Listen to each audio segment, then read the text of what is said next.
Our story begins with the main character, whose name is Ethan. He was a player who was not serious about games. Because of this, he could only helplessly watch as his sister was killed by some unknown person with a sword. Because of what happened, our main character blamed himself very much, because he, as an older brother, could not even protect her.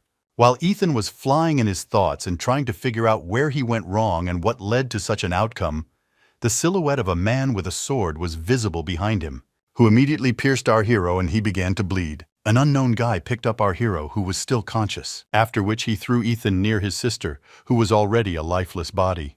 The guy still couldn't believe what had happened and told himself that if he had known that their end would be like this, he would have taken the game seriously from the very beginning and everything would have been different. Early on, when their parents died, they were left with just the two of them, and Ethan's main dream was to take care of his sister, and all he wanted was to raise her to be a successful person. The guy worked hard in a game called the Primordial Kingdom. It was just fun for him, but he didn't know that the game would take over their world, and the players would gain the abilities of their characters. This all led to a global crisis.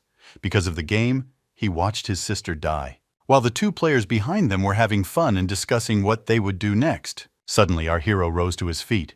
His thoughts were filled with only three things. The first, he hated the world in which the rules were so easily changed. The second, he hated himself for not taking the game seriously. But most of all, Ethan hated his sister's killer that he really enjoyed killing. The guy found some shit lying on the floor and threw it at their killer's head, causing him to lose his balance. Holding his head, he could not understand what had happened and why there was such a thing near him. Ethan, who fell to the ground, watched the irritated killer with a smile. The guy was glad that he gave at least some resistance. But here the life of the main character ended, because the killer immediately cut off his head. They say that he would not allow some weakling of the first level to raise his hand against him. Something was wrong, and the main character woke up in his bed at home. There was an announcement on the street that there were 8 hours left before the opening of the Primordial Kingdom game. Having risen, Ethan could not believe what was happening since he was alive, and remembered perfectly well how the bastard killed him 20 levels. Looking around, the main character did not understand where he was, but suddenly remembered that it was his apartment where he lived 3 years ago.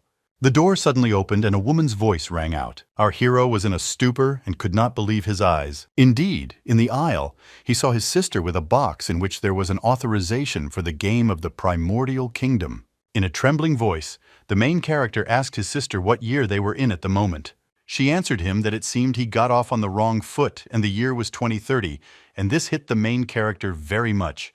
He fell into a stupor and could not believe his ears.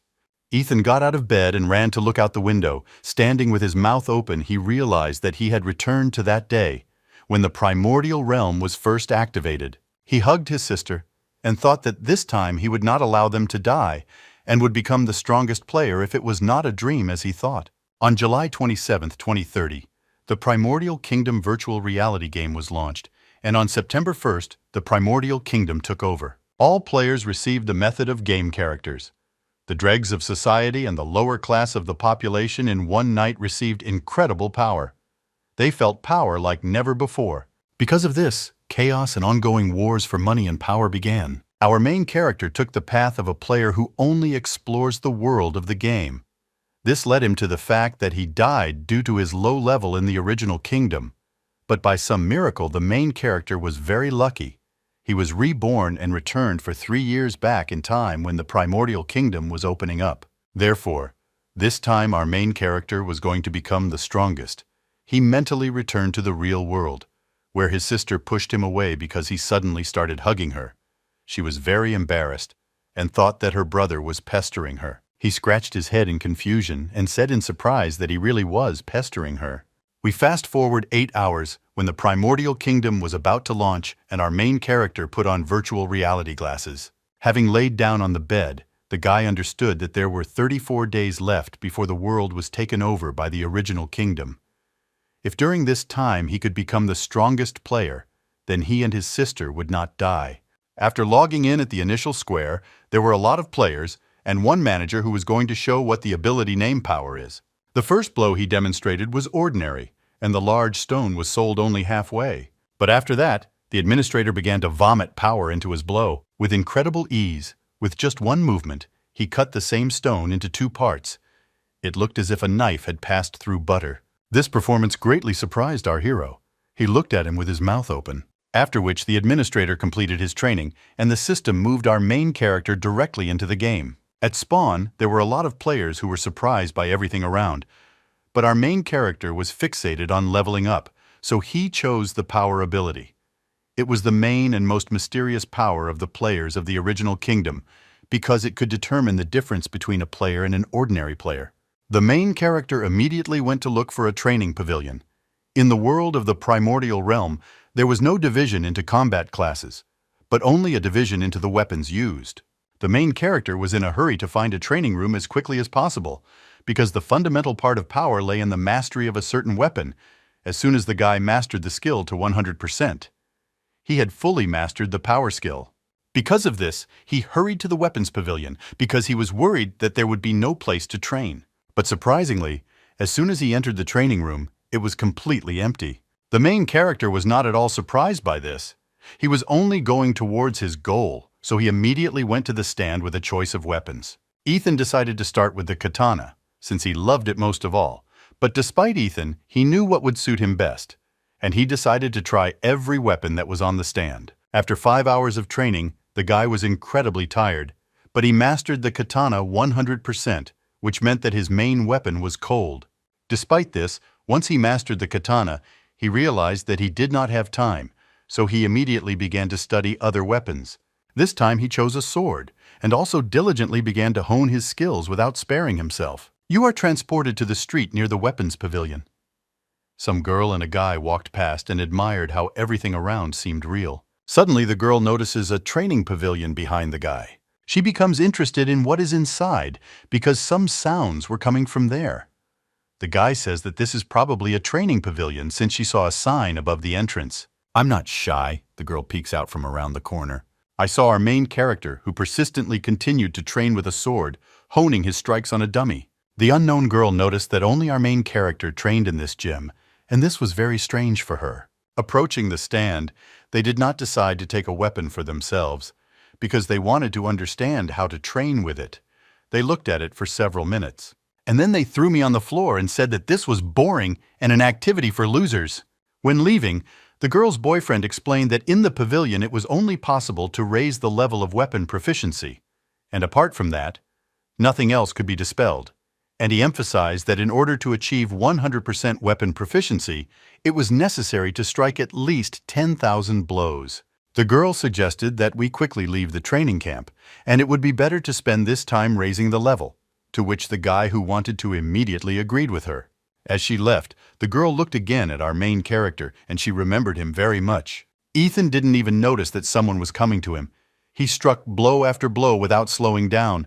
On the first day, the guy mastered a katana sword and a halberd, but never received his long-awaited power. On the second day, our main character mastered the spear, axe, shield, and hammer to the maximum, but the power did not come to him either. But the third day, when everyone was already at 10s and 20s levels, our guy was still the first, and the power did not come to him. He suggested that maybe he should level up a bit and get back to training.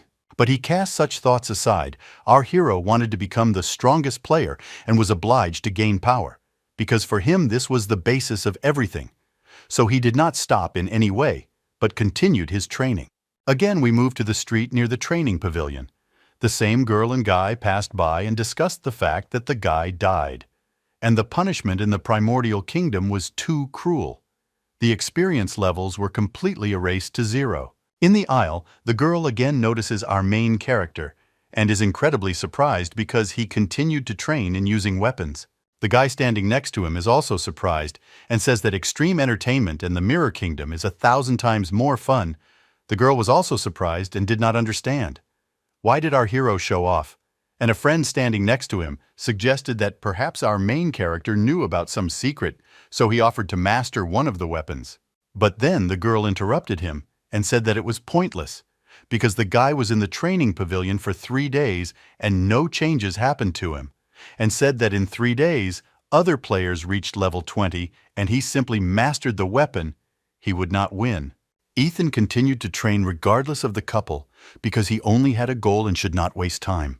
The girl was angry about this, so she said that Ethan looked like a gambling addict, And even if the guy really became the strongest fighter, she still wouldn't try to train with weapons, because during this time she would better raise her level. So she pulled the guy by the hand. She said that they are just wasting time and need to upgrade. A few days later, our main character receives notifications that he has mastered 18 types of weapons, and therefore, he has been given the status of Master Gunsmith. And now, Ethan is able to use the skill and features of the other 17 weapons with any main weapon. The guy stood with a whip in his hands, very tired, and froze in place at the notification. He didn't understand what the hell was going on because he had honed his skills in using all cold weapons, but never received his long-awaited power. Therefore, he threw away the bladed weapon, suggesting that most likely a firearm was more suitable for him.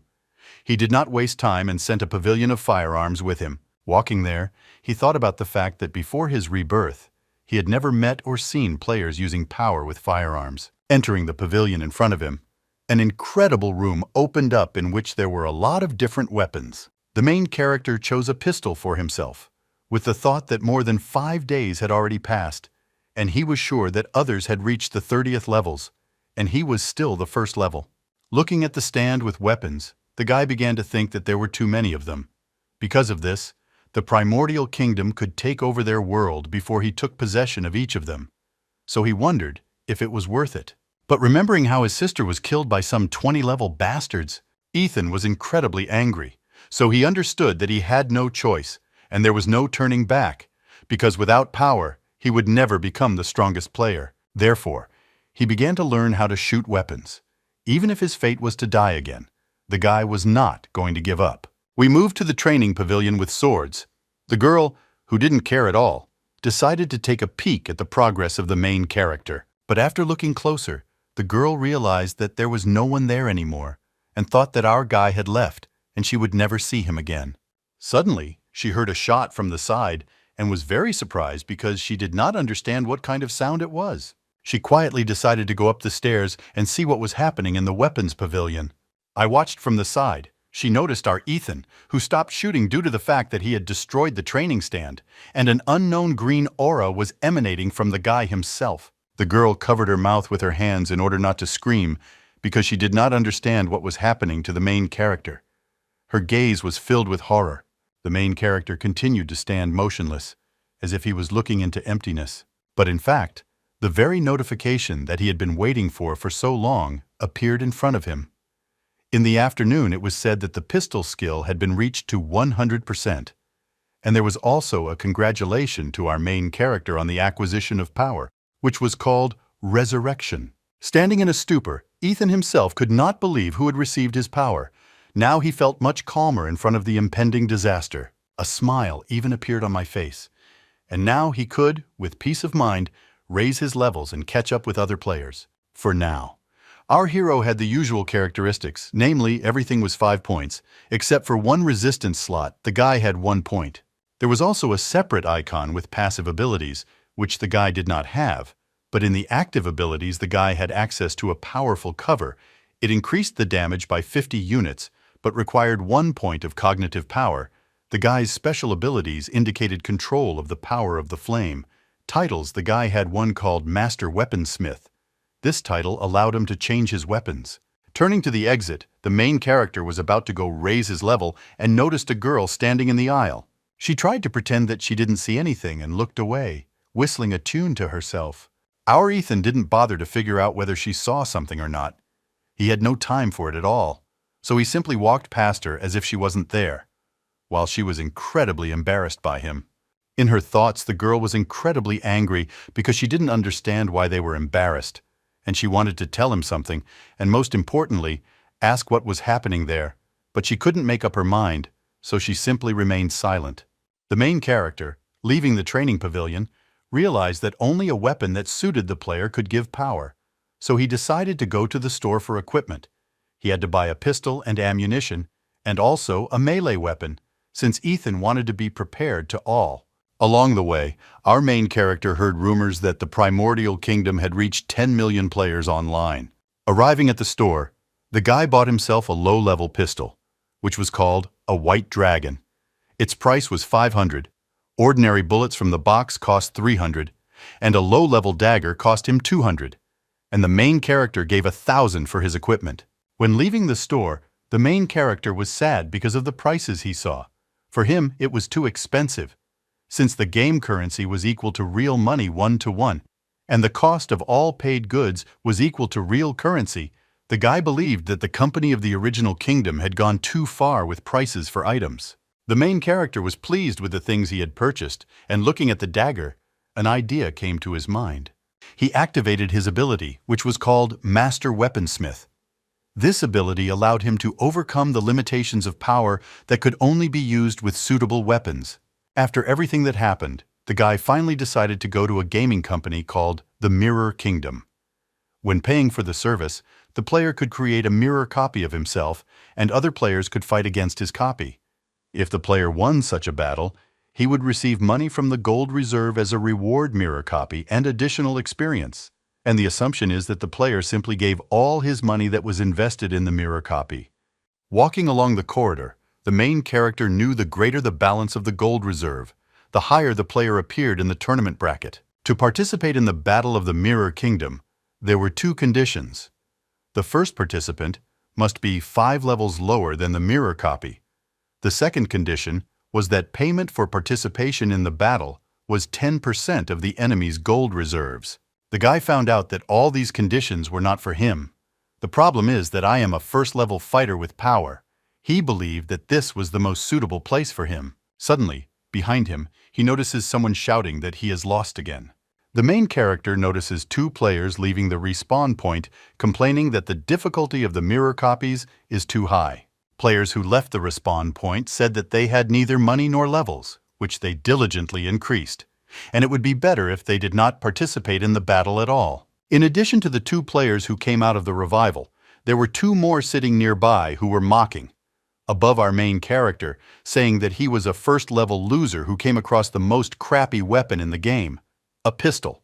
One of them suggested that the guy was a complete beginner who decided to try himself in the Mirror Kingdom, but he also understood that due to his inexperience, he would most likely lose all his subjects. Our guy called up the system menu and began to figure out how it works, after which another notification appeared in front of him, which asked for confirmation whether the main character was sure that he wanted to fight against the mirror player. The main character knew that he had to fight, but when he saw an opponent, he became afraid despite the fact that he was in the game. So in his past life, anyone could have intimidated him. But the guy decided on the battle and confirmed it, after which he was shown a notification about paying for participation in 101 and why a second notification, which said that the players should not leave the Mirror Kingdom. The system began moving our main character. A few seconds later, he was moved into the arena against some guy. The extra battle was supposed to start in 10 seconds, and the countdown began. But at the 5th second of the countdown, the main character began to get nervous because he understood that this was the first time in his life when he was going to fight with someone of his own free will. Fears of excitement overwhelmed him so much that his leg began to twitch. In turn, the guy tried to calm it down by hitting it a couple of times. Due to the fact that he was distracted by his leg, he did not notice how the battle began. His opponent with a red sword immediately attacked him.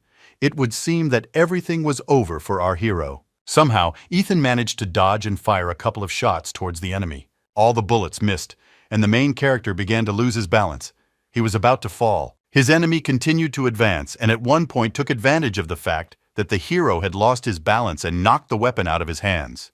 The main character already had the blade of the sword. The enemy thought that he had already won, and it would seem that such a blow could not be dodged. But Ethan was very lucky, since he had purchased an additional melee weapon, with which he managed to stop the attack. At some point, the guy didn't understand what he was afraid of, because heaven gave him a chance to be reborn again, so he decided not to lose his chance a second time and use all his possible abilities for victory.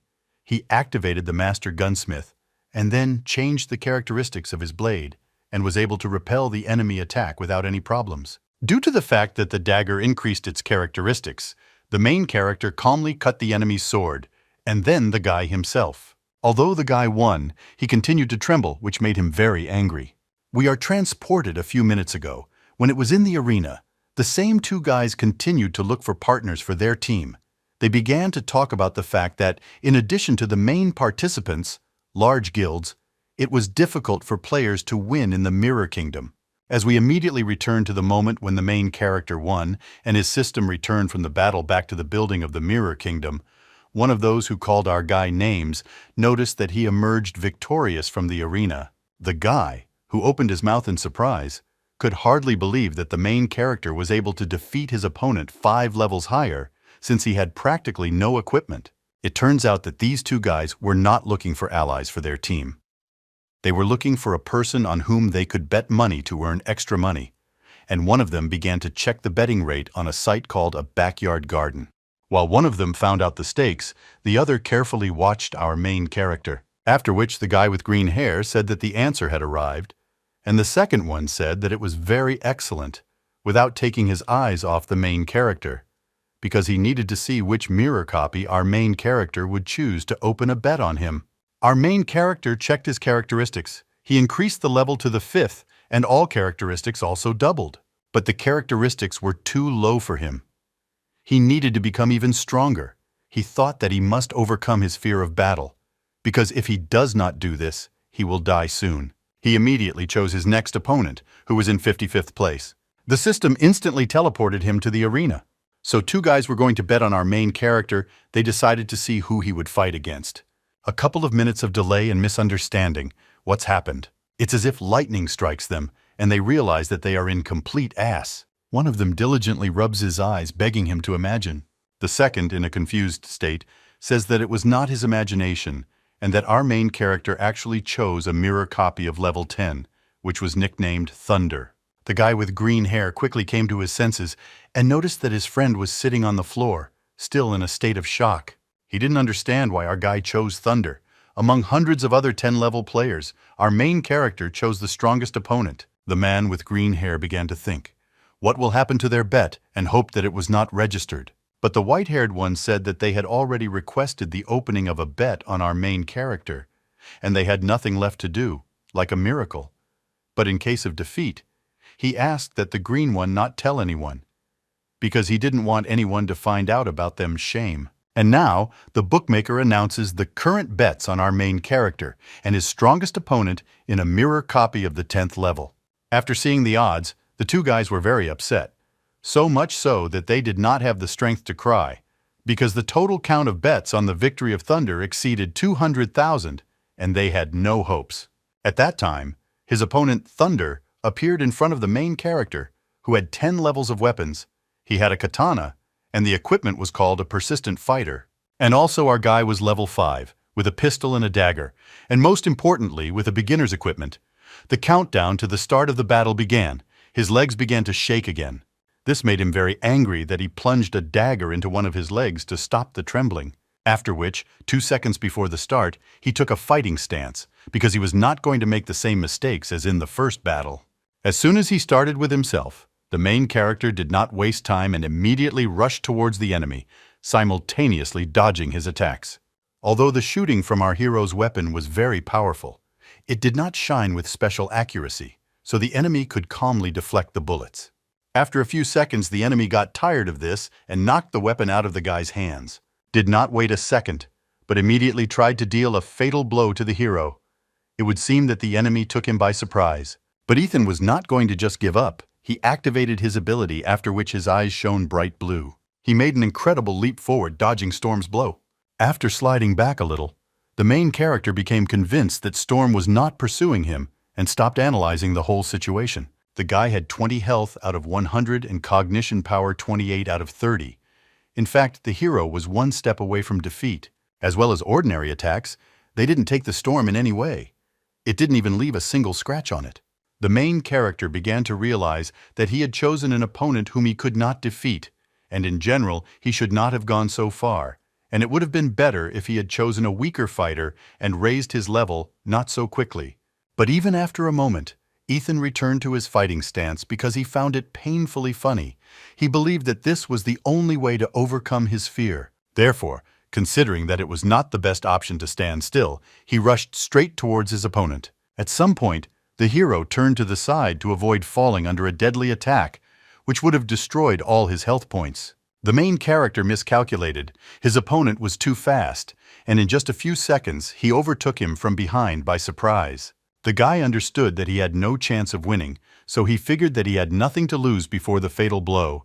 Ethan decided to try his luck and turn around to face him and shoot with a pistol. And so they exchanged fatal blows. The storm cut our protagonist in half, while the guy with the pistol blew his head off. The main character had 0 health out of 100, the same as the storm.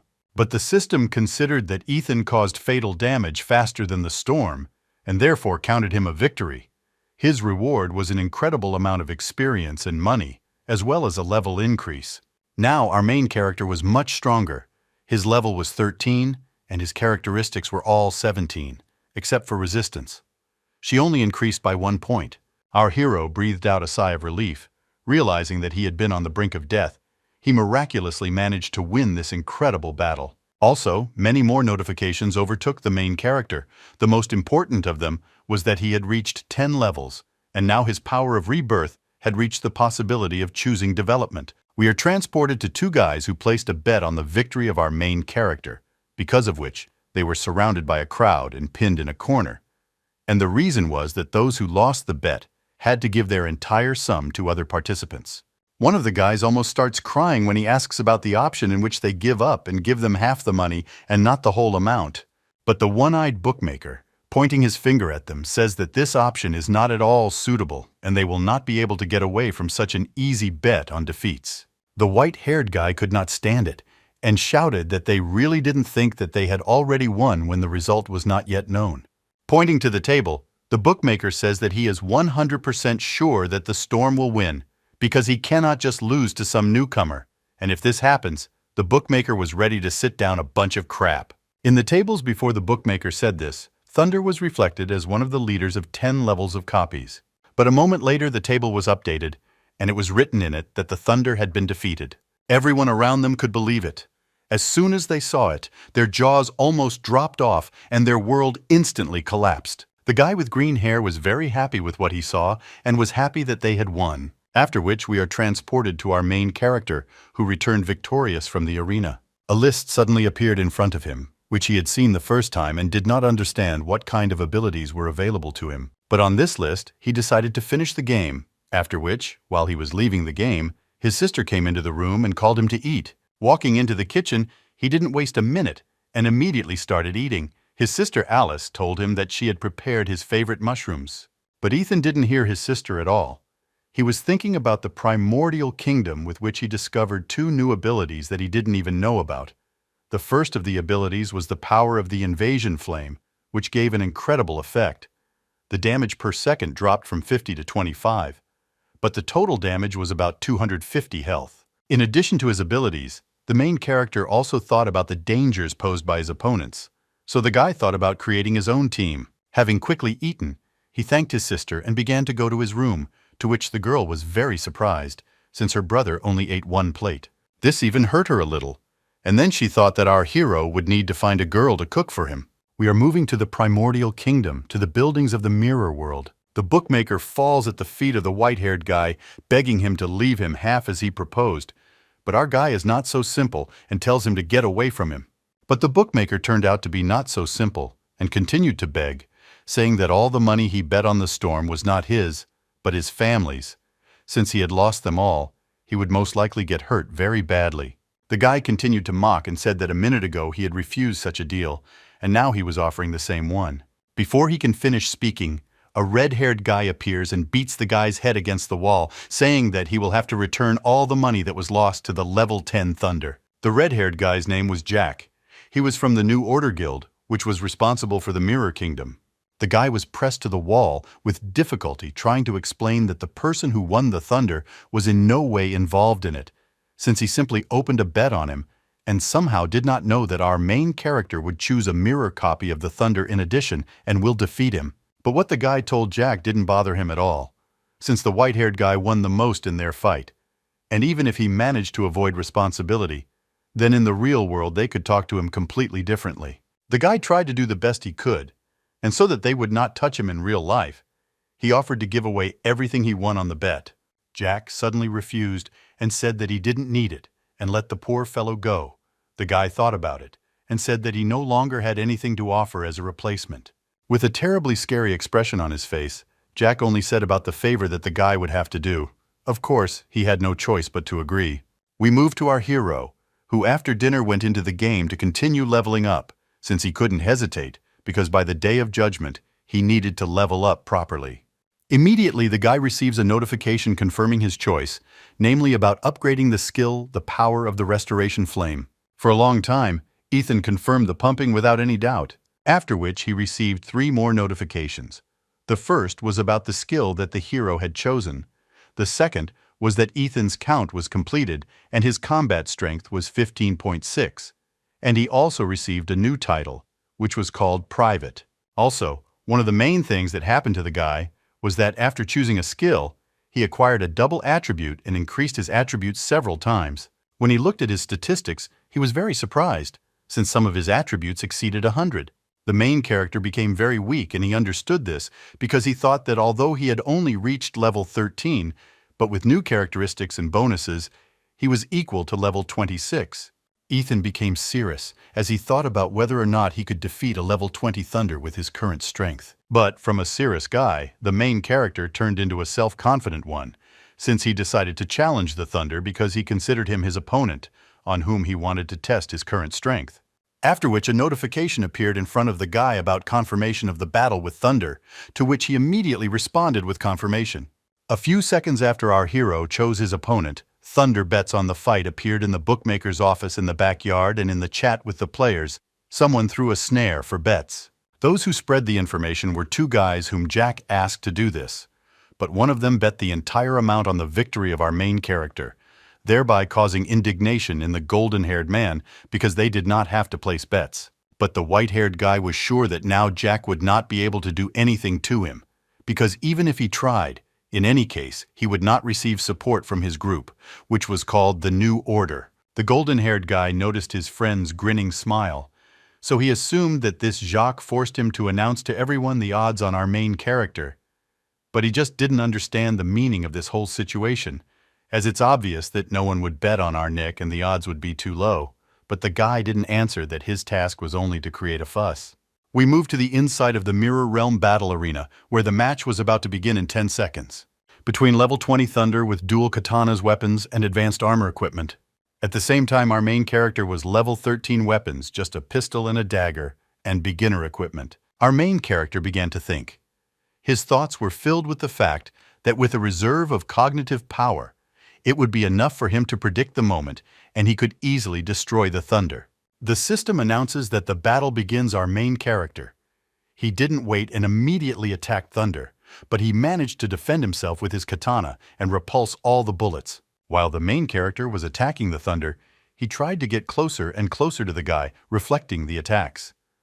The guy noticed that the double attributes practically erased their difference in strength. Therefore, he began to be confident in himself, because now, battles with high-level opponents will not be as intense as in the beginning. Dodging from side to side, Nick used only a pistol and thought about how he had become incredibly stronger. Having allowed the enemy to reach a sufficient distance towards him, Nick defended himself with daggers and aimed at the head of Thunder, intending to end the battle. In the last seconds, with a grin on his face, the guy was going to kill his opponent and end the battle. While the enemy could not believe that some low-level weakling was able to attack him and simply stood in a stupor. As soon as the main character saw the face of his opponent, he was confused and did not know what to do, and canceled the shot from the pistol. Due to the fact that our hero slowed down the Thunder, there was enough time to counterattack, but after dodging, Nick jumped back and thereby did not receive any damage. Our hero suddenly began to be filled with anger because he suddenly remembered his opponent, after which he stopped his attack. Grabbing his head, Nick didn't understand why he didn't shoot and thought about the fact that he was scared, and also that he was simply afraid to die. Looking at his opponent and the weapon, the guy was already thinking that he would never be able to take his own destiny into his own hands. And most importantly, he thought that he would never grow up and continue to be afraid of everyone in his path. Grasping the gun tighter, he understood that his future fate was being decided here. Despite her opponent, the girl understood that only one winner would emerge from the battle, and now the future fate of the main character was at stake. Making an incredible leap towards the Thunder, they both decided to collide with each other head-on. The huge one struck the first blow, which should have cut off our guy's head, But Nick, in turn, managed to dodge. Dodging behind him, he grabbed him by the head and pointed the gun, and the thoughts in his head at that moment were that he had already grown up, and he had become completely different. "Don't hesitate for a second," the main character fired a shot, after which 3 notifications appeared in front of him. One said that he had defeated Thunder, the second that he had increased his level, and the third that he had reached 20 levels and it was possible for him to choose to further develop his power. The protagonist's face was incredibly serious. He understood that now he had not only grown, but was also ahead of all the players, while in the lobby, those who bet on our hero could not believe their eyes because they really won. Then, unexpectedly, the green-haired guy says that their bet did not affect the other players, although Jack opened a second bet on a 20-level Thunder, but he still lost to our main character, and now everyone knew that he was very strong. Then the same guy began to think that after winning 20-level Thunder, Nick reached level 22 or even 23. Why did he conclude that our main character can only fight against 30-level mirror copies and the rewards for 30-level copies are very high? Our guy knows it was Thunder. But the guy couldn't understand how our main character had such confidence that he could defeat 30-level 30 Thunder with a 100% probability. So they assumed that as soon as the nickname fought with level 30 Thunder, he would most likely lose and he is in great danger. As soon as the main character teleported back to the Mirror Kingdom, he realized that he had not only grown, but also found himself ahead of other players. Looking at the tournament bracket, he saw a mirror copy of the level 30 Thunder that was in first place. If in previous battles our guy was able to prove to himself that he was stronger than other players, now he had to destroy a 30-level Thunder of a mirror copy because most of the players said that he was invincible. Before going into battle, rumors began to be heard around the main character that one of the players reset to take revenge with 30-level Thunder. But in the end, he lost because the nickname Invincible Mirror Copy and the strongest fighter were given Thunder for a reason.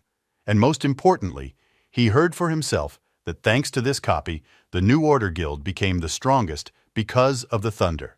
After which, the main character did not hesitate to call up the system in front of him. He stood with a murderous look because he could not wait for the fight with Thunder.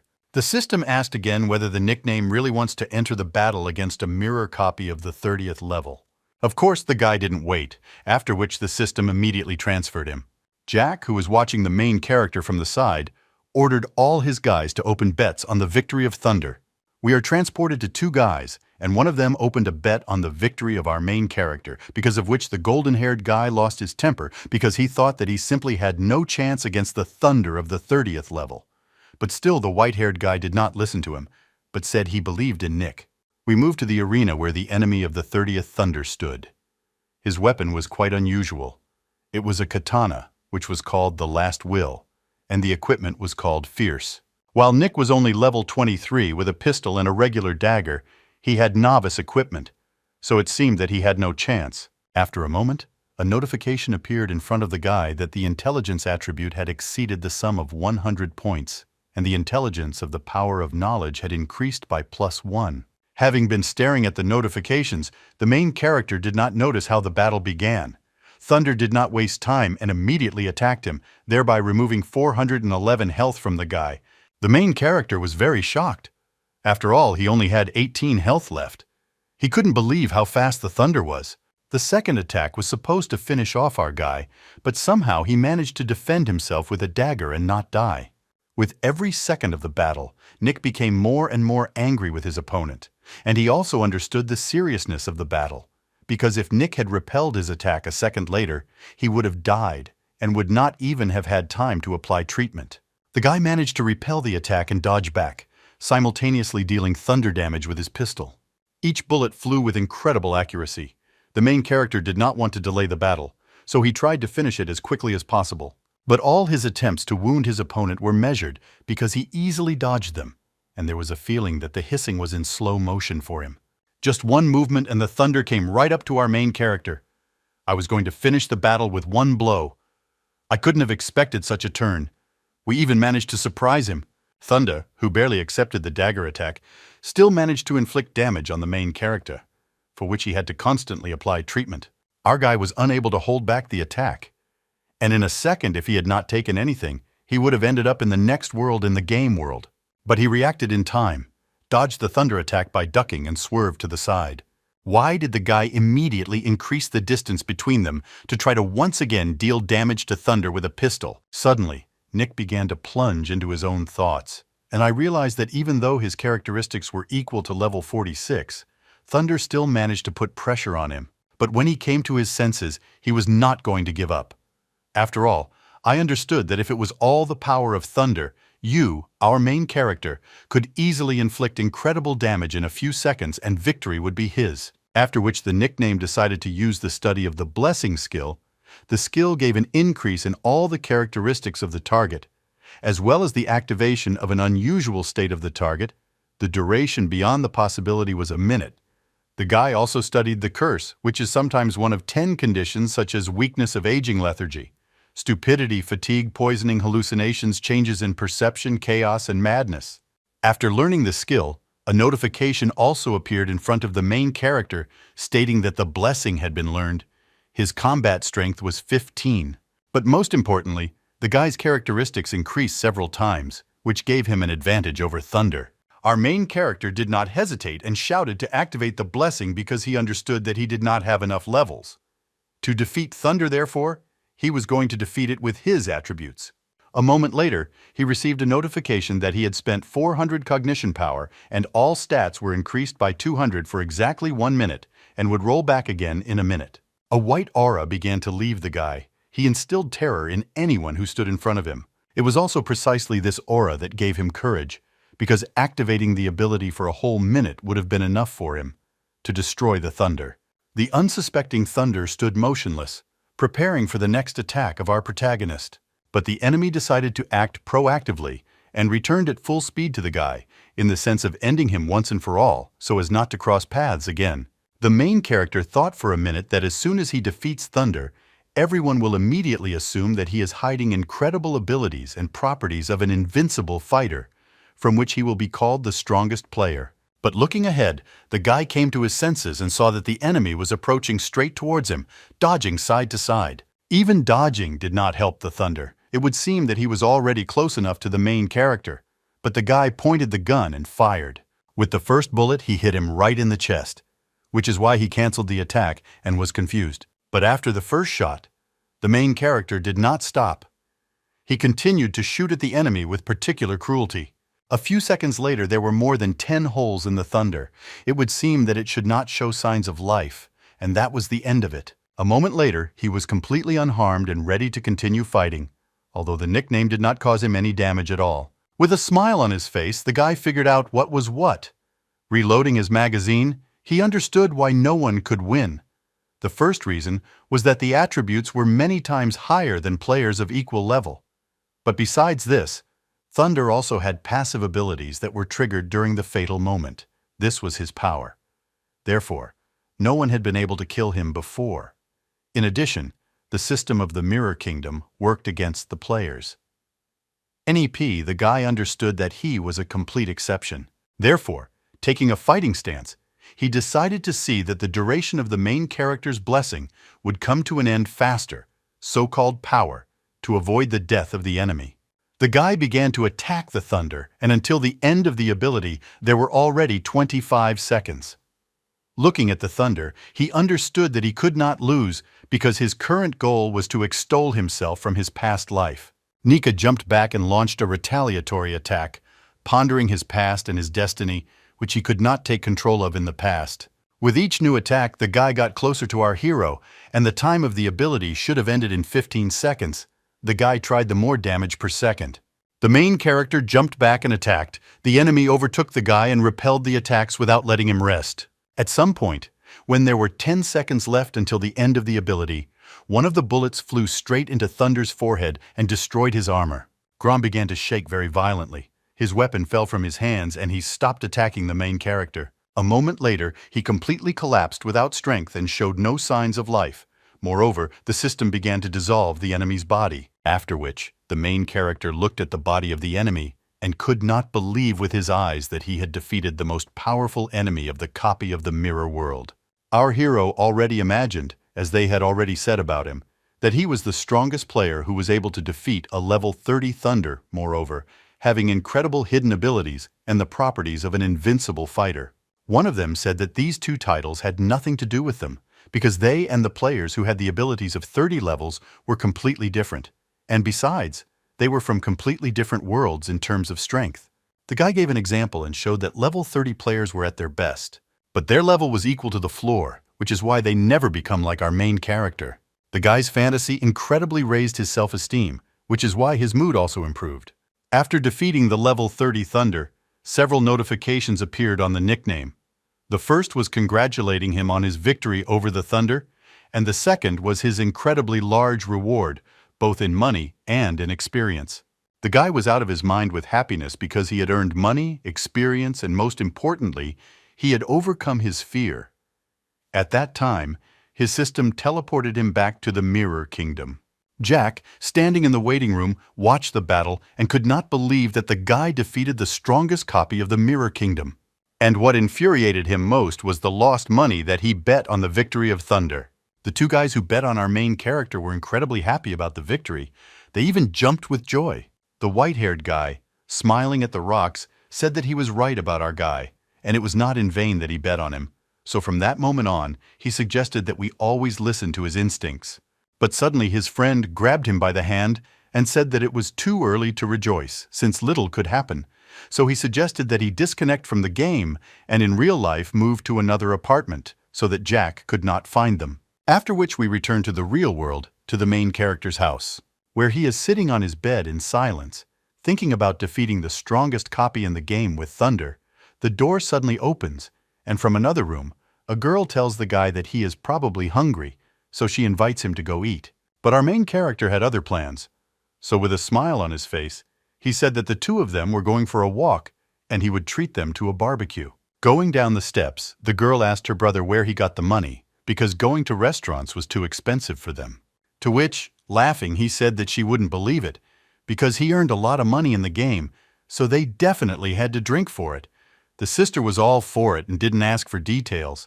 We are transported to the next day after the party, to the same house of the protagonist. The main character orders something on the internet, completing the purchase, which will be delivered to him within 2 months. Sitting at the table, he cannot believe it, because in just 24 days, the original kingdom was supposed to take over their world, so 2 months was too long for the guy. But he had no choice since the nearest store, which he also looked at, had no goods. The main character did not become sad. He took all the will into his own hands and decided for himself that he needed to try harder while the parcel was on its way. We flash forward to 2 girls walking along the embankment. They were incredibly embarrassed. After all the gazes of passers-by fell on them. The best friend unexpectedly decides to ask Alice, why did our main character suddenly call the girl to a meeting? Thoughts began to creep into her head that something terrible had happened.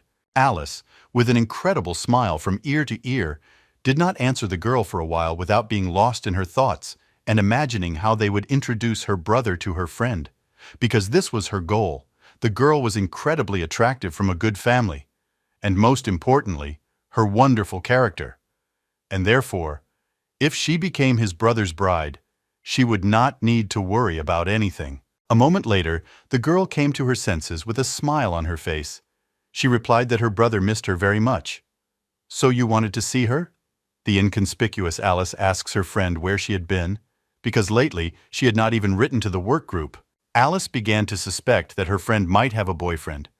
But even if this was the case, the girl was not going to give up and had already firmly decided that she would date Ethan.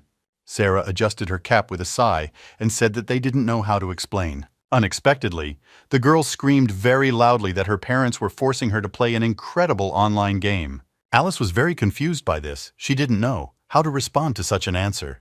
We are transported to local bars. Jack hits the red-haired girl with all his might, whom he called to calm him down, but the guys didn't like something. With all her strength, the girl falls to the floor and hits herself very hard, with difficulty not losing consciousness. Even after the girl's fall, Jack continued to beat her, because he didn't like the way the girl tried to calm him down. It seemed to him that she felt sorry for him, but, in his opinion, he didn't need it at all. Of people gathered around them who didn't like the fact that he was drinking a girl, but they couldn't do anything about it, even if it wasn't the first time. The guy noticed a crowd staring at them. He asked what they thought they were, whispering about him. Didn't answer him. They all took off and began to run away in all directions because they didn't want to be in the girl's place. Continued to stand with a dissatisfied face. He took out his anger on the girl by spitting at her. As someone called him as a friend, he immediately picked up the phone and asked the person on the other end of the line or whether he had found the address of our main character. He was told that everything was unsuccessful, but the person on the other end of the line had a plan. Jack began to listen carefully and then asked whether the plan would definitely work. When they told him that the plan was 100% guaranteed, he immediately changed his face. His furious eyes spoke for themselves that he wanted to take revenge on our main character, so he wasn't going to stop. He told the person on the other end of the line that as soon as he finds the guy, then right there, send him the rest of the money. And that was the end of their dialogue. And we moved to our main character, who by that time had entered the game. Standing in front of the building of the Mirror Kingdom, the guy thought about the highest level of the mirror copy, which was the 30th level. He understood that with his current level, he would not be able to continue leveling up in this place, because he was too strong for him. Turning around, the main character began to leave. He was going to go to the Destroyed Kingdom. That was the name of the place where he could become stronger. But at some point, stopping and looking at himself, he realized that he could not continue wearing 0 armor and thought about buying a new one. To do this, the main character went to a weapons store. Approaching the display case in front of him, the system window opened. It was a shop window that had various items, but when he saw their price, the guy was in a stupor for several seconds. His emotion spoke for itself that he could live without armor. Disappointed in the store, the guy walked through the Mirror Kingdom and realized that there was no point in him staying there any longer, because in the Mirror Kingdom it was impossible to earn a solution with the help of which one could create equipment. Therefore, the boy was going to go to the Ruined Kingdom, because it was there that he could easily get this solution to create level 20 equipment. And although the guy had enough money to buy level 20 equipment, he decided not to rush things. After all, he was soon to reach the 30th level, and besides, he needed to live in the real world with the money that he could spend in the game. The main character immediately went to the Destroyed Kingdom. He wanted to join some team because this way he could resolve issues with the level and equipment very quickly. Having arrived there, many teams recruited people to go to the dungeon of different levels. Some recruited people of level 20, others of level 30 for the raid. The main character stood aside and overheard a conversation between two guys who were discussing the guild's new order. After all, they went to the dungeon of the Chaos Raid of the 40th level of the dungeon, and all 10 people who took part lost and were reset to 0. The guy knew that there were only 4 restrictions on completing the dungeon. No matter how many people the team had, this number was unlimited, especially since the more people there were, the higher the reward. For completing the dungeon, but only if a person entered there, then Boca will not clear his side, and he will not be able to get out of there. In addition, in the original kingdom, death in the Destroyed Kingdom is equal to reset and loss of equipment, and therefore the people approached the recruitment of a team very seriously, and with the skills of our main character, he is able to pass for the sake of the 30th level of 10 people. Did you even think that he would easily find ways? Approaching the first person who accepted the path, he was immediately refused, and the Vita gained only the 30th levels. The second time he was rejected because he had shitty equipment. In the third case, as soon as he approached, he was also rejected due to the fact that people had their own team and they did not need new players. The guy was completely disappointed and fell to his knees. He couldn't believe that they weren't taking him anywhere, even taking into account the fact that he defeated level 30 Thunder. He thought that they shouldn't look at his level and equipment because he's definitely not a weakling. Fell in despair. He was already thinking about going through the dungeon at the very bottom to pick up his equipment. But he understood that it was too steamy. The main character can't do anything about it. Somehow getting up, he was about to go with the only option when suddenly someone's foot was heard from behind. And then the phrase followed that someone was missing one person for the team and he was invited there. Turning around, the guy decided to see what was happening there because he didn't understand to whom this was being said. Jack stood behind him, and with a smile on his face suggested that he go to the dangerous level for the sake of level 35 for 10 people. We don't see just one person was missing. Exchanging glances, Jack continued to say that they have enough strength to cope on their own. They just need a person in order for the raid portal to open. With surprise, the main character could not believe his eyes and also could not understand and remember where he saw Jack. The guy didn't let Ethan think and said if he didn't want to, then he'd look for another person. Our main character, accordingly, did not want to lose this opportunity and immediately stopped Jack and immediately agreed. Jack waved his hand and told him to follow him. So, they went to the entrance to the portal of the 30th level for 10 people. Arriving at the rally point to the destroyed royal portal, there was an incredible number of people there who were wearing what? Everyone began to discuss the fact that the head was asked to find any player. They never expected that he would choose a newcomer with a firearm. Ethan looked at all the guys. It was immediately clear that the guys on his way had money because their clothes were completely purple rarities. This indicated that more than half of the team had equipment with the level of timeless equipment. Holding his head, Ethan began to think about whether he could steal at least some of their equipment. And then one of the guys shouted that since everyone was assembled, they should immediately move forward because he wanted to raise the 40th level. Suddenly, a bald man came up to him and said with a smile that at level 40, he would have to change equipment. And since such a thing could he give the 40th level with them, but he just smiled and said that he was against it, only if he charged his weapon with 3 things inventory, and he immediately refused. All the guys hit the road while behind us, our main character walked slowly and realized that he would stop dreaming. After all the guys were old acquaintances, and he didn't understand why he was invited to the level 35 flight. But with evil smiles, this pseudo-team had their own plans for this raid. A portal opens in a bottomless desert, and in the middle there is only one crystal. Jack comes out of the portal with another person and begins to look around. Immediately, one of them notices that right is to protect the crystal. Jack immediately gives instructions to everyone to surround the crystal and protect it. Everyone immediately surrounded the crystal except our main character, and they were also told that the one who lets the monster through and reduces the crystal's reserves will pay all the costs from his own pocket. Ethan was surprised at how well coordinated the guy's work was, although he didn't show it. The guy was in no hurry to take his position and looked at the crystal. Suddenly, a notification popped up in front of my eyes that a task was being loaded and was being closed. A few seconds later, the brother was gone, and they evaporated into existence. Then another notification appeared to us, which talked about the task of protecting the crystal for 3 waves.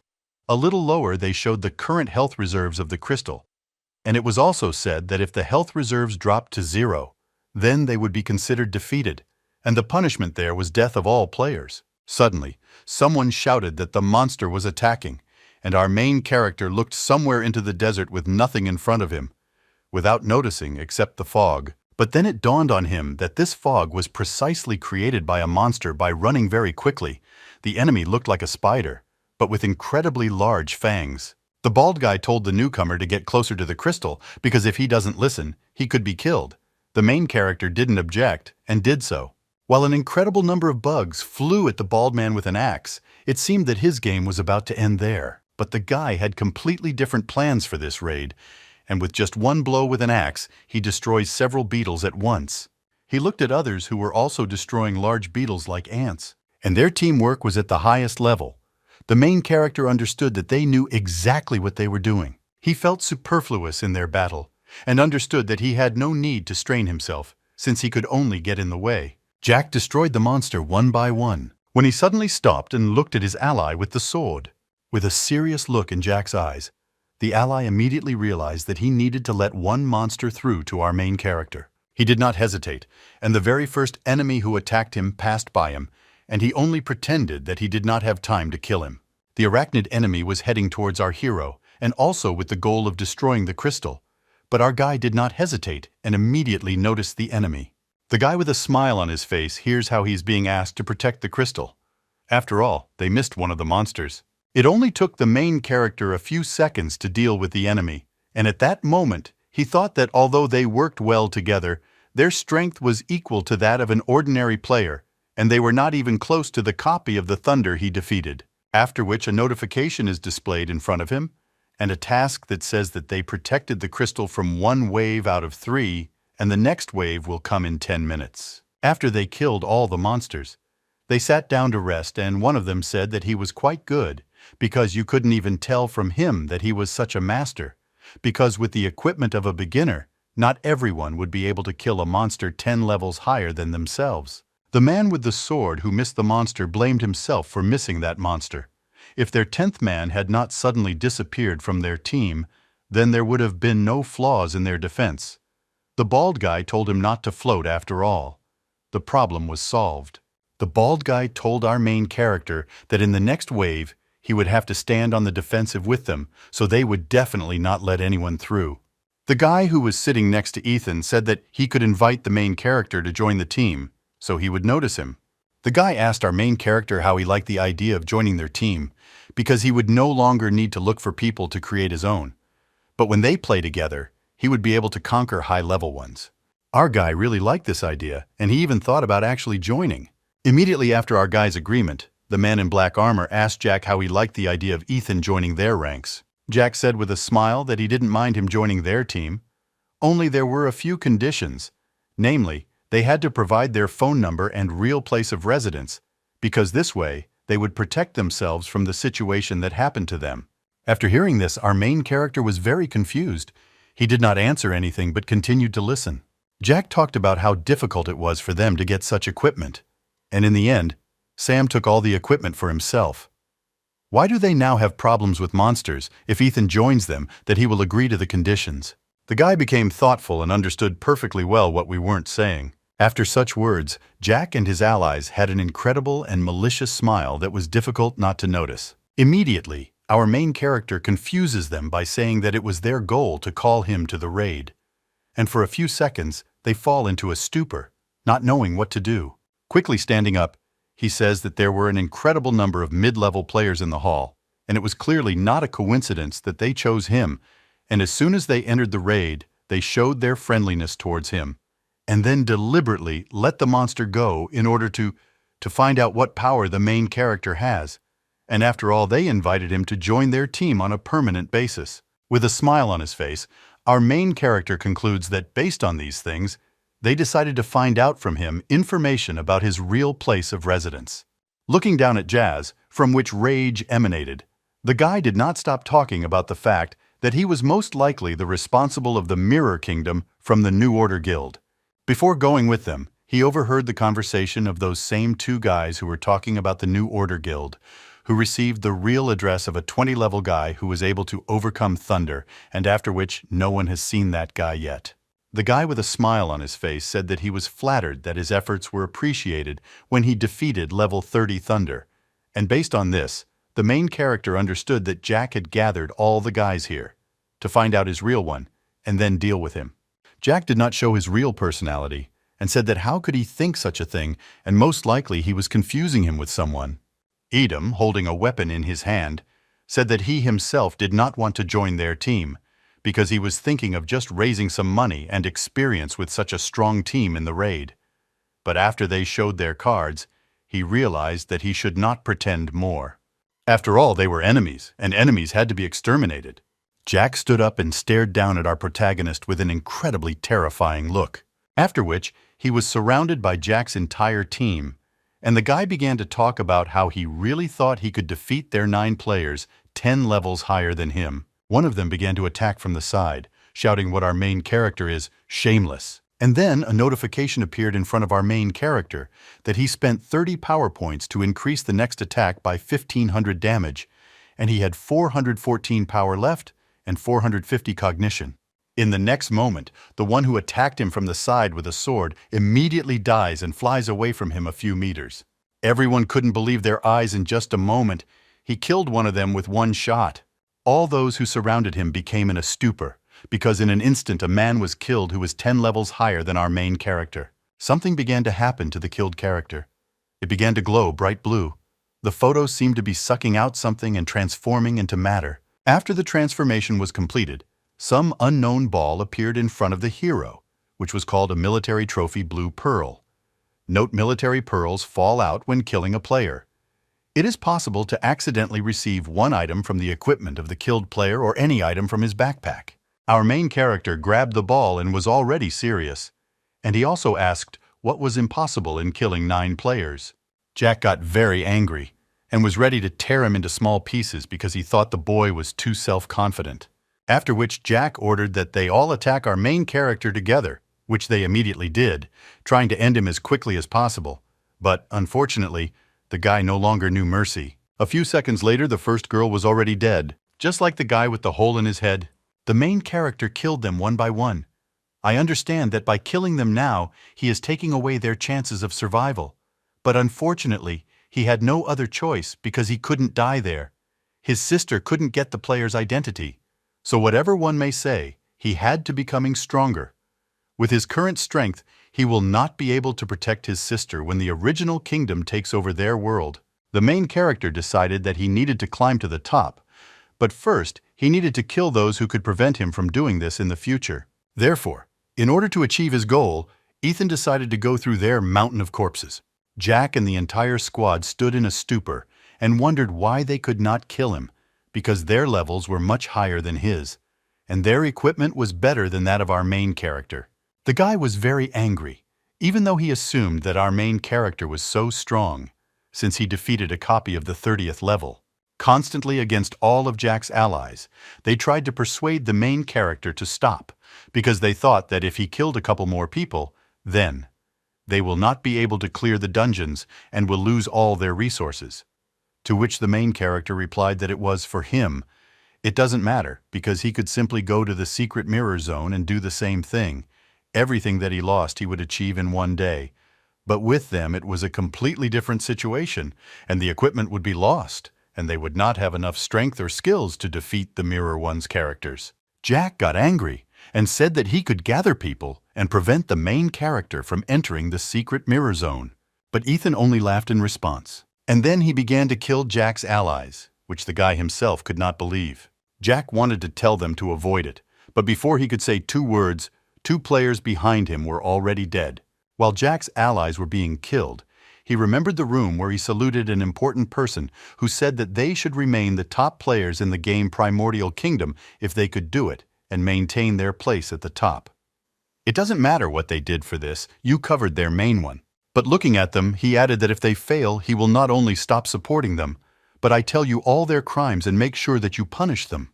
As soon as Jack returned to his memories, everyone around him was already dead, only he was left. The main character was going to do away with Jack. How he fell to his knees and began to beg for mercy and for the main character not to kill him.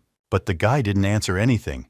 He just looked at him with a serious look, and this only angered him because he was so pitiful that it was disgusting. Jack said that if he spared him, he would tell him the secret regarding the original kingdom. The main character smiled and told him to speak immediately without any unnecessary things. Jack asked the main character to promise that he would immediately kill him. He flew several meters away from the main character. Your guy said that because he didn't want to talk. Yes, it's better to go to the next world, because he still didn't really want to know the secret. Jack landed a few meters from the main character, but did not disappear, and did not turn into pearls. After the shot, he even managed survive and tried to get up, trembling. This amazed the main character. He was even surprised how Jack could survive after a direct hit. Ethan heard some noise from deep in the desert, and immediately assumed that a second wave was about to begin. And Jack began to say that Ethan must have known some of the secrets of the original kingdom, because without them, he could not have become so strong. And what surprised Jack most was that even he could not cope with him. So he was going to report all this to his superiors, and after which he would have to deal not only with him, and most likely soon our main character would die and become level 1 again. Having risen to his feet, Jack continued to say, that did our main character really think that he could resist people who were higher in level than Jack himself? But this was impossible, because there were very few people for promotion in this way. And when would it be a secret happen that the main character knew, as it seemed to Jack, would become useless? The guy again began to beg our main character to let him leave, and in return, he could tell about his secret, after which they could work with the incredible strength of our main character and clear the dungeon in which the 2 of them were left. Our main character smiled and asked why he thought that the guy would die and would not be able to clear the dungeon alone. Jack could not believe the words of the main character, since he was only level 28, and no matter how strong he was, everyone had their limit, as Jack believed. But suddenly, the main character asked what if he had level 56 equipment, and wouldn't it be difficult for him to go through a level 35 dungeon? Jack couldn't believe Ethan's words. The main character held 2 pearls in his hand, and asked if this was by chance the equipment he shouldn't have. Having looked a little closer, Jack saw a blue finished ball in the guy's hand. He couldn't believe his eyes. The surprise on his face was something he couldn't hide. Our main character, with a smile on his face and full of determination, shouted for the blue ball to open and take out his equipment. In an instant, the main character incredibly dressed up in yellow and black armor. He was wearing a frosty tank top that gave him incredible buffs, and it was also purple rank. A fast suit for combat of the purple rank protected the entire body, provided resistance, strength, agility. Armor required level 30. The combat gloves gave everything the same, only more feelings, but the strength was removed. Violet rank high-speed combat boots incredibly gave great agility to the main character. And what's most important is the beam-light katana of the purple rank, which gave our main character plus 160 attack power, and also just sat down 30. Now our hero had incredible statistics, and when he did the combat calculation, he had level 46 abilities. With a smile on his face, he said that he should thank all the guys who had just died at his hands because it was free equipment for him. And now, with this equipment, his fighting abilities had increased by more than 3 times, which demonstrated that they were truly trash, who could not take advantage of good content to finish off our protagonist. Jazz's face was incredibly surprised. He couldn't believe that our main character was actually able to increase his characteristics almost 3 times. A moment later, it dawned on him that it all started to make him angry. The emotions of surprise disappeared and were replaced by anger and hatred, and he began to shout that even if the hero became stronger, he would not be able to clear the dungeon himself. It was simply impossible. Around them there were sounds of monsters that were approaching them with incredible speed. And then one of the monsters jumps onto the crystal. Heroes easily kill anyone who approaches without even blinking an eye. After killing one ant, there were several hundred other ants behind him who wanted to kill him and cancel his level. The main character was not going to give up so easily one by one. He killed the ants. Don't give them a chance to win. Ethan knew that if he didn't win, he wouldn't be able to protect his sister. And thanks to the roll he got from the pearl, he didn't need to use his intelligence to kill the bugs that were attacking him from all sides. He was ready to bravely defend the crystal despite the fact that the bugs were coming from all sides. He had to snatch this victory on the line. His life was at stake. He killed Zhukov one after another. There were more and more corpses, but there was no end to them. As soon as the main character's health dropped to almost 0, he used treatment on himself, thereby being able to continue the battle without stopping and losing any strength. While Jack somehow managed to kill a couple of ants, he noticed that the guy had little health, but after a moment, he recovered, and he couldn't believe his eyes because he thought that our guy had rare restorative potions and shouted to him that it didn't matter the jackets, he just had to dodge the main one the hero needed to kill. So he assumed that he would definitely last longer than Ethan. Our main character didn't even pay any attention to Jack because he was busy killing monsters on the mountain, and Jack kept shouting that he would watch him pay for his arrogance. But still, the guy with a smile on his face decided to answer so that Ethan would worry about himself. He could easily destroy the monster, and he somehow made ends meet, which is why Ethan said that even if he called him grandfather or somehow begged for love, he still wouldn't have saved Butov's case. Therefore, Jack had to think for his life, and not for the life of the main character. These words irritated Jack even more. He couldn't believe that even in a hopeless situation, our main character was so self-confident and allowed himself to make statements in his direction. Jack notices an ant that is trying to attack him from the side and immediately kills it. While our hero continues to kill an incredible number of bugs, he brings his health to a minimum and uses his healing skill again. A few hours later, and I was downloading the corpses of the monsters. There was no longer a shame, and there was no horizon, but there was no end to them, and they continued to raid the crystal, which our main character defended. Jack, standing aside looking at the large number of corpses of monsters, could not believe his eyes. He believed that it was impossible for the main character to have so many restorative greens, and the amount of potions he used was much more than what the players could bring with them to the tests. Due to the fact that Jack was staring at the mountain of corpses and our main character, he did not notice how a monster ran up from the side, grabbed his hand and caused great damage, and Jazz again had minimal health. He wanted to quickly use the restorative potion, but look in the inventory. He saw that it was empty. This confused him. He understood that this was the end for him since his health was at a minimum. But the enemies surrounded him from all sides, and he no longer had the strength to continue the battle. The monster began to tear Jazz apart like Tzatziki with a hot water bottle, digging into every part of his body that was possible. Even in a hopeless situation, Jack continued to think about our main character and how he couldn't accept the fact that he would die first and not see Ethan die. But looking towards the hero, he sees how he continued to deal with all the bugs that attacked him without any problems and decided that Ethan would pay for his insolence as soon as he died in the lobby. The guy continued to look at it all with a smile on his face because he wasn't the least bit tired and he still had plenty of strength. He even liked to deal with all the monsters that attacked him. After all, this is how he pumped up and gained combat skills. Jack at that time went to the lobby with a cancelled level. A notification was displayed in front of the main character that his team had one person left, and this was the main character, and after successfully fulfilling all the conditions, a reward. For completing the dungeon, it would be increased by 10 times. After several hours of fighting with the beetles, the hero crouches on the ground, exhaling with difficulty.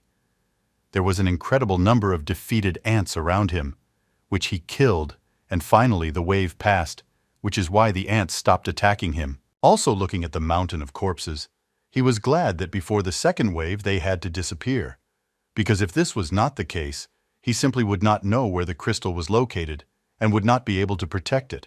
Not far from him he saw the inscription, Gold Mined Orb Note. The golden orb allowed the player to receive 3 random items from the inventory of a killed player. Therefore, as soon as the main character saw him, he immediately rose to his feet. With a smile on his face, the guy couldn't believe that he actually got the golden mined ball. Just as he expected from the manager of the mirror copy, he finally did a good deed. Approaching the golden ball, the main character grabbed it and thought for a moment. Knowing that he didn't have much cognitive strength left, he had about 10 minutes to rest. But this could restore his strength by about half. Naturally, it would not be enough for him because it was the third and last wave. Only now he realized that he should not have attacked the Zhukov so early. He should have waited for the last wave. And now he could only hope to get something worthwhile from the golden ball that would help him end the last wave into the dungeon he was in. As soon as he said the words to open the golden ball, a notification immediately appeared in front of him, where there was a choice between equipment and items, and then the main character began to reason logically that the strength of agility and armor would soon reach 100 points. And would he be able to get equipment that would improve? These 3 characteristics increase his fighting ability. So he immediately selected his equipment and a notification popped up in front of him, that the system opens the ball and the equipment is removed. He received purple-grade amber equipment, which gave him 10 agility and 5 senses. Exactly the same second ring fell to the main character, only on the right hand. The third item that he got was a purple rank pendulum pistol, which gave him 200 strength 30 wisdom skill to lock, and also every attack would like triple damage or stun the target. There was an automatic reload, but it took 1 minute for each reload. The main character stood in a stupor. He couldn't believe his eyes. For him it was damn cool, and he believed that today was his day, since he not only received buffs for all equipment, but also upgraded his main weapon he was fighting. Having gone into his characteristics, the main character saw that 4 characteristics exceeded for 100 points. This made him very happy because his combat ability would be higher than ever. After thinking a little, the main character realized that if it weren't for those who attacked him, he would not have been so strong.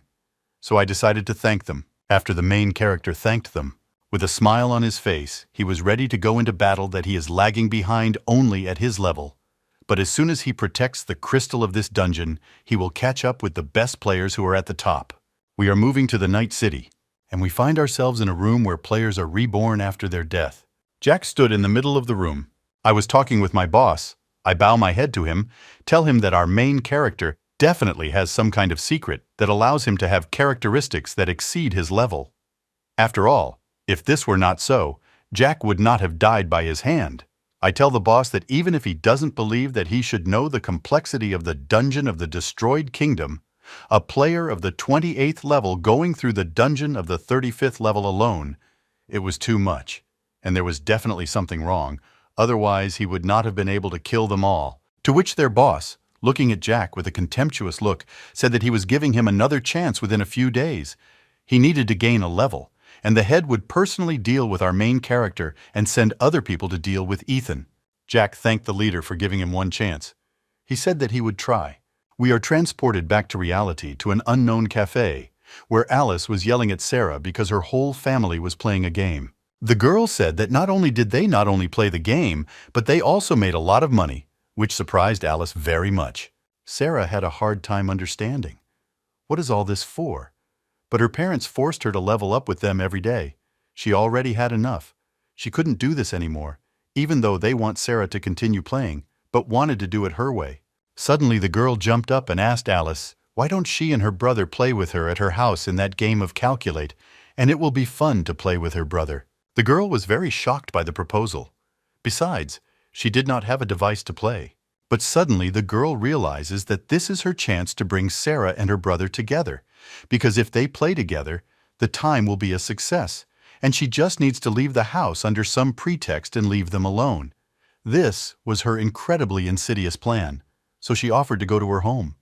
We are transported to the main character, where he began to fight off the third wave that was advancing on him. He destroyed his opponents one after another, by the way. He had never felt his strength as much as at that moment. Just putting on the equipment, he felt every cell of his body, his own development, especially when he received effort. He feels how the blade in his hands became even lighter. His movement steps increased in speed and agility, and also increased. And the height of his current jumps allowed him to rise above all the creatures around. Such moments he felt incredibly majestic. Among the crowd, the main character notices something, attracts some creature that even confuses him a little, but he does not take his eyes off it for a second.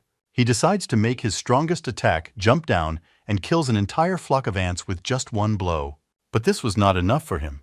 He wanted more strength, more experience, more skills. And most importantly, by destroying ants, he wanted to reach places that he had previously touched only with his glances. And then the same creature appears in front of him, which he noticed when he towered above all the monsters. It was a spider, boss of the 35th level. Of course, without hesitation, the main character wants to end it all. Suddenly, notifications pop up in front of the main character with congratulations, namely, clearing and dungeon rewards. He had such experience. He was given 360,000. This was all multiplied by 10, and the main character received the title of Dungeon Defender. For each loss of one ally in the dungeon, the player's characteristics increased by 10%. And now his characteristics amounted to incredible numbers. Namely, at level 36, he had an incredible amount of experience. His characteristics: damage, defense, resistance, strength, agility, endurance, intelligence, perception points for distribution, health, and cognition power were incredibly large, and upon reaching level 30, he was able to choose a development branch. One of the options was silence on the correct ability. The use of such a skill led to a rollback of all abilities for 5 seconds. The costs were 50 points of cognitive power. With each increasing level, the skill added to 1 second. Also, the second branch of development, which was called Captivity, tied the enemy at his starting point on 10 seconds. After defeating the monster, the main character sat on it contentedly and could not believe that he really single-handedly defeated a large monster. And most importantly, he was happy that he stood up much stronger in just a few hours, which he himself could not believe. We are transported to the real world, the home of the main character. Go from virtual to reality, and the main character went out to the balcony to get some fresh air. He thought about his actions and was very proud of his current result. Only he is waiting for a device to enter the game to make his sister as strong as him so that in the future she can protect herself. Suddenly, the main character heard someone slam the door on him. Entering the room, he saw that his sister had returned home. The girl who stood in the aisle and in her hands had a device for entry. The girl said that it was very difficult to get the device. I was lucky that she had a wonderful friend, Sarah, who helped her get it. But the device through her connections. The girl entered the room, someone's silhouette followed her. So for a few seconds, the main character was in a stupor. You couldn't believe that the girl took out a device to enter the primordial kingdom. But then his expression suddenly changed. He was incredibly happy because he understood that now she could pump with him. Alice, with an incredible smile from ear to ear, said that because Sarah got her the device, she needed to be properly thanked, and therefore today she had to live with them. Sarah, without hesitation, greeted the main character. He in turn could not believe that it was really a device for entering the primordial kingdom, because for him it was really cool. The girl felt ignored at that moment and became very unpleasant. Ethan grabbed the box and began to ask how they managed to get the device. However, for him, it was not particularly important. After all, the main thing is that he had the device. His sister frowned and couldn't believe that her brother didn't even pay attention to the beauty who was standing nearby. And first of all, he paid attention to his toy, even though the girl would now live with them. At that moment, Sarah was very surprised because some device made him very happy. We are going back a day. You are an unknown dungeon of the 40th level, a forest volume. A bright moon surrounded the area. Several people are sitting by the fire discussing the fact that if they go to the level 40 dungeon, they will bypass the second team, which is why their income will increase. And they also discussed the incredibly strong girl who, thanks to her, they found a village. This girl was in the New Order group, and her team took third place out of all teams. Her name was Nika. Suddenly, some unknown guy approaches her, saying that she will be able to request to join the first team after clearing the dungeon, so her development will go an order of magnitude faster. Confused, she immediately understood what was being said about this address to her from a white woman and simply ignored it. Suddenly, one of the team members tells the captains that if the girl leaves, they will no longer be able to develop so quickly. They tuned out the guy's thoughts and talked about how if the girl left you, their team would be over. And besides, they had invested so much in the girl they asked for, and now they couldn't just let her go, especially at the moment when they needed her more. Total. The captain breathed out with difficulty and said that they cannot limit a person with their feelings. Besides, he believed that he would not forget about them even after rising to the highest rank of the New Order. And the captain decided to make sure of this with a smile on his face. He asked, so it is in response, he only saw the girl's smile. The participant, clutching his head, realized that they could not just wish her luck in the higher wounds. And another confirmed the words of the captain, saying that he is absolutely right, and there is no point in slowing down their comrade because they are too weak. And everyone began to say that if a girl had difficulties in the first team, they would not always be happy to take her back to them. It was the same as before. When she just joined their team, they would help in any way they could. Everyone was incredibly kind to the girl. And in response, the girl smiled, thanked her, called her brothers, and said that they were incredibly kind to her. And since they were so kind, she would like to ask them. And the last favor, after everything that was said, she was incredibly embarrassed. And everyone around her stood in a stupor, not understanding. What was the girl talking about? There was deathly silence. A few seconds later, a bright light appeared. All team members lay without signs of life. Who was still there, lived and used the healing skill on himself, could not believe his eyes. The girl who was with them all the time betrayed them. She wanted her to be incredibly strong, but her level was not high enough, so she decided to activate the dungeon message reward, because in this way, she would definitely become the strongest player in the original kingdom. The captain was very angry with her. After all, they raised her, and is this really how she decided to thank them for their kindness? Again, the girl laughed with her hand and said that there was no need to be so angry because it was just a game and they could raise the levels again at any moment. To which the captain did not continue to listen to her and sent her to hell. She was an ungrateful creature and attacked her. The girl was able to dodge the bullets and said that she had repeated to them more than once that no matter how hard they shot me in the original kingdom, the speed of the bullets was limited, so the bullet could not overtake a player with agility above 100 points.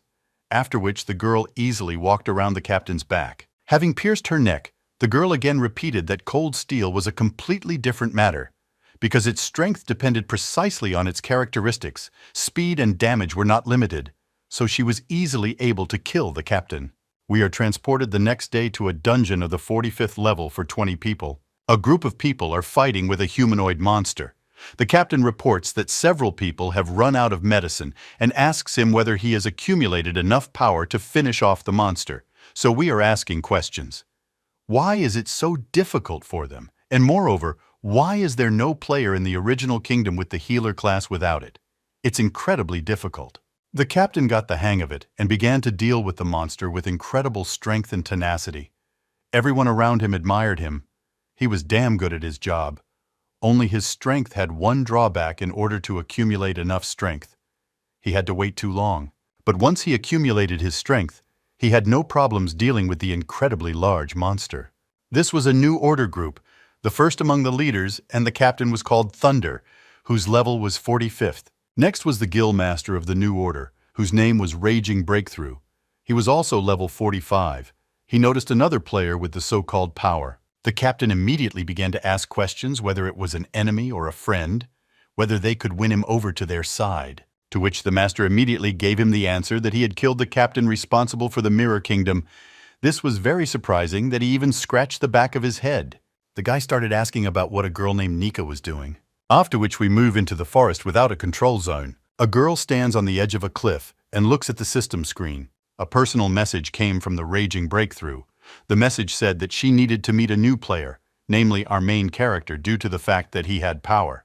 The girl immediately began to shine with happiness because the message did not say a word about his murder or his recruitment to the team. But she thought about it. Players with power were quite rare. If she managed to recruit our main character into the guild, it meant that she would do everything for the sake of the guild. But if she kills him, then she is going against the development of their guild. Therefore, argue that the master did not care about the further fate of our main character. Both options were acceptable. She could either kill him or recruit him. But the girl was valuable to the Gold Master, so he left the right of decision to her. She needed to prove her worth by recruiting the protagonist to them, so she decided to choose to kill Ethan. We move in real time to the apartment of our main character. The guy is sitting in his room at the table, thinking about something important. Namely, he wrote down on a piece of paper what he needed to do, his plan of action. The first thing was to raise the character's level to the 10th level, as well as equipment. And in the real world, he needed to prepare a fortified camp.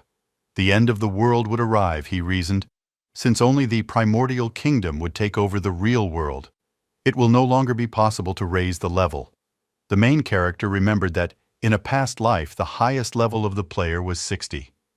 If before the capture of the real world he raises the level to 60, then he will practically be the strongest player. With the help of the 60th level, he will be able to guarantee the safety of himself and his sister. But with the capture of the real world, order will be disrupted very quickly and will dry up very quickly. And until the strongest guilds take up the task of restoring order, food will replace all the currency in the world. So the main character decided to accumulate more food in the real world and, no less important, to establish a fortified camp for himself and his sister so that they could live in safety. The main sole goal was to develop the character, and it was enough just not to die in the game and accumulate food at home. And he, like his sister, would be able to live in peace only after taking over the real world. We are moving to the primordial kingdom in the district pavilion. Several people stood in the distance and discussed the most powerful ability, namely power. The basis for obtaining it was the practice of weapons, and in order to obtain maximum growth in the primordial kingdom, it was necessary to master oneself with types of weapons in order to awaken its power. The main character explained all this to his sister, who had just entered the primordial kingdom. She only had the first level. But her friend Sarah already had experience in the game. So he said that even though her level was high and her equipment was excellent, but in the primordial kingdom, everything was decided not on the level of the power that she needed to get. And therefore the main character said that they will practice all types of weapons to the maximum level, to which the girls immediately agreed without any hesitation. For several days the main character came to the girls' pavilion and checked how they were training. Atake thought about the fact that he just changed the course of history because Sarah didn't want her past life with them and didn't train. But what's important is that he said that his actions, which he did, were in no way connected with the fact that Sarah I brought a device to enter for myself and Aaliyah. In the past life, the main character and his sister lived for 3 whole years thanks to Sarah. So he considered it an honor to repay Sarah properly. He was not going to stop. He only intended to move forward to the heights, and his goal was the 60th level. Half a day later, we are transported to the exit from the level 35 dungeon. Our main character comes out of the dungeon with a certain team following what he hears.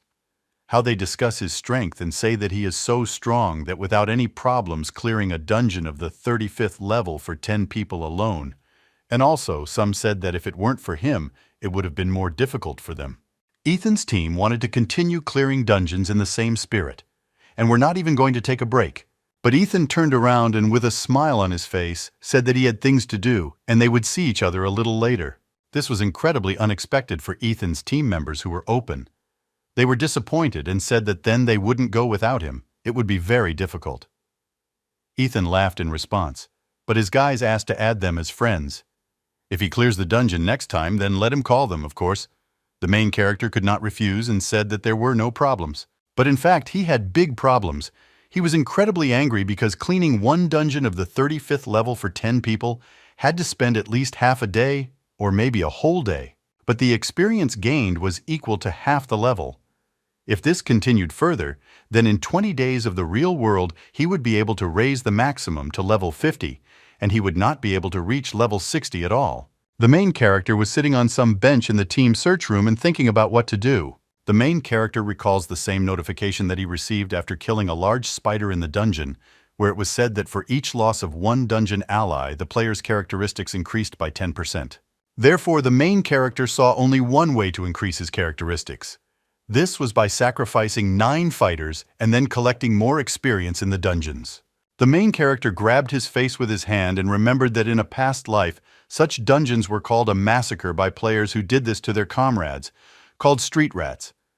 So he thought about whether he would really become a scumbag. But for the sake of achieving the goal, if this was the only way, the main character was ready. Unexpectedly, the input message on which he is naturally distracted is distracted from his obsessive thoughts. He did not expect that someone would contact him and was in a stupor for several seconds, but then decided to open the message. It was an invitation to the dungeon. The dungeon level was 40, and the difficulty, and you were 10 people. The gathering was without a control zone. The gathering point was 602. The system requested that the main character join the team. The guy was in a stupor because he didn't understand what Nika was inviting him to join her team. And then it was as if lightning struck him, and he all lit up and was incredibly happy. After all, his team was invited by a damn girl who became the strongest fighter in a past life, and he didn't understand. Why did she suddenly decide to invite him to the dungeon? The main character began to think about inviting himself in, but this is not how he will be able to gain a level faster. But still, he made up his mind and thought to himself so that Nika would not blame him for taking advantage of her invitation, and, of course, the girl herself. There were reasons for this. The girl was one of the participants in the New Order, and secondly, they had never met each other. Before Friend, the main character suggested that most likely the girl clearly did not prepare anything good for him. The main character remembered that in a past life she had power. He was wondering whether the girl had already got her at the moment, and whether he could cope with her if something went wrong. But other than how to accept the invitation to the main character, nothing more, there was no room left. Only the dungeons would allow him to grow. I was invited, and looking at the table of participants, the main character recognized familiar faces. The first of them was a man with the nickname Boar, and from his previous life he received an award for a desperate situation, the task in full. And before receiving the award, he destroyed all his comrades. Also, the main character remembered how his former colleagues threw mud at him in the Papaka. In the general chat, then there was a girl under the nickname Pelinashka. She was similar. The story is that she was the first person to kill her comrade, whom she herself slandered. And the rest of the participants had a similar story to these two, so it looked like the team for the dungeons was specially selected by Nika herself. The guy was very confused by this because he didn't understand how she knew that these guys were just a circus. There was one option that she personally taught them similar tricks. And as soon as the main character joined him in the chat, Nick said that everyone should move forward to the point. The goal was a zone in which there was a dungeon for 10 people. One of them asked in the chat that our main character was the same person about whom the chapter was repeating, and why he was only level 37. The head replied that in their team the level is not important. The most important thing was strength, which is exactly what our main character had. He didn't hesitate, and the main character opened the map and looked where he needed to move. He was in the city, and without a control zone, it was quite far from him. The gathering place greatly confused the main character, because the controlled territories of the city were divided into 5 zones. The first zone was the replenishment of resources for all players in the city. All dungeons inside the city were under his control and had long been changed, like all sorts of dungeons for beginners, etc. Particularly dangerous zones for players who are looking for hot sensations. Controlled zones have also been changed. 100% of the creatures are closed in the city. Our main character fought with a chicken crown in just one of these dungeons. But the deadly territories for players are uncontrolled zones. Incredible creatures live there. The control and influence of the city on local dungeons without a control zone are very low. Creatures above the 30th level roam freely in non-dungeons. But here comes death to all players. Creatures above level 75 are roaming in uncontrolled territory. And the city has no idea of the last zone of destruction. How to control such a territory? Creatures from the dungeons cannot be sealed. There are monsters at the highest levels of the primordial kingdom capable of destroying everything in their path. So we are moving into the uncontrolled zone unknown. The main character heads to the location of his future team. Unknown creatures are roaming around, and screams were also heard from the depths of the forest. Somehow our main character managed to hide from the eyes of the creatures. He stood motionless behind a large stone. The monsters did not notice our main character and went towards the sound of screams, while the guy was arguing that the monster there was not of a particularly high level. But there were too many of them, and just one creaking and monster was enough. Throughout the entire area they gather at the point where the noise is located, and as soon as the battle starts, there will be whole waves of these monsters.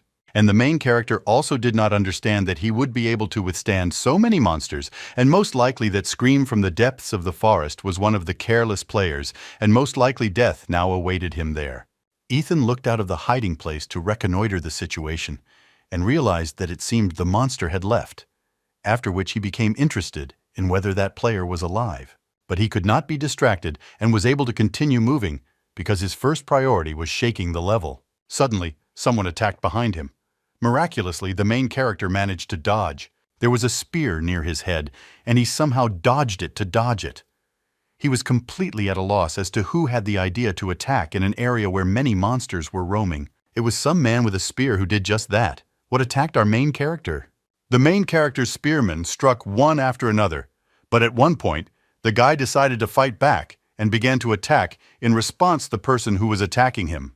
Then there was an incredible big bang and fog rose up around them. He calmed down with a satisfied face that, looking at the main character, he said that the guy really seemed to have power, and now he understood why their leader chose him for the raid, and the attacker was a team member whose name was Hog. He was level 43. Naturally, the guy was not satisfied with such checks, and he was very serious, expecting another attack in his direction. The boar continued to say that the damage from his power is in no way comparable to his, but even more so he deserves his approval, and so the guy said that they should go to the collection point.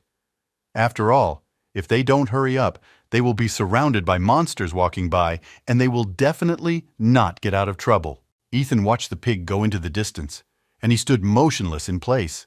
He was very angry at the pig's insolence. This is the first player who appeared with power, and the guy suggested that with a high probability, Nika's power and the village of her team captured the hero very much. And the most important thing was that it was very clear whether someone in the dungeon would receive a reward of a desperate situation, and the chance that the main character would die was still great. He began to wonder whether he should go further. Still running through that forest to his destination, the main character was as serious as possible. And when he got there, the girl sitting in front of him was the same Nika who invited him to the team. She looked like the most ordinary girl, unremarkable. The main character was very alarmed by its simplicity, but even more so, he was immediately noticed by the one who invited him. As soon as everyone had gathered, the girl immediately stood up, clapped her hands, and said that before entering the dungeon, she would like to say a couple of things. Everyone immediately paid attention to her, and at the same moment they froze attentively. Listen to what the girl says. At the same time, the guy continued to look at his team. If it could be called that for him, he considered them a bunch of scum. Nika said that the uncontrolled zones of the dungeon are considered very strange. Therefore, when they enter it, the first thing they should do is familiarize themselves with the rules. How strange they were to Anna, and the girl hopes that no one will be nervous and they will calmly discuss the plan for clearing the dungeon. After all, this was the most their main task. Everything the girl wanted had already been said, after which she invited them all to move out, which they immediately did, going to the dungeon. Walking behind everyone, the main character was not himself, because he didn't really understand whether someone in this dungeon had received the award of hopeless situation. But the chance that he would die was still great.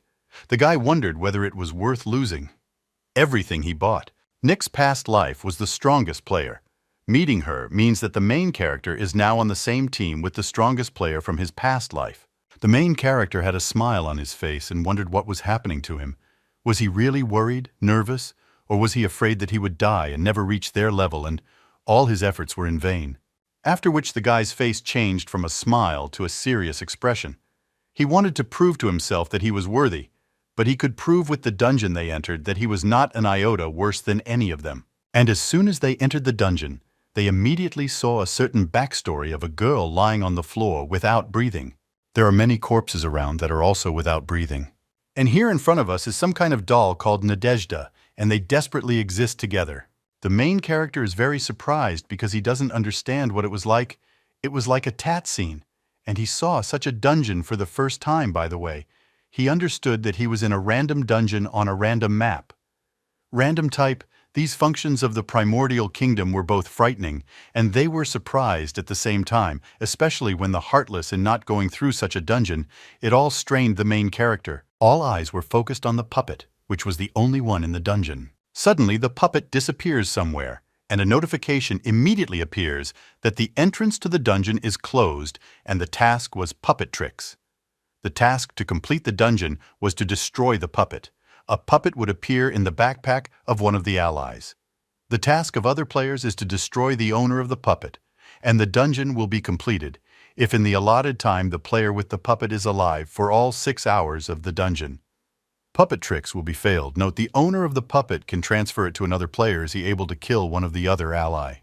The main character does not understand what is happening and why the hell the task fell out like this. He began to understand that, most likely, the dungeon was specially created for those who want to receive the reward. A desperate situation. If you leave the puppet to the last surviving player, then 100% you can get the highest reward without a desperate situation. After these thoughts, the main player received a system notification, which said that the puppet system had appeared in the dungeon and the countdown had begun. The main character immediately thought of checking his bag and making sure that he did not have the puppet, but he immediately changed his mind about doing this now. It was not the right time. The guy with a serious face realized that he would need to do this when all the players had calmed down, and then he could calmly check whether he had a puppet in his backpack. If he really has a puppet, then he can now give it away with his fear or surprise, and then he will become a target for all members of the team. And fighting with at least 2 fighters with power is not the most advantageous position for him, but they believe it increases significantly. Everyone started looking at each other, but the main attention was focused on our main character. The guy understood that everyone was examining their neighbor, either hiding it or they were in the same situation as our main character and could not do anything about it. Suddenly, their captain spoke and asked whether everyone had seen the goals of the task, asked to show who now has the puppet, and the one who shows who has the puppet will, for his death, each of them will give him part of the reward and everything will be fair. So she decided to ask again what they had. Those who do not have a puppet in their backpack, do they agree with this? Everyone unanimously said that they agreed and did not object to the captain. The main character did not lose the temporary one, and this was his chance to look into his backpack and see if he had a puppet as everyone looked at the captain. At that moment, when he looked into his backpack, the main character could not believe his eyes. After all, out of the whole team, he was the one who had a puppet in his backpack. He didn't know what to do, because he had just joined this team and was given this as a gift in the first dungeon. The guy didn't know what to do with his peripheral vision. He looked at the puppet, thinking through his plan as seriously as possible, because his main goal now was to kill one of the team members so that the puppet would go to another player. In tandem, how to rid himself of the impending threat. Standing behind everyone, Ethan thought about who to kill and who would be his savior. But at the same time, he thought that even if he handed over the puppet, it would be difficult to fight against 2 players with power who were not very kind. The girl with a smile on her face asked that no one really wants to confess. At that time, our main character was looking at the floor and trying as much as possible not to show that he had a puppet. But Nika came close to him and began to look up into his eyes, saying that it was time for their little colleague Ethan to admit that he had a puppet. The guy can't believe his ears. He doesn't understand how she saw through him. He got very angry. The girl, in turn, continues to say that they didn't even really meet. The girl says her name, gender, her hobbies, and at the same time asks our main character. But the guy, in turn, is silent. I don't know what to say, and I'm wondering how he can get out of this situation. After all, even if he kills the girl, then behind her there is still a crowd of high-level players who will easily finish him off. It was a stalemate, as it seemed to the main character. It began to dawn on the guy that they didn't study the reactions of other players at all, but made sure that he had the puppet, after which he began to understand that they were all together against him. The main character, looking at the girl, began to analyze what everything was. It was elementary to invite such a strong team to the group, check before joining their squad. The main character did not understand for what purpose the girl was going against him, but the dungeon was created specifically to get rid of the guy, which is why the girl gathered a similar gathering around herself in order to defeat the main character. Ethan. This really pissed him off. He began to exude incredible aggression. You understand that they invited him to the team in order to complete the dungeon. But the main character will not just give up, and therefore he believes that they have not signed their own death warrant because he must get a ward for a hopeless situation and is not going to give up under any circumstances. The girl pompously continues to think that the main character will not do anything and says that he is an incredible rude person, but even so she likes him for some reason, due to the fact that he has already shown his strength. She says that he is not even close compare with them, and therefore she was not going to waste time. She began to say that the sooner they finished, the sooner the protagonist could start all over again. One of the squad suggested that the head give the main character a chance to defend himself, so they thought they could have fun.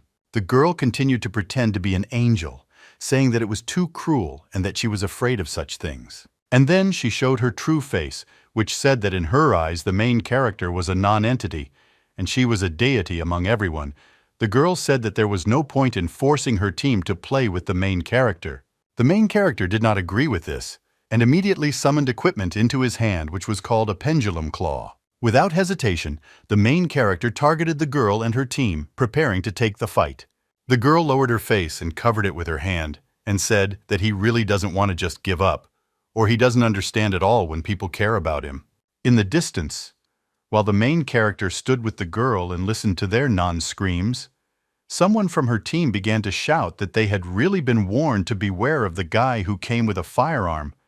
They all considered the guy an idiot, and that he wouldn't even be able to defeat ordinary fighters without power. And one of them said that since they warned him, it means the main character has distinguished himself in some way, and that perhaps his shots will chain the enemy in a cage.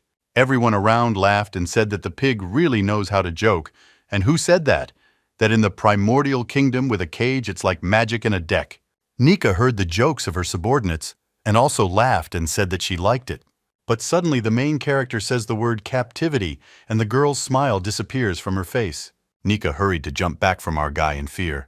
Although the girls managed to jump back, she was very wary, waiting for some kind of trick. Everything was fine, even if only for a second. The girl shuddered in fear. And then she realizes that everything is serious and tells the boar that there are no games and that they should all attack together immediately and finish him off. The guy heard his words and smiled because she had not yet seen the whole situation around her. Her henchman was completely scared and shrouded in chains that he could not even move. They wondered what it was. Everyone around them was numb with fear and tried to do something to help their ally. The girl was no less frightened because everything was not going according to her plan, and the smile that was originally there was no longer on her face. This was one of the abilities of our main character, level 30. The first ability was silence, and the second was captivity, which he just used. After everything, the main character was incredibly angry and said another phrase that sounded like, "Lock the pendulum." This gave a threefold increase in damage, for which the main character spent 100 knowledge points, but the next attack did a strong 5,000 damage. Having gathered all his power in the pistol, the guy immediately fired a shot. He was enveloped by the thirst for revenge, as well as the thirst for killing and victory. A flying bullet into a pig who was shrouded in chains meant death in an instant, and he would not have felt anything. He would have already been reborn in the lobby for the dead. One shot was needed to kill one of the strongest opponents who surrounded him. All attention was focused on the man whom our main character killed. He plopped down on the ground without any signs of life. In addition, it began to glow, which meant final death. Then the hero displayed a notification that he had killed the boar and given the puppet to another player, and a second notification followed, which said that there were -1 people in the dungeon, and the dungeon defender skill was activated, and all characteristics increased by 10%. Plus the main one, the hero received 1 pearl. Everyone in the area stood with their mouths open, not believing that the guy was able to kill their ally with just 1 shot and without even blinking an eye. Our main character was most afraid of 2 battle options from the entire team, and the first option was a fight with Nika's head and a boar. After all, if they united and attacked at the same time, then most likely the main character would lose. The second option was that in addition to the 2 of them and the main character, there was a 4th person in the team who had power. Any of these options would lead the main character to a dead end and ultimately death, especially the second option. But he began to judge by the words of Nika, who said that in their team, only the girl and the pig had the strength to resist our main character. In other words, only these 2 had power that could be compared with the main character. So the guy immediately rejected the second option, and for him only the first option carried danger. Therefore, he took advantage of the moment when the boar relaxed and completely misunderstood the power of the main character, which is why he managed to kill him, breaking their strong couple, making his task much easier. He only had to wipe out the rest of the team, and that he was immediately going to start because 100% victory was on his side, even if it would have been a more favorable outcome if the main character had killed the first nickname. But unfortunately, at the most dangerous moment, she managed to dodge the shot. The guy stopped thinking and said that he was warning them in a friendly way that the puppet had passed on to one of them, so they should have come to the defense of their ally with the puppet, as he planned. It is to destroy him, and then they will not be able to take revenge on him due to the fact that they will have a small team. As soon as the main characters looked at the girl, he realized that he needed to be as careful as possible. After all, if he wanted to receive the dungeon reward, which was called the massacre, he first needed to determine who had the puppet so as not to accidentally kill the bearer first, and in order to receive the task, he had to kill him last. The girls immediately come to the understanding that the situation is not the most pleasant, and things are much worse, as it seemed to her. She ordered her subordinates not to twitch, because having said all this, the main character planned to find a man with a puppet. But it was too late. The whole team surrounded the man with the puppet, thereby betraying the carrier.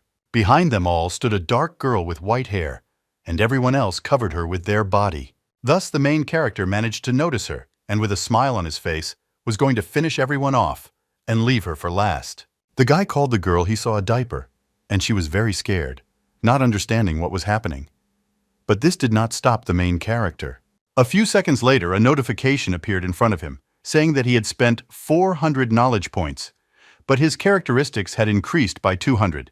With incredible speed, ignoring the thread, he began to jump in the direction of her team and towards the side of the puppet's carrier in order to finish it all as quickly as possible. A few seconds later, her entire team was defeated because Polly took just 1 hit without any problems. Ordinary players were too weak for our hero. Nika tried to do something and attacked from behind, but it was already too late. Half of her team was defeated, but she was not going to give up. Ethan, of course, noticed her and deflected her blow with his katana without any problem. During the battle, they started a dialogue.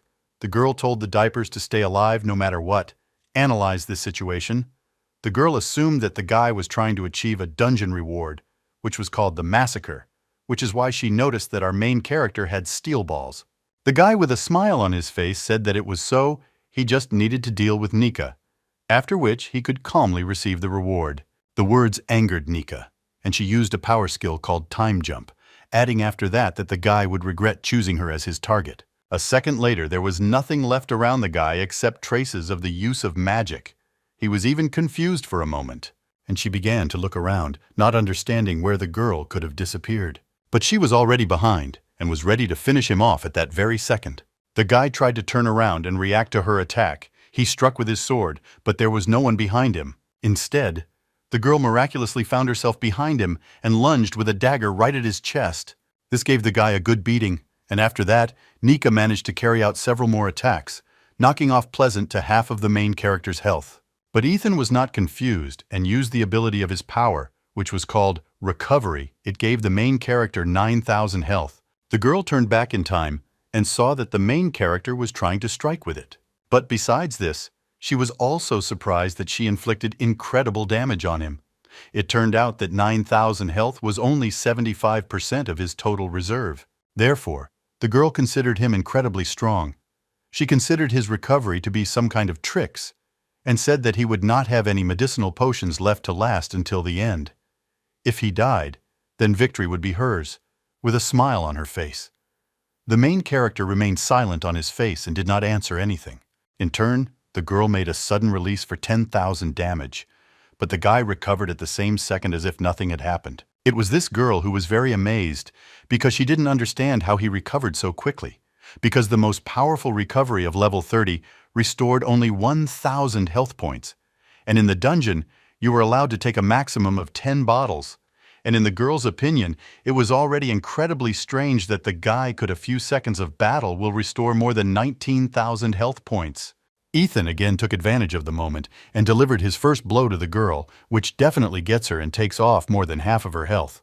With a smile on his face, the guy says a phrase with an apology, and also that he is the only winner here. Standing in silence for a few seconds, the main characters concentrate on the blow and want to once again give her the final finishing move. The girl miraculously manages to notice this and jumps out. In that place, the guy was not at all embarrassed by this. But I began to imitate a little that the girl constantly runs away. Oh, how the girl reacted and jumped back to her henchwoman to catch her breath. And she begins to get very angry and discusses out loud the fact that he could not bring so much level 30 instant recovery potion with him because there was a limit of 10 bottles. But she did not understand how he had already restored more than 19,000 health points. She began to take it into account huge reserves of health and came to the conclusion that he had the power of a support player. The guy smiled and did not deny, but simply said that judging by her agility, she pumped all her stat points into agility. In addition to everything, while he was fighting with her, he realized that her power was melee, but the speed was completely abnormal, and the damage almost always scored a critical one. The girl, who said nothing, smiled as if she was hiding something and sarcastically preparing for the main character. A moment later, straightening her hair, the girl said that her reserves of cognitive strength were very low, and now the reserves were all running out, so she came to the conclusion that she had lost in this battle. The guy stood away from them and watched as the girl discussed the plan that she wanted to commit, namely to kill the diaper at the same moment and finish them for their sake. The guy understood that he had gone too far with force and forced Nika to take such steps. The main character became incredibly serious because he understood that the girl was too fast and she had an incredible chance of killing the diaper before he had time to react. And besides, I understood that if the girl realized that she could not defeat the main character, then she would immediately finish off the diaper on the spot and simply finish for their sake. The main character was very embarrassed by the girl's behavior, as if she was saying everything backwards, and with a serious look, the guy asked what the girl was waiting for. He understood that the girl was plotting some kind of plan because she hadn't killed the diaper yet. But because of this, the main character couldn't relax. He planned to finish them off as soon as the inclination rolled back. Nika said that if she kills the cookie, she will not be able to kill the main character, and therefore for her. It was a difficult choice because in this dungeon, the main target was our guy. Suddenly, a notification is displayed to the main character that all his characteristics were there, and that the capture skill was recharged and he could use it. As soon as the main character had the opportunity to be captured, he wanted to take advantage of it. But something was wrong. Namely, the cookie, at the same moment as the main character uses captivity, kills Nika without hesitation. And before her death, with a malicious smile, the girl returns to the lobby for those who died in the dungeon. Before the cookie killed Nika, she sent her a message with instructions, which said that she needed to kill her and then kill herself, which is why the girl owed a double reward. The cookie immediately did so. As soon as she finished her chapter, she immediately made herself harakiri and also flew away to both for those who died in the dungeon, dropped their level. The guy was in a stupor. He couldn't believe his eyes that the girls really decided to take such a step, And what was more important was that the guy didn't finish off the cookie when he should have. He lost at that moment. Before flying off to the lobby with a malicious face, Nika laughed at him and called him a sucker because he missed his chance to win. After all the words, they both disappeared, and there was only one guy left who, because of the stupor, could not even move. It seemed to him that this was the basis. He was so surprised that he fell to the ground and did not know what to do next and why everything happened this way. Opening his inventory, the puppet returned to him. The guy began to argue why Nika did this because he thought that she was going to finish the raid. But then he came to the conclusion that all this was in order to deprive the main character of victory, which made him sarcastically funny. He grabbed his head and began to scream because it was a hopeless situation. If he didn't come up with something, then in a few hours he would have died. Holding his head, he thought that he had really missed his only chance to win and change everything in his favor. And now he was wondering how he could overcome such a situation. A few hours later, the main character continued to lie on the ground in his thoughts, but unfortunately nothing came to his mind. Therefore, he realized that this could not continue, and he needed to do something. He got up from the floor and began to think about the fact that if all the allies died, who, purely theoretically, the primordial kingdom would not allow him to lose in this raid. Therefore, he came to the conclusion that there was another way to pass this dungeon. Only there was a small problem. He did not know what. He began to beat around the bush and approach the edge of the dungeon, but there was a transparent wall there, which he tried to break, but nothing worked. He looked to the side and realized that the territory of this dungeon was equal to the size of the platform on which he was located. Therefore, there is no way for him to leave the zone. He approached a large platform on which stood exactly the same puppet that was in his backpack. The guy understood that the uncontrolled zone was only in front of or on the cylindrical platform with the puppets. He immediately climbed onto it and tried to understand what could be so important there. He stood in front of her for several minutes. He tried to understand what was what and how the scene at the beginning was connected with this rack, on which was written hope and despair existed together. Looking a little closer, the main character realizes that in addition to the inscription Ethan, there was also some other inscription below. He touches the inscription on which it was written, "Such words cannot open this door." The guy began to wonder who scratched this inscription. Unexpectedly, he managed to press it, and it lit up. And some new information appeared in front of him, which he clearly had not seen before. A window popped up in front of him, with a notification saying that to open membrane number 602, he needed 1,000 knowledge points. This made the guy very angry. After all, 1,000 points in knowledge was too much for him. Moreover, he was affected by the amplitude it was called a counterattack of despair, do more than 1,500, and because of the battle, he had a little more than 1,000 points. But the main character had no idea what could be inside, and he could not spend everything to enter. He thought about spending 700 knowledge points to increase all abilities by 350 points, and then he would automatically receive 1,000 knowledge points, so he would have left more than 300 knowledge points. He understood that if he was going to penetrate into uncharted territory, then he needed to be on full combat readiness. But still, he decided to think less and just do it. To begin with, he spent 700 cognition points to enhance all abilities by 350 points. Why did he spend another 1,000 points to open membrane door number 602, and the last notice that was that the power of cognition was absorbed, and membrane door number 602 opened. A light shone brightly in front of the guy, and steam began to emanate. He began to be drawn into that door. The protagonist's consciousness at that moment became cloudy, and he didn't really understand what was happening. After a few seconds, he hears a voice that tells him to hurry up and press some button. The main character began to rub his eyes because he didn't understand anything, because in front of him was too bright, and some unknown guy was telling him to make some choice. The guy hurried Ethan and begged him to make a quick choice, wait with the focus to display who is following him, or dissolve and put everyone on the map. The guy did not understand at all. What are we talking about? What power? What kind of display? And in general, what was the person talking about in front of him? Ethan stood in the room looking at each other and decides to ask what the difference is between the choices. The yellow-haired guy urged the main character and told him to quickly decide and think carefully with his head which option he should choose. But Ethan didn't understand at all what he was talking about. He didn't know where he was. Moreover, who was standing in front of him, but he assumed that it was a fixed program, and this was an independent place for the main character to pass the test to enter the membrane of number 602. The guy looked around and thought about what he should do next. But looking in front of him, he saw the answer options, but didn't understand what they didn't mean. But he knew one thing. If he wanted to take the test, he had to choose something. One of two options. But he wondered what would happen if he chose the wrong option, and besides, it was too difficult for him. The main character understood that, according to the script of the fixed history of the program, the character he played as and the character on the side had to face some kind of disaster. And the most interesting thing is that the guy who stood in front of him asked him to make his choice.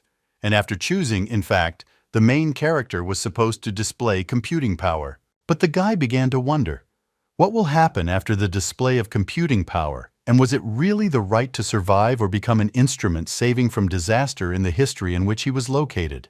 For the main character, this was all too difficult. He grabbed his hair and thought.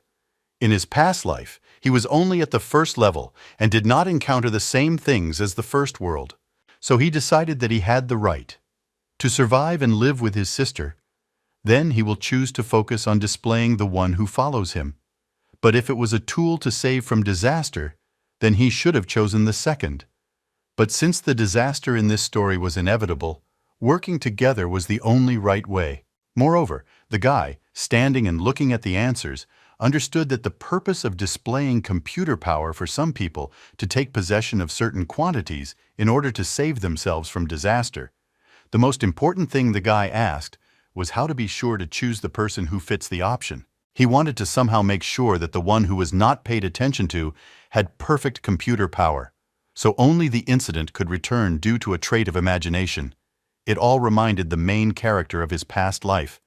If it was not someone who came from the first world, then his level I shouldn't have hanged myself. I'm arguing all this guy. The thing was that he wasn't so bad. So the main character made the choice to dissolve it and put everyone on the map. After he chose the answer options, he was transported back to the dungeons. But looking around, he did not notice any changes and was incredibly surprised. Looking at the platform, he was depressed and did not observe any changes. So he came to the answer that he had chosen the right option. Sitting in the dungeon and waiting for his power of cognition to regenerate, he began to reason that since nothing had changed, it seemed that the correct answer was to focus on displaying the one who was following him. The main character had 350 knowledge left due to the fact that the puppet was a parasite that settled in the main character as if it was in a constant battle. So the speed of restoration of cognitive powers was very slow. But even so, the remaining 5 hours would be enough to gain 1050 knowledge points, and he would be able to pass test twice. For the main character to test twice, it was enough to just wait quietly. An hour and a half later, the main character had already restored 700 cognitive powers. This was enough for him, so he immediately set off to complete the tasks. Returning to the same room without thinking, the main character immediately chose another option. He assumed that if the test was penetration, then he just needed to choose one of the options. It seemed too simple to him. He also wondered why the existence of the brother he entered was so significant, and also the backstory which said that the door did not let the puppet through, so she could not go to the research institute that calls home. The guy thought about what the problem was. One of the options is the power of cognition, but the guy didn't understand that's why. And now for him, the only useful information available was the opening animation.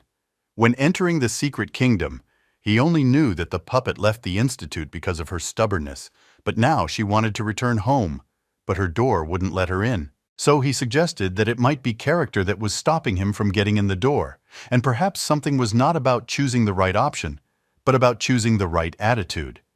But he didn't understand how to choose a relationship because there were only two options before him. The main character stood for a while thinking and began to stick to his moisture. And in the end, I chose the same option twice. Returning to the areas where he was tested, he quietly awaited changes. But constantly for a few seconds he saw that nothing had changed. Everything was still in its place, and nothing had opened. The main character has only one attempt left, and since he was wrong, he can only wait again. But since he was true to his guesses, he was going to choose the same thing again. After sitting in one place for another hour and a half and waiting until the power of cognition was restored, the main character was going to take the test again. But this was his last chance.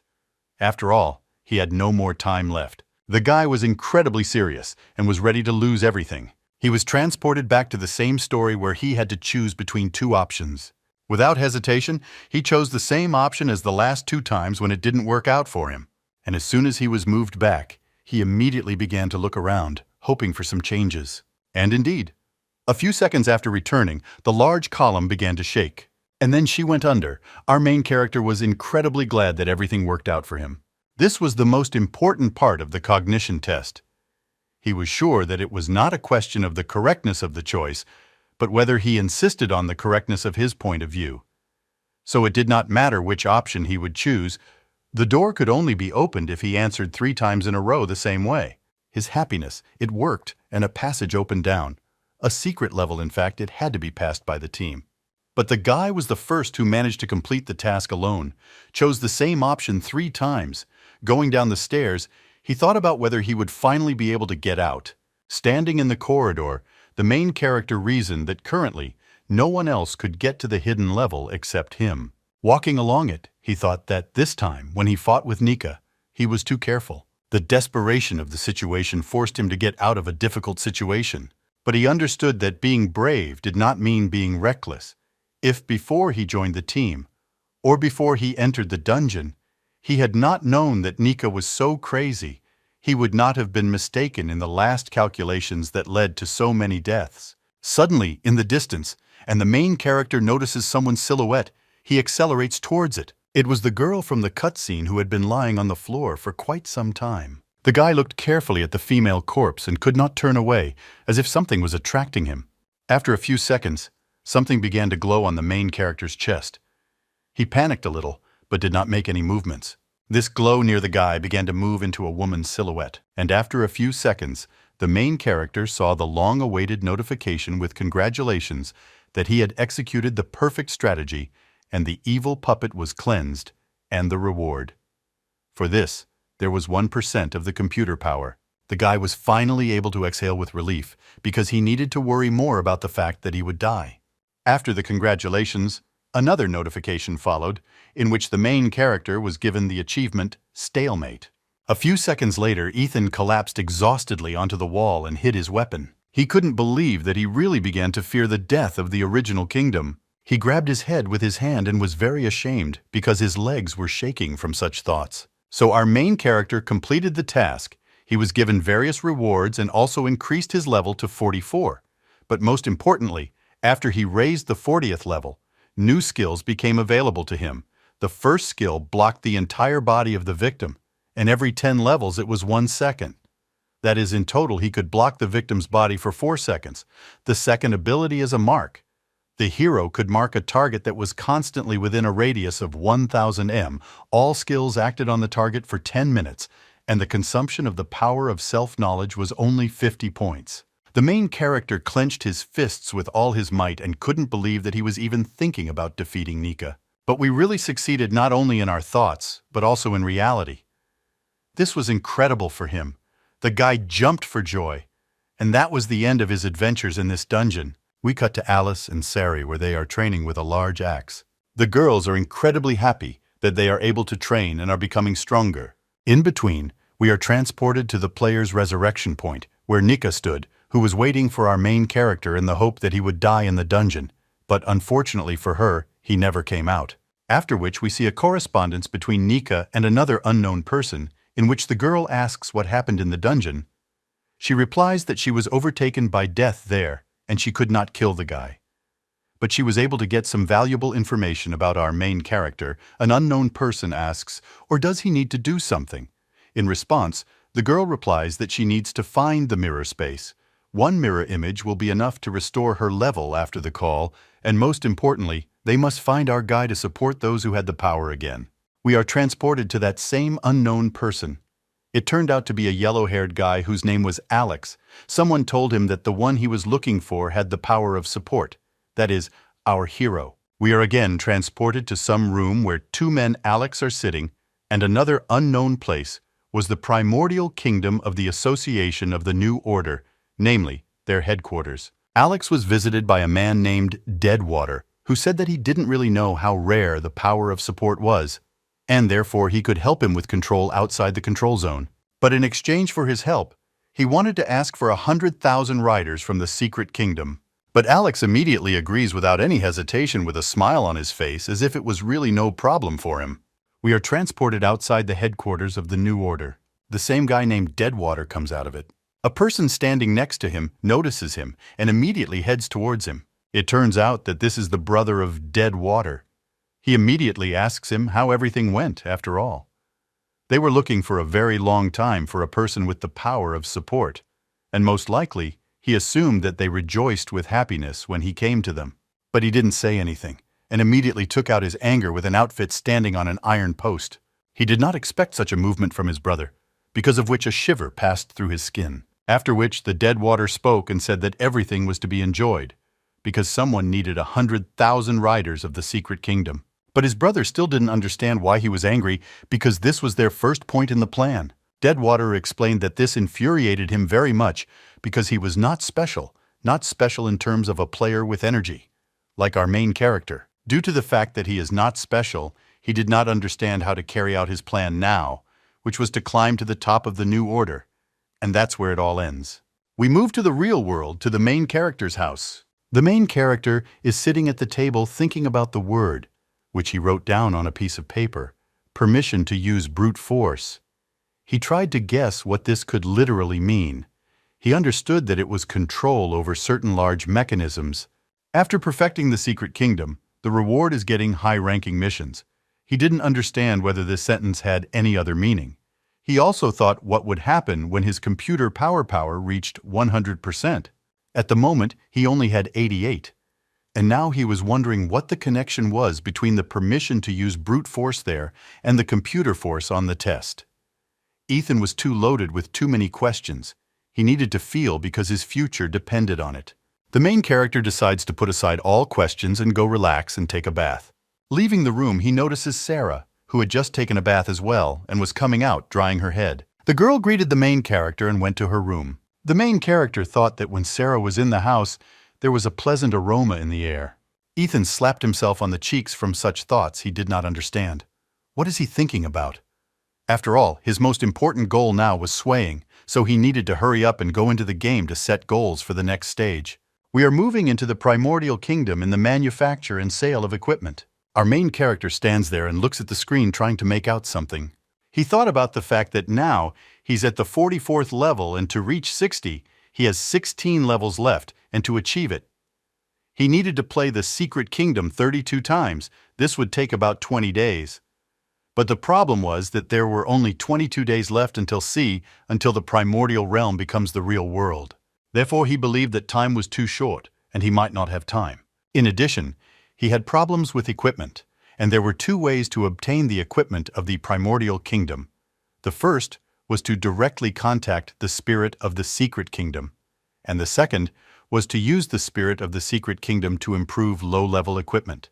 Ethan began to feel a pang of conscience for nothing, because so far he had 11,000 points from 2 Secret Kingdoms, of which 6,700 were for 3 trips to the Secret Kingdom, and he received the remaining 4,200 after he laid out the remaining equipment that he drew but did not use. For Ethan, the system offered to create 40 pieces of purple equipment for 650 secret spirit points, and there was also an option to increase the level of purple equipment from level 30 to 40 for 400 secret spirit points. The main character still did not have 3 pieces of content, namely the main headdress of the necklace and emblem. If combined into 9 pieces with the other 40, he would have spent 5,500 Secret Kingdom spirit points. Raising the level of purple equipment would take 1,100 seconds. The main character needed another 16,000 Secret Kingdom spirit points to reach level 60. He stood there thinking that he had to play 40 more riddles than last time. Since he wanted to achieve his goal, he must take risks to get 1 or 2 additional rewards. And now all he had to do was choose his victim, or at least notice who to target. Suddenly, he receives a new message which confuses him, since usually, news came only in emergency situations, and this stressed him out very much. As soon as he opened the message, he saw that it was from the president of the New Order. He asked whether he was free because he wanted to talk to him. As soon as the main character saw who the message was from, he immediately changed his facial expression and became incredibly serious. It was all due to the fact that in a past life, he somehow had the opportunity to meet with a lowlife. He was humiliated in every possible way, and they said that such trash as he had no place in the new order, and even more so for him to get out because soon the president of his past life should come. A new order was founded in the original kingdom. They occupied the entire southern region of China and became the strongest guild in the game. The main character had a personal enmity because whether you were weak or had a special talent, your life directly depended on the new order. They aimed only at managing the elite and no longer that, since they treated players with a low level or without talents like creatures and in every possible way oppressed them. Since our main characters were a man who died in a past life and meeting them, he could say that it was impossible not to hate the new order. But then he was extremely weak. The main character answered the new order and asked what happened. That he wants to form a team specializing in the out-of-control zone of the secret kingdom, and while they did not have enough people. And recently, he heard that the main character had supporting power, which is why he was invited to them to the team.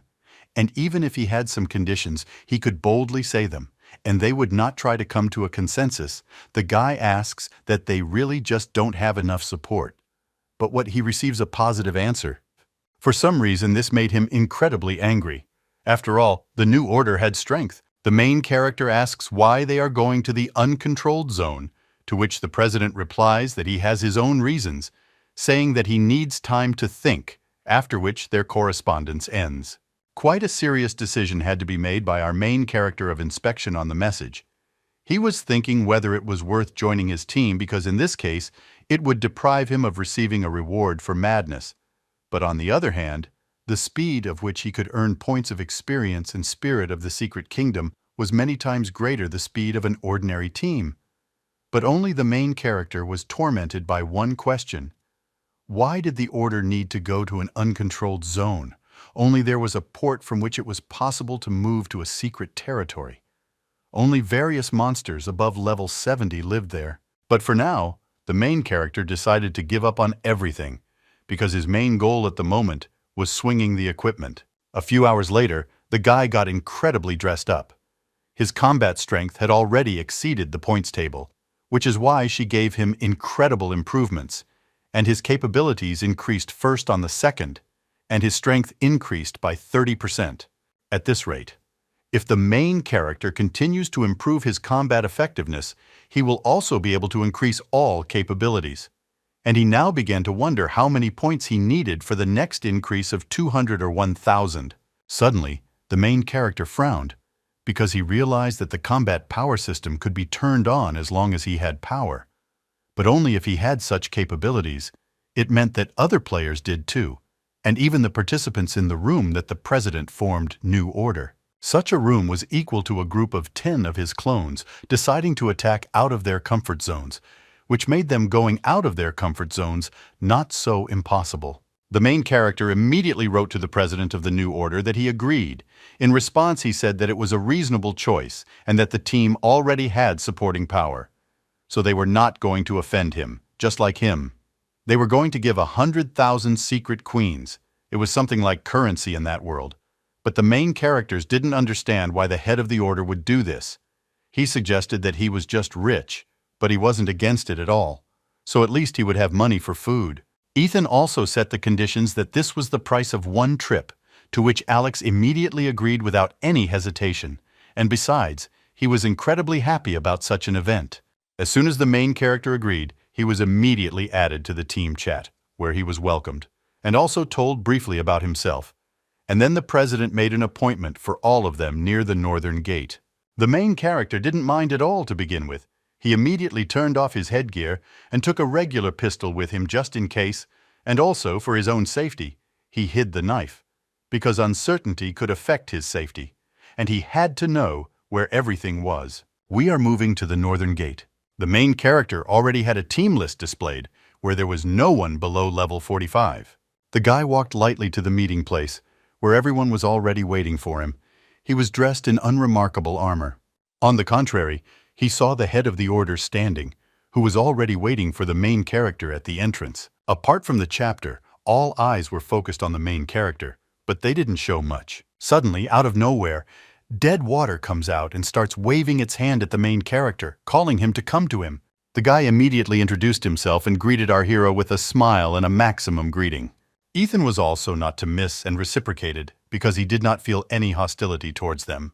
Standing together, they heard how the crowd was discussing the fact that the guys had never met the owners of Supporting Power, and now there were two standing in front of them, and for them it was an incredible surprise. Suddenly the head of the order, Alex, spoke up. He said that before they went to their comfort zones, he would like to be the first to show them two secret kingdoms that would be useful to them in the future. The guy, looking at the head's performance, wondered if it was really the president of the new order, one of the strongest people of the original kingdom. In his opinion, he didn't look much like the head. Suddenly, Alex asks the guys to show their abilities so that he can appreciate them. The guys immediately looked at each other. Ethan at that moment thought that the head, when he invited her to the group, did not know what they were capable of. But without hesitation, the Deadwater stepped forward first, waving his arms to the sides, while Ethan behind him scratched his head, not wanting to give away much of his secrets. But Deadwater suddenly turned to the hero and told him to be bolder because their team would trust them more. The guy couldn't do anything about it and said that since it was so important in principle, he didn't mind. Deadwater approached Alex and began to talk about his abilities, and the fact that he was experimenting with his strong friends, chips in strength and distance. All this was formed from how far the weapon could attack. He gave approximately his weapon. His weapon was gloves. The attack radius was about 1.5 m, so he should have been no further than that segment from its goal to get there, and this was the biggest drawback of Deadwater. Alex realized that the Deadwater was talking about the connection between weapons and skills. This was very entertaining for him. The main character was surprised because everything was clear to him from the very beginning, that his weapons were boxing gloves, which is why his radius was only 1.5 meters. But the main character's weapon was a pistol, and its range was unknown since he himself did not check it. This drove him into a stupor, because he assumed that the approximate range was 100 or maybe 2 meters. Without the guy there was a chance to check this problem, because the skills always worked for him. Suddenly, the main character began to get nervous because he did not know his attack radius, because this was important for teamwork. Alex at that time showed his first skill, which was called Recovery. He could heal himself. The second skill was called Mantra, a skill that could be used on the boss.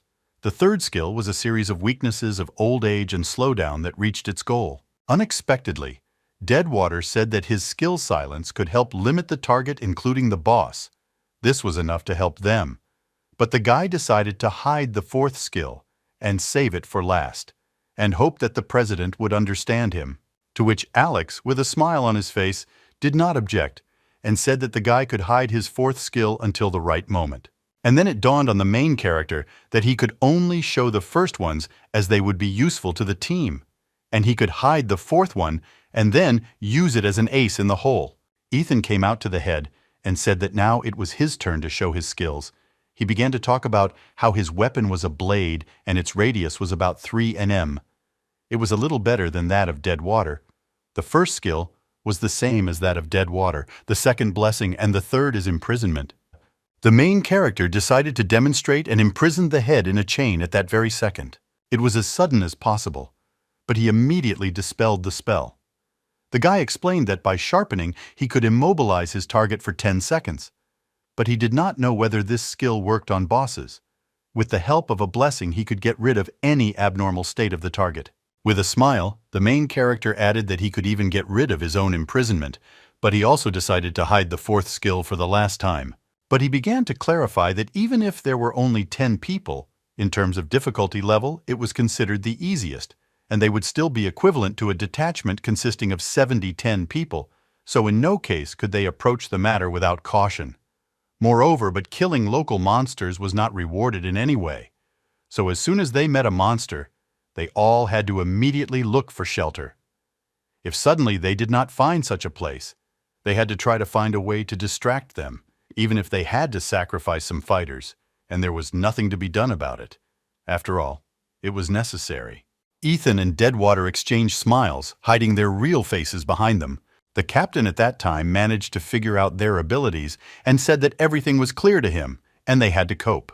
Therefore, Suddenly he spoke loudly to everyone present that due to the lack of holders of supporting power, they were forced to always remain on the periphery of the non-control zone. But from now on, they now have two of them. Raising his hand up, Alex continued to say what now. They were required to penetrate deep into and explore secret depths beyond the control zone. Everyone as one supported the captain and did not doubt his words. So they immediately set off, while Ethan, behind everyone, watched them. He thought that the benefits received from trading in chaos zones and non-control zones were the same. But the degree of danger is different. And why the president of the New Order so insistently wanted to attack outside the control zone of the Secret Kingdom remained a mystery to the guy. He began to suspect that Alex was hiding something from them. Deadwater notices that the main character has stopped and does not go with them. Therefore, he immediately called him over and told him not to lag behind because they all needed to stick together. With a smile on his face, the main character said that he would hurry to them, while the Deadwater was thinking about his own, namely that in this team there was only room for one support. Therefore, he planned to get rid of our main character, and soon there would only be one supporting power in this team again. We are moving. At the entrance to the uncontrolled zone, Alex began to explain that there was some difference between an uncontrolled chaos zone and a dangerous zone, and it was the surroundings of the uncontrolled zone that determined the degree of difficulty. According to how many people there were in the detachment, and for this reason, Oleg assembled a detachment with 10 people, and no more.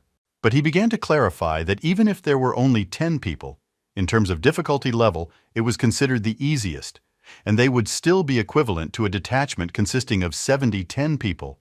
So in no case could they approach the matter without caution. Moreover, but killing local monsters was not rewarded in any way. So as soon as they met a monster, they all had to immediately look for shelter. If suddenly they did not find such a place, Ethan needed to try to find a way to distract them, even if it was necessary to sacrifice some fighters, and here nothing was possible, nothing to do. After all, it had to be so. After the captain's words were spoken, everyone suddenly fell silent, but could not say anything since any objections were not accepted.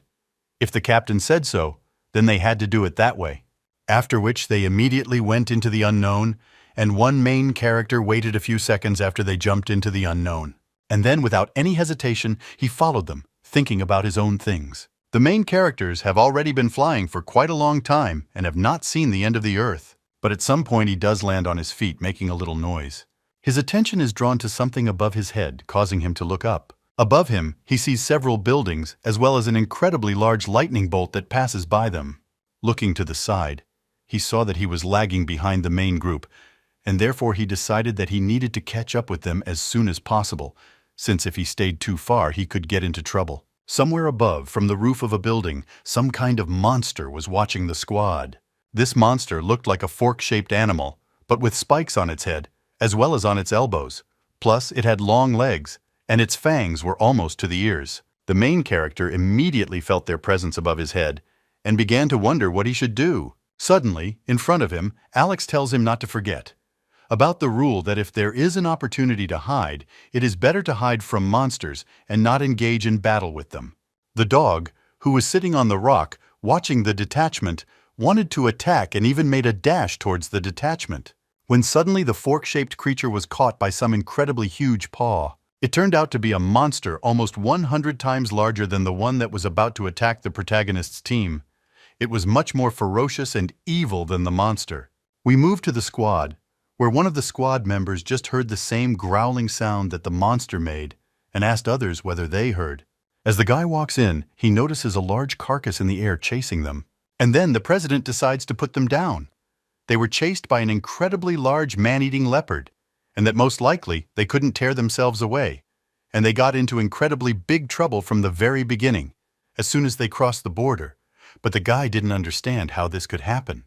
But what Alex strictly told him not to talk about trifles, and try to avoid you and the cannibal as much as possible, because if he is caught, then most likely they will not help him in any way. The team, continuing to run away, did not stop for a second, and Deadwater decided to ask whether the monster that was chasing them was really that strong. And the guy who just notified everyone that they were being pursued by a cannibal leopard said that their guild sent 10 squads without a control zone to collect information, but only 5 of them were defeated by such a creature.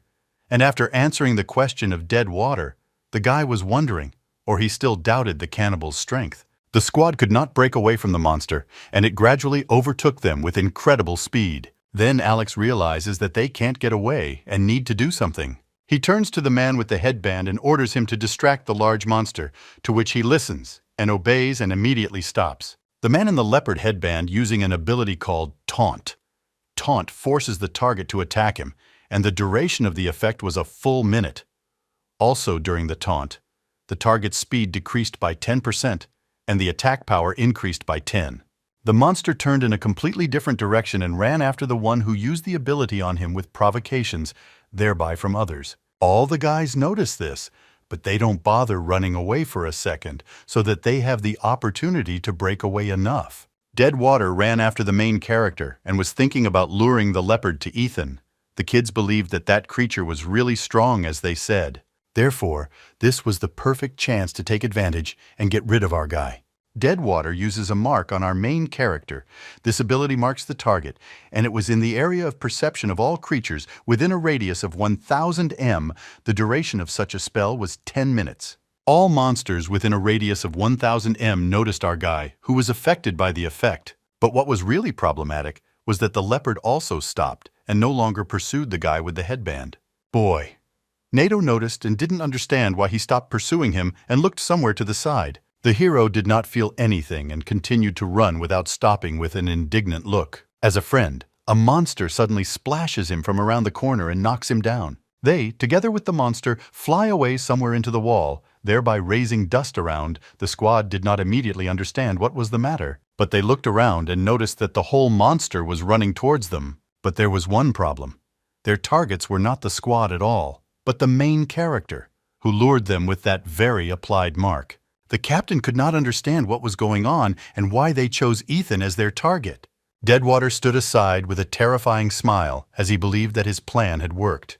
Unexpectedly, Alexa went after the main character and told everyone else to return to the original shelter because he wants to try to save Ethan.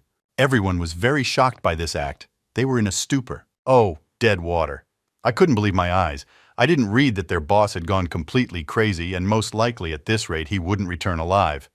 The guy tried to take everyone away and said that their boss was most likely confident in what he was doing and they needed to leave quickly because they couldn't remain a burden for him. They didn't want to at first. But then the Big Bang happened, which confused them. One of the team members could not believe his eyes because the leopard became fast again, which meant that most likely he got rid of the provocation, so they urgently needed to leave. What they immediately did was turn around and all the squads ran for cover. We moved to Alex, who is rushing to help our guy, thinking about making sure he doesn't die. Like a friend, a monster jumps out at him out of nowhere. The captain tries to fight back and delivers a cutting blow to the monster.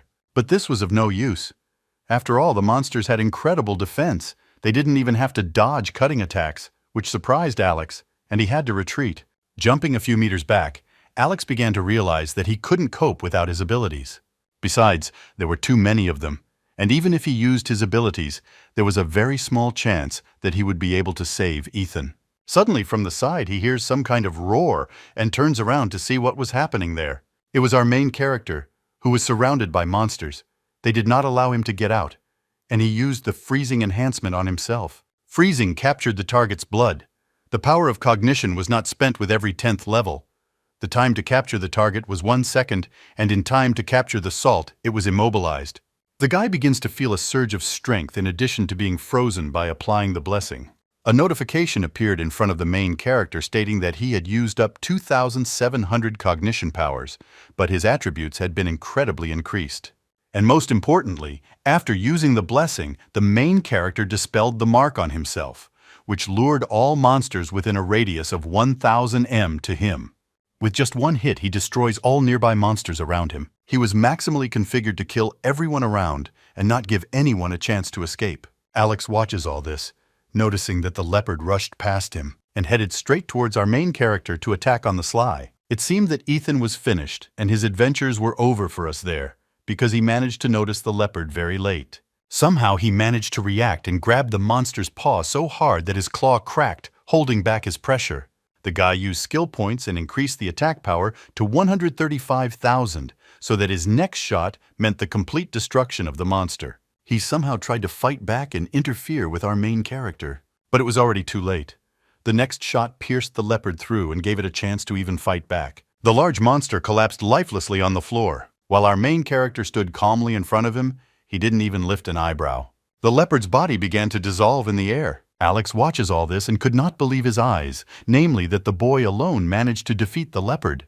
Suddenly, Ethan gives his hand to Alex and he notices but cannot do anything, since he was still in a stupor. Flying past Alex, the main character said with a serious face that they needed to leave, since they were still being watched by quite a lot of jackals who could tear them apart at any moment if they were careless. As soon as Alex saw that the main character was starting to break away, he immediately followed him, shouting to him to wait for him.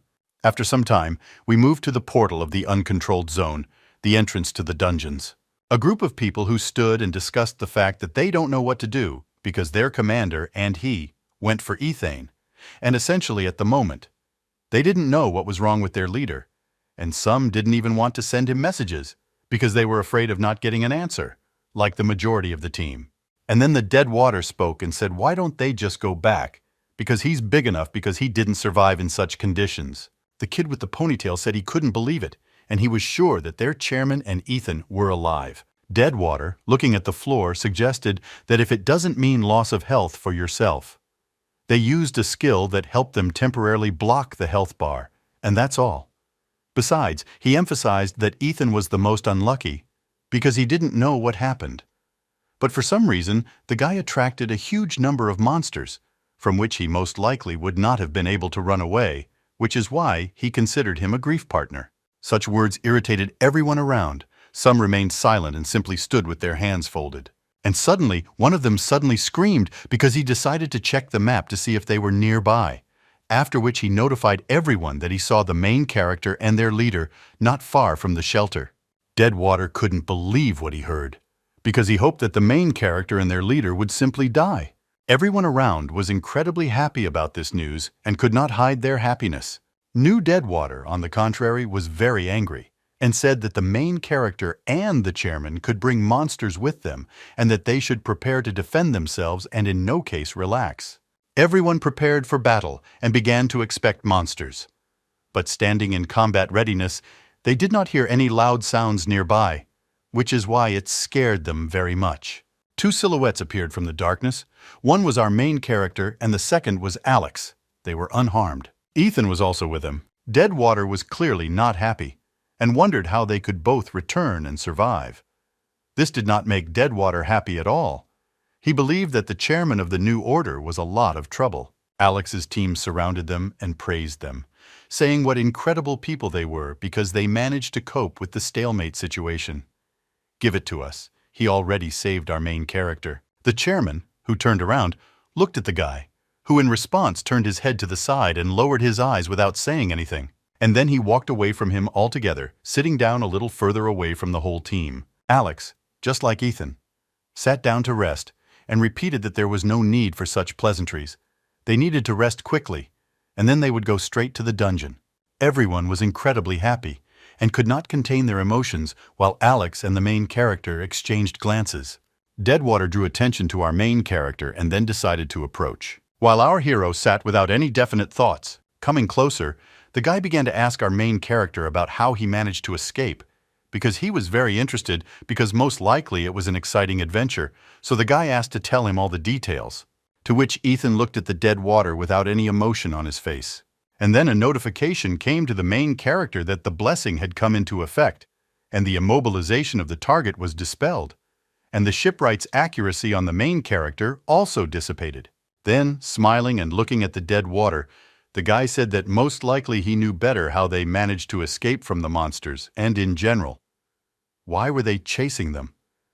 Such words sent a chill through him, and he couldn't believe what our main character was saying.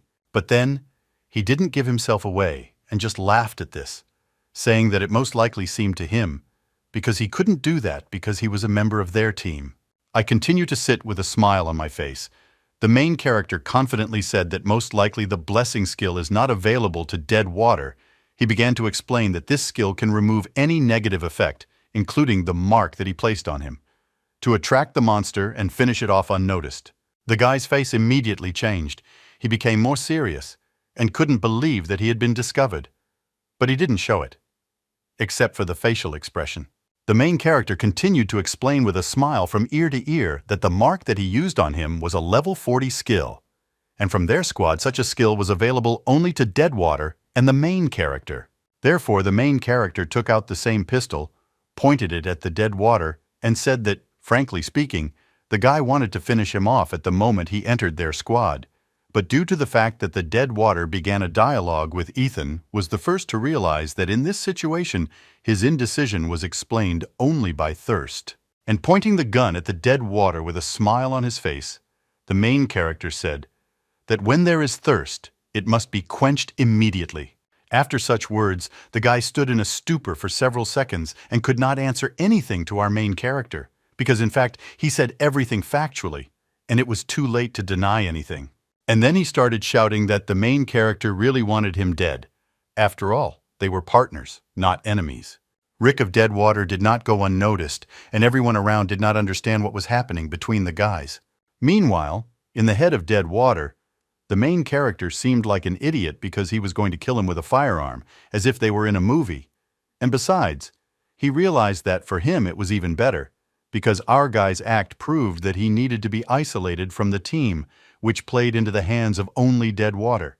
And besides, since the guy mentioned that they were both level 40 and had the same skills available, Deadwater could easily say that Ethan had staged the monster attack. Unexpectedly, one of the members of their team decided to stop them and immediately rushed to our guy and asked what he was up to, pointing his weapon at the Deadwater.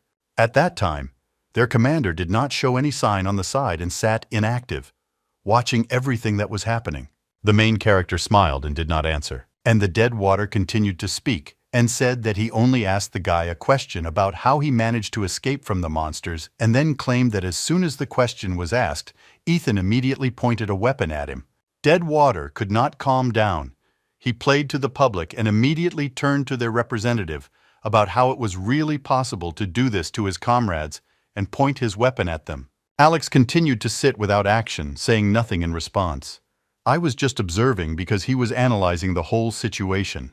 And suddenly the Deadwater tells Ethan that he probably wants to kill him because he is also a support fighter, and by killing him, he will become the only one who has the power of support, after which, as soon as time passes, he will immediately begin to put forward his conditions. And to the representative, there was nothing left to do but agree with them for the sake of completing the dungeon. The Deadwater said everything that he wanted to implement against the entire team. Our guy stood still inactive, pointing the gun at the Deadwater, while he waved his arms, pointed his finger at him, and said that the main character was clearly up to something wrong, and that everyone should look at him carefully. After all, he looked like garbage, and, in general, Deadwater did not understand why the main character was allowed to be in their squad. Still watching the circus, the main character did not say anything. He waited for action from Alex, because the further fate of the team depended only on the captain and his decisions, and so they were handed over there. There were two guys standing there, and the representative had to choose who to hear. The Deadwater insisted that until they had gone too far, it was necessary to get rid of the main character and find someone else to replace him. While our main character was silent and didn't say anything, because he understood that if they made the wrong decision, he could easily kill them all there. The whole team gathered around, and some were talking about stopping you. After all, if they had any disagreements, they needed to resolve them when they returned to the safe zone. Suddenly, the one who was telling them to stop felt someone's hand on his shoulder and immediately paid attention. It was Alex who finally decided to act. With a smile on his face, he approached everyone and said that if our guy was really going to kill, the sword would have taken out the Deadwater. But when he took out the gun, he showed with this gesture. The guy with the ponytail didn't understand that they should resolve this conflict together, what the captain is talking about, as well as everyone else around. And the Deadwater began to get more and more angry because he did not understand what was going on, since the words of the representative were completely wrong for him at that moment. The representative grabbed the main character's weapon and asked him to lower it down. What Ethan immediately did, after which the representative stood next to him and asked just one question, which was why the Deadwater incited enmity between them. After the question, the head immediately pounced on the Deadwater, grabbing him by the neck, not even giving him a chance to dodge. In a wheezing voice, the guy asked what the representative intended with his action. Dead water. This was very infuriating. Most of all, he did not understand what the characteristics were and where his fabric of incredible power came from. With a serious face, Oleg said that he trusted Ethan much more than the dead water could imagine. Hanging in the air, holding the chairman's hand, dead water tried to dissuade him, saying that the chairman did not delve into the essence of what was happening after all.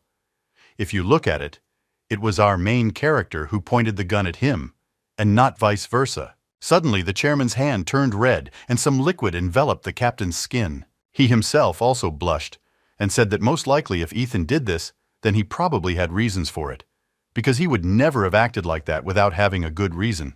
I'm trying to escape with all my might. The dead water was shouting that the chairman couldn't trust him so easily, and even more so, he claimed that he was not guilty of anything, and besides, it was unfair to him. But Alex did not listen, and used his ability, which was called the Village of Generosity, the Bloody Shadow Shell. And everything around turned red. The chairman turned into a cloud. Dead water immediately realized that the chairman had used an incredible ability.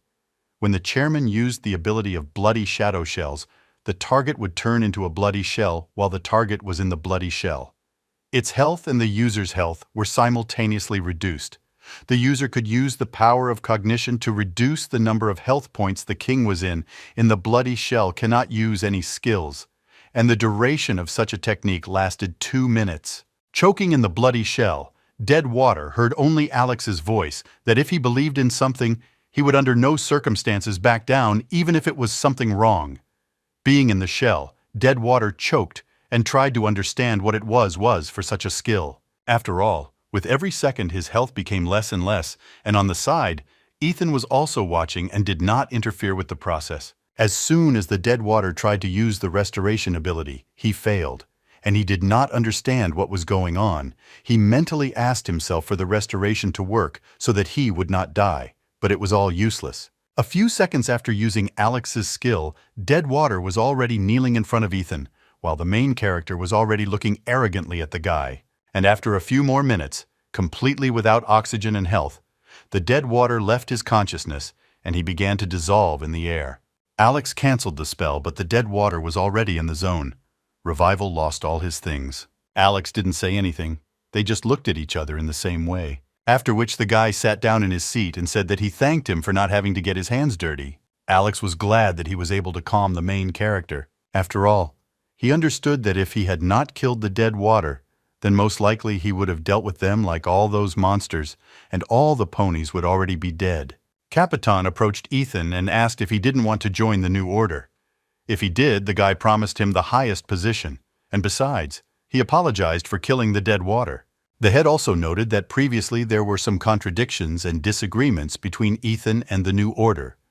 But by teaming up with strong players, they can calmly close their eyes to past conflicts. So they offer the main character to join their order.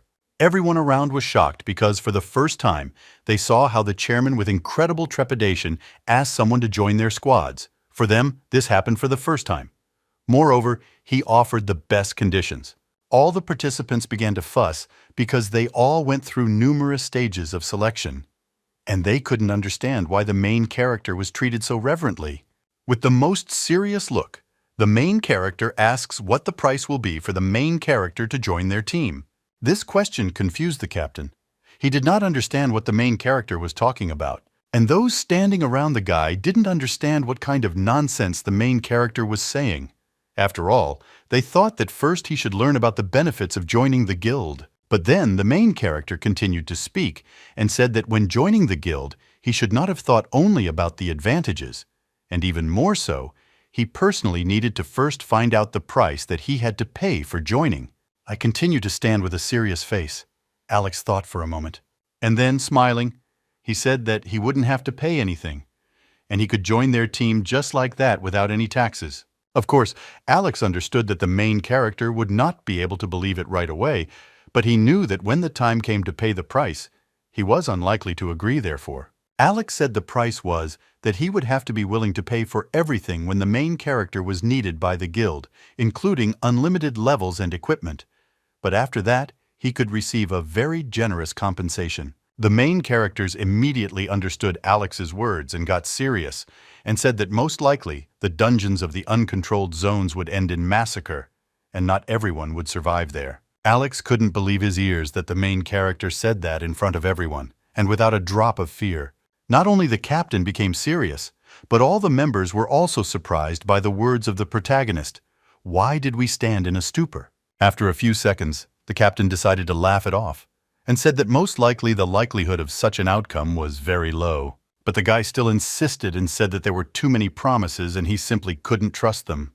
This greatly disappointed Alex because he could no longer offer anything in return, and there was no point in threatening our main character. But the guy said that he was ready for the Union, but he would never give up his equipment, especially his level.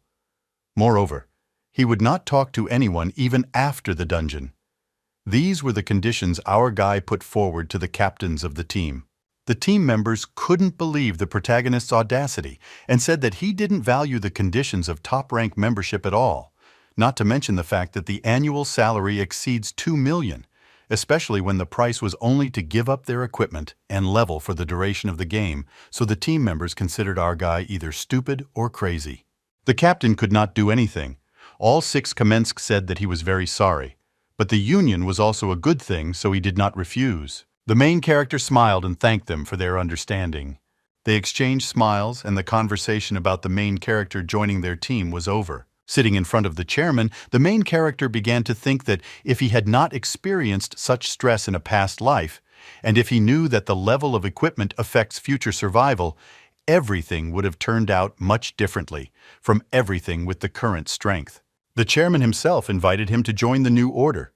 Joining the guild would be an excellent opportunity, and at some point the main character even felt sorry that he couldn't join their order because he had to give away his equipment and level. He sat there for a few seconds, thinking about his thoughts. The guy suddenly smiled and realized that there were no regrets, because the only reason why the chairman wanted his membership in the order was the main character's strength, so the main character only needs to let it constantly grow and not let himself die, and then he will be drawn to him more and more people. Alex sat silently opposite the main character and looked at the conditions for completing the dungeon. I suddenly noticed that one of the conditions for passing the dungeon was a hopeless situation. This incredibly interfered with the guy's plan. Moreover, the first step to bribe our main character failed, but Alex understood that without the strength of the main character, they would be nowhere, because this was his main support, and he needed to continue the fight. Remembering Ethan's words, Alex began to think about taking someone else with him, namely a player with different skills, after all. If there really was a massacre and our protagonist refused to cooperate, then Alex will need to team up with other players and finish off our guy. The captain really hoped that it wouldn't come to that. As soon as the main character joined the new order, he finally managed to see the power of their chairman in all its glory. How could a raid in the dungeons be uncontrolled for the main character? To declare open, their chairman was the central tank, and also a support tank. The fighters who were supporting never took off the headband, and you always had to apply your skills correctly. The support fighters and the Lady of Hera cut down enemies with swords without even breaking a sweat. This could be, so to speak, the main part of the team. The main person who carried a lot of damage was a man with a blade who killed monsters on the sly while everyone else distracted them. Each of the team played an important role. With the coordinated work of the team, it took only 4 hours to complete the 10th level dungeon as the squads moved into the lips of the uncontrolled zone, cleared the dungeon, and it became more and more, and by the 4th day the squad cleared 12 dungeons. Our main character reached 50 levels and unlocked new powers and new abilities. Everything was done on the 3rd day. Already on the 6th day, the squad finally found what their chairman was looking for. He could not believe his eyes and was incredibly happy. After all, in front of him was that very portal, a special dungeon without a control zone, behind which there was an incredible reward. By the time the team reached its goal, a player appeared who was supposed to replace the deceased Deadwater. This was a second-rate member of the guild. He was supposed to temporarily join the ranks of the squad. This person turned out to be that same Thunder of the 56th level. When he appeared, everyone was incredibly happy because he was their captain, and the head was the chairman. He immediately pointed his finger down and said that they were brainless chickens whom he told not to leave without him. Everyone was very confused by this greeting, and they decided to joke with the captain and told the chairman that this also applied to him. He turned to him and immediately saw how Thunder was waving at him and said that this did not apply only to the chairman, thereby hushing up the whole situation. But Alex was not very happy about this appearance of the second member of the order. Our main character watched this whole situation from the side and could not believe that it was really the Thunder that entered the top 5 players of the original kingdom even before his rebirth. By the way, this was the same Thunder with which the main character in the Mirror Kingdom, or rather his copy, defeated. The guy was wondering how different the strength was in comparison with the copy. Thunder glanced at our main character and did not waste any time. How he immediately came up and asked our main character if he was really the same guy the chairman told him about. Namely, that our main character was so strong that his strength could be compared with the toe of Thunder. All this Thunder said with a smile on his face, irritating the main character more and more. The chairman could not believe that Thunder immediately began to be rude to our main character, because he knew how strong our boy was, and perhaps even stronger than Thunder. Everyone around also froze in anticipation of what was happening. They were waiting for action from the main character. In response, our main character became very serious and could not believe that you compared his Thunder to your toe. Therefore, the main character immediately thought to himself that he would deprive his finger of Thunder. In addition, he would have to pray so that the main character would not have to deprive him of his life along with his finger. The head interrupts them and immediately tells the Thunder to stop chatting in vain. The chairman immediately apologizes instead of the Thunder and says that he is inclined to talk all sorts of nonsense, but his character was not bad. Then suddenly, Thunder turns to the chairman and says that if our main character was really as strong as Thunder's finger, then that was already good in the opinion of Thunder himself. Suddenly the chairman points at him and says that someone, for God's sake, should take the Thunder to a special dungeon. The guys were not at a loss and immediately grabbed Thunder and dragged him into the portal. They say that he is really very strong, so they must go first and already on the battlefield prove their words in practice. In response, Thunder says that he is not like them, and him there is no need to push because he can walk on his own. Alex watching. Grom being taken into the portal, he mentally thinks about how he managed to take such a person into the guild. And then he looks at a special dungeon in the uncontrolled zone and cannot believe his eyes that they really found him. The chairman turns to the main character and says that his main goal in the uncontrolled zone is a special dungeon. He swears that no matter what happens during the raid, the new order will be indebted to the main character. Ethan doesn't understand what was the matter and what exactly the guild chairman wanted to find in a special dungeon. It was incredibly suspicious. Therefore, I exchange glances and look at each other for a few more seconds. Alex turns around and tells him that it's time for them to go, because everyone has already entered the dungeon and only the 2 of them are left outside. The main character stood at the portal thinking that in his past life, to be honest, he was not able to communicate with the chairman, which is why he did not know his attitude towards people at all. When the guy was among the low-level participants, he could only believe the rumors about how cruel the guild leader was and that he didn't care about other people's opinions. However, Ethan smiled and realized that, however, after spending a few days under his leadership, he had a completely different feeling about the warehouses, and even that they could become good friends with them. But then the guy came to his senses and realized that it was all nonsense, because only those who had similar interests could become friends, and besides, these thoughts arose in the main character because he felt the pleasure of teamwork. Entering the portal, the main character understood that in the event of a conflict, anyone other than his sister would be his enemy. Therefore, he should not lose his vigilance, and he understood that as soon as any conflict arose between him and the guild of the New Order, he would have to come to terms with that they were enemies. But for now, everything was fine.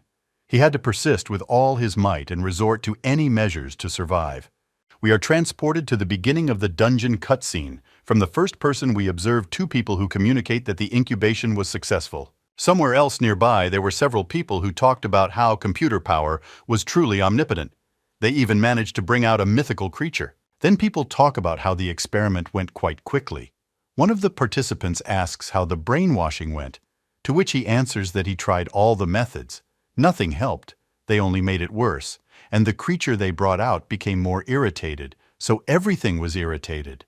And here we are in the first person of a being who has risen above those very scientists who, in panic, began to scatter in different directions without understanding. What exactly was the creature up to? The monster breaks the glass, and in the reflections one can see a large mouth that swallowed people.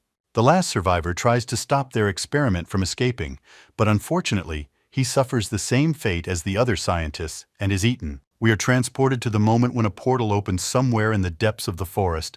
From there, a detachment of a new order with our main character led out.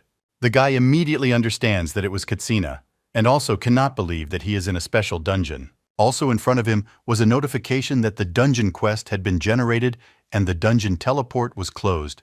Also from the dungeon it was called an experiment that had gotten out of control.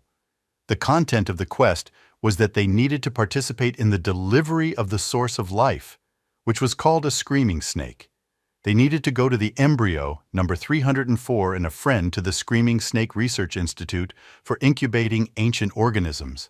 The note was that the vial with the source of life could not be put into inventory. The player's life was directly related to the source. The player who broke the vial with the source would instantly die. The same bubble appeared in front of the whole squad, and everyone was not at a loss. What should they do next? Alex began to mentally think about the fact that each of them received a bottle of liquid, and he began to assume that the ideal passage was the arrival of all participants at the incubator core without damage. While our main character thought about the fact that he was only in 2 dungeons with scat scenes, and began to guess that most likely Alex was also in the dungeon with a special task, and therefore will strive for perfect completion in order to receive the highest reward. Suddenly their thoughts were interrupted by a snake that crawled out of the thicket of the forest towards the detachment, where at that moment they did not even know what to do. Alex and Ethan instantly reacted to the appearance of the snake and applied protection with incredible speed. Alex at the same moment ordered everyone to line up in their original position for protection. But at that moment, the snake used some unknown spell and began to release sound waves so strong that the squad could not withstand them. The first 3 bottles of liquid were broken on the floor. The participants who defeated them immediately died and went to the lobby, where all the dead are reborn. Alex in turn cannot believe what happened.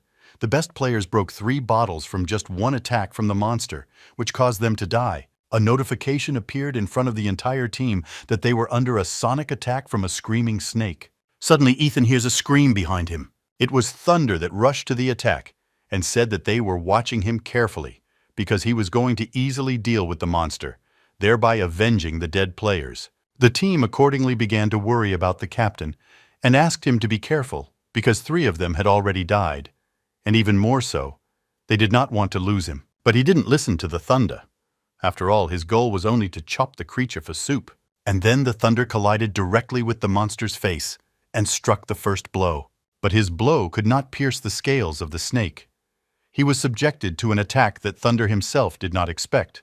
Having swallowed the captain of the snake, she calmed down. The whole team couldn't believe what had happened, even though he didn't know it would happen. After which the snake crawled away along with the captain, and everyone else could not do anything, since upon entering the dungeon they had already lost 4 people.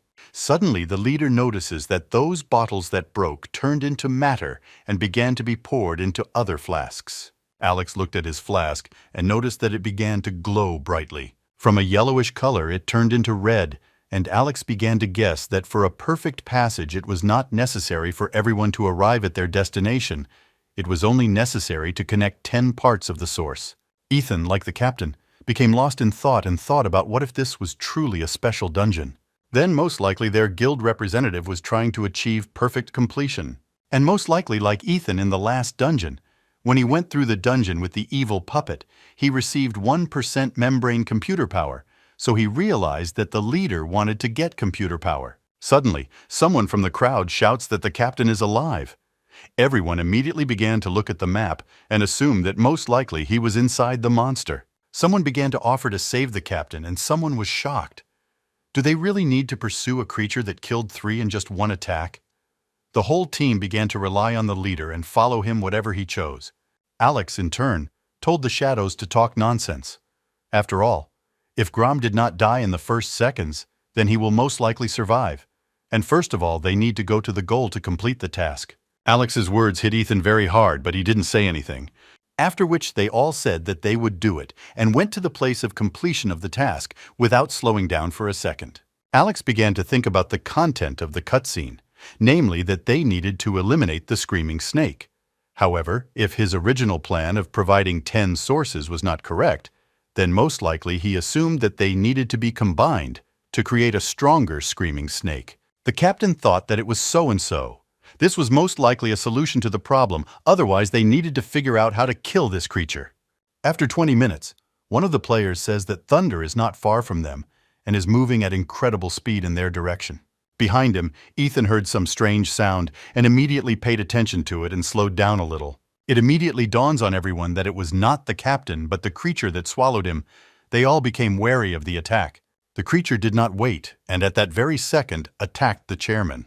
Because there they managed to use their bloody shadow shell ability, thereby avoiding the monster's attack. Alex again orders everyone to stand in their original positions, and in addition, he asks one of the participants to tell the thunder to attack the snake from the inside. Everyone immediately lined up and listened to the captain and began to fight the crooked snake, attacking from all sides. Neither short-range nor long-range weapons penetrated the screaming snake. Because of this, after a few minutes of battle, the team suffered heavy losses among its fighters. One of the team members used the ability of provocation on the monster, which is why the snake began to chase the boy.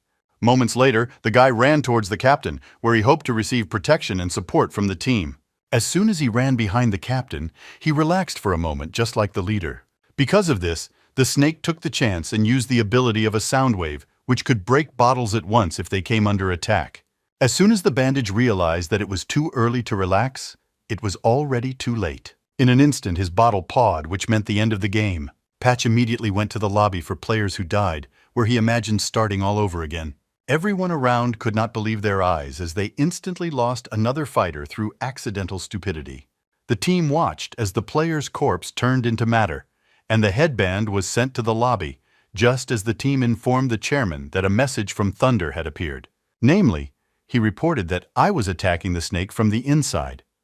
He was unable to break through the skin because it was too strong, and most likely, he would not be able to get out in this way. Alex began to think that this was a bug in the game due to the fact that bottles could not be placed in inventory. The creature could kill them just by using sound waves, and now their lives depended on what steps the snake would take against them. While the main character was thinking that after entering the dungeons, their team would really die almost immediately. But suddenly the snake turns around and decides to leave the whole team alone. The guy couldn't believe that the snake really went away and left them alone. He wondered why he did that. From the dead guy, his liquid from the bottle was poured into his team. Alex, holding the already improved potion in the bottle in his hand, suggested that apparently the snake was not going to test them. With a confident look, Alex began to develop a plan for further actions to complete the dungeon. At that time, our hero was trying to fully understand the chairman's goal, throwing out options, and thinking about what the fishing passage was, if not killing a screaming snake. The guy suggested that in addition to killing snakes, the ideal passage could be killing all the players and combining their fluids into one. Alex says that the guys should be on the alert because they were lucky, purely by chance, that the snake left them alone and went far away. Now they had some time to get to the location of the institute to complete their task. After 20 minutes, the guy behind Alex says that the snake is nearby again and is overtaking them with incredible speed. The chairman began to think about what to do and did not expect the guys to break his bottle of liquid. The entire team was incredibly surprised by the chairman's words and did not understand his intentions. One of the guys tells Alex that they can't lose another person. The chairman, in turn, says that even with a large number of people, they cannot defeat him either. So at this moment, they needed speed of movement, because by driving away the snake, they gained time for research. Twin Blades listens to the chairman without hesitation and breaks his bottle of liquid, sacrificing all his characteristics and things for the sake of a perfect passage of the dungeon. The entire team received notifications that they were tormented by chopping twin blades and had died. Alex is informed that the monster left them and that the chairman was truly a genius for coming up with such a plan. Alex was also told that thanks to the captain who was inside the snake, they could track his movements on the mini-map. Approaching the institute, the main character began to think that if the chairman knew the method of perfect passage, then the guy would probably try to attack our main character, because in the area where they were moving, it was easy to surround him. Suddenly, near the main character, Alex says that they need to move faster because he has already seen the institute building. They instantly accelerated and were already at the entrance to the buildings. It seemed that they were about to finish the dungeon. He suddenly stops in front of the main entrance with the realization that the guy should not let Alex and his team drive him into a corner. The guys notice that the main character has stopped and turn to him to ask what's the matter and why he stopped. In response, he turns to Alex and says that if his main goal was to complete the dungeon perfectly. Alex silently looked at the main character, not understanding what he was leading to. The guy stood in front of them and told him to share his plan with everyone. The main character had a plan to quarrel between the chairman and the guys and then kill them all. Suddenly, Thunder contacts Alex in a personal chat, informing him that he got out and was already hurrying to them. The main character asks why Alex doesn't share his perfect progress with the guys. Alex became as gray as before, clearly planning something. The chairman turned to the main character and said that he was mistaken, because he had no plans to complete the passage perfectly, and he only wanted to complete the quest. And if he didn't believe them, then Alex suggested that the main character wait for them outside while they completed the quest in 3, because no one knows what dangers awaited them inside, but the likelihood of meeting that snake from the outside was much greater. One of the guys got into the conversation and asked what was wrong with our main character and what made him think that the chairman wanted him harm. It looked more like a joke in which the guild was trying to deceive the main character. The second guy says that they collaborated for a long time, and there was no question of trust or whether the chairman should have considered the main character his brother. Ethan was already thinking about whether or not he should have attacked Alex's team at that very moment. Looking at the map, the guy looked where the Thunder was and realized that, given its stealing, he had to come to them within 10 minutes, and the snake attacked the guys every 20 minutes, and the guy assumed that the next attack of the snake was supposed to happen in 13 minutes.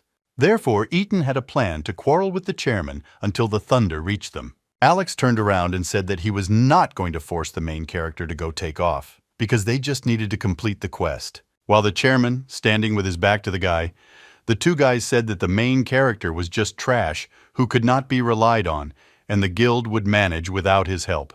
Ethan grabbed the blades and began to argue that the freezing buff lasted for 10 seconds, and the blessing lasted for 60 seconds.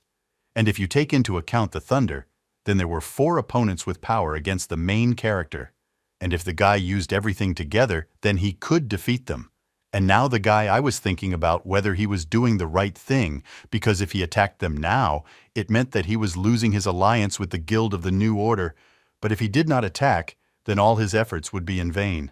2 guys suspected something and asked what Ethan was going to do. Was the guy really going to attack them? And if we don't take their alliance into account, then the guy was already a corpse. So they suggested that the main character not commit suicide and just go with them because they sent to get their hands dirty. For Ethan, the solution was obvious because he used the frozen buff, blessings, and an increase in attributes on himself. After which, the guy immediately attacked the guys without any hesitation. Alex at that time used the Bloody Shadow Shell ability, while their captain disappeared into the shell of the Bloody Shadow. They said that they would deal with the main character. But they didn't even have time to take a step when the main character immediately cut them in half without any hesitation. The second used his power and split into many parts, attacking the main character from different sides. But the guy, in turn, counterattacked and dealt with the guy's clones in just a matter of seconds. So the main character dealt with 2 obstacles in just a few seconds and got a taste for. All he had to do was find the leader, who was hiding somewhere in the shell of the shadow. Ethan decided not to search for long and destroy it. Everything around you? The main character looked at the map, and it seemed to him that the chairman was right next to him. But he, having cut it all open, didn't find them there. Maybe it didn't bother him. He began to think what kind of St. Petersburg skill the chairman had. It's just that for a few seconds he didn't find anyone around him, only mountains of ruins and dust. In the end, the main character shouted so that the chairman should not run away like a coward, and who could only hide in the shadows. The main character and Glass have a blessing time, he began to provoke Alex. They say that cowardice is becoming a habit, and he will not be able to hide from him for a long time. Alex stalled long enough for Thunder to come running to his aid. As soon as the Thunder appeared on the horizon, the chairman immediately came out of the shadows and said that he was indeed very brave. However, the chairman noticed that when he dealt with the cannibals and revealed all his trump cards to him, he lost the choice of the main character to sacrifice his 2 subordinates, and so that in their eyes, he would look like a monster. And now, when they were left 2 against 1, all they had to do was deal with him, and then they would successfully complete the perfect dungeon. The chairman ordered Thunder to go on the attack and deal with our main character. They simultaneously attacked the guy from different sides, taking him by surprise. An unequal battle ensued between the Thunder chairman and our main character. Ethan was extremely focused on his opponents and was in no way inferior to them, even though he was outnumbered. Thunder noticed that the level of the main character was not at all worth the chairman's concern, and he could deal with him alone. Or he assumed that the chairman had become much weaker than him, or that Thunder had. Another third option is that they were always weak. I just didn't notice other than that. The chairman got angry and simply said to shut up and quickly deal with his opponent. The main character used the blessing, for which he spent 2,000 points of the power of knowledge, and all his attributes were increased by 1,000. Now the guy had incredible strength that could compare with the gods. The chairman noticed this and could not ignore it. Thunder was incredibly delighted with what the main character used, and noticed that now it was much more interesting for him to fight with him. While Alex threatened Thunder and said that if he did not use his sword, he would personally finish him off. Thunder took all the attacks from the main character and do not hesitate to directly tell him to attack, because since he received his explosive power, he has been accumulating the power of the swords that he just used against our guy. Therefore, Thunder, with an arrogant smile on his face, said that it would be an honor for the guy to die from his blade. Thunder had the ability to accumulate power to buy the power of a weapon by spending points of cognition power to increase the strength and attack speed of a weapon while not in battle. Each point of cognition power spent increased the weapon's attack power and speed by 5 units during battle. Each point of cognition power spent increased the strength and speed weapon attacks by 50 units. Such was the power of Thunder. The main character decided to reset the sorcerer buff Frozen. The Sorcerer's Reset is an ability that reset the sorcerers of all abilities, and the cooldown time of this ability was 12 hours. And now the buffs that he reset are frozen. Whether the scale of the target's health was blocked, the powers of cognition are not consumed with every 10th level. The target's capture time is plus 1 second. During the target's capture, the cooldown time is immobilized, abilities 24 hours. There was a large flash, after which an incredible fog rose around. Thunder struck with his incredible power in the hope that this would end their battle and he would emerge victorious. But after a few seconds, as the fog cleared, he saw that the main character was standing safe and sound, and nothing had happened to him. And behind him, a large crack appeared.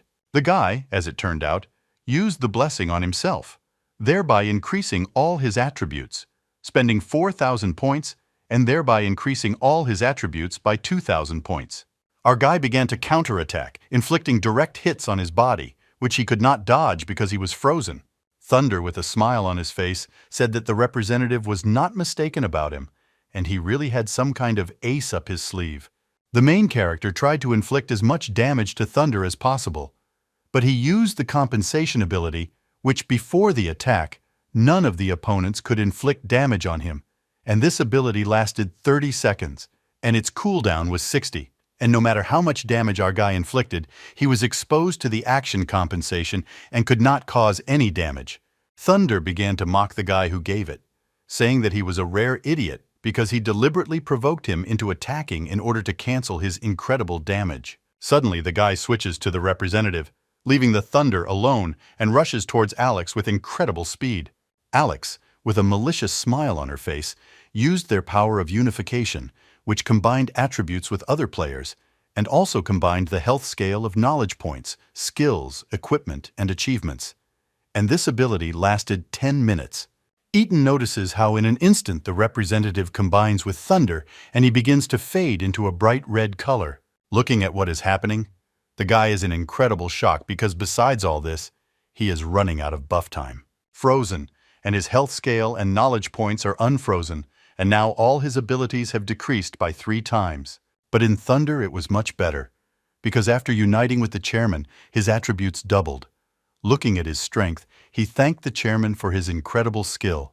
The guy decided to immediately step back while telling them that they were incredibly well prepared, and the main character had a feeling that they had planned everything for a long time.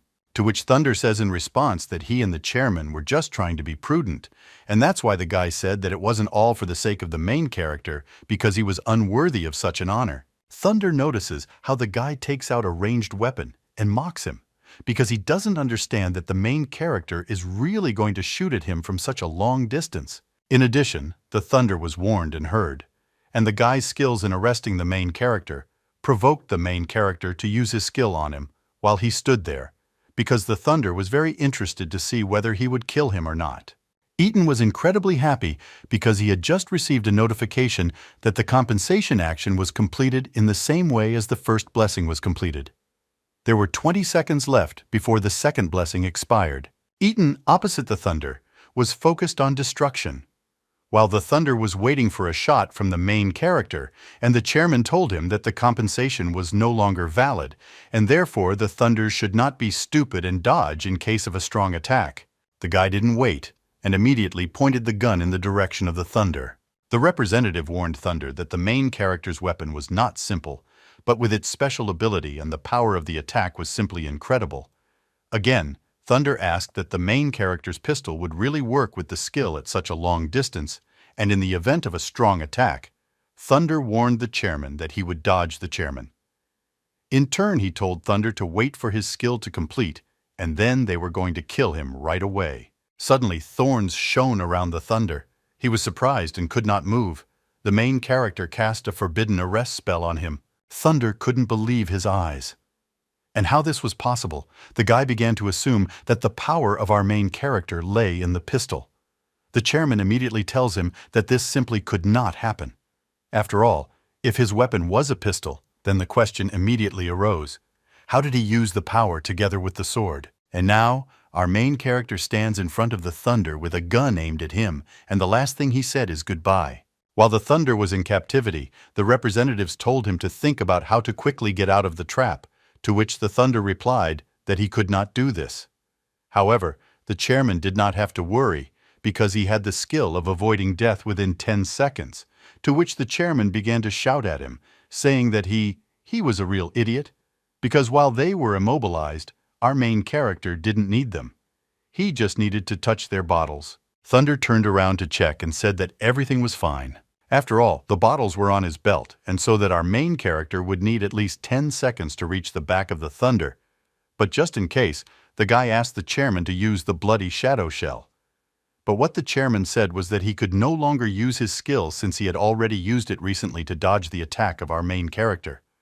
After all, if he had not used it, he would most likely have died. Before they had time to finish speaking, shots were fired, and the Thunder was pierced through. The guy didn't understand where such power came from, and the main character was not only able to kill the chairman, but also took away almost all of the Thunder's health. In addition, the attack even passed through the body of Thunder and damaged the vials with the source of life. Thunder can't believe it. He understands that the matter is rubbish, and he most likely lost, and he can't do anything about it. The guy falls to the floor with a hole in his stomach, and the system dissolves him, transferring him to the lobby for the dead. Before leaving the dungeon, Thunder says that he admits defeat, but promises to return for victory. The system informs the main character that the Thunder was killed in the same way as the chairman. 2 players drop pearls from which something interesting falls, although the main character won. But this did not cause him a feeling of joy. Perhaps this was because he did not kill them for real, or because in the future he would have to face their endless desire for revenge. But suddenly he smiled and realized that there must still be enemies on his path of growth, because he had only brought upon himself enemies who were stronger than him. Moreover, while he was in the game, he was not afraid of them, even though the threats from them persisted in real life. The guy, holding the pearl in his hand, was glad that he was able to pump up so much that he killed 2 players who were several times stronger than him. But the rivalry between them would continue until the original kingdom became a reality. And until then, the guy decided for himself that he would try to become as strong as possible. Suddenly behind him, he felt someone's gaze. His joy did not last long. He immediately took several jumps back. Ethan realized that he was in complete ass due to the fact that he was distracted for a few seconds to rejoice over the victory of his opponents. He missed one important detail, namely, the snakes that were still chasing him. Now the main character and the snake were left alone, and the guy had to go through the dungeon alone, finding the perfect passage. But unexpectedly, the snake decided to retreat, leaving the main character and crawling into the forest. The guy who opened his mouth in surprise did not understand what was going on, because the snake was supposed to attack him. And then he realized that he had broken the vials with the source of life of the chairman and thunder, so now he should not be haunted for a while. Ethan realized that he needed to quickly speed up because he was left without a squad, and he needed to complete the quest within 20 minutes. Otherwise, the last one to die would be himself. Moving along the cordons at the end, he notices some inconspicuous ball where, apparently, it was necessary to insert a bottle of liquid. The guy couldn't believe that he finally got to the long-awaited incubator. He grabbed the bottle for incubation liquid and headed towards the ball. Approaching him in surprise, he did not understand. Why were there no monsters or employees at the Institute? And he assumed that the living creature in the dungeon was a screaming snake. Putting the bottle in its place, he realized that it seemed like there was only one living creature in the area, and it was a snake. Ethan did not rush to complete the quest and remembered the last dungeon, in which the only creature was a puppet. If you remember that dungeon, then it is very likely that the puppet itself did it to mock the players. And then he suddenly remembers that this was also a special dungeon with one living creature, so he assumed that it might be that the quest was given by the creature itself, which was crawling after them all the time. He decided to take the Puppet Tricks quest as a basis. From the outside, it might have seemed to him that the puppet was simply mocking the players. But in fact, the ideal passage of the quest was the satisfaction of her deepest desire. And then the guy with his mouth open guessed that mockery and wish fulfillment was the secret to the perfect passage of a special dungeon. Ethan suggested that the creature had every chance of immediately defeating their team, but instead, it killed them several players at a time, and then ran away as if mocking them. Turning around, he thought that for perfect passage, it was necessary to fulfill the desire of the creature that was hunting for them. But the problem was that the main character did not understand what exactly the screaming snake's desire was. If the quest was given by the creature itself, then incubating a new monster was not necessary in order to kill it. Therefore, he assumed that incubation was most likely necessary. In order to create a snake, but from your companion after all, it felt lonely and had nowhere else to succumb to. Or there was a second option, and the snake just wanted to leave the dungeon. Ethan is surprised to not understand why he suddenly came to such a conclusion, but he still could not rule out such a possibility. In other words, such a descent was very likely. All he had to do was prove whether a snake is capable of getting into the Institute. If he is capable, then the option that the player must incubate his companion disappears. But if he was not capable, then he just had to wait 20 minutes to find out if he would come to kill him. If the snake appears, the guy will simply place the vial with the source of life in the incubator and complete the quest. If not, then he will try to access the dictionary entry "subordination of the soul" in the glossary, because he beckons the snake so that he can hear with him. We go back in time to the production and sale of equipment. The main character stood and looked at the screen, where the members of the new order had already reached 50 levels. He thought that he had already caught up with the top players, but in fact, he still had room to grow.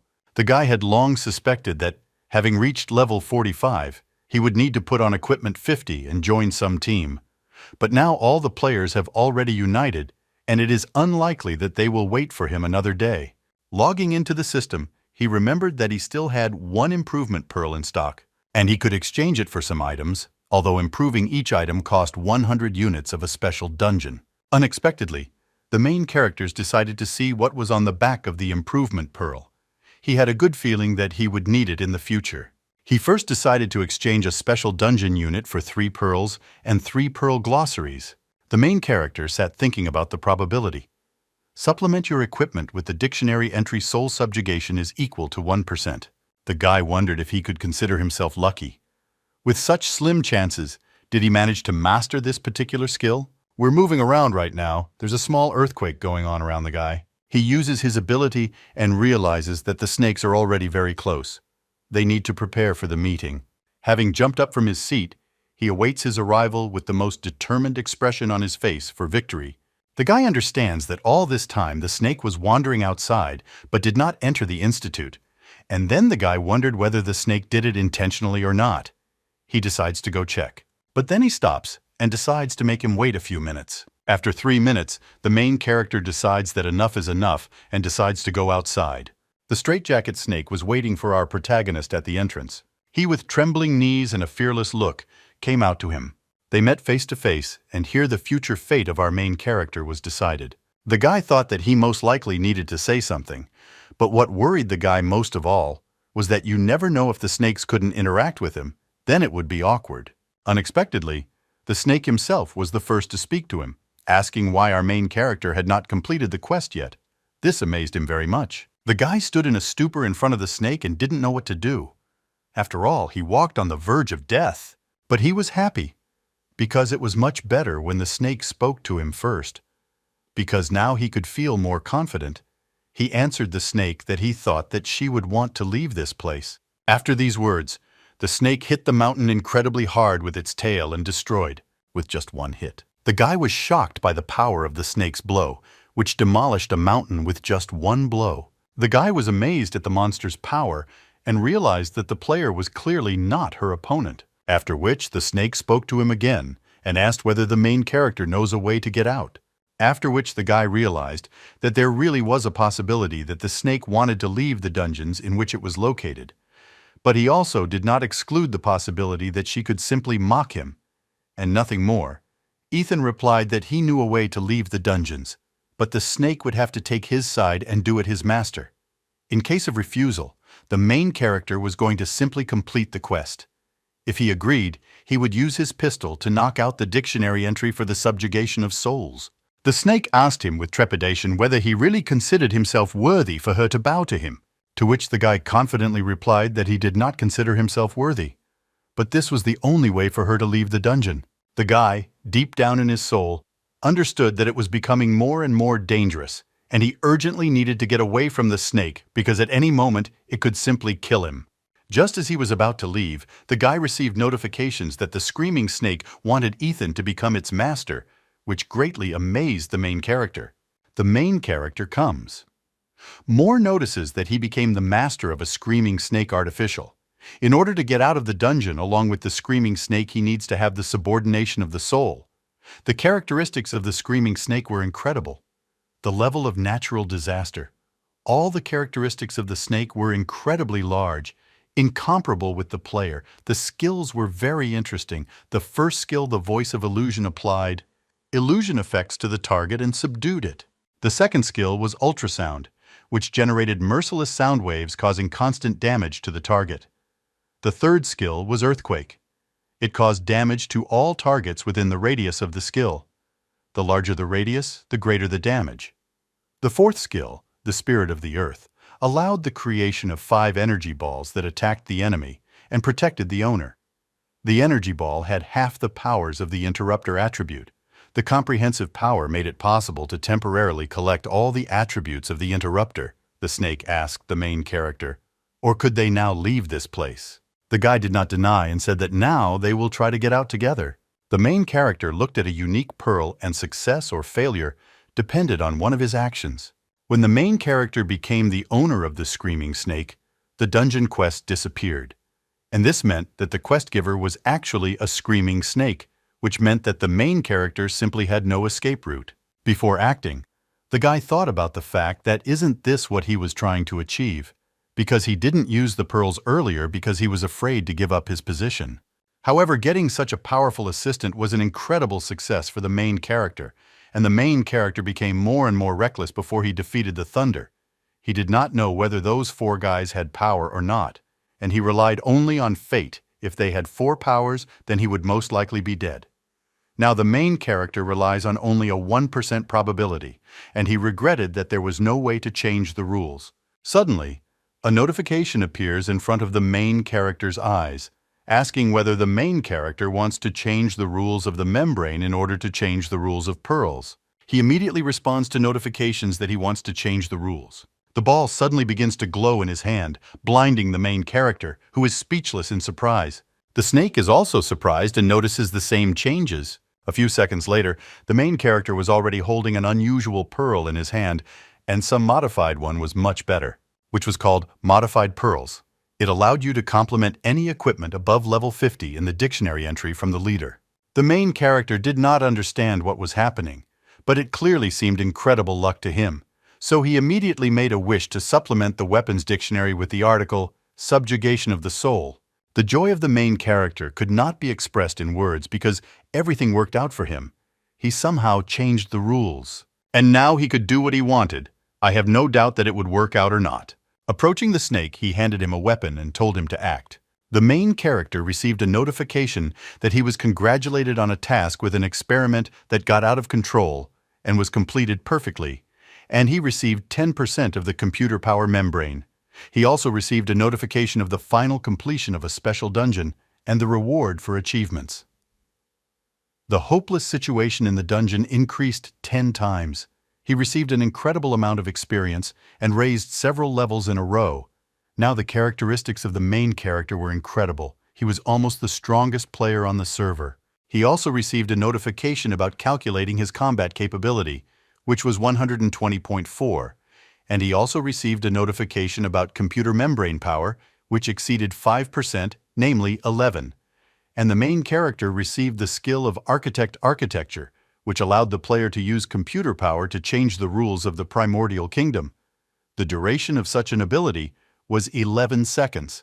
As a percentage of advancement of computer power, reload time changed depending on the difficulty level.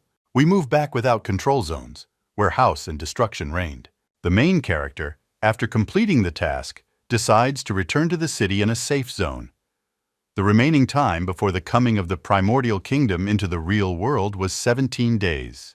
We move to the real world to the main character's house, where our main character sits on the bed, thinking about the fact that he spent all his days completing the dungeon, which is why he was incredibly exhausted. Apart from a sleep break, he was in the dungeon all the time, which is why he hardly ate. But he knew that it was worth it. He only had 3 levels left until he reached 62. And he also received a screaming snake as an ally. The main character decides to go check on his sister and her friend because he was wondering how they were doing with getting power and whether they had already completed the goals for this week. On the way to them, the main character thought about how much time he devotes to his sister. After she started playing the game, he only had time to tell her about the power and then went off to swing alone. So he wondered whether or not they should start swinging together. As soon as the main character approached their door, he heard a strange conversation about how her friend had matured. Before they met, the main character began to wonder what they were talking about outside the door. There were strange conversations about letting her touch something because she had to check the quality of something because it was very important for her brother. The main character was very embarrassed and could not hear such conversations, especially since strange sounds began to be heard outside the doors. The main character didn't knock. He immediately turned around and was incredibly embarrassed and didn't ask how they were doing in leveling up their character. After a few seconds, the guy began to run away from the room of his sister and her friend, thinking that the best he had already met with them in the game. We are moving to the Primordial Kingdom in the city of Mushu Northern Entrance. The main character holds his head and realizes that he is already going crazy from fatigue. But how about his sisters and girlfriend were now offline, and he could not calmly relax in his room. He decides to send them a message and find out how they were doing. The guy understood that now he did not need to be distracted and continued to improve his equipment and have a good rest. Ivan's current level was 57, but it allowed him to wear level 60 equipment. Only the guy didn't know how much the pearl in the dungeon would be needed for her. If you are not enough, he will have to spend an incredible amount of money, and started talking about money. He remembers that the New Order Guild never had time to pay him for the perfect completion of the dungeon. Suddenly, the main character receives a message from the server that worries him very much. It was a message from the leader of the new one. He indicated that if his level did not reset to 0, it meant that he had completed a special dungeon, and he sent him a reward in the currency of the original kingdom, and to them for 100,000. The guy stands there in bewilderment and doesn't understand that this could mean he was very alarmed. The president of the New Order in the next message asks him for a personal meeting when the main character has free time. He wanted to personally apologize to him for what happened. Some cop guy thought he wanted a truce. After all, they suffered huge losses. It seemed incredible to him that they decided to take such a step because they could benefit from their union. Then the president sends a message that he does not want to be at enmity with him because he was simply forced by the situation in the dungeon. The main thing is that the hero replies that everything was fine because he didn't lose anything anyway. Ethan notices that the president behaved very strangely in the correspondence, and even more so, for what kind of services did he want to win him over to his side? He suggested that this could be due to the fact that the main character had a membrane of computer power, which is why the guy didn't care because now he had no time for him. After all, the first thing he needed to do was improve his equipment and become the strongest primordial in the kingdom, and then you already need to think about it. Alex's letter was followed by the following one, which opened automatically. What the guy didn't expect and was surprised, he assumed that most likely it was his sister. It was a letter from the fragrant goddess. His sister told him that she received striking power. Her first weapon was a giant axe, and her friend also received power, which was called lightness. Her weapons were paired blades, and now they were raising the level in the Mirror Kingdom.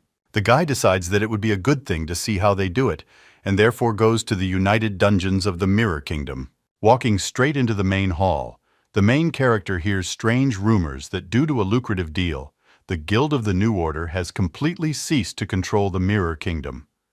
All people liked their control more than the control of the backyard, which was now in charge of everything because you can't do the backyard immediately, began to threaten ordinary players if they didn't like it. 3 guys came in and discussed this. One of them said to speak more quietly because people in the yard could hear them. The second said, what should they be afraid of because they still won't find them in the real world, and besides, they could join forces in the Mirror Kingdom since they play tens of times longer than all the members of the backyard. They only needed to unite against them, and then there would be no need to be afraid of messages. One of them says that this will never happen because most of the players preferred a single-player game. Going further inside, they see that some groups of people have crowded in one place. One of them says that some guy was surrounded because he insulted the Devil of Beauty in the backyard. But nothing foreshadowed trouble for him, because the Mirror Kingdom was a safe zone. Where it is prohibited, there was a fight, so the Devil of Beauty calls people with the power of such weapons. One of them says that they should look to the side, because one of the guys was already held captive for 5 days and was not released from the Mirror Kingdom. The main character overheard the guys talking. They asked, or was it impossible to just leave the games? To which the second one replied that it was useless because the players would be in the same place until others moved. Suddenly, somewhere from the crowd, the main character hears that the goddess had another victory, and those who bet on them earned a lot of money. The guys around them were incredibly supportive, and they said that even though they were 2 beauties, they had incredible strength. And since they appeared in the Mirror Kingdom, the girls had already had a serious series of victories. Someone said that the girls really deserved the name of goddesses. One of them wanted to marry them in the real world. And someone denied all this and said that they should not think of saying such things. After all, they were their goddesses, and they were ready to kill anyone who stood in their way. On the table was another victory of 2 girls. One defeated the 32nd level of the enemy, and the second the 40th. 2 girls came out of the battle. They were the main character's sister and her friend. They had already improved a lot. After all, one had the 39th level, and the second 31 did not call themselves goddesses. A crowd of fanatics immediately went to the 2 girls as soon as they didn't come out, and began asking them how he managed to defeat mirror copies without problems. Some even wanted the girls to teach them how to fight just as hard, in addition to strength. The girls also had incredible beauty, and for some it was just that impossible. The guy stood on the side with his mouth open and couldn't believe that his sister and her friend had gained such popularity among the players. Itone could understand what was happening around, and when they managed to gain such popularity, he was only gone for a few days. The sister, with a grin on her face, thanks the players for their support and for the pleasant compliments. Undoubtedly, they were pleased, but she told them not to forget to send them half of their winnings. The main character stood behind and listened to the conversation of 3 guys. One of them asked the other guys about this, or they also thought that in reality they were as beautiful as in the game. One of them answered that he didn't care at all, even if only in the game. They were beautiful. He still accepted them as girls. One of them, with tears in his eyes, said that if they were just as beautiful in reality, then he was ready to die for them, because just at the mere thought that they would marry someone, he began to be wildly jealous of him.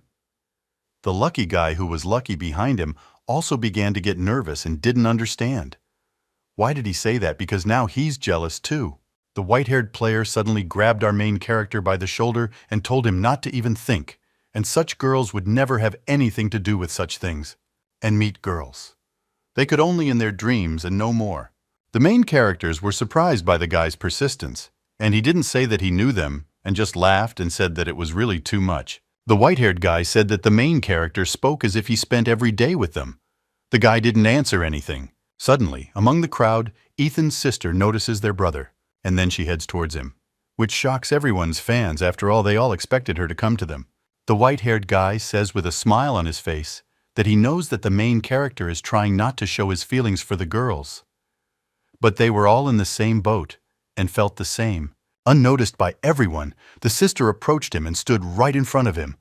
Why couldn't the guy standing next to Ethan believe his eyes, his mouth open? There was a buzz around about who our main character was and why the goddess came up.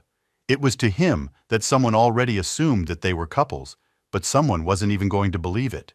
The main character himself wondered what was happening around him and why his sister came up to him. Constantly looked at the main character for some time with a smile on her face. The girl did nothing for a while. The white-haired guy standing next to him couldn't understand what the hell was happening around. And was the goddess and some ordinary guy really a couple? The girl splashes the guy with a hug and says that it's been a long time since we've seen each other. Everyone around is clutching their heads with their mouths open. Watching this whole situation, everyone around them began to hate the main character, saying what a bastard he was. Even though our main character hid his name and level, he definitely wouldn't have gotten into trouble, and a lot of people wanted to get rid of him at that very second. But after the goddess called the guy brother, everyone immediately became numb and could not believe their ears that these two were really brother and sister.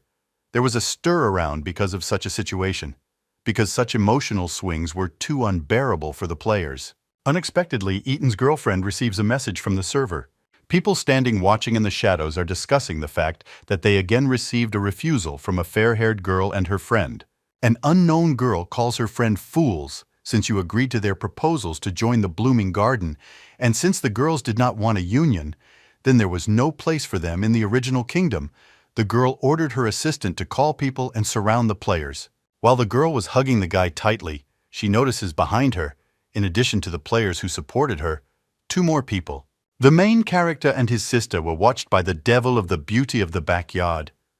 She offered the girls cooperation, namely that the girl would lose once, and if you win with the backyard, they would divide 50-50. Then it is said that this was not a warning, and that she was not giving up an excellent opportunity to make money in vain, and now they will be forced to take extreme measures. After all, they will not allow the girls to do whatever they want, even if the guys considered them beauties. And then there were threats like that. Their mothers were dogs and gave birth to such bitches. Ethan's sister tried not to pay attention to the messages and personal threats directed at her. She was more worried about the fact that she was now hugging her brother, and she hoped that they were coming up with something strange in their heads. And even more so, she began to think that how difficult it was for her to be a beauty, even if her own brother was crazy about her. At that time, Ethan only thought about how strong his sister had become. If this continues, the main character will not stand it. All the people were perplexed why the ghost appeared in this place and who she would punish this time. All the people were fawning over her and her people. Our main character, his sister, and her friend tensed and did not understand who it was and what she needed. Ethan realized that they were hostile and something had to be done. Ethan took steps in front of him, covering his sister with his hand since he was much stronger. The fox told Ethan that this girl came for her. She asked Ethan not to interfere since this is her business and she wants to figure it out on her own. The devil of beauty called Alice a cutie. She had been waiting for their meeting for a long time. The girl with a confident face said that she would crawl on her knees and beg her for mercy or allow her to leave the world of Yuen forever. Ethan was perplexed by what was happening and asked the fair-haired girl what happened between them. She told Ethan that the devil of beauty wanted them to work with her and intentionally lost in order to take money from other players. And that is why she came here to pay for her actions. The beauty devil behind a serious expression told her subordinates to surround Ethan and the two girls. And then suddenly someone from the crowd shouted towards the soldiers what they were doing. Ethan took a deep breath and realized that most likely a fight could not be avoided. The beauty devil had serious intentions. One of them shouted at them not to interfere with the garden in the backyard. One of the guards told them to get lost. The girl was perplexed and very angry. She did not understand. "Do they really want to start a riot?" she told them. "If you go against the garden in the backyard, you will face irreparable consequences." The three men were stupefied. They didn't know what to say to her. And then her sister had a grin on her face. She got teary-eyed and said that they all shouldn't go against them for her sake. They can figure it out themselves. Ethan was shocked. He couldn't have expected his sister to say that. These three men stood in a stupor just silently, just like the people who stood behind them. Ethan didn't understand. Why can't the UN just tell them what happened? Why are they doing this? The girl got confused and answered everything because we refused to lose on purpose in order to take the players' money. Ethan's face twisted after her words. The girl got ruffled and just closed her eyes with a grin and stuck her tongue out at him. Our main character told his sister that they are in this shit because of them. So why does she let him stay away? The girl added, so that she wouldn't be a fool, and so that she would let him help her. Ethan's sister said, "I don't say anything like that. Every damn person she couldn't afford to make decisions, doing things to them that could harm them." The whole crowd was amazed by her nobility. They simply opened their mouths and could not say anything. Beauty. But told her that she was going to. If she thinks that if she pushes me into speech and does not rush to her aid with the influence of the backyard garden of his strength, they will not go against the devil of beauty for the sake of someone like her. But if someone dares, then they won't go against the whole garden in the backyard. One of the guys in the crowd said that it's just a game we play to cope with stress and release emotions. But now their goddess is in trouble because of them. How can they be cowardly and hide? They won't be able to call themselves men anymore if they just look the other way they are bullied. It is said that the beauty could not have thought that any of them would dare to do or say something. The gray-haired man said that their brother-in-law is also looking at them. If they don't do anything, how will they be able to look him in the eye? Ethan opened his mouth wide in complete bewilderment at his words. The fair-haired girl laughed at his facial expression. At that very second, the entire crowd of men surrounded their team. The soldiers were not ready for this and asked their sister, what should they do? After all, they only defeated a couple of people. They should retreat, otherwise they may be defeated. The beauty she-devil continues to threaten them that they should think better. Going against her means going against the back garden. But the entire crowd of men no longer cared. Everyone hated the garden in the backyard. They understand that she has no right to threaten them. They got the idea to leave their secret mirror zone and not let them get out of here. 2 soldiers pressed her head against the wall, but she still threatens them that she will kill everyone. Our main character and 2 girls are now near this huge building. The 3 of them stood near a huge building and discussed how to deal with the police judge. They use ordinary players to fight the devil and the backyard. If they want to deal with her without unnecessary problems, they need to lure her to the ruined kingdom and defeat her there. Ethan's sister said that otherwise the players in the Mirror Kingdom will remain under the yoke of the backyard. When the 2 girls first arrived here, the local players greeted them very warmly, and they tried their best to repay them for their kindness. Although now this place is under the control of the backyard, once ordinary players unite and no forces will be able to control them just because they were apart, they had to suffer defeat from the backyard at the same time, which led to the current situation. Sister Ethan was incredibly pissed off about this. Therefore, they took the chance and through the conflict with his Lyceum, tried to unite them. Contrary to all expectations, they were very impressed with the result. They could not have expected that everything would turn out so well. They can no longer help them. Now everything depends only on them whether they will be able to finally unite and withstand the next attack together, or still will not be able to.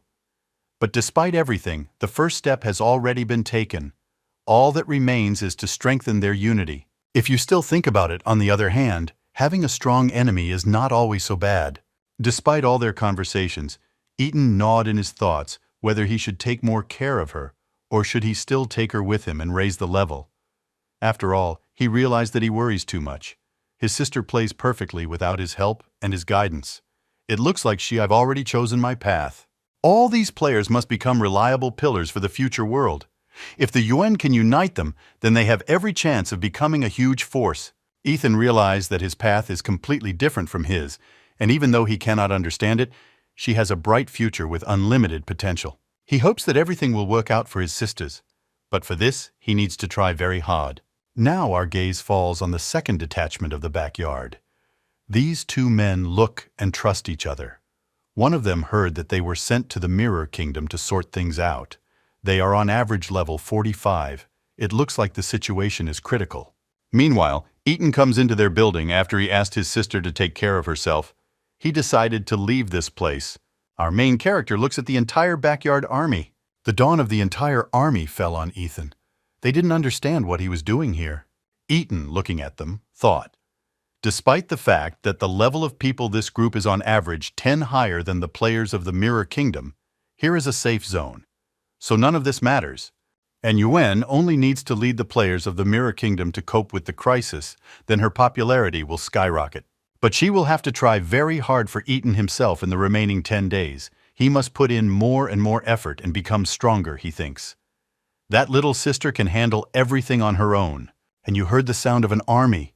Kill everyone who leaves the lobby of the Mirror Kingdom and don't let them escape. They were furious that our main character dared to ignore them.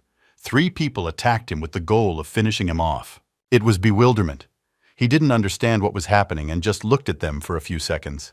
Meanwhile, in the Mirror Kingdom, a crowd of men shouts that the people in the backyard are already here. The girl began to laugh because they dared to raise a hand to her. They must now prepare for the consequences. The main character's sister wondered what they should do. She shouted to everyone. So that no one panics, the son of the nanny went for help. Her family's guild has no less strength than in the backyard. In addition, they are still in a safe zone. Here, the most important thing is the number of people. Therefore, they have no one to fear. The crowd agreed with her. If they unite, then no force will be afraid of them. But what about the real world? She called everyone along to negotiate first, and about the real world. She said that all game conflicts should be resolved in the game itself, and not in the real world, so they have nothing to fear. Here in front of them is the entrance to the kingdom lobby. One of them looked in there and thought it was too quiet, and in one moment, he was simply dumbfounded with surprise. He could not help but move and say nothing. Everyone else didn't understand what happened, and they wanted to find out why he was standing like a pillar. The girls said that with their superior numbers they have nothing to fear. They were all in a stupor and did not understand how this could be possible. They saw our main character standing there, and there was no one around him except experience. Turning around, he saw that the whole crowd and his sister were looking at him. No one could move. Only his sister began to slowly approach him. Everyone was completely bewildered. Blonde opened his mouth and couldn't understand how he single-handedly dealt with the entire backyard support squad. It's impossible. Somewhere in the northern part of the uncontrolled zone, Sauna leader Unidong, head of the Star Court level 55, he asked, "Did the soldier all die?" The soldier bowed to him and asked for forgiveness. He believes that it was all his fault. He worshipped him out of hope that he would not kill him and destroy all his levels. Everyone else just stood there and looked at him. He looks at him and says, "Then die and reset your level, then rest for how about 20 days and this will be his punishment. About 100 excellent fighters of the 45th level. A died. You punish him with a level reset and a break for 20 days. And he also said that this is more of a reward, not a punishment." The warrior began to cry. The captain asked if he liked something in response. He said that he was very grateful to him and thanked him. He looked at him with all kinds of red eyes and said, "Yes, go and rest after resting. Come back, I'll give myself a new job." Smiling and looking into his eyes, he asked about this player whether they had obtained information about him. They were able to find out that he was somehow connected with the New Order over the past 7 days. He went to the dungeon several times in the team of the head of this guild, and when they wanted to continue the investigation, it was the chairman who identified us. He concluded that most likely, this player is a human leader, Shiju. He thought that most likely the leader of the Chiju had already acquired 10% of the membrane of computer power, and it seems that it is hidden in that person's body. Otherwise, he cannot be so strong. He didn't understand one thing. Why would he put a membrane in the body of this player? What was so special about him? In any case, since the person of the leader is already reading, then it is determined that they will appear together in an uncontrolled zone, and when they come, they will kill this unknown person. without violating the agreement of the four leaders, and not attack each other. Making a not really creepy face, he said if suddenly the leader of the Chiju died, he could blame the latter for everything that happened. We move to the kingdom lobby. Our main character asks to take care of his sister, and in return, if they have problems, he will definitely help. He said that he does not need to be accompanied, rubbing his eyes and saying that they are too friendly. He barely made it out of there. These guys think he's invincible because of what he did. But thanks to this incident, he received as many as 100 level 45 pearls and was. This is a very good result for him. Looking at his inventory, he was shocked at how much essence of the secret kingdom he would receive when he dispensed them. He jumped with happiness. This was an unexpected but very pleasant win that saved him from worrying about the lack of essence. He was happy with all his heart. He had not smiled so much for a long time. He was joyful and walked through the streets, and a man stood in the alley. He didn't immediately understand who it was. He was shocked when he saw the leader of the new order. Due to the fact that the main character did not expect to see him there, he could have taken him by surprise. The yellow-haired guy invited him to chat about why he is so stubbornly chasing the membrane and computer power. He silently just looked at him in surprise for a while. They looked at each other without taking their eyes off. And then the head of the new order suggested going to a cafe. He told him that he already had several % of computer power. And he also understands that our main character has already guessed that the yellow-haired one went into the dungeon for the sake of computer power. He finally decided to tell our main character what the membrane is for. The reason he needs it is that the membrane is a pass to the zones of destruction. Our main character did not immediately understand what re-extinguishing was, but then he remembered before the kingdom took over the planet, several large guilds organized a trip to this zone to investigate strange activity. No one ever returned. Since then, rumors about the danger of the destruction zone began to spread with renewed vigor.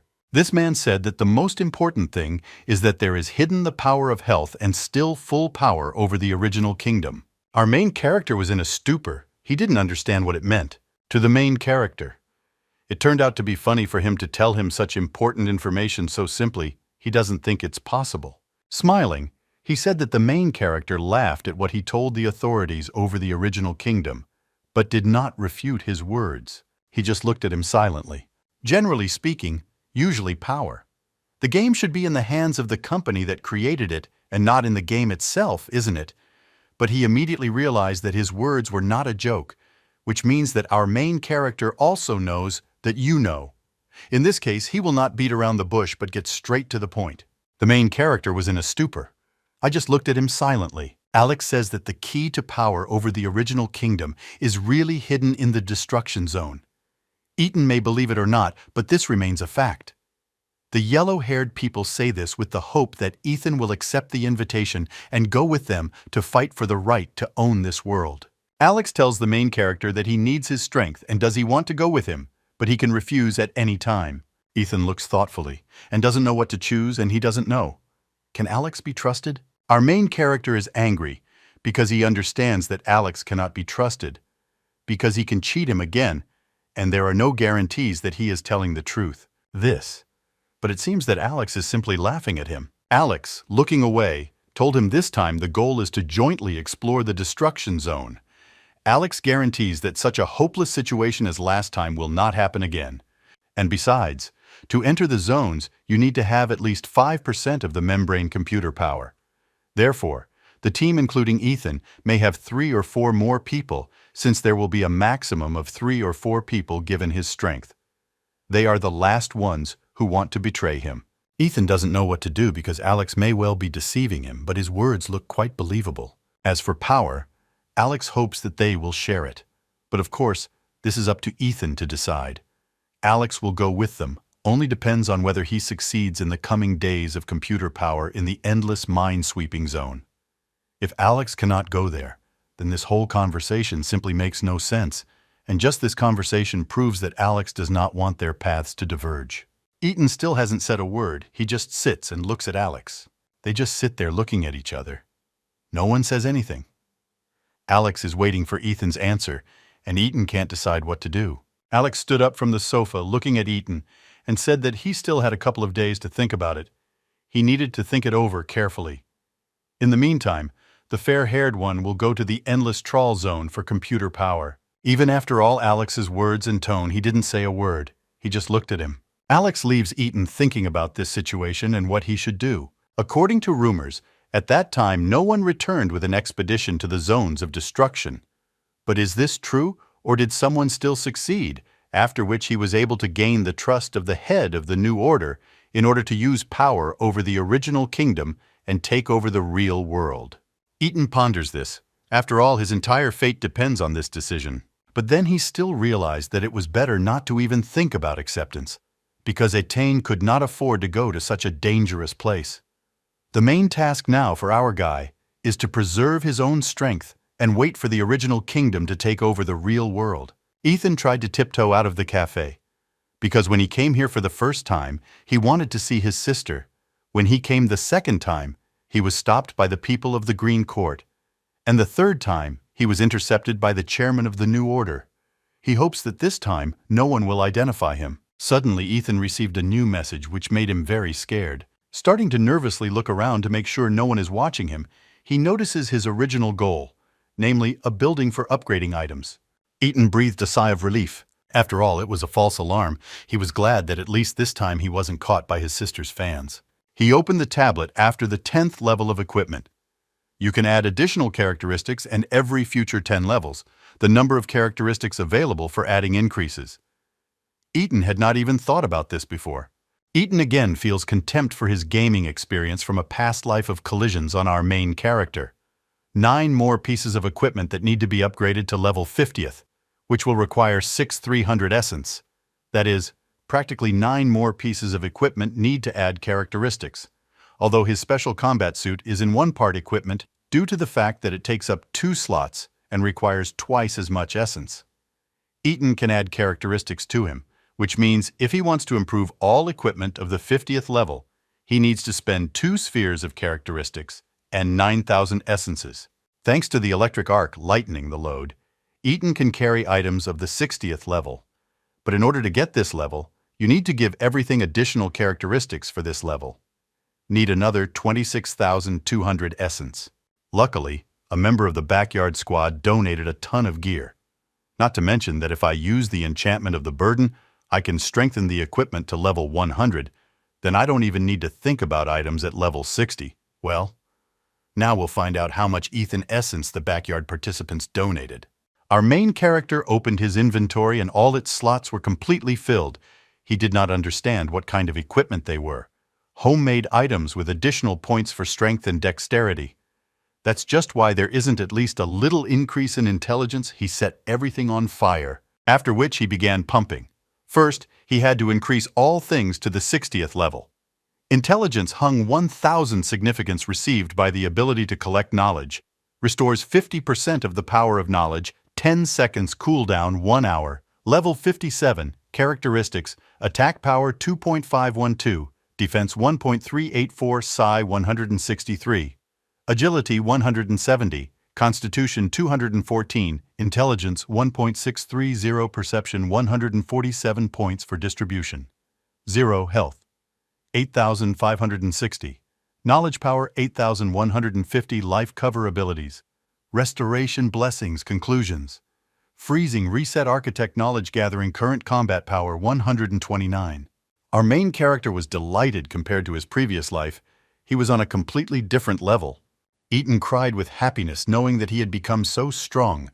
His next goal was additional characteristics for each piece of equipment. The main character used the architect. He used pearls in order to change a random characteristic for the item he specified. As soon as the guy used his ability, he increased the characteristics of one thing, but his ability was frozen for 2 hours. Trying to use the skill of resetting the sorcerer on the architecture skills of the main character, he was notified that this skill could not be applied to the architecture. The guy was very upset. After all, a 2-hour recharge was the only way to continue using the architect, and there was no other way to reset. In order for a guy to improve all his equipment, he would need 2 days and 2 nights to convert the improvement.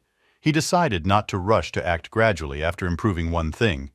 He received a cooling effect, from which the effectiveness was reduced by 5%, but the reload time was reduced by 50%. He didn't waste any time. and while he was waiting for the architect's skill to recharge, he decided to go into the dungeon to level up a little. We are moving to the command location. Our main character fell into despair because he forgot that in order to go into the dungeon he needed a team of 5 people. In addition, the difference between them should not exceed 10 levels. This was a disaster for the main character, because now in the original kingdom, the highest level among ordinary players reached only 43rd, because of which our main character was too superior to them in strength, and there was no way for him to go into the dungeon to level up alone. Ethan, upset, decided to sit on the bench and think a little about what he should do next. The first option was to wait until ordinary players leveled up to level 47, but in this situation, there would have been a couple of days left before the world was captured by the original kingdom, and the main character simply could not sit there. While waiting, he was thinking about what he should do. The guy was thinking about joining a big guild. He also recalled the words of Alex, who told him that the key to power over the original kingdom was not hidden in the destroy zone. Boy, already thinking about going to the destruction zones where just by playing he could gain control over the entire game, and then glory and fame would await the main character. But it was too dangerous, and he didn't dare to do it. Moreover, our guy's goal was completely different, namely to preserve his strength and consolidate his advantages. If suddenly he and Alex failed the operation in the destruction zone, then all his current progress would completely disappear. Ethan could not so take risks. All these thoughts burdened him greatly, and he did not know what to do. Clutching his head, he sat for several seconds without action. And then I started thinking about it. Is there any way to avoid punishment for dying in an uncontrolled zone at least once? After all, then he would have gone immediately, and in case of death, he would have been able to avoid punishment. Going through all the methods, he remembers the Sphere of Return. The Sphere of Return recorded data about the player, and when he died, the sphere split, and the player tied to it restored everything that he had at the time of recording. The guy thought about getting her. If he succeeds, he could try to go to the zones of destruction and find the very key to power over the original kingdom. With a smile on his face, the main character recalled his goals before the world was captured by the primordial kingdom, one of which was to obtain equipment from level 60, which he had already successfully completed, so the main character was going to the king to take a chance and put all his money on bets. It's okay wouldn't happen if he lost. But in the event of victory, the main character had a chance to get enough money to level up to level 70, so he immediately got up from the bench and went to the lobby of the game world. It was located in the tower. A total of 21 floors. Each floor generated a template based on the player where the enemy's enemy would have one of the characteristics enhanced. The purpose of the tower was to check the overall level of the player. However, in order to complete the tower, it was necessary to start from the first floor and complete it in just one go, without rest breaks to recuperate. Only in this case, the player could receive a reward, and the Sphere of Return was the main prize of the tower. Entering the building, there were a very large number of players who exclaimed that the passage of the tower would soon begin. A player named Bai was one of the applicants for the passage of the tower, who was thinking that he needed to remain indifferent, otherwise he would not succeed. The second player was Khan. He was also a contender for clearing the tower. He said that to get out of a hopeless situation, the task of a real man, his task was to definitely beat his previous record for clearing the tower. An incredible number of spectators watched the two players while Khan rejoiced and died from shame. Arriving at the hall, the main character knew that the tower opens every 8 hours, and he arrived just in time, since now was the time to go through the tower, because in a few minutes it was supposed to open and the next round would begin. The guy was incredibly determined and did not intend to give up his positions. All attention was focused on the two players. After all, when the two masters entered the stage, the aura was completely different, because as soon as it became known that the two strongest players would participate in the passage of the tower, then all the other players immediately refused and gave up their places. All the guys were discussing that according to the rating. Except for the Bai and the Khan, no one could go above the 7th floor. Only 2 players reached 14, but for some reason, they got stuck in one place. Out of nowhere, our main character appears near Khan Yi Bai, who entered the stage, thereby attracting the attention of everyone around him. Someone thought he was a guy. He just wanted popularity by going through the tower with 2 of the strongest players, and someone thought he was just a fool. Everyone was discussing the fact that our main character was a newcomer because he hid all the information about himself and it was unclear who was on stage. Bai thought that our guy was very brave because he was not afraid to challenge the tower with them. While the Ban, without hesitation, approached the guy, patting him on the shoulder and said that they seemed to have a new strong opponent, which is why it gave them even more motivation to fight. Ethan simply smiled in response and remembered that those who were on stage with him in a past life were 6th and 7th in the world ranking in terms of strength, and he also remembered that they were the first who were able to obtain the Sphere of Return. But the main character was not going to give up just like that. He was as serious as possible because his life was at stake. The passage of the tower immediately began. They were teleported to another dimension. The main character was going to climb to the top of the rating table. All this was watched by two guys who once made incredible money from our main character. They didn't believe their eyes and said that it was simply impossible for him to participate in the passage of the tower. But they didn't waste time exchanging glances with each other. They understood that they had no right to miss such an event. Therefore, they immediately went to download to everyone that they were accepting bets that they would also pass the tower first. They saw the fight between the old players and a completely unknown newcomer, and only at that moment. They took 1-to-1 bets and saw there was a full-scale battle. As soon as the main character moved to the tower, he immediately received a message that all the guy's abilities were ready for use. He had several of them, namely Life Coverage, Restoration of the Blessing of Freezing, Reset Architect, and Reset Knowledge. Another message was that there was an unknown error about the fact that it was impossible to reset one ability. This ability turned out to be the Architect. To recharge the Architect, there was 1 hour and 20 minutes left. Next, the system asked the main character to choose the percentage of money withdrawn from his account.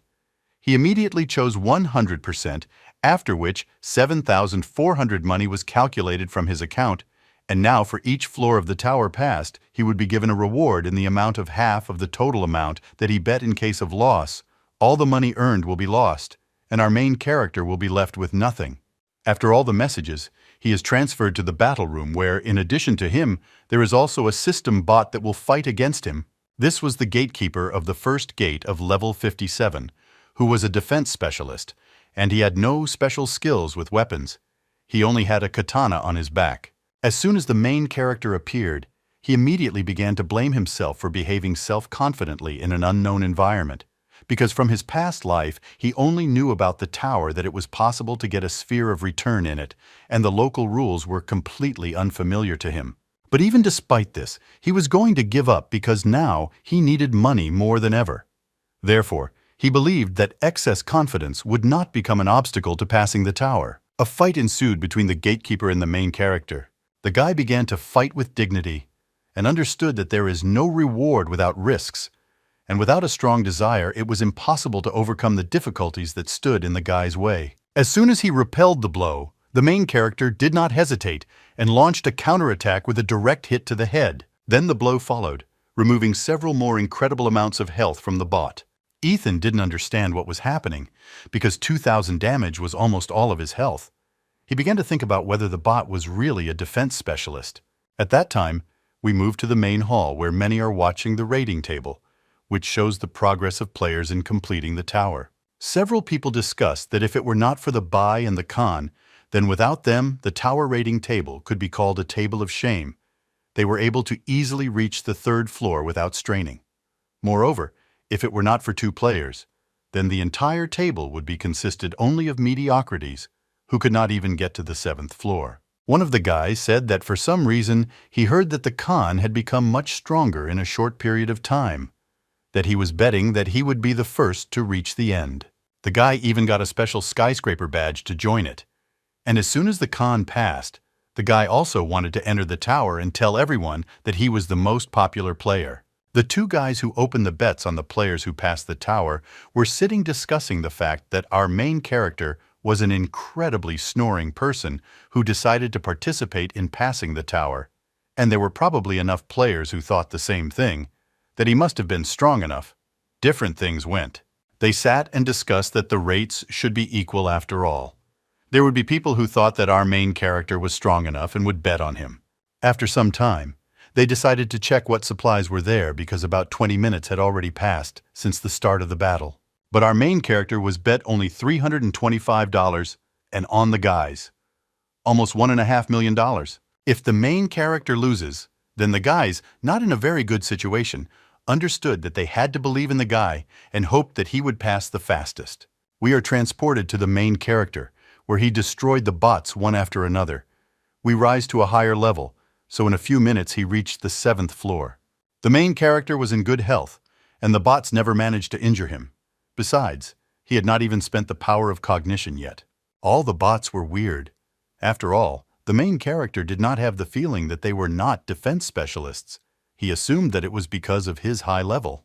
He had a hunch that this was due to the fact that the tower gatekeepers adjusted the strength of the bots to the characteristics of their opponents. In front of the main character stood the 7th gatekeeper, who specialized in all characteristics, and the main characteristic of our hero was intelligence, so he guessed that it was she who could give him such incredible damage. If this was really the case, he had nothing to worry about, and with a smile on his face, he was ready to take on the battle against the 7th gatekeeper, who was considered one of the most difficult in the tower.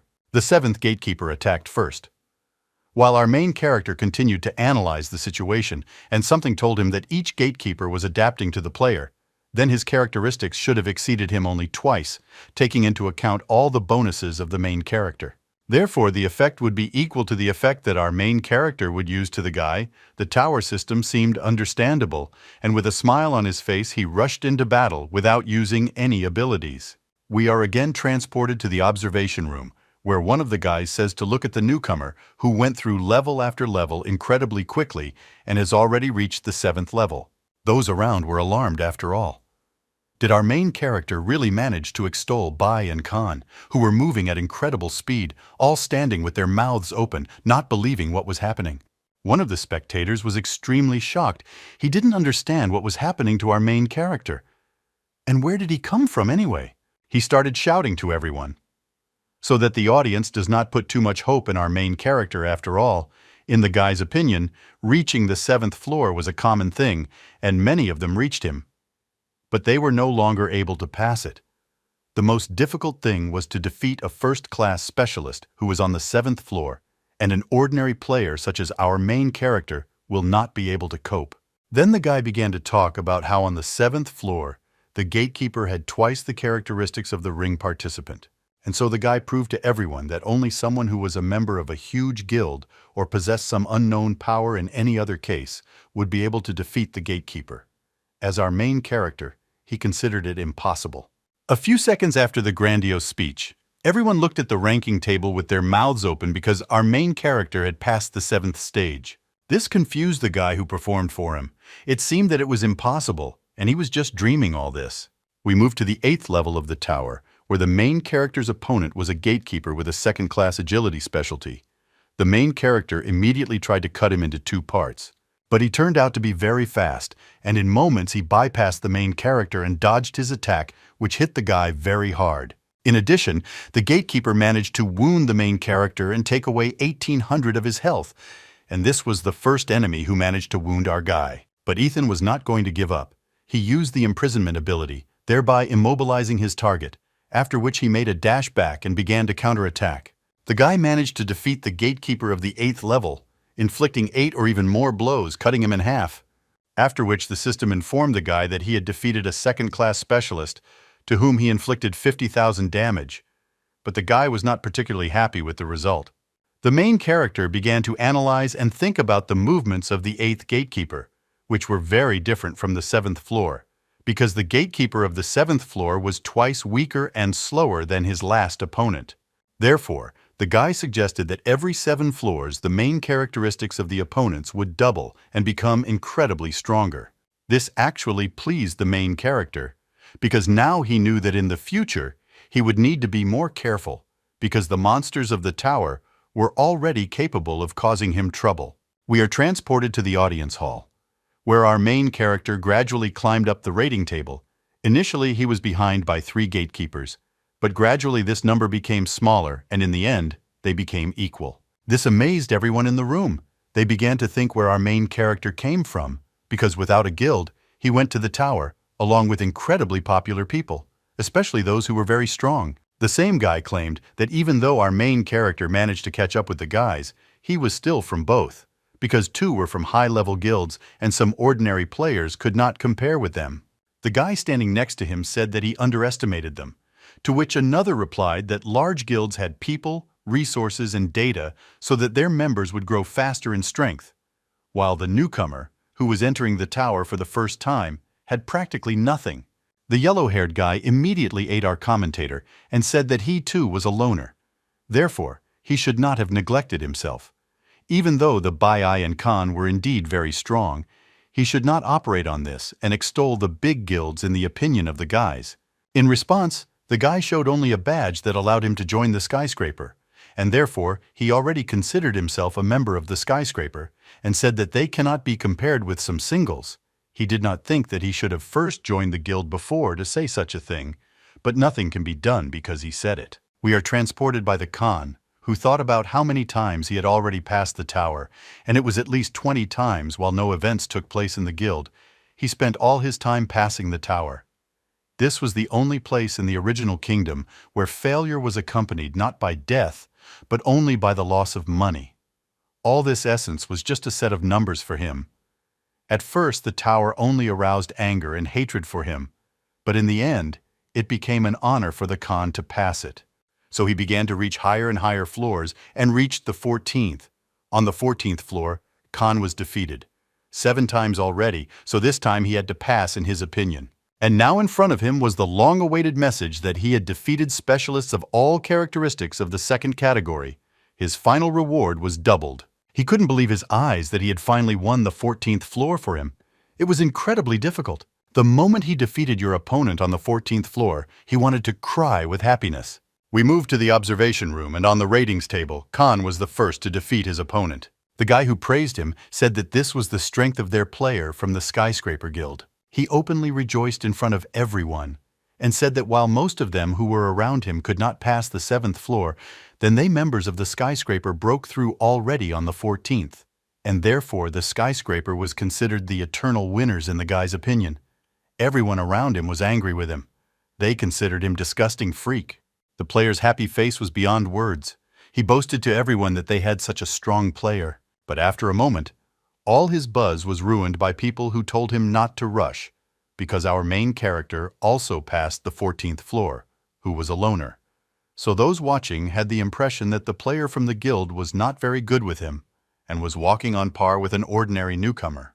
This guy was incredibly bored. He couldn't believe his eyes, and again he found himself in an awkward situation after he performed. And only the Bai remained on the rating table, which at that time still had not passed the 14th floor. And again, the boy closed himself off, thinking that most likely our hero from the last villages was working hard to get further, so he hoped that he would fly out right away. But the guy had a feeling that Bai and Khan were becoming less and less reliable. So the boy thought, or will he be able to change his mind in front of everyone without any problems, or will he still risk his reputation? At that time, we moved to our main character, who defeated his opponent with ease, by strengthening all his characteristics, and our hero's condition was excellent. He had completely restored health and a little spent cognitive power. Looking at his defeated opponent, the main character thought that, even with enhanced characteristics, it was incredibly simple for him. He also received a message that a specialist of all characteristics of the second category had been defeated. The final reward was doubled. Our main character received $150,000.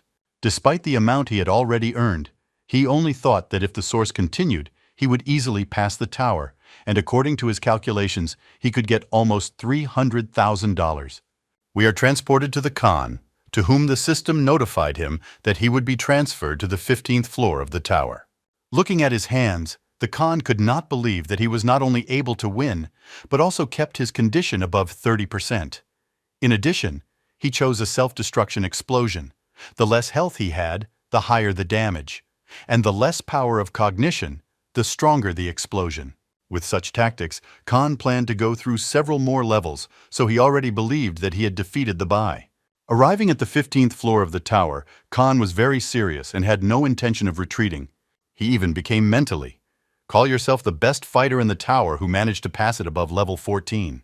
At level 15, the gatekeeper was level 53, specialized in third-class defense, and he already possessed special skills, namely the explosive attacks of Blood Exchange and Barrier. Khan, when he saw his opponent, was frightened for a moment, because special skills do not get any characteristics after reaching 1,000 points. But the gatekeeper of the third category specializes in defense, and this relies on enhancing the attack of the body, which resulted in his opponent's strength and endurance characteristics exceeding 1,000. The system notified the guy that the battle was beginning and the passage was limited to 5 minutes. Khan tried to pull himself together and promised himself not to be afraid, because no matter who his opponent was, the running tower player had no right to be afraid. Even if he was destined to lose, he wanted to get maximum pleasure from the battle. Even though his opponent had several times higher characteristics than the Khan himself, he was not going to give up. Besides, it was still unknown who would defeat whom. They both did not wait and attacked each other head-on without hesitation. The gatekeeper needed only one blow to kill the Khan, who did not even have a chance of victory, and who was too arrogant in his words. Now he had to guess how he managed to defeat him with one blow. We move again to the observation room, where all the people cannot believe that their idol Khan died on the 15th floor, although the Bai was also able to reach the 15th floor, but now it was unclear whether he would be able to pass it. Everyone in the hall froze in anticipation that perhaps Basi could break through and continue setting records for passing the tower. The guy who headed the skyscraper immediately began to be teased, saying that this was really all their strength. But he changed his shoes in the air and said that it seemed he had taken the wrong badge by mistake, because he wanted to take a badge that would allow him to join the guild of the shelter in which the Bai was located. A lot of heights immediately fell upon the guy. Some were angry, some thought he was just under Lisa, and he in turn pretended that he simply forgot that he wanted to join the shelter guild. Covered in sweat, he rejoiced in his soul that it was not in vain that he took the second shelter badge. If the Bai is at least one floor higher than our main character and the Khan, then the guy's popularity as the strongest guild will have no limit, and his further fate depended on Baya. We are transported to the 15th floor to our main character, where he began the battle with his opponent. Namely, his opponent was a gatekeeper of the 15th level, a 57th level specialist in endurance and special skills, Bloody Exchange. Bloody Exchange inflicted 5% damage to the opponent, restoring 20% of the HP level.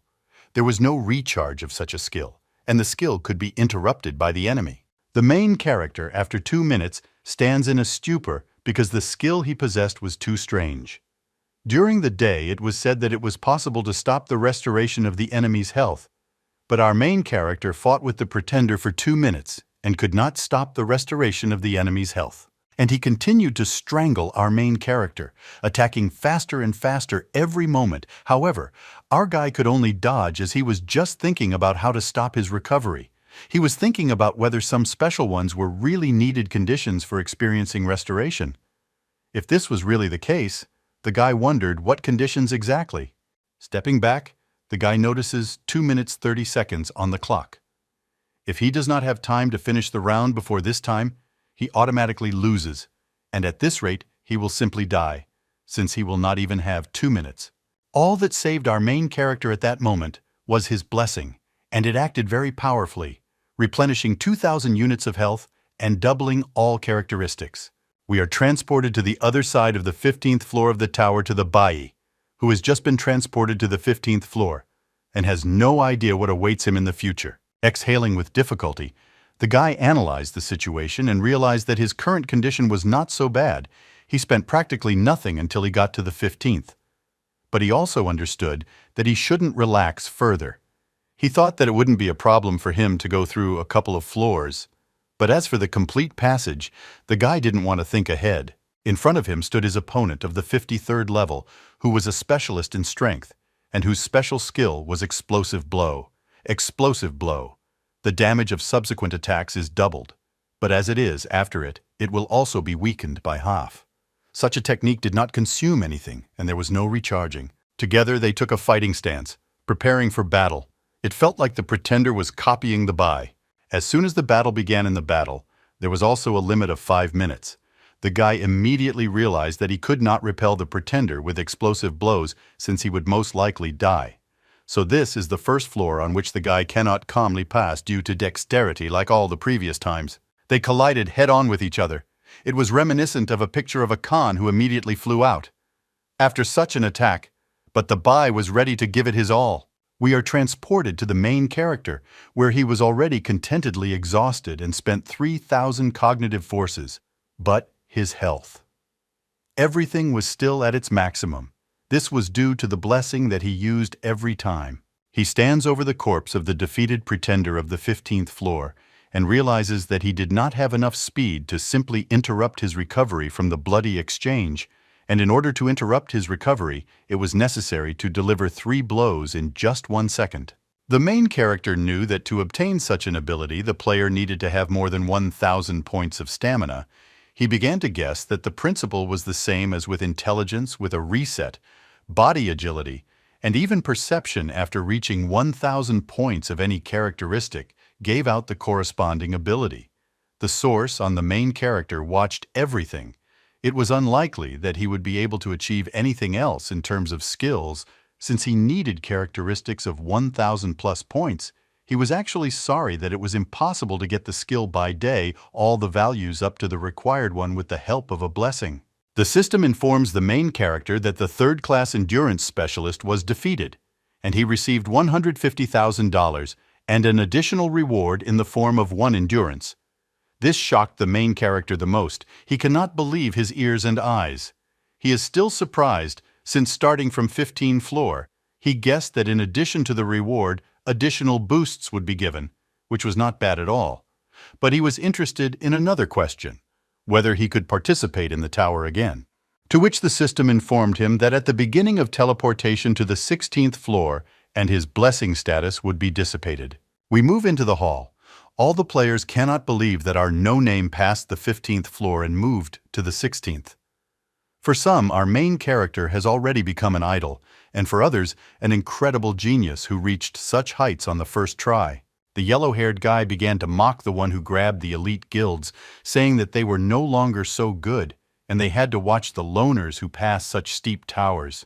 The guild fan was incredibly filled with anger, especially since the fan rushed from one guild to another. After what moment on the ratings table passing through the tower, the pain moved from the 15th floor to the 16th and thus caught up with our protagonist. The guy again points to the ranking table for everyone and tells them to look carefully because the Bai has caught up with our main character again, and according to tradition, he says that this is the strength of the elite guild. And besides, one victory didn't know anything because you had to look at the final result. After these words on the rating tables, as soon as the Bai stepped onto the 16th floor, he immediately appeared. Everyone is shocked by these events and doesn't understand what's going on, and how the Bai managed to lose as soon as he stepped onto the 16th floor. Everyone was very interested in what happened there. The guy who was spoiling for the guild throws away their introductory badges and sends them to hell. They say that they are incredible weaklings. And again, in an instant, the guy changed his shoes and began praising singles and saying that they are the best in the whole world. He began to fight for our main character, saying that he was invincible, while those around him looked at him like he was crazy, and some even directly said that he needed to change his shoes a little more slowly. A minute earlier, we returned to the 16th floor, where there is a semi-living Bai without the power of cognition and without health. As it turned out, he somehow managed to survive on the 15th floor. Fortunately, the attack after the explosive blow was twice as weak as usual, thanks to which he still managed survive and move to the 16th floor. He knew that most likely he would not advance further than the 16th floor, and his opponent was a gatekeeper of the 53rd level, specialist with third-class intelligence and with special skills, resetting cognition, and within 10 seconds restoring 50% of cognition powers. Bai thought that this was the easiest victory and began to smile and be very self-confident, saying that he was incredibly lucky and most likely that it seemed that the original kingdom itself wanted him to go to the next floor. In this case, he immediately began to attack the gatekeeper head-on, without even trying to somehow get around him. In turn, he stood motionless for several seconds. Then, grabbing the sword, the gatekeeper took a step to the side, thereby dodging the Bai's attack. The guy did not understand what was happening and how the gatekeeper managed to evade so quickly. but that the gatekeeper used the ability of the front grab and the front power dodge strike. The front grab increased the damage by 50 points after the tribal spell, and the front power dodge strikes after a successful dodge. The next attack is guaranteed to hit the target. And so the Bai finds himself cut in half, not understanding what the hell happened at that moment and why the gatekeeper was able to use power attacks, and moreover, the same abilities as the fight itself. But no one would answer these questions. The system only notified him that he had died, and the tower challenge had failed, and his entire reward had been cancelled. We move to the main character and his system transferred to the 16th floor. His opponent was the gatekeeper of the 16th floor of the 57th level, a third-class perception specialist with special skills. He had an advance warning. It meant himself a second before death. Every 1,000 points of perception, for plus 1 second the player received a warning and also avoided fatal damage. The time when charging was 1 hour. The main character noticed that the ability of the perception specialist was very suitable for him. He did not receive fatal damage. He would be able to use life cover to restore himself, and now, with this ability, he could avoid death. The next time, Ethan decided for himself that as he upgraded his equipment, he would definitely upgrade his perception to obtain such an ability. But first, he needed to deal with the gatekeeper. In order to pick up his long-awaited reward, he immediately attacks his opponent, who miraculously manages to dodge him, diving underneath. The guy couldn't hit his opponent and became extremely focused, after which he inflicted 2,000 damage to his opponent. While thinking about the fact that the perception was uneven to the steel characteristics, even anticipating all the dangers, his opponent would not be able to evade him forever. Moreover, with a smile on his face, Ethan knew that thanks to his ability as a warrior, his speed was twice as fast as the gatekeeper, and he was able to easily reach him. The system notifies the main character that he has used 500 points of cognitive powers and all his characteristics have increased by 250 points. After such changes, the main character became 6 times faster than the gatekeeper. He was going to finish him off at that very second by colliding with him head-on. After the collision, the system reports that the third-class perception specialist was defeated, and the main character has already earned a total of $140,000, and the additional fence was stamina and plus 1 perception. Then, the main character's system transfers to the 17th floor of the tower. The guy became self-confident because it was very easy for him. He believed that the only difficulty in the tower was increasing the rank of the gatekeepers, and so he continued to go through the floors with a smile on his face. Boy.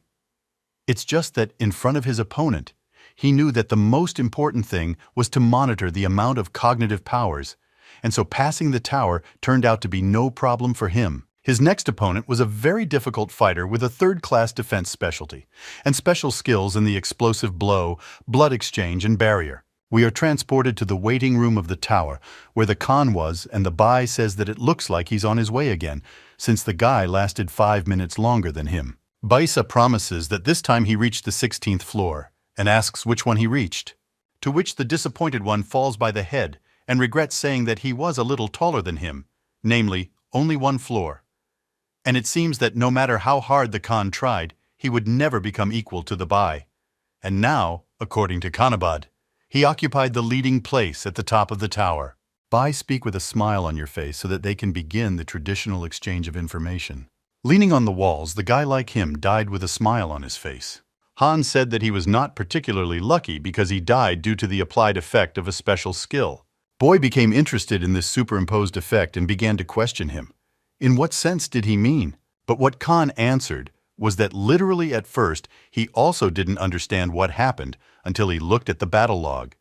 Besides, Khan was defeated by a third-class defense specialist, and in order to be a defense specialist, he needed to pump up his strength and endurance, which meant that his opponent had 3 special skills. Khan thought that he received the barrier ability precisely because of his specialization in defense, however.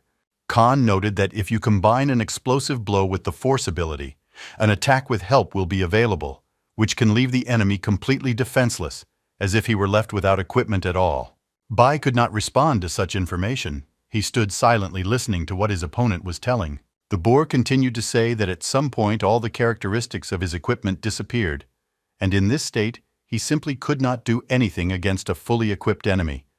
so he considered it unfair to fight against several skills at the same time. But he was interested in what abilities could be obtained by combining other characteristics.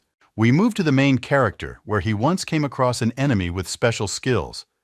At first the guy was going to test his strength without abilities, but then he was going to cast a blessing on himself. Number 17 prepared for the attack.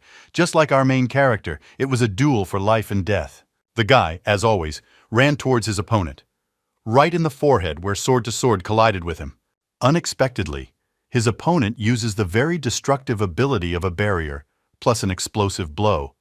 With the help of such an ability, the buffs from his armor, as well as his characteristics, are completely cancelled for the main character, and now all his equipment has been removed. The main character could not believe his eyes. He did not know at all that this was possible and did not even foresee such a course of events. But our guy was not an easy one. He used the ability to secure status and was able to somehow resist the opponent's blow. He blocked the blow with his sword with both hands, barely holding back the pressure of number 17. The enemy was about to use one of his signature techniques again, combining abilities. This time he used barrier plus bloody exchange. But he only made it worse for himself because it took away half of his health. But this was not a joy for the main character because he received an oak tree and its damage, and his health was lowered by the gatekeeper. His health was almost zero. After all, it decreased by 99.9%. The main character reacted and immediately spent 5,000 cognition powers, and all his characteristics were increased by 2,500, and with the help of the blessing, he became neutral buffs that no longer affected him. He began to seriously plan to fight back against number 17, despite his advantages. The main character recovered 5,000 units of his health and increased his next attack by 125,000 damage. It would seem that just one attack should have destroyed his opponent, but after it was carried out, he still remained alive. The gatekeeper used barriers, due to which his defense was increased for 10 seconds. And the damage received was reduced by 75%. Due to the fact that the gatekeeper did not die with one blow, Eaton was very angry, and he was not going to give up. He wanted to inflict a series of several more attacks, after which the system notified him that he had defeated a specialist with third-class defense. In total, he had already received $0, 143,000, and an additional reward in the form of endurance, 1 perception, and defense. After killing the gatekeeper of the 17th level, the system began teleporting the guy to the 18th floor of the tower. As soon as he teleported, he thought that he had become too careless. But I understand that even if he is careful, then in addition to his 2 abilities, he will also need to take into account the huge reserve of health of the 17th floor gatekeeper's defense. The guy understood that in addition to everything else, he could use status strengthening, even though he had already used it. But he had one more use left, so he did not get upset.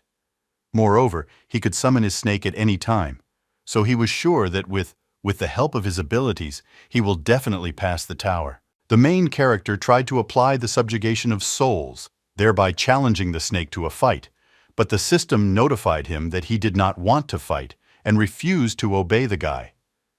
Our main character wasn't doing so well. In addition, his opponent was an 18th level gatekeeper who specialized in third-class intelligence and had a special skill that was cognition reset.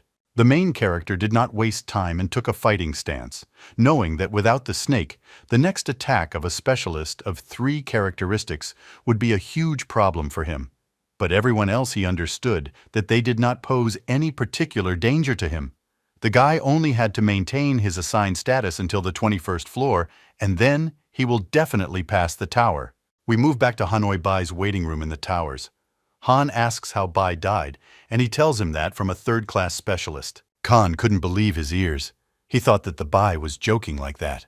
Bai said that the gatekeeper had power, which greatly amazed the guy. Let's continue to talk about how the main difference between third-class specialists and the first and second was that they have special skills, and how he assumed that it was the intellect that gave him the ability to reset cognition. Bai grabbed his head and thought about how they keep fighting. Bai understood that this was a rather sad situation, and he was at least glad that his main characteristic was not intelligence. But what scared him most was that the final gatekeeper of the 21st floor would have not only me, but also power.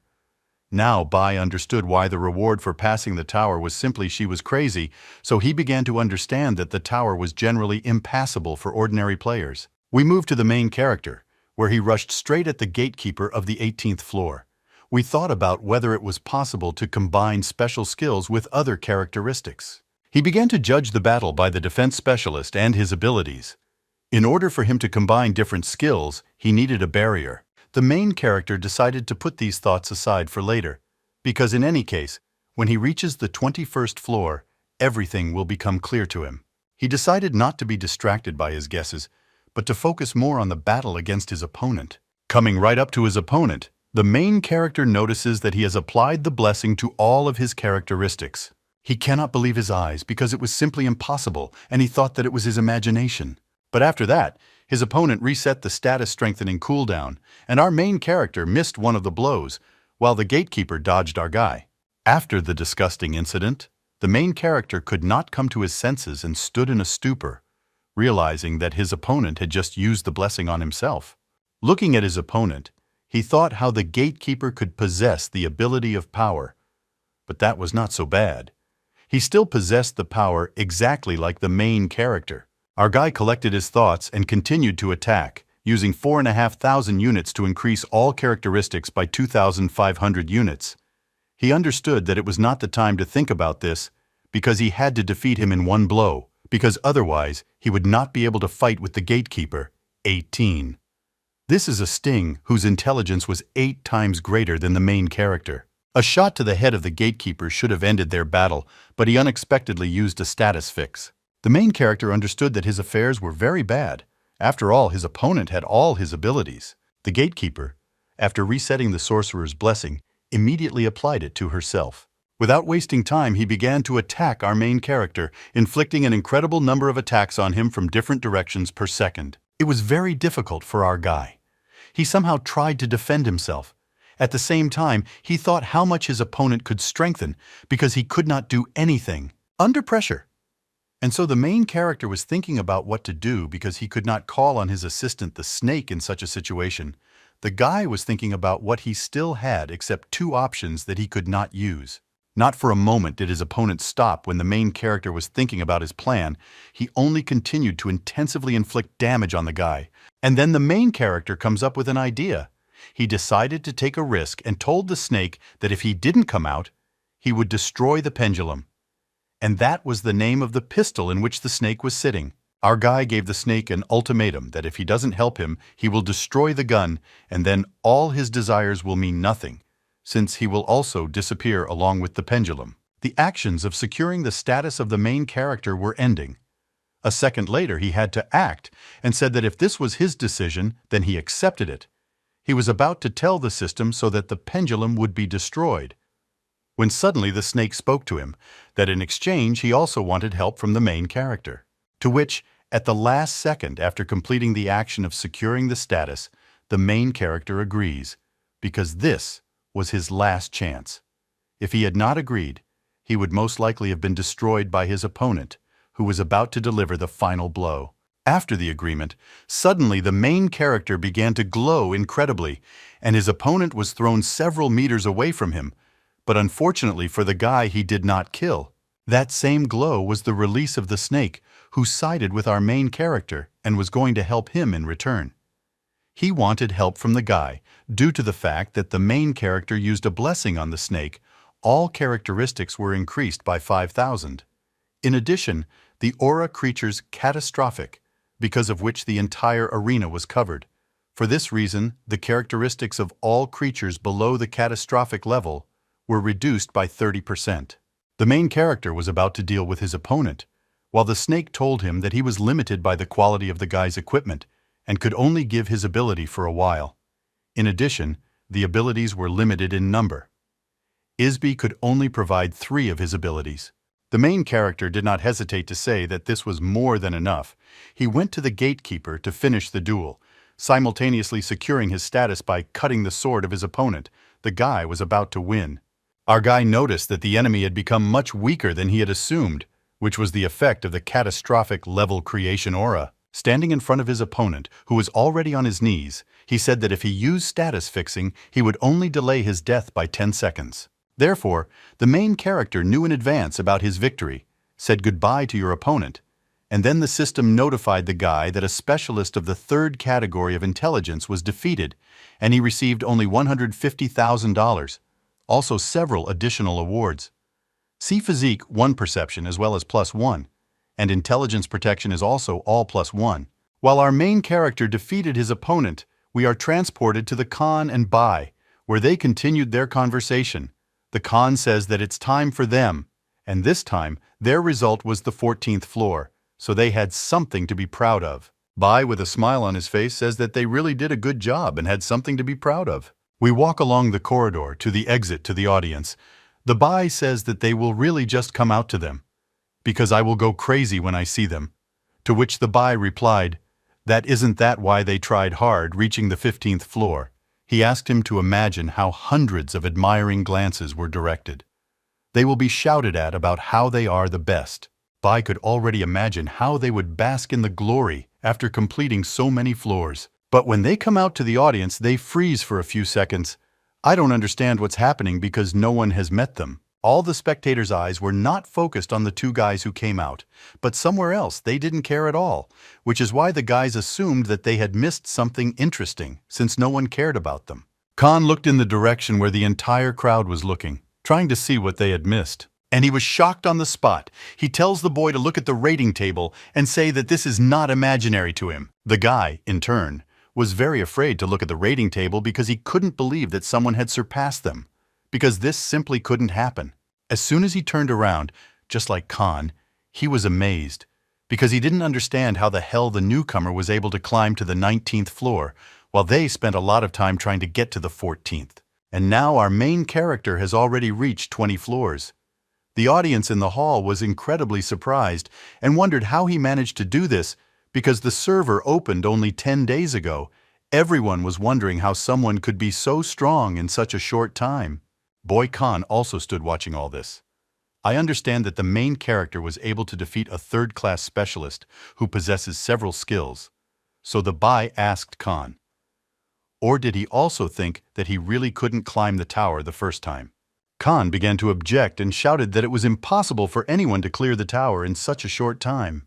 Suddenly, the same hero appears from the sidelines, changing his shoes on the go and telling the shadows to speak for themselves because they are single players, real professionals.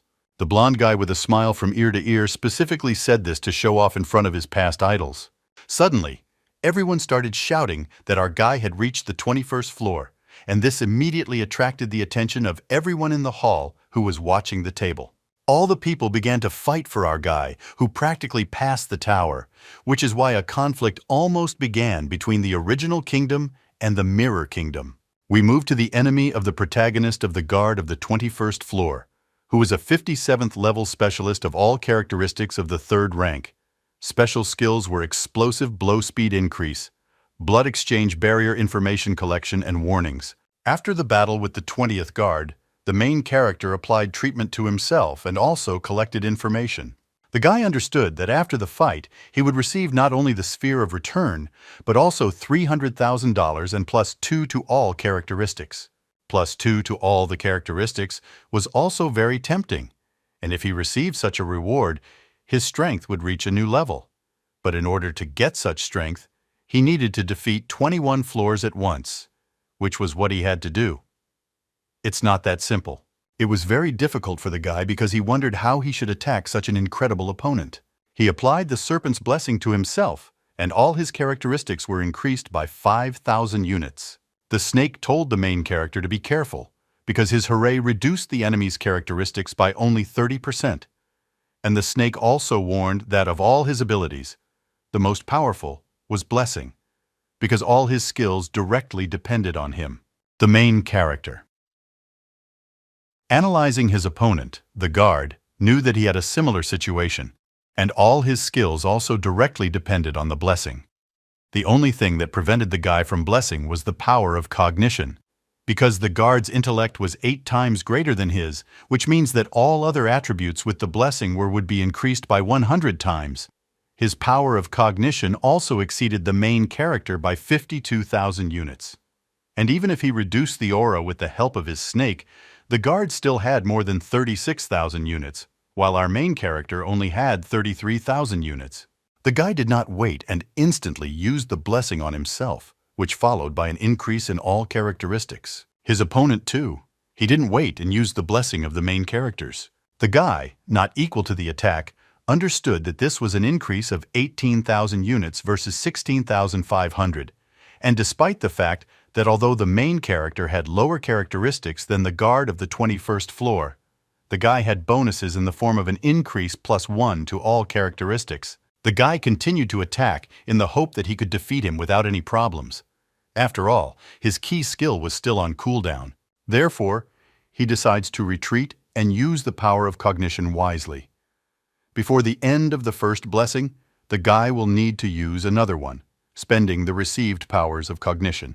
During the fight, our guy notices that his opponent had monstrous power, and without the strengthening of the snake, the main character would have no chance of winning. But even despite the strengthening of the snake, the main character still could not reach his opponent with a single attack. The guy understood that even if he tried and took advantage of the moment, his opponents would finish him off immediately. Only during the battle did the guy realize that each floor of the tower was more difficult than the previous one. But earlier, thanks to the blessing, he had not encountered any difficulties. Continuing to fend off his opponent's attacks one by one, he waited for the blessing to recharge. There were 10 seconds left and the main character had to hold out. A little longer to defeat his opponent, he waited until he could reload. And when there were 3 seconds left, he began to fight back, striking the gatekeeper, thereby stopping his attacks. At this time, the main character took advantage of the moment and used the power of knowledge for blessing to increase all his characteristics. Now the guy was no less strong than the gatekeeper of the 21st floor. From just one step, the earth shook several meters away. The main character knew that by using the blessing he had already won, even though the gatekeeper had a second boost. It would not affect the outcome of the battle, because it would not be difficult for the main character to wait 1 minute and finish him off for good. Suddenly our hero notices that his rival is moving confidently towards him. After a moment, the main character cannot believe his eyes. After all, the gatekeeper also used a blessing, just like the main character. The guy understood that he was in a shitty situation because the recharge of the blessing was exactly the same as the guy's. And now he began to wonder if he could even be defeated. After all, in addition to the fact that all his abilities increased 8-fold, he also had all the abilities of the guards. The gatekeeper prepared for the attack and took a fighting stance to continue the battle. While our hero was still confused, I realized that he was in shit, and it seemed that he was no match for the enemy. Due to the fact that the guy was absorbed in himself, he did not immediately notice his opponent attacking him with incredible speed and tormenting towards him. But then, gritting his teeth, he realized that this was not the end, because the guy outweighed him. He just needed to hold out for another 5 minutes, after which he would have a chance to win again. As soon as the main character wanted to retreat and play for time, the system notified him that this was impossible, because the gatekeepers had blocked the evasion of the attack. The action of such an ability was 1 minute, but recharged for 10 minutes. Looking at how the gatekeeper jumped over him, he understood that it was a combined attack.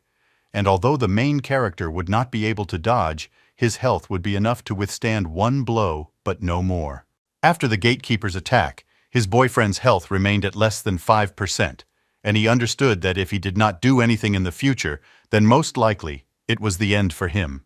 Just as the Guardian was about to end the battle, a sudden subsequent attack by the gatekeepers of the protagonist surrounded several accounts, thereby protecting him from the attack. The guy didn't understand what happened, because logically, he should have already gone to the waiting room and ended the battle there. Watching the gatekeeper attack him, the snake says that this is his last skill that could protect the guy. The main character noticed that there were 6 accounts, and 2 of them had already broken, which is why he had 4 accounts left, which meant that the guy could withstand no more than 4 more attacks. This time, our hero did not become stupid and immediately retreated when he saw that the gatekeeper was rushing towards him to destroy another shield. Neon understood that at least the snake saved him, but this only delayed his death by a few minutes, because he did not know what to do with his bare hands. There is no need for chains in the teeth. The main character decided for himself that he would fight to the end. He just needed to somehow stretch it out. Yes, blessings. Then he would have a chance. But on the other hand, it was pointless. After all, as soon as he renewed his blessing, his advantage would immediately evaporate. He could not win using the same method as the main character. The guy never thought that getting into Saul would be a deplorable situation, which is why he even found it somehow funny. The guy thought about the fact that he really didn't have any ways because the stakes were too high. If he could pass the towers, then his weight would increase by 2%, and he would receive $300,000 by improving his equipment, which would make it an incredible leap for him, thereby becoming the strongest player in the original realm. Suddenly, he receives notifications that his architect has recharged and he can use it again. After the notification, the main characters no longer looked at the gatekeeper of the 21st floor with such cowardice, and also began to believe that he could defeat him. The main character was going to use the architect skill to deal with it in an instant, but for this, the guy needed to stall for time. What he began to do immediately, running away from the gatekeeper of the 21st floor. Along the way, while running away, the main character tried all different methods of using the architect, saying that he wanted to pass the tower or kill the guard of the 21st level. He also tried to lower the guard of the 21st floor to 0. In addition, he tried to lower his equipment to 0. But all this was useless, and the architect refused the guy every time because it did not comply with the rules. This made him very angry. After all, he did not understand at all that it complied with the rules. Suddenly, the main character stops, looking at the guards, and understands that in the current situation, he played according to the following rules. He will die when his health runs out. The weight of the powers of cognition.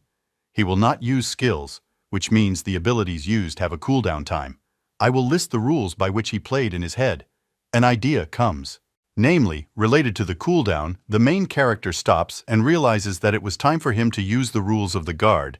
He tells the architect that his abilities should not have a cooldown, and it works. Because of this, the guy understands that the level 21 guardian was in his hands, and now he could easily slam him.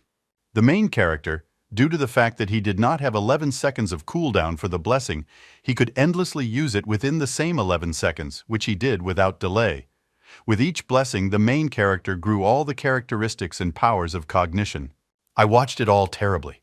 I didn't understand what was happening. It was because the main character began to glow incredibly.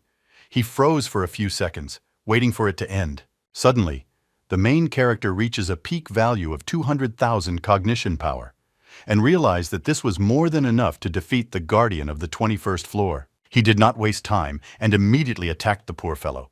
Clava gifted all his strength and anger, which he could not take out due to weakness. With one blow, the main character cut his opponent, thereby winning without any hesitation. We moved to the observation room, where people were incredibly happy that the guy passed Bash because he was the first to do it the first time. All. Out of emotion, Kay began to run faster in the return room because it was the first time someone had left it and not through the revival room. Then we are transported to the main character, who has received the long-awaited return sphere here. The system notifies him that he has passed the tower, and teleportation is about to begin back from it. The guy was incredibly glad that he passed because defeat was close, and he was lucky that the architect recharged in time. As soon as the main character returned back, he understood why to get into the destroyed kingdom. He needed at least 5 computing power, but he was preparing all this for the sake of getting an architect. If he used it, he would be able to break into the destroyed kingdom. As soon as the guy returned, and his brother suddenly behind him, he heard incredible screams, like he was simply amazing and stuff like that, which is why it scares the main character. He doesn't understand what was happening around. Standing on stage, many people surrounded the guy. He did not understand where so many people came from.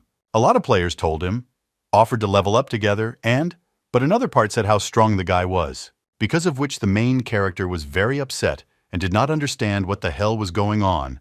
All this fuss scared him very much. The main character, looking at the whole crowd, didn't understand what the hell. After all, he only had a sister, which is why he already thought that she had started a harem for herself. He could not even imagine that this whole crowd was supporting him. Finally, the main character had a return sphere that recorded data about the player. When he died, the sphere split, and the player tied to it restored everything that he had at the time of recording, that is, at the time of passing the tower. The main character was glad that he finally got it.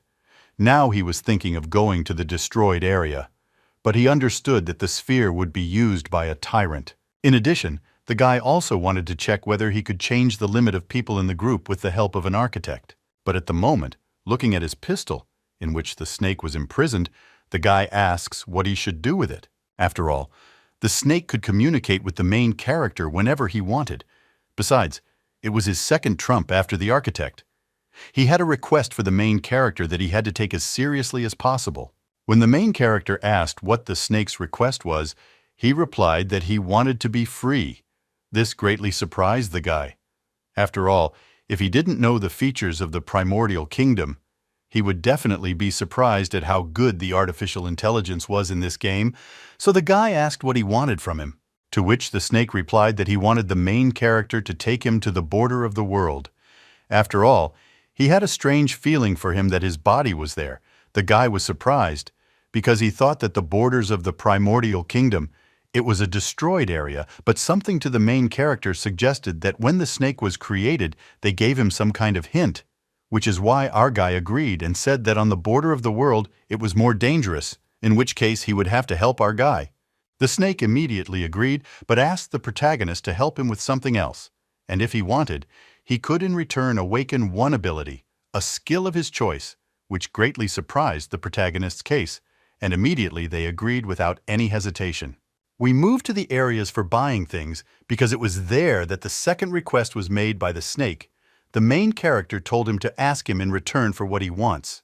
The guy was sure that he could buy everything because he had $300,000, because if the snake really helped the guy get any ability, then he was ready to spend a lot, because he couldn't miss such an opportunity. Turning his gaze to the table where things were purchased, suddenly his expression changed from contented to stunned. The snake chose a prefabricated deformation module, which was incredibly costly to the main character.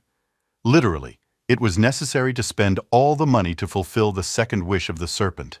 Our hero stood holding his head because he understood his desire to move freely, but at the same moment he asked the snake, why couldn't he ask for something cheaper like $30,000? To what the snake replied that he wanted to bite, but with the help of it, he would be able to inflict a huge amount of damage almost instantly. Otherwise, his power would be limited to one skill, and it was too risky. The main character noticed that the description said that he could use the weapon directly. Yours required an intermediary, because if he attacks directly, it could damage the weapon, and as a result, the positive skills of the weapon will dissipate. The main character bought that very module, after which the snake told him to turn it into a ring and carry it with him. The guy thought to himself that this particular ring was the main goal of the snake, and the gate of the border of the world was a secondary task, and also the previously described characteristics of the snake became gray because of this module. When they first met him, he wanted the main character to exchange him, but since he did not have enough money, the snake was very indignant. Such thoughts made the guy very tense, and he thought it was nonsense, because it couldn't be that an incredibly huge snake was like a young chicken. After the guy kept his promise to the snake, it was Packy's turn to give his promise.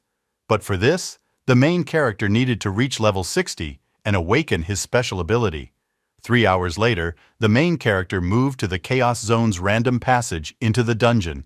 Looking at the portal, the main character knew that until he reached the 60th level, he could not enter the destroyed probe until he received a special ability of characteristics from the snake. But this was not the only goal of the main character of the dungeon campaign.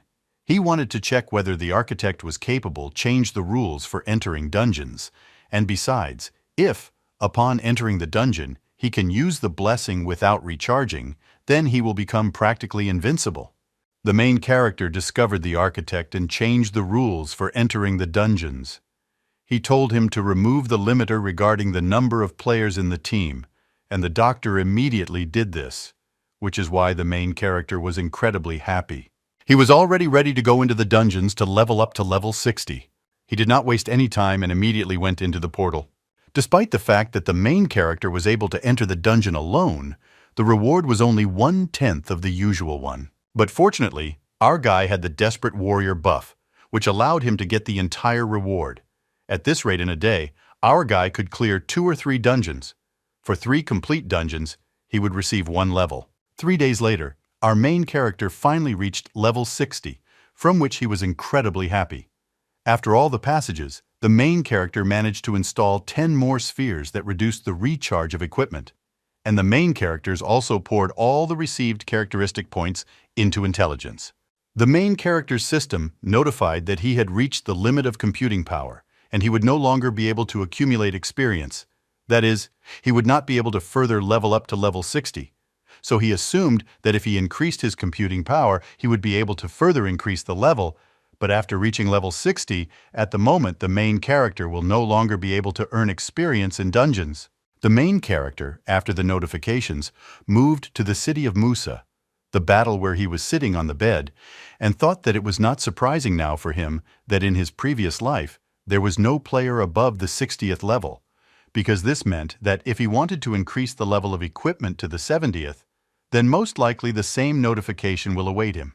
In addition, the snake tells the guy to choose any ability, to which the main character replies that he would like to get a special perception skill, but it is most problematic to obtain a barrier. Arguing for a long time among himself in his head, he eventually decided that he wants the barrier defense specialization skill.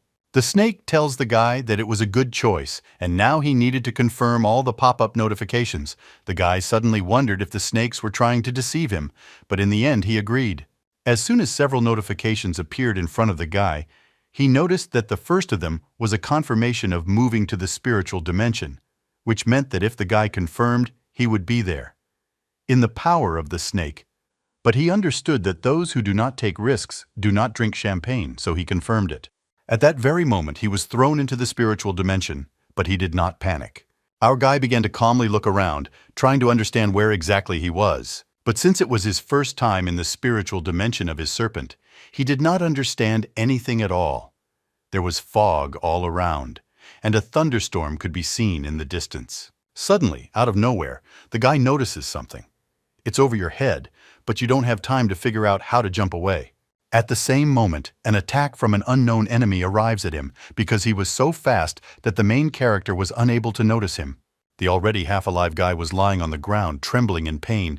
He didn't understand what the hell happened and who attacked him in the snake dimension. But then, looking closer, he notices that this was the name of the snake. He tells him to get up. Somehow the guy is trying to get up. I understand that this was the true appearance of the serpent, and the pressure in his dimension was stronger than the stellar level. And again he tells him that if he can defeat him in his form, he will receive a barrier. Otherwise, our guy will remain in his dimension for eternity. Having risen, the main character understands that spending eternity here was a stupid condition, but he understood that the battle would be life and death. Nora, the snake himself, challenged him, the main character. He didn't wait and immediately rushed straight at the snake head-on. 6 days later, the main character, in the spirit of dimensions, got what he wanted. Looking at the city at night, the main character thought that for the last few days the main character had been fighting in the spirit of dimensions.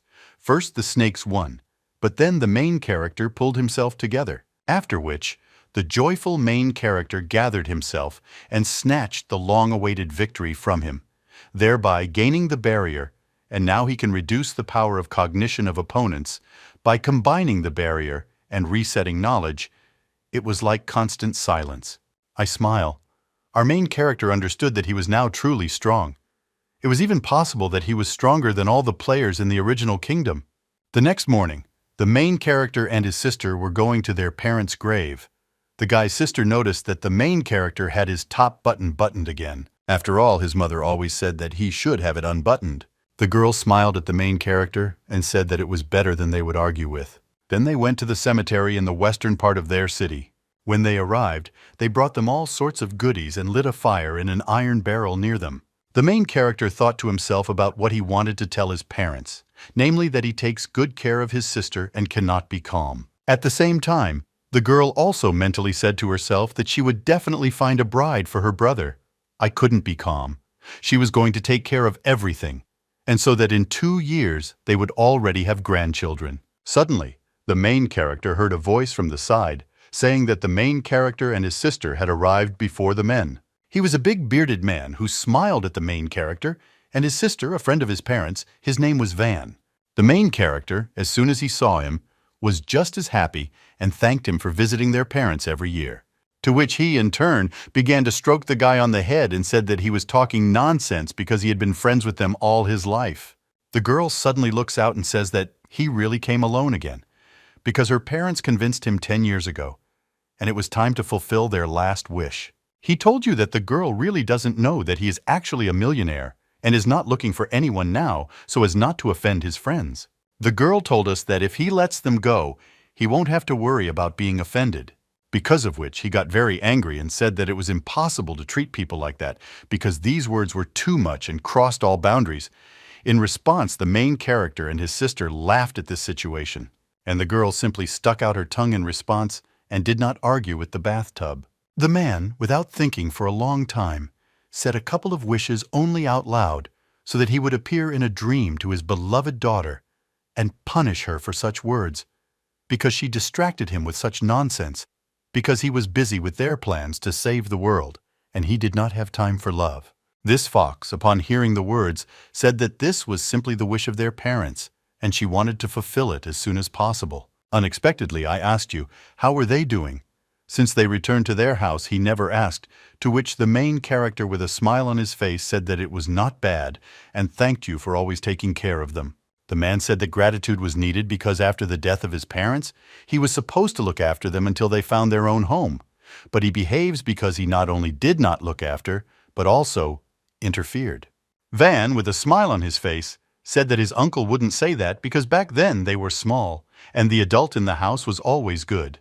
Suddenly, the main character remembered that it was I, Uncle Wang, who suggested that he play the original kingdom, and perhaps he assumed that he was still interested.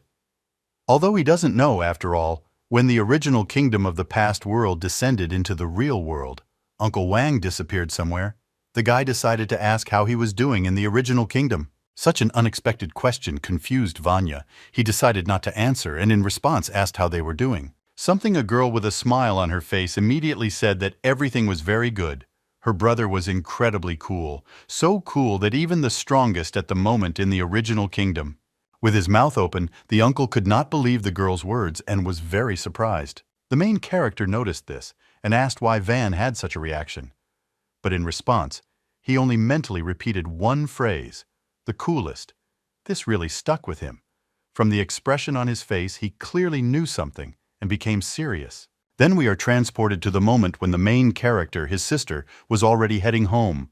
The girl, as always, screamed for Uncle Van to find himself a wife as soon as possible, to which he just waved his hand and said that they should already go and be careful on the way home. As soon as the main character went home, Van sat down near the grave of their parents and asked for forgiveness for the fact that he seemed to have dragged the boy into something unknown. While walking on the way home, the main character and the girl received a notification on their phone. This was the latest gaming news, and in the countries where our main character lived, the connection to the network was lost for a short time. And after troubleshooting, some Psy disappeared, and the fans kept demanding that the head find their idol. The girl immediately, with a surprised face as she read the news, said that she liked her so much she took her somewhere and disappeared. The guy noticed his sister's dissatisfied face and asked if she was really watching gaming news again, to which the girl replied that she didn't want to at all. But lately there had only been news about games. And mentally, the main character remembered about his past life that when the last time everything went into the primordial kingdom, all the creators disappeared in one night. And he still didn't understand why this happened because there was practically no action from them, and most likely the guy assumed that someone or something is involved in all this. Because no matter what chaos happened then, no one reacted to it as if it was in the order of things. Unexpectedly, the main character hugged his sister and said that they should quickly return home because they needed to start playing. To which the girl immediately agreed, since her friend passed her at home. The guy asked that she probably already had the 45th level, to which she said that how, once she just picked it up, the main character asked her to try to reach 50 in the next 7 days. Then we moved to the main character's house in the evening, where the main character, before entering the primordial kingdom, sat on the bed, holding his glasses, thinking that with his strength in the primordial kingdom, he would be able to overcome the crisis of condescension. He wondered whether it was worth it for him to go to the destroyed world. Or if it was better to save the realm of return for reality, he wondered which would be better. Until now, everything was fine with the main character. Due to the fact that he had knowledge from a past life, he was already thinking about finding out what happened by the creators, while death in the game was not equal to death in the real world. He wanted to quickly figure it out. He had an incredible desire to find out where the original kingdom came from and how they penetrated their world. And on the basis of this, the main character could choose his future path.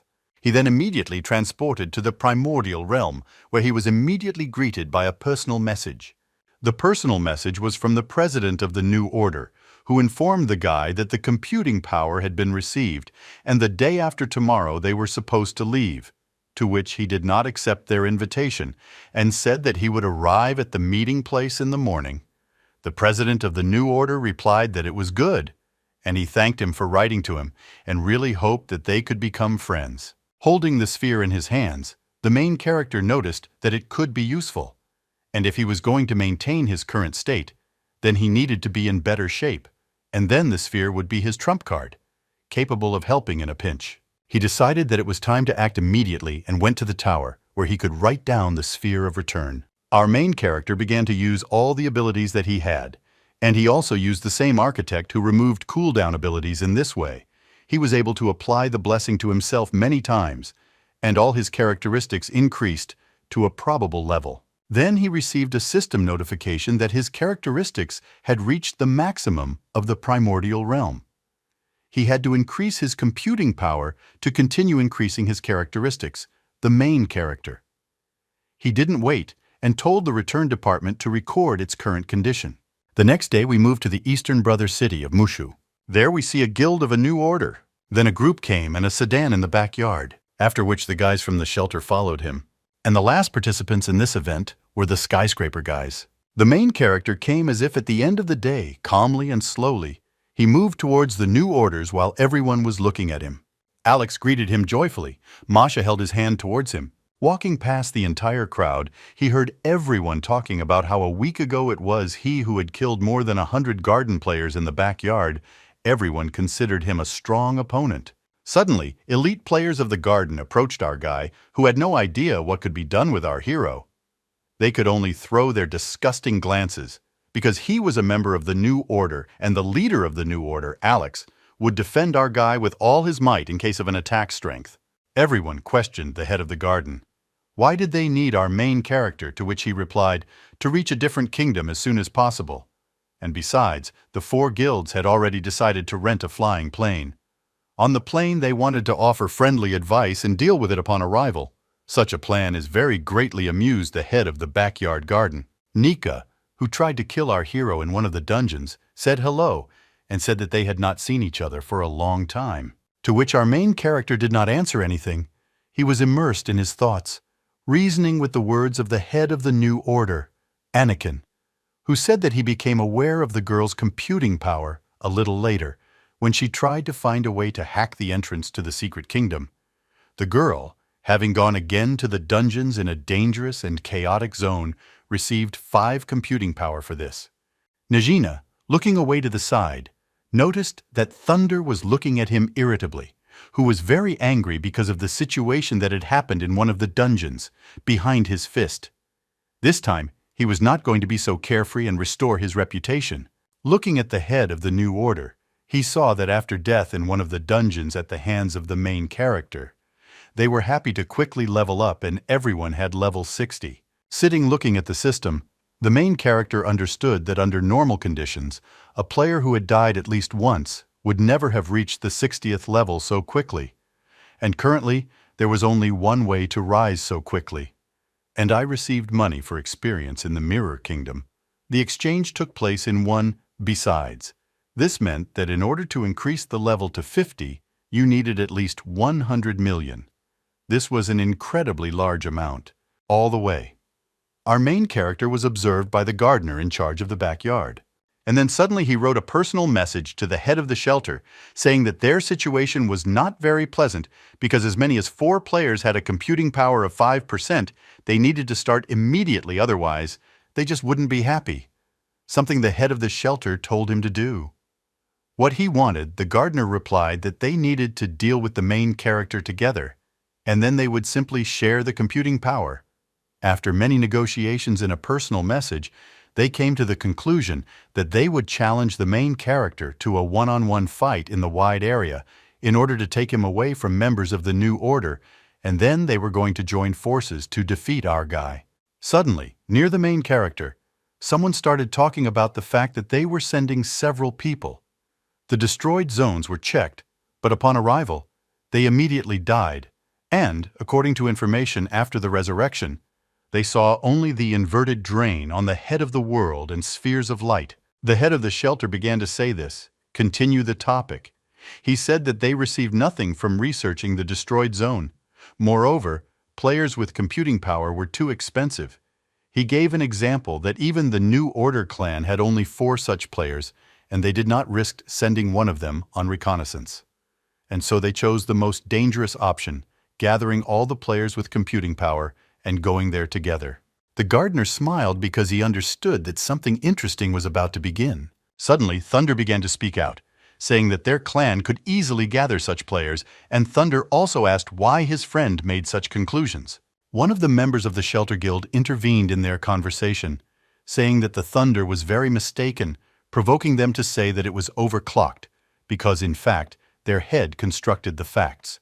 Thunder immediately grabbed his sword and said that some small player from the shelter dared to call him that, and was incredibly arrogant, so he wanted to destroy him one-on-one, something the head of the New Order, Alex, forbade Thunder to perform. He told him to sit down immediately because he had no less impudence, and they would end there. The head of the shelter continued, saying that he wants to have a duel before arriving in the destruction zones and see who is stronger. After such words, Grom could not restrain himself, and poking his fingers at the head of the shelter, said that he was challenging him to a duel. Not slowly, the head agreed, getting up from his knees and telling them to start immediately. All this was observed by our main character, who did not really want to get involved in their conflicts. But unexpectedly, one of the backyard players stopped them, saying that since they were top players, it was pointless to start further with them because further battles would be boring. He suggested that the newcomers should fight first because it would be much more interesting. Thunder, with a smile on his face, immediately agreed because he liked the offer. He immediately asked him with whom he wants to start a battle. After reviewing everyone accordingly, they chose our hero. After all, everyone had a plan. The backyard garden player said that he is sure that the main character knows that they had a small conflict with the guild centurion, because of which, if he can defeat him, then they will settle without involving the big shots. But if he loses, then their guild will consider the weakest of the major clans. There was nothing left for the main character. In addition to agreeing, he stood up and asked how they would fight. Alex, sitting next to him, said that if the guy didn't like it, then he could simply refuse because there was no good reason for that. Suddenly, the gardener intervened in their conversations, saying that disagreements in the team would definitely lead to conflict during joint actions, and it would be better for them to solve everything here and now, because the destroyed zone was very dangerous, and only without having any grudges and helping each other, they could survive there. The main character liked this speech very much, but he said that it was not worth wasting time, because he wanted to fight. The white-haired guy said that they should free up all the little space, because during the battle, they didn't want anyone to get caught, and besides, for someone to get dirty with blood. Suddenly, all 3 guilds stood up and said that there was no problem. The head of the shelter was telling Alex to also get up and make room for them. He did not object, but before leaving the main character, the head of the New Order warned our guy to be careful. And as soon as everyone dispersed, the goal of the siege sent a notification for everyone to remember that they could not kill a person in a second, so they counted on their seriousness, because none of them could defeat the main character alone. The head of the garden gave the command to everyone forward in a personal message. They all rushed towards our main character. With the help of the architect's ability, he gave himself the aura of a joker. Our main character knew that they were up to something and was on alert. When faced with the unknown, it is better to always be prepared from the moment you board the ship. He cast a blessing on himself. Each of them cost 10 units of knowledge power, although it added only 5 characteristics. But despite this, after just half an hour of flight, all its characteristics reached the limit of the primordial kingdom. Our main character took out his katana and was ready for battle. He said if they attack like cowards, then they should be ready to die. Ran towards the Violet Harry. He used the defeat of the enemy. This ability removes all the effects of steel. The guy was in complete shock as he could not move. The guys took advantage of this, and everyone in the crowd was ready to finish off our guy. Ethan tried using status pinning, but even for silence, he cannot use abilities either. He tried the ability of the Architect, but there is a restriction on the rule. It is impossible to use the Architect. The restrictions will remain in effect for another 3 seconds. Our main character tried to use evasion, but he is under the influence of the aura of the Joker, Young Dingo. So movement is only possible in his direction. Our main character did not know what to do. He became stuporous and already thought he was going to die. The girl from his team used a hidden retreat and increased speed. Our main character was saved thanks to her. 2 more from his team stood in front of him and were ready to protect them at any cost. Their captain did not understand what they were doing. They were breaking the rules established in Violet Hair. They should be ready to die. They all just silently began to approach our guy. The gardener said that there was no need to be so aggressive because the guy was not a member of the New Order, so by trying to kill him, they were not breaking any rules. Besides, they said that they were just fooling around. The captain was simply furious. He did not understand how they could do such vile things. Some girl sat down and said there was no point in fighting. Let's better rest before arriving in the destruction zones and suggested that we fight as soon as they arrive. This girl's name was Liang Jinja level 60. This guy agreed, because if they don't continue to fight, they may not get to the destruction zone. The head of the backyard garden said that it was a shame because it was just a little short. The girl said that one ability of a member of the shelter is thin, Jazz is thin, and the other is the head of a skyscraper.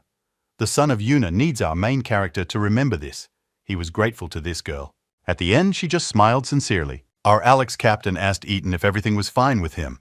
He replied that everything was fine and thanked him. Thunder said that our main character was the only one who could defeat him, and that he should not dare to die from someone else, otherwise he would be disgraced. The captain turned out that, knowing the level of danger in the destruction zone, they would act together at least until they found power.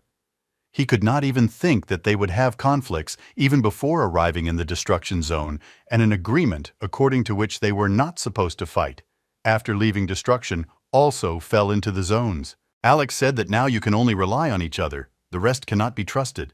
Everyone else did not argue with the captain and simply agreed. Finally, they arrived in the destruction zones. As soon as they left the ship, they began to look around. Suddenly, the team in front froze. The head of the garden said that they should not forget where they are, and without teamwork, they will not survive here. Alex realized that he was offering him a choice between the big team and Ethan. But at this time, the guy was not going to betray Ethan. The guy activated the shield and said that there was no need to push it so hard. So the head of the shelter canceled the agreement because he was sure that they would not be able to act together. The head of the New Order said that it was time for them to move forward too. The whole team immediately agreed. Our main character wondered whether power really existed, because if so, where did it even come from? Walking with his team, our guy thought about what he would do next if he gained power. He wondered if she would help stop the original kingdom's invasion of the real world. Ethan suggested that the guy stop. He saw that the fog was thickening and the head was barely visible. Alex told them to gather closer and be careful and not go far, because those who were here before them had long since died. They received a message that the computing power of the membrane increases by 5%, and the gates to the world beyond are open. All 4 team members were shocked by this, and at the same moment, a large crack formed under them. Our main character did not understand what happened and did not even have time to react. All 4 of them fell into the cliff that formed below them. They came to understand that they were falling into the void, and perhaps in the end, they would meet death, which they really did not want. Our main character and his friends have broken through some kind of border. The guy suddenly landed on the ground, unharmed. Our main character received a notification that he had packed the primordial realm. The computing power of the membrane in the primordial realm was sealed, and now he was in the world beyond. There were many strange things around where he was, including strange pieces of earth flying, so the parvenu could see black platforms in the distance.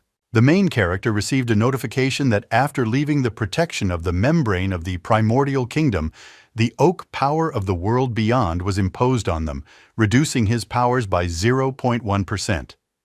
Our main character had the title Fighter.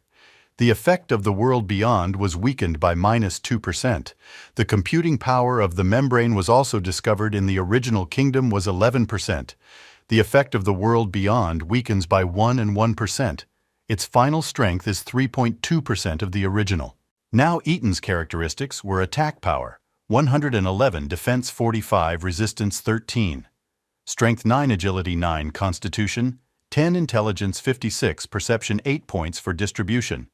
0 health, 609, power of knowledge 392. Our main character is not affected by Oak. Beyond the limits, the duration of abilities is reduced by 96.8%. The cooldown of abilities is increased 96.8%, still notified that he had packed the original kingdom. The ability of the architect went on an endless recharge. A private territory was created. Level 10.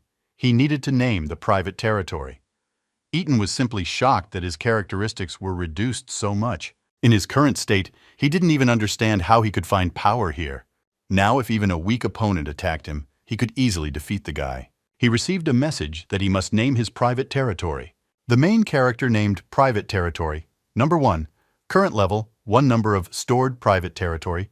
Membrane, 1 membrane protection is activated. Computing power is being calculated. We'll add the world beyond weakened by 10% in it. The current strength is 13.2 of the original. The island of our main character was surrounded by a dome, and some kind of seedling began to grow on the island. He received a message that he needs to increase the reserves of the membrane's computing power as soon as possible. With its help, he will be able to resist the debit of the world beyond thanks to the computing power of the membrane. He, fully owning territory number 1, the architect's recharging is over. The architect, using the computing power of the membrane, changes the rules in territory. Number 1 has a recharge. The amount of computing power consumed depends on the complexity of the task. Our main character realized that most likely the membrane is a protective barrier from the world beyond, which means the membrane is the heart of his island.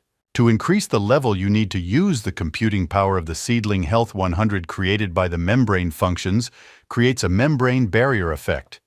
The first weakens the Myrrh Oak beyond the border effect of the second. All creatures that fall into territory number 1 and are not a participant are weakened by 50%. Note of the life of the membrane carrier and the player using the computing. The force of the membrane is connected if the carrier dies and the player dies. The guy roughly understood how the system works. The seedling is quite fragile, only 100 units of health. It is also connected with his life. He will need to strengthen it with the help of computing power. But the guy didn't know where it was and how to get it. Suddenly, a snake bursts out of his ring. The snake crawled out of the ring so quickly that the main character did not even have time to understand that the snake had eaten the sprout of the island. Our main character received a message that his carrier of the legendary tree was absorbed by Paki. The legendary tree merged with Paki, and now the snake has become the new carrier of the membrane. Suddenly, an explosion occurred on the main character's island, which shook the island. After the explosion, the guy was thrown several meters away, which he himself did not expect. And out of nowhere, an incredibly large green beast appeared. The guy received a message that the carrier of membrane number 1 is being attacked by packs of cubs. Our main character lay down and covered his head with his hands. He couldn't understand what kind of monsters these were, what he needed, and where he came from in general. Near the island of Ethan, there were a couple more islands. One had a computing power of 27, the other another 15, and the last one 9. Absorbed roughly understood what needs to be done to get computing power. You need to destroy other islands. And then, a ray of light fell on the island next to our main character. It was Karina who started growling and beating her chest. And suddenly he flew even higher. Our main character was surprised by this. He thought that most likely his king is a collection of computing power, and after achieving it, he returns to this sphere. The guy realized that if Paki had not merged with the legendary tree after that shockwave of the carrier with a health of 100 units, his island would have died. Our main character thanked the snake for what he did simply. He thought that he wanted to destroy the tree. B didn't say that it was too early for praise. The oak also affected him. Now our main character is stronger than him. When he became the carrier of the membrane, now in territory number 1, the snake has added a little more health points in this state.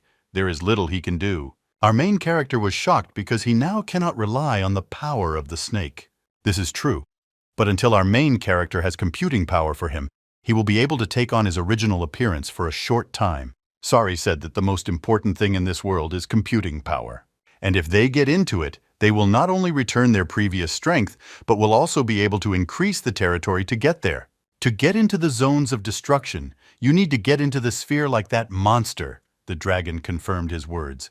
Our main character decided on his goal, most likely power is hidden there. It turns out that they need to get there, but first they need to collect the computing power of the circle of the island. With its help, he will be able to expand his personal territory and get close to the sphere. Our main character thought about where the head and the entire New Order were. He did not see them after entering the zones of destruction. There is no way they could have died here. And then he receives a message that the card system is disabled. It is impossible to open it. The command system is also disabled. It is impossible to open it. And in a group chat, the tent asked the head of the God Squad where they were. Our main character just watched and read this. And then Hood Jazz saw our main character and wrote about this to his boss. He warned him to be careful. The head of the New Order asked where they were, but no one knew. No one saw anything familiar after entering the zones. Most likely, they were scattered in random places. The space here is so huge, like all three parts of the original kingdom, the chance of meeting is extremely small. However, the power is definitely in sphere above him, so that if they moved forward, they would most likely meet. Then they decided that they would do so. Our main character looked at all this and realized that he could only rely on himself. They know the goal, and that in order to achieve it, they need to collect computing power by destroying the islands.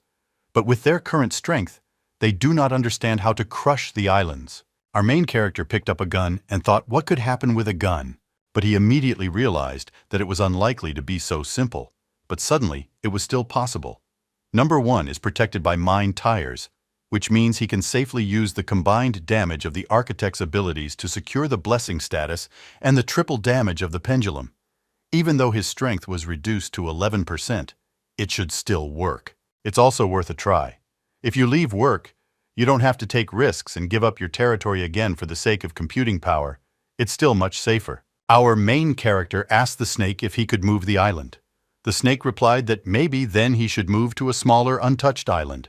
On this island, there was a level 80 danger creature. He told himself to Ethan that the carrier of the membrane is the core of the territory. If it is destroyed, then the island will fall apart. Then our main character began to act. He used the Architect and wished for no cooldown and 3 blessings in addition. Our main character received a notification that his strength had reached limit number 1. Ethan was amazed that his power reached its maximum so quickly. His stats were attack power 846, defense 683, resistance 48, strength 100, agility 100, constitution 100, intelligence 100, perception 100, health 6,000, knowledge power 700. He was outraged. Why did the stats only increase to 100? Our main character took the cannon and said that this is more than enough of the legendary tree of the island sapling, just like he would have more than enough in one attack. It was said that of all the attributes, only the ratio of characteristics to weight is not affected by the oak of the world. Beyond the limit, and therefore the higher it is, the stronger the blessing will become. Our main character fired from a cannon and destroyed 76,635 health units on the island. This island was instantly destroyed. A notification was displayed to him that it destroyed the carrier of the membrane of a private territory. Is number 446 destroyed? And is number 446 dead? He also added +1 to the attention and hatred of his fathers even. Our main character was very happy that this was really possible. He said, I dare say that they must collect a lot of computing power as quickly as possible. There were 7 destructive powers in the air above the destroyed island. The snake said that it's bad, he can't. He moved further. There is a protective barrier that does not allow computing power to dissipate. And besides, he does not allow other private territories to cross the border of his zone. This means that in any case, in order to pick up the fragments of computing power, he will still have to renew the island. Because of the rowdy world beyond the boundary, your blessing will disappear 3 seconds after this. He still doesn't have number 1, but he will be able to use it again, reset the cooldown, and again. In total, he will have almost 9 seconds of blessing. Fortunately, thanks to the computing power of the membrane, he has full access to number 1.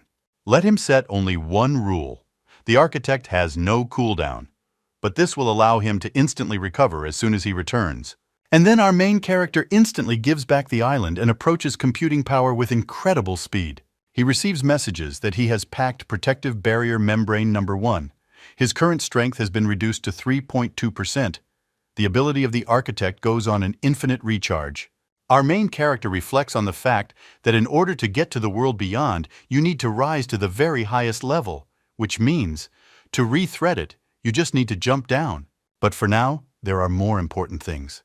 What kind of yen even gave him a reward for killing that number 446? Most likely he is in charge here. He had a different level much lower than that monkey monster, but in any case, he needs to be careful. Finally, our main character took the fragments of computing power. He got a message that numerical power is matter used for buildings. By spending computing power, he can create anything. And in addition, the ability of the architect is recharged. Our protagonist realized that he could once again use the architect with the help of computing power anywhere. The guy received a message that the computing power will disappear in 60 minutes. He can use it or transfer it to the carrier of the membrane of his private territory. Our guy quickly began to return to the island. Ethan instantly reached the island and transferred computing power to the membrane carrier. Now he has access to the path of developing a private territory. Number 1 received computing power 8. Current level 1 increases the resistance of the membrane carrier to the addition of the world, beyond the cost of 10 units of computing power.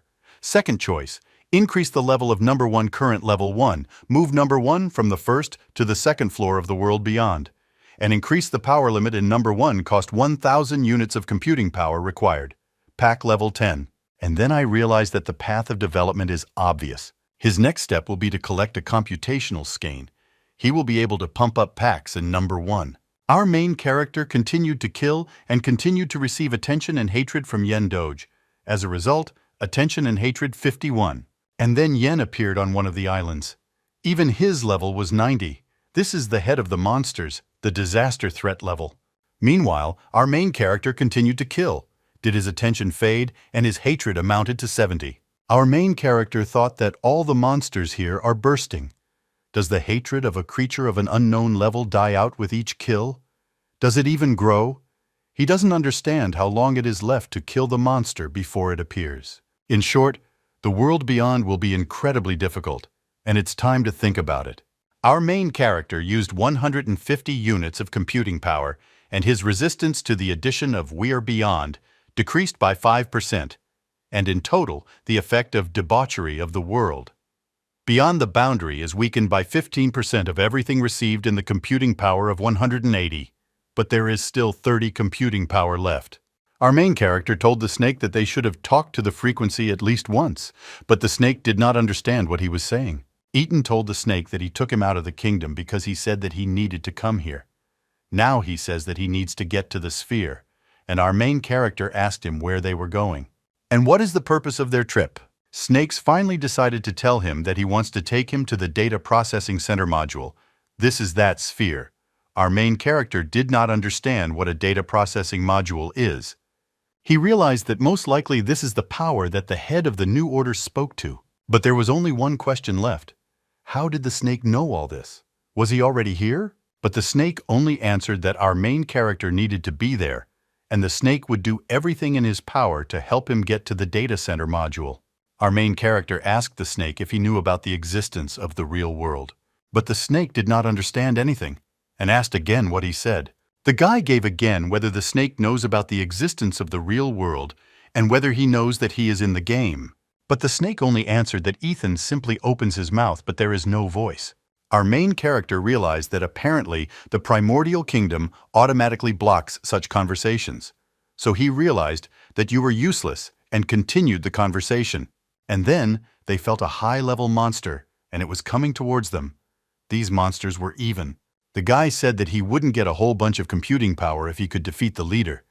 But the main character was hoping to kill a couple before he showed up. But he found them earlier. They didn't expect him to go to them so quickly. Take asks Ethan if he has figured out how to deal with him. But the biggest problem is that Ethan doesn't know how strong he is. If his strength is like that of a monkey monster, then he can kill them in a second. The guy asked if he could trust the snake because, honestly, despite the fact that he helps the guy, it seems more and more that he cannot be trusted because he is hiding something. Yes, his thoughts are reasonable, but this does not mean that they can be trusted. But even here, they would love to find out what he is hiding and why he is lying. But now, they are not confronted by a high-level monster.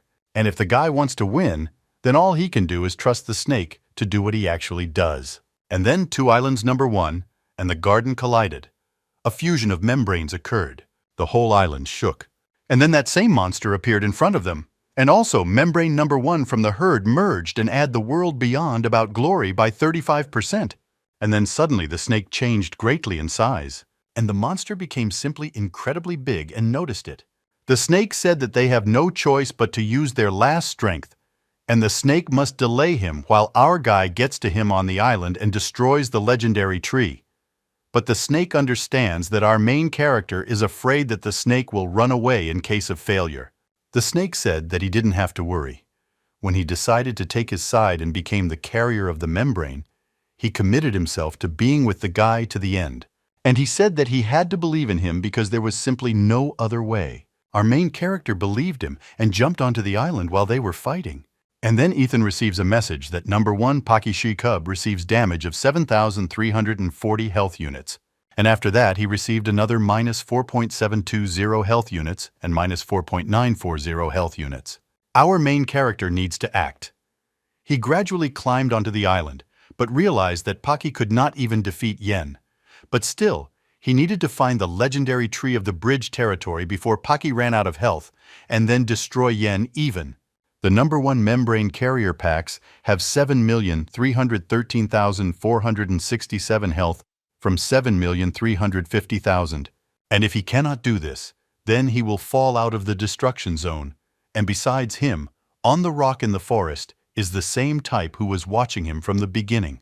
Our main character also receives a message that membrane carrier number 1 receives damage minus 5.3407.6286.593 health units. Finally, our main character is full of the island, but Paki's health is falling too quickly, so he needs to hurry. The tree of this monster was of incredible size. When our main character saw him, he was shocked. He could not have expected this. There's no ambush or guard here. Our main character didn't understand. Why is Mon the legendary Virgo unattended? Our main character touched him and drank the message that the tree of the territory garden level 30 health 46.500, and the legendary action is also affected by the blessings of the god of flowers. While the monster is alive, the tree cannot be destroyed. The main character was shocked. Now he understood why he so easily left the tree unattended. Meanwhile, Paka's health was rapidly declining. When our main character was a tree, he received notifications that the garden was immune to damage. Our main character even tried to shoot at him, but it was unsuccessful. Our main character is convinced that it is unsuccessful. He cannot be destroyed until the monster is defeated. Our main character thought that it might just be the shell of a real tree inside. But still, there is no way for him to get there if he really has to deal with the shell. Otherwise, he will not be able to destroy the legendary tree. Our main character was furious. Now he could really use dispersion. At that time, that guy just stood and watched our main character. But while the guy was standing here, the monster continued to fight with the snake, and his health fell very quickly. Our main character realized that apparently the only thing left to do was fight. There is no doubt that this is the only option. Because of this, he must give his all. Even if in the end he faces defeat, he has no right to whine and doubt.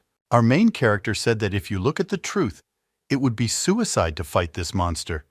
And then someone told him that he was a loser. The source gives up quickly. He could not expect to see someone here. Finally, that guy came out of his hiding place and showed himself. They just looked at each other for a while. Our main character didn't understand what was happening. The guy immediately realized that this was the thin jazz from the shelter, and he has dispersion. Will he be able to dispel the barrier of the legendary tree? And then Ethan received a message that the snake was receiving an incredible amount of damage. Our main character understood that the snake's health continued to fall, and he did not know how long it would last. But now there was no need to rush because its dispersal would be very useful.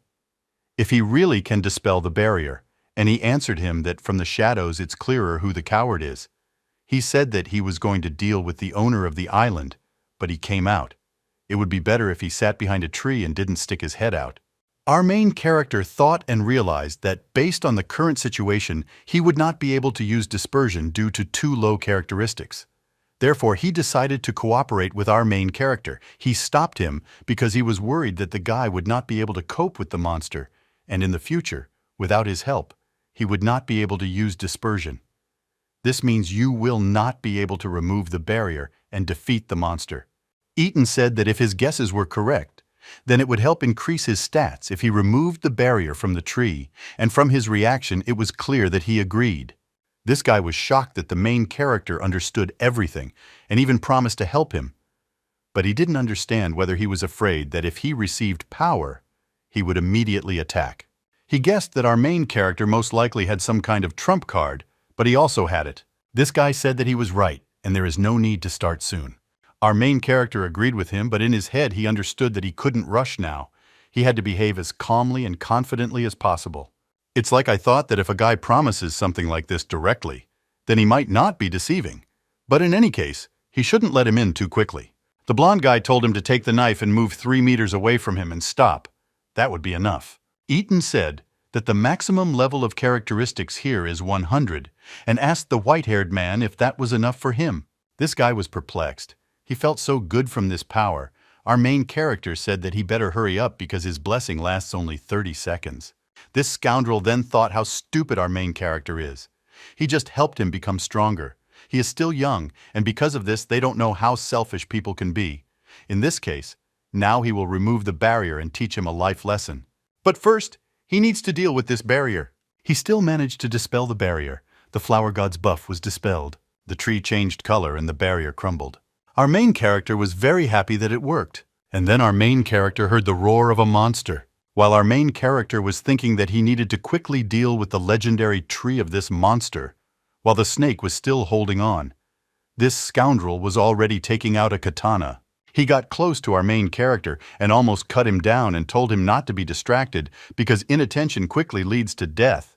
The white-haired the guy didn't understand. Even if he strengthened all his characteristics, why in equal conditions is he so much faster than him? Our main character said how greedy he is. This guy understood what our main character's trump card is. It's just that Ethan's stat coefficient is at least 1 more than his. He also used enemy destruction. And because of this, he won't be able to use anything for a while. So he'd better admit defeat. But he said with a grin on his face that more than one guy has a trump card, and he used weapon ban. This ability prohibits the target from using a certain type of weapon for 1 minute. And our guy just lost his sword. He was shocked that he couldn't attack with a sword. And now his real trump is now. He will not be able to use his abilities. His weapons have become useless now. There is no difference between him and an ordinary player without strength abilities. Our main character simply smiled and laughed at his plan, and just easily dodged his blow. If our main character were a truly simple player with force abilities, then he would not be able to oppose anything to him. But unfortunately for him, he is not an ordinary player. And he shot at Hood Jazz, thereby killing him. The guy said that with such speed, he could not even hit the off-road, and this useless fight took him a lot of time. He doesn't even know how he had the courage to attack him alone. Our main character received a notification that that player had 5% of the membrane computing power of the original kingdom, and now his membrane computing power has increased to 16%. But in the meantime, the pack had very little health left, and our main character could not let the snake down. Finally, our main character destroyed the legendary Garden Territory tree, and having received 1.567 computing power for this, he's now affected by the curse of the Flower God, the hatred of the followers of the Flower God of monsters of a catastrophic level and above plus 100. Our main character sat down near the snake and thanked him for holding on for so long. The snake said that there was no need to thank him. They should help each other. Moreover, they earned more than 1,500 units of computing power. The snake turned into a small version of itself and asked how he will use them. First, he wants to increase the level of the pack to 10. Then he should destroy a few more smaller islands. He thought that there is no need to rush to move to the next floor. First, he needs to earn computing power. The snake said that our main character is right. It will be more reliable. Our main character asked the snake if they increase the level of the area, then they will rise straight to the sphere. The dragon replied, "I would like to believe in it, but the distance to it is divided into 5 floors, raising one level, raising it by 1 floor, which means that there are 4 more levels left." Our main character said, if snakes can fly, then why doesn't he fly with him to the next level? The snake replied that he wanted them to be surrounded by a barrier and that he could only exist here in a reduced form. Meanwhile, on the other side is the place where this white-haired guy appeared. He couldn't believe how he survived. His current amount of computing power was 52 units, which decreased by 60%. So the price of death is computing power. He was wondering what the minimum limit is. Will he be resurrected? He will die again and blindly. But in any case, he must report to his boss. He wrote to the head that he died, that he returned to his territory, lost 60% of his computing power, and the head of the shelter asked him to borrow the furniture. He said that he accidentally crossed paths with our main character. The head told him that he needed to be careful with him. But he said that our main character was too strong, and he said that that guy took away the sign prohibiting targets from using weapons. Meanwhile, our main character has improved the snake to level 10, the baby snake has turned into a teenage snake, the membrane resistance of the Miro debate beyond is 20% of the total, no computing power has been received. 1.727 computing power left 1.297. Later the amount of computing power exceeded 2.000. Our main character reached the limit of computing power on the first floor. Now he needs to move to the next floor. Ethan was surprised that even the membrane has a limit before being sent to the next floor. Number 1 needs to be improved, but still, it's time for him to move on. He also used 1,000 units of computing power. Territory number 1 has been raised to the second level. The maximum coefficient of the player's scales inside has been increased. The membrane has increased. The resistance to debit Miro beyond has increased by 5%. Snake Teenager. The maximum level has been raised to 20 now, and territory number 1 can be built 550 computing power left. To raise the level of a teenage snake to level 11, you will need 100 units of computing power. To raise the rank of territory number 1 to the 3rd level, you will need 2,000 units of computing power. Each time the price of increasing the level of a snake increases by 10 units of computing power, and the cost of increasing the rank of territories becomes twice as much.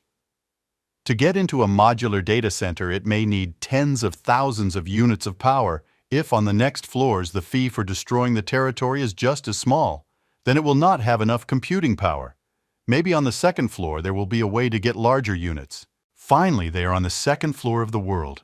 Beyond, our main character was near the island, another island with bees that had bird wings. Our main character received a message that he had arrived on the second floor of the world. Beyond the borders in the territory of Qin Yuan, the hatred of the King Qin Yuan is hated by our main character. He is the main target of the king. Already as much as 100, but they just arrived.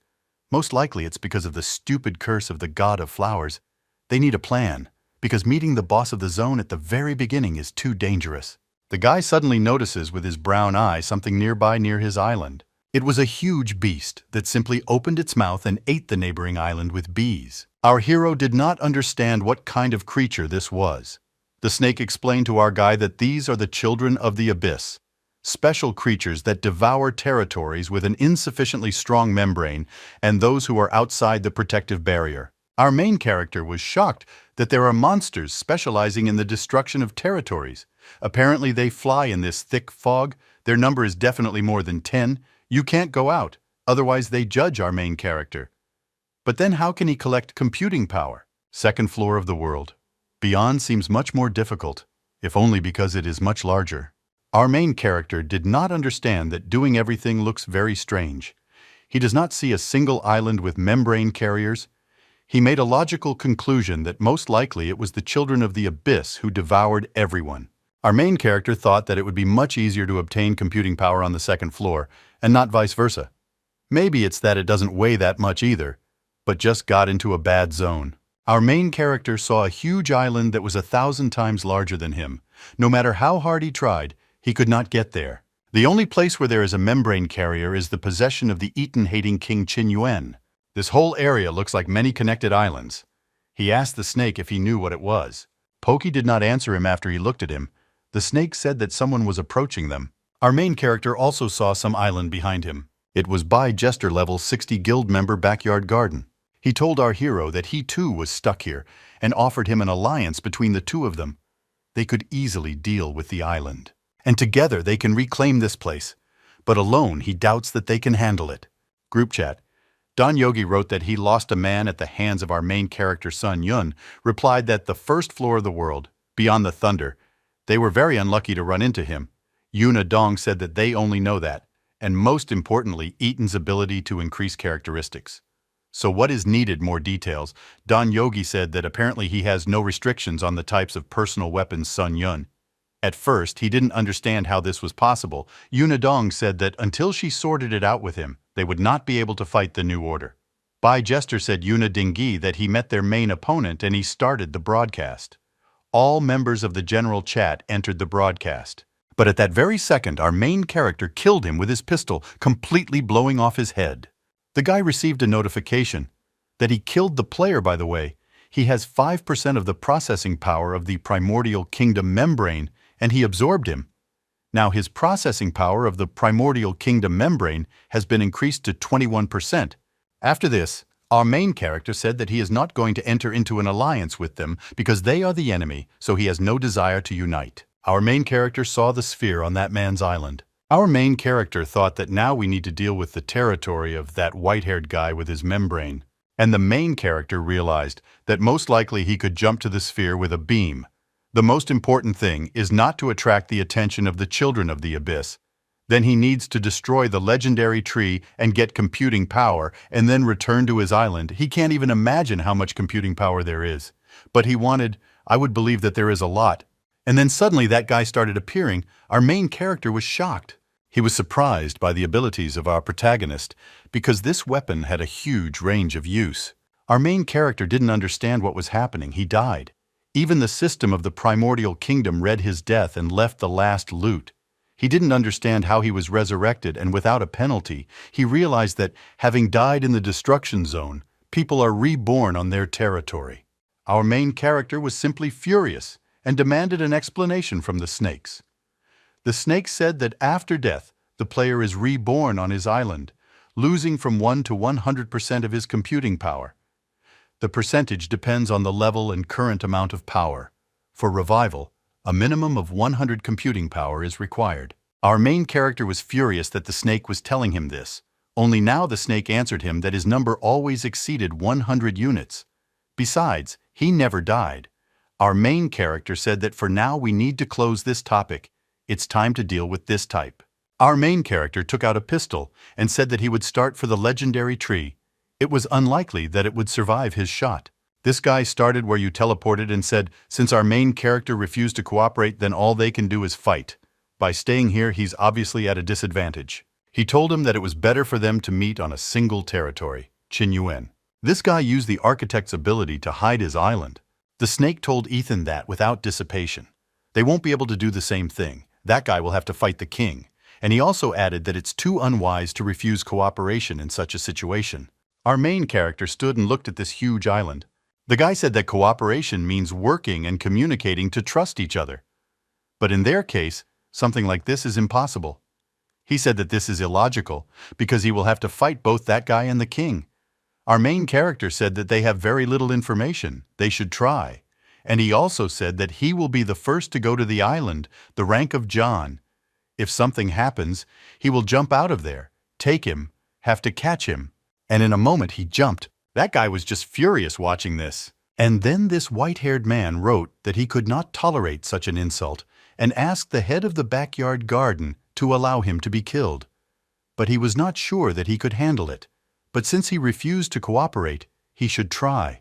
Meanwhile, in a single territory, the rank of Yuan, and now the rank of youth appeared before us, level 90 disaster danger level. Also on this island, there were black whites of the rank of Yuan. The blacks had the 80th level and the danger of monsters. The whites had the 70th level. And then suddenly one of them broke into pieces. One beast dropped 15 computing power. Our main character did not know that these animals live in packs. These monsters are aggressive in their current state. He can only cope with one.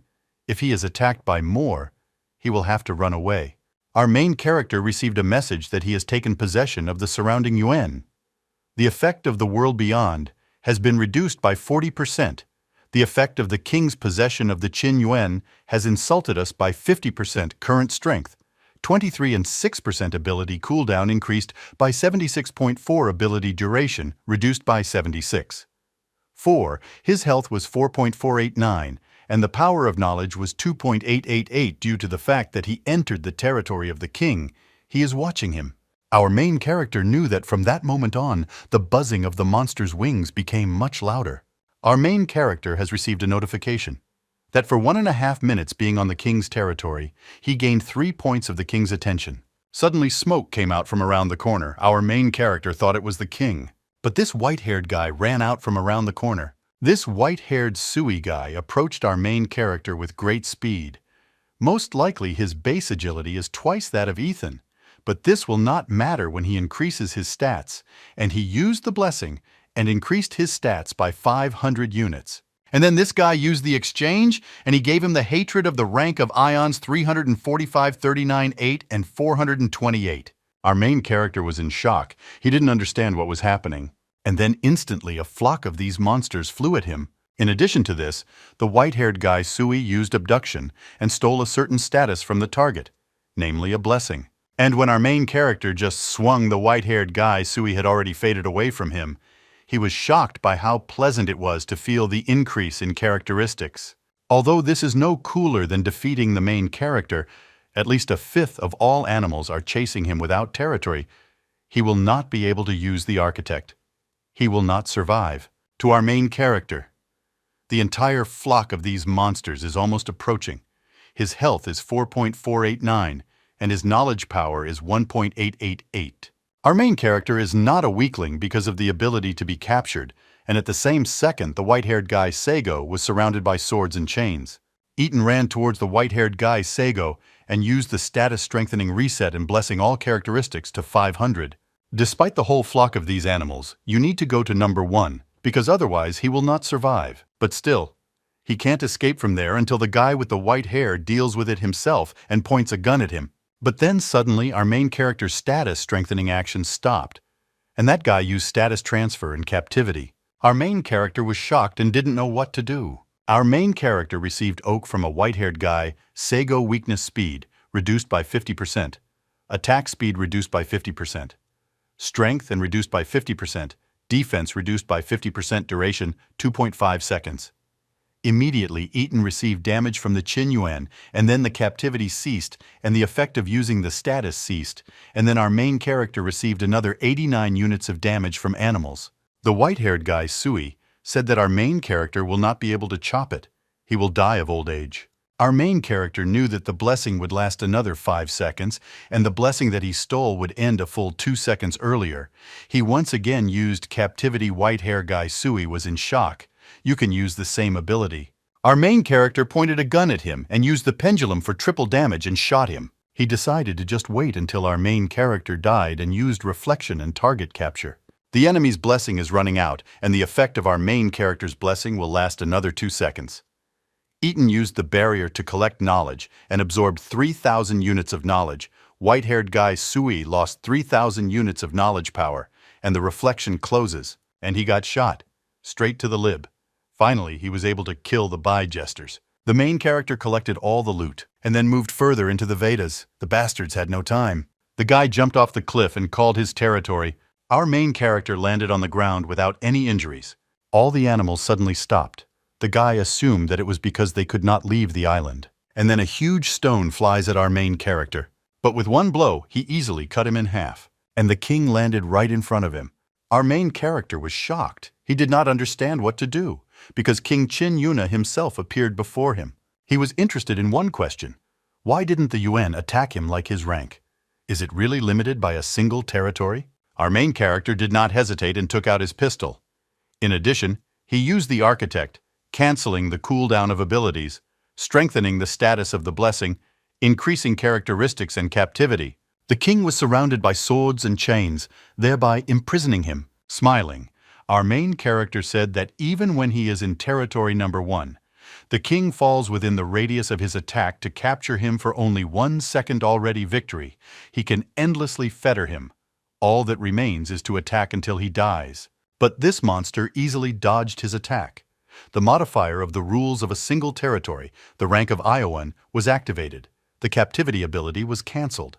The main character was shocked because the king used an architect. The monster just decided to leave. The guy realized that monsters could also use the architect on their territory. Ethan took over the king's territory and he lost interest in him. The architect's ability makes it too difficult to kill the owner of the territory. Our main character wondered if someone's island collides with the king's single territory, and the architect is disabled, or if it is possible to transfer the computing power with the help of the same architect, and then only be able to use the ability, which means that we need to find someone with whom we can do this. Meanwhile, the white-haired guy Sui just almost burst from anger because our main character defeated him for the second time. Yunadong wrote to him to calm down and not disgrace himself in front of other clans. He promised to take revenge on him. Chaotic enhancement of blessing for each killed Qin Yuan. Our main character will receive 1 unit of chaotic enhancement status until he collects 100 units. Each unit gives 5 for all characteristics upon reaching 100 units of buff. He receives the title Leader of the Qin Yuan. This title makes it possible to resurrect 1 killed Qin Yuan. Number of uses is 10, and this ability does not work on Queen Yuan. Chaotic enhancement allows the main character to fight the root Qin Yuan in case of victory. He will receive the title King Qin Yong. This title is a chaotic aura of fear. Health 20, power of knowledge 4, maximum weight +2.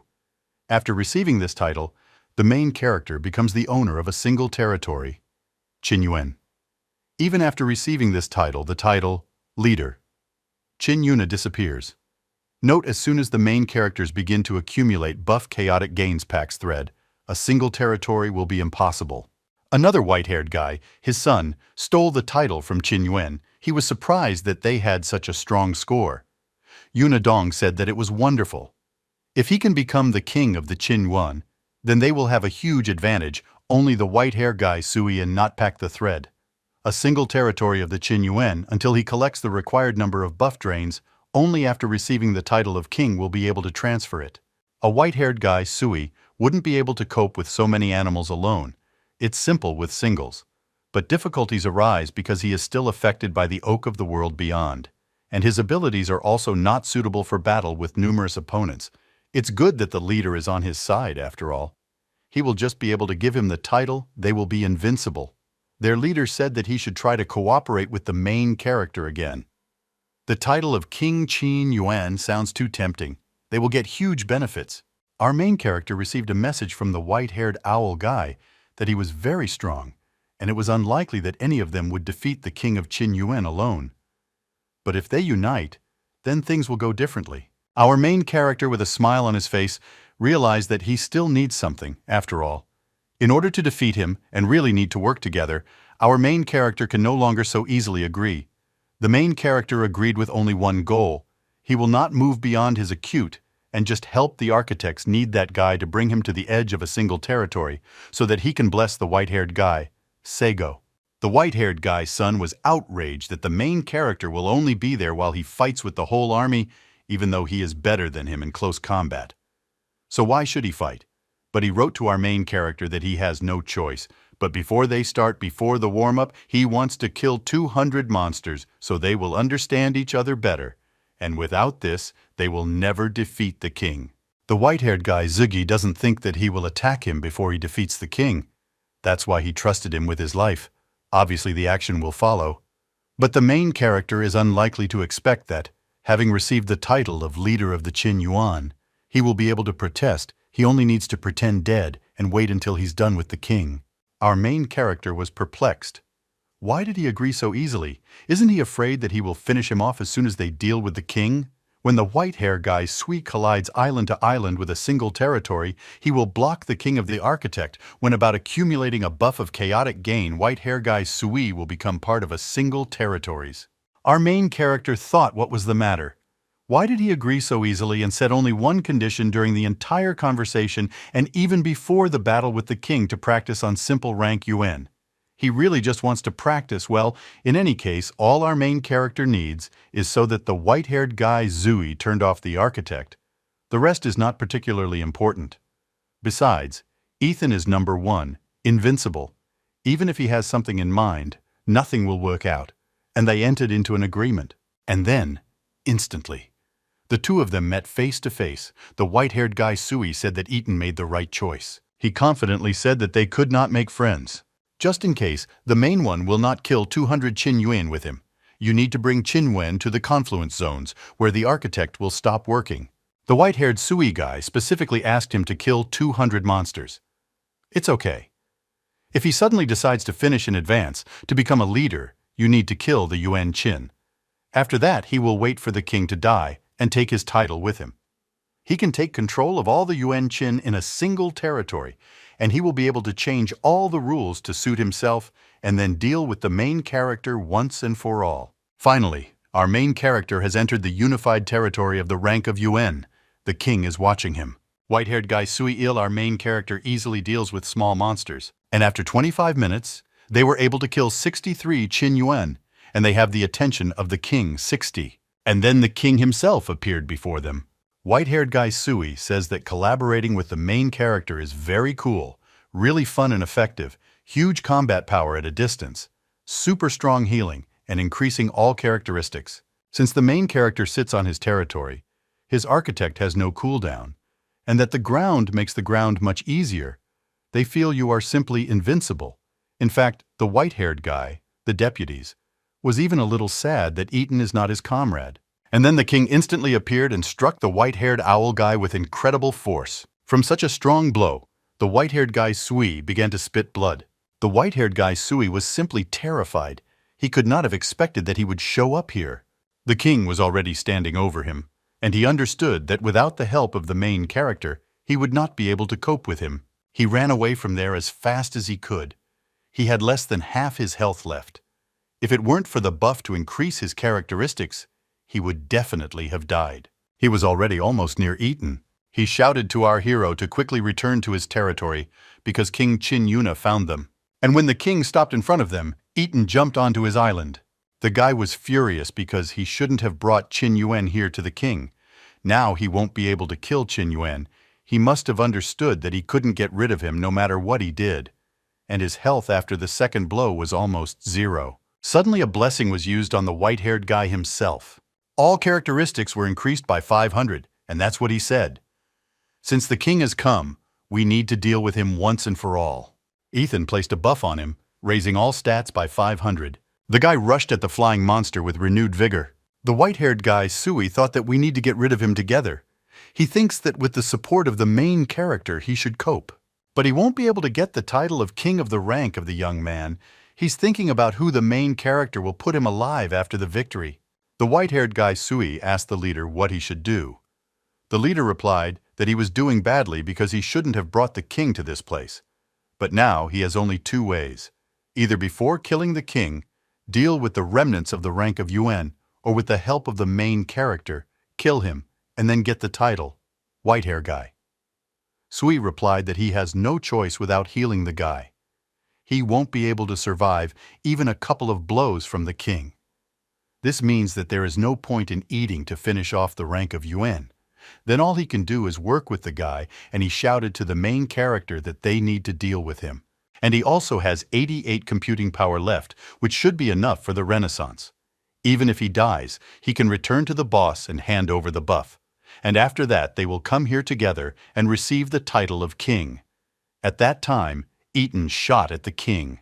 After his shot, he placed the king in prison.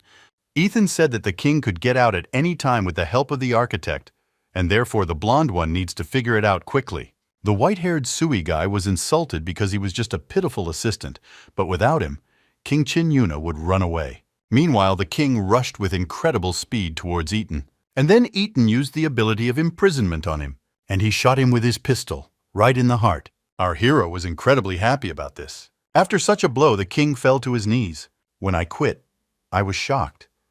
Did they really succeed? But he understood that he was only needed to destroy the barrier.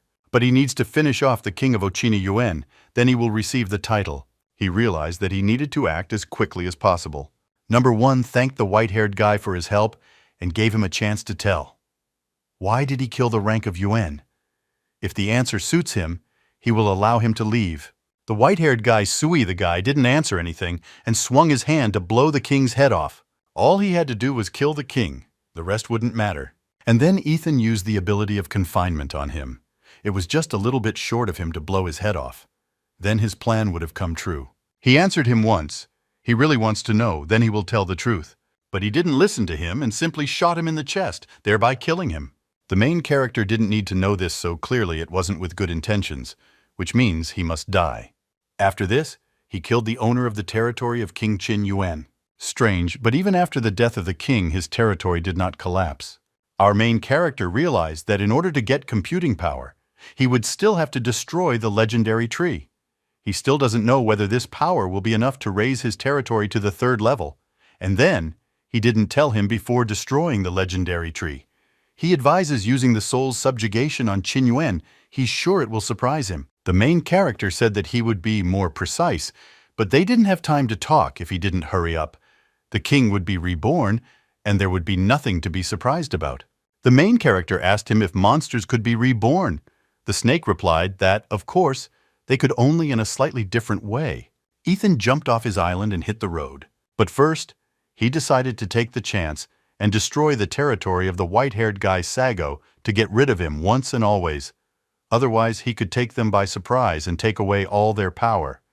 And this is simply unacceptable. Meanwhile, the city's return zone, the white-haired Sui guy didn't understand why he was not reborn on his own territory. He still had 88 computing power left. And then he received a notification that he was not revived on his island due to the fact that his membrane storage is less than 100 units of computing power, and he cannot revive on private territory, white color. He was simply furious and did not understand what to do next.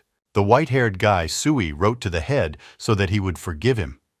The words he wrote to him were that he lost the bet. But there is no need to worry. Defeat is not a big deal. But since it happened like this, he needs to try to look up something about the main character in the real world.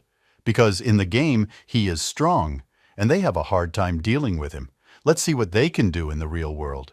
The white-haired guy destroyed the island. He was given 88 computing power. He knows that he cannot be reborn if he has less than 100 units of computing power. And he realized that most likely the guy with white hair is the revival of the city. We are now clear. Why does the white color not belong to anyone because its owner is dead? In any case, we figured it out, which means it's time to move on. We need to use the subordination of the soul on the Qin Yuan. On the advice of the snake, he wants to see what comes of it.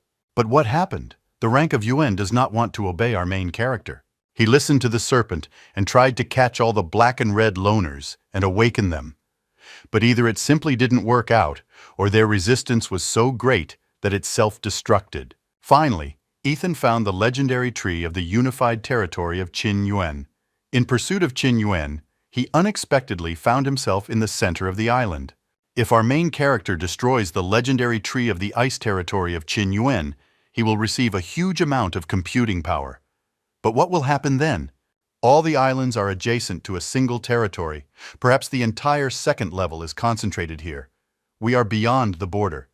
Now that he does not have a person to help remove the barrier, he is unlikely to be able to safely use the architect's abilities and escape. And this place may be the only source of computing power on the entire level. If after destroying the legendary tree, he will not have enough power to improve number 1, he will end up in a trap that he himself created. He doesn't understand how he should be because of the white-haired Sago guy. Our main character didn't really think about that battle of the rank of Yuan. All he remembers is that the blacks attacked the whites and took away their computing power. If the reason why the ranks of the Yuan are trying to awaken each other and finish them off, if there is a way to gain computing power, it must have something to do with them. A friend of our main character, some creature was flying. He also says that after the assassination of King Qin Yuan, he received one notification that the blacks' attitude had worsened by 50%. The whites' attitude had improved by 50%. But why this Qin Yuan is not aggressive? The snake did not specify what color the Qin Yuan should be. Maybe he can subdue. This is exactly what, but here, 50-50, will it work or not? And he used the submission of the soul. He received a message that rank Yuan, number 727, now belongs to him, and now he needs to be given a name. He had a level of dangerous attack power stats 50, defense 50, resistance 50, strength 50, agility 50, constitution 50, intelligence 50, perception 50, health 500, knowledge power 50. He had the ability to embody dense force and bloody rush group ability advanced chaos neon. Our main character received the level of advanced chaos neon on the day. The maximum level of the 100th each level of the primordial chaos neon increases all characteristics by 5 upon reaching the 100th level. The main character will receive the title Leader of Changyun.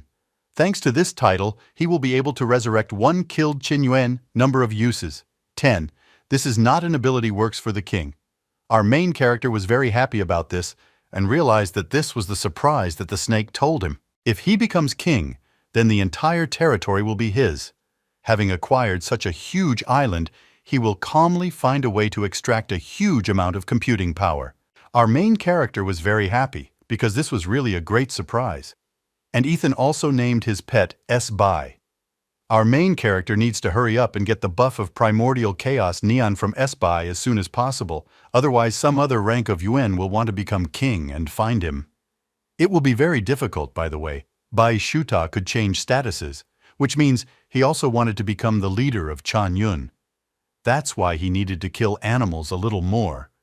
He would become the master of a single territory of Qin Yuan. Territory of the Qin Yuan outskirts, our main character decisively decided to become king. A couple of Qin Yuan were flying over some forest.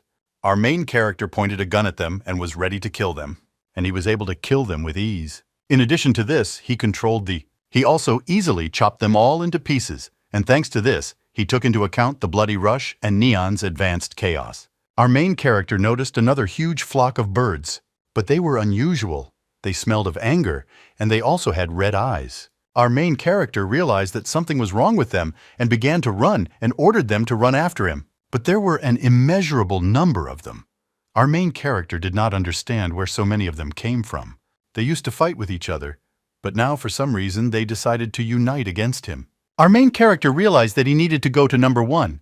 He could not cope with so many Chinese Yuan, but they did not want to lag behind him. There were more and more of them. Our main character was able to escape from them and easily jumped onto his island. But it turns out that the Bai could not reclaim a single territory, and our main character tried to abolish enslavement. But according to the rules of the private territory, his pet from the Bai, who has the primordial chaos buff Neon, having advanced several levels, cannot reclaim the single territory of the rank of Yuan. Our main character understood therefore, and King Qin Yuna could not pack the Thread Island. Our main character's pet didn't know what to do because a crowd of angry birds was flying at him. Our main character decisively decided that he could not allow them to harm him and must become stronger. But the birds were getting closer and closer, and his pet still couldn't pack the thread. Eden Island said that let him become a ship. After these words, the new version of Xiaomi stopped in front of us. He had the title Blood Qin Yuan. He was from the group of White Qin Yuan level Cataclysm reward for health level 10. Power of Knowledge 4. Bonus to all characteristics. 1 characteristics attack power 1650. Defense 1650. Strength 550. Agility 550. Physique 550. Intelligence 550. Perception 550.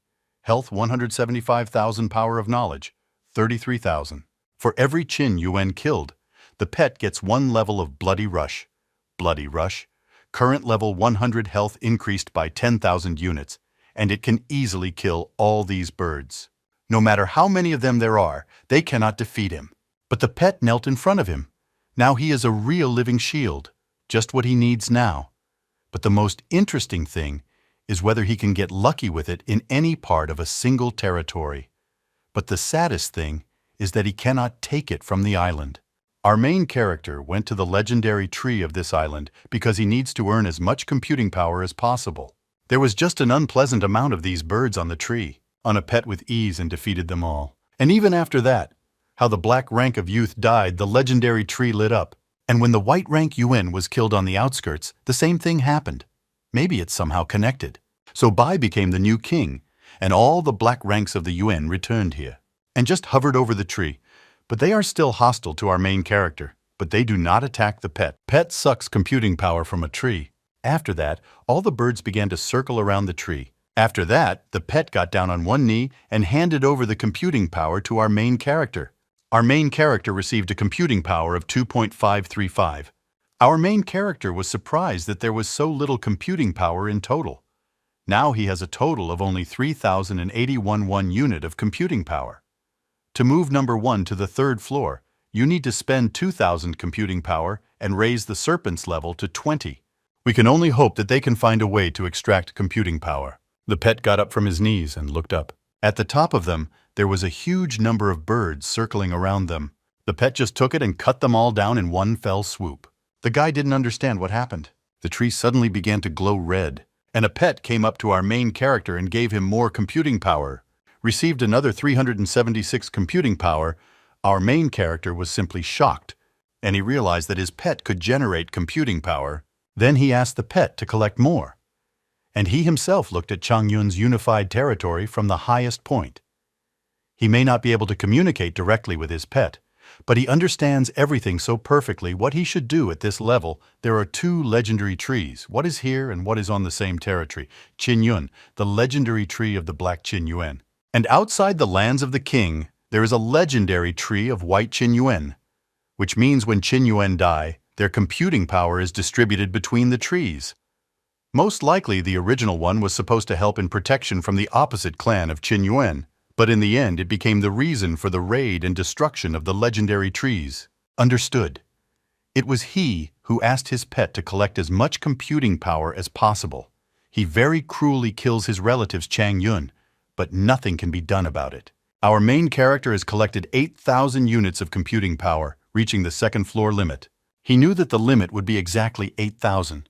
It's simply unbearable for our main character to have a whole bunch of computing power waiting for him, but he can't get it.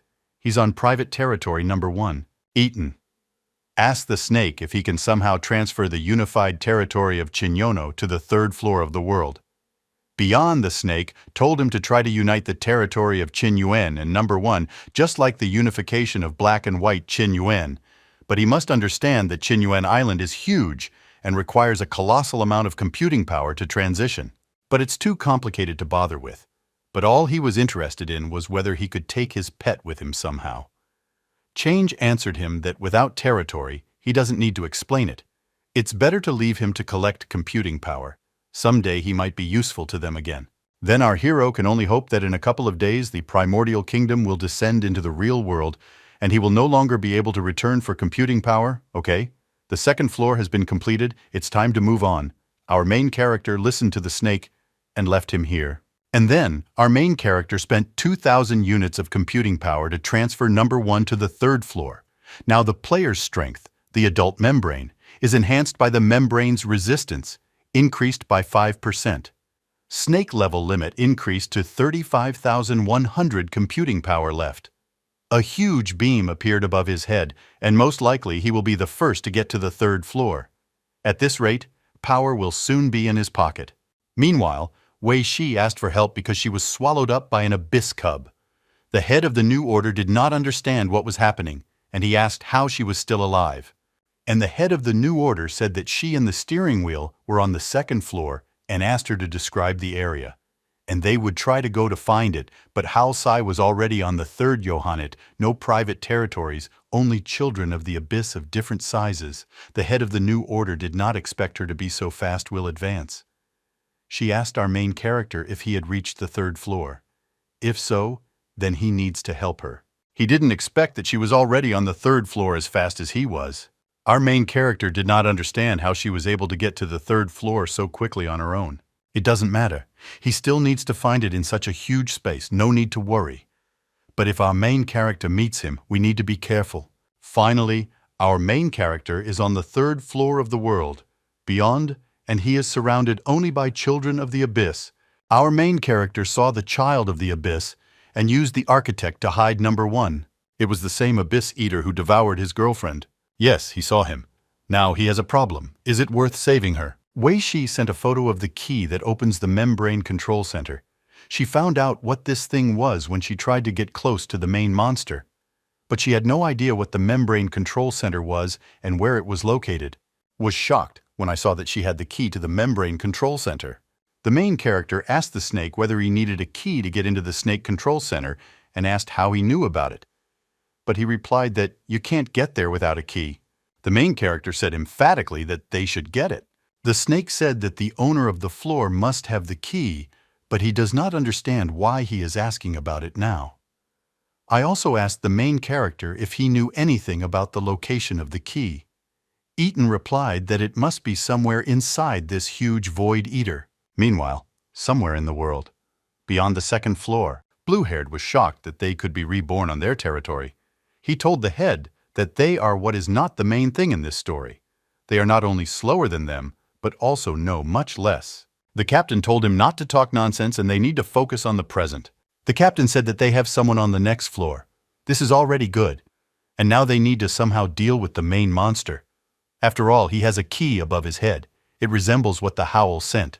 Meanwhile, the world beyond the third floor is the location of the main character. The main character was determined, since he needed the key, he had to get it.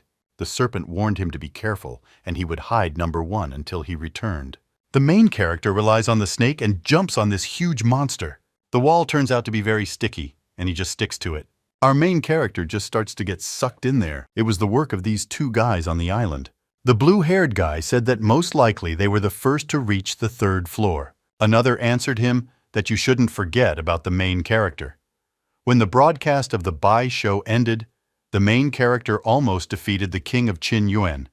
And if there was enough computing power in a single territory, then the guy ended up here before them, the blue-haired guy thought. If they meet him, they must cope. They have seen him twice and know his basic attacks.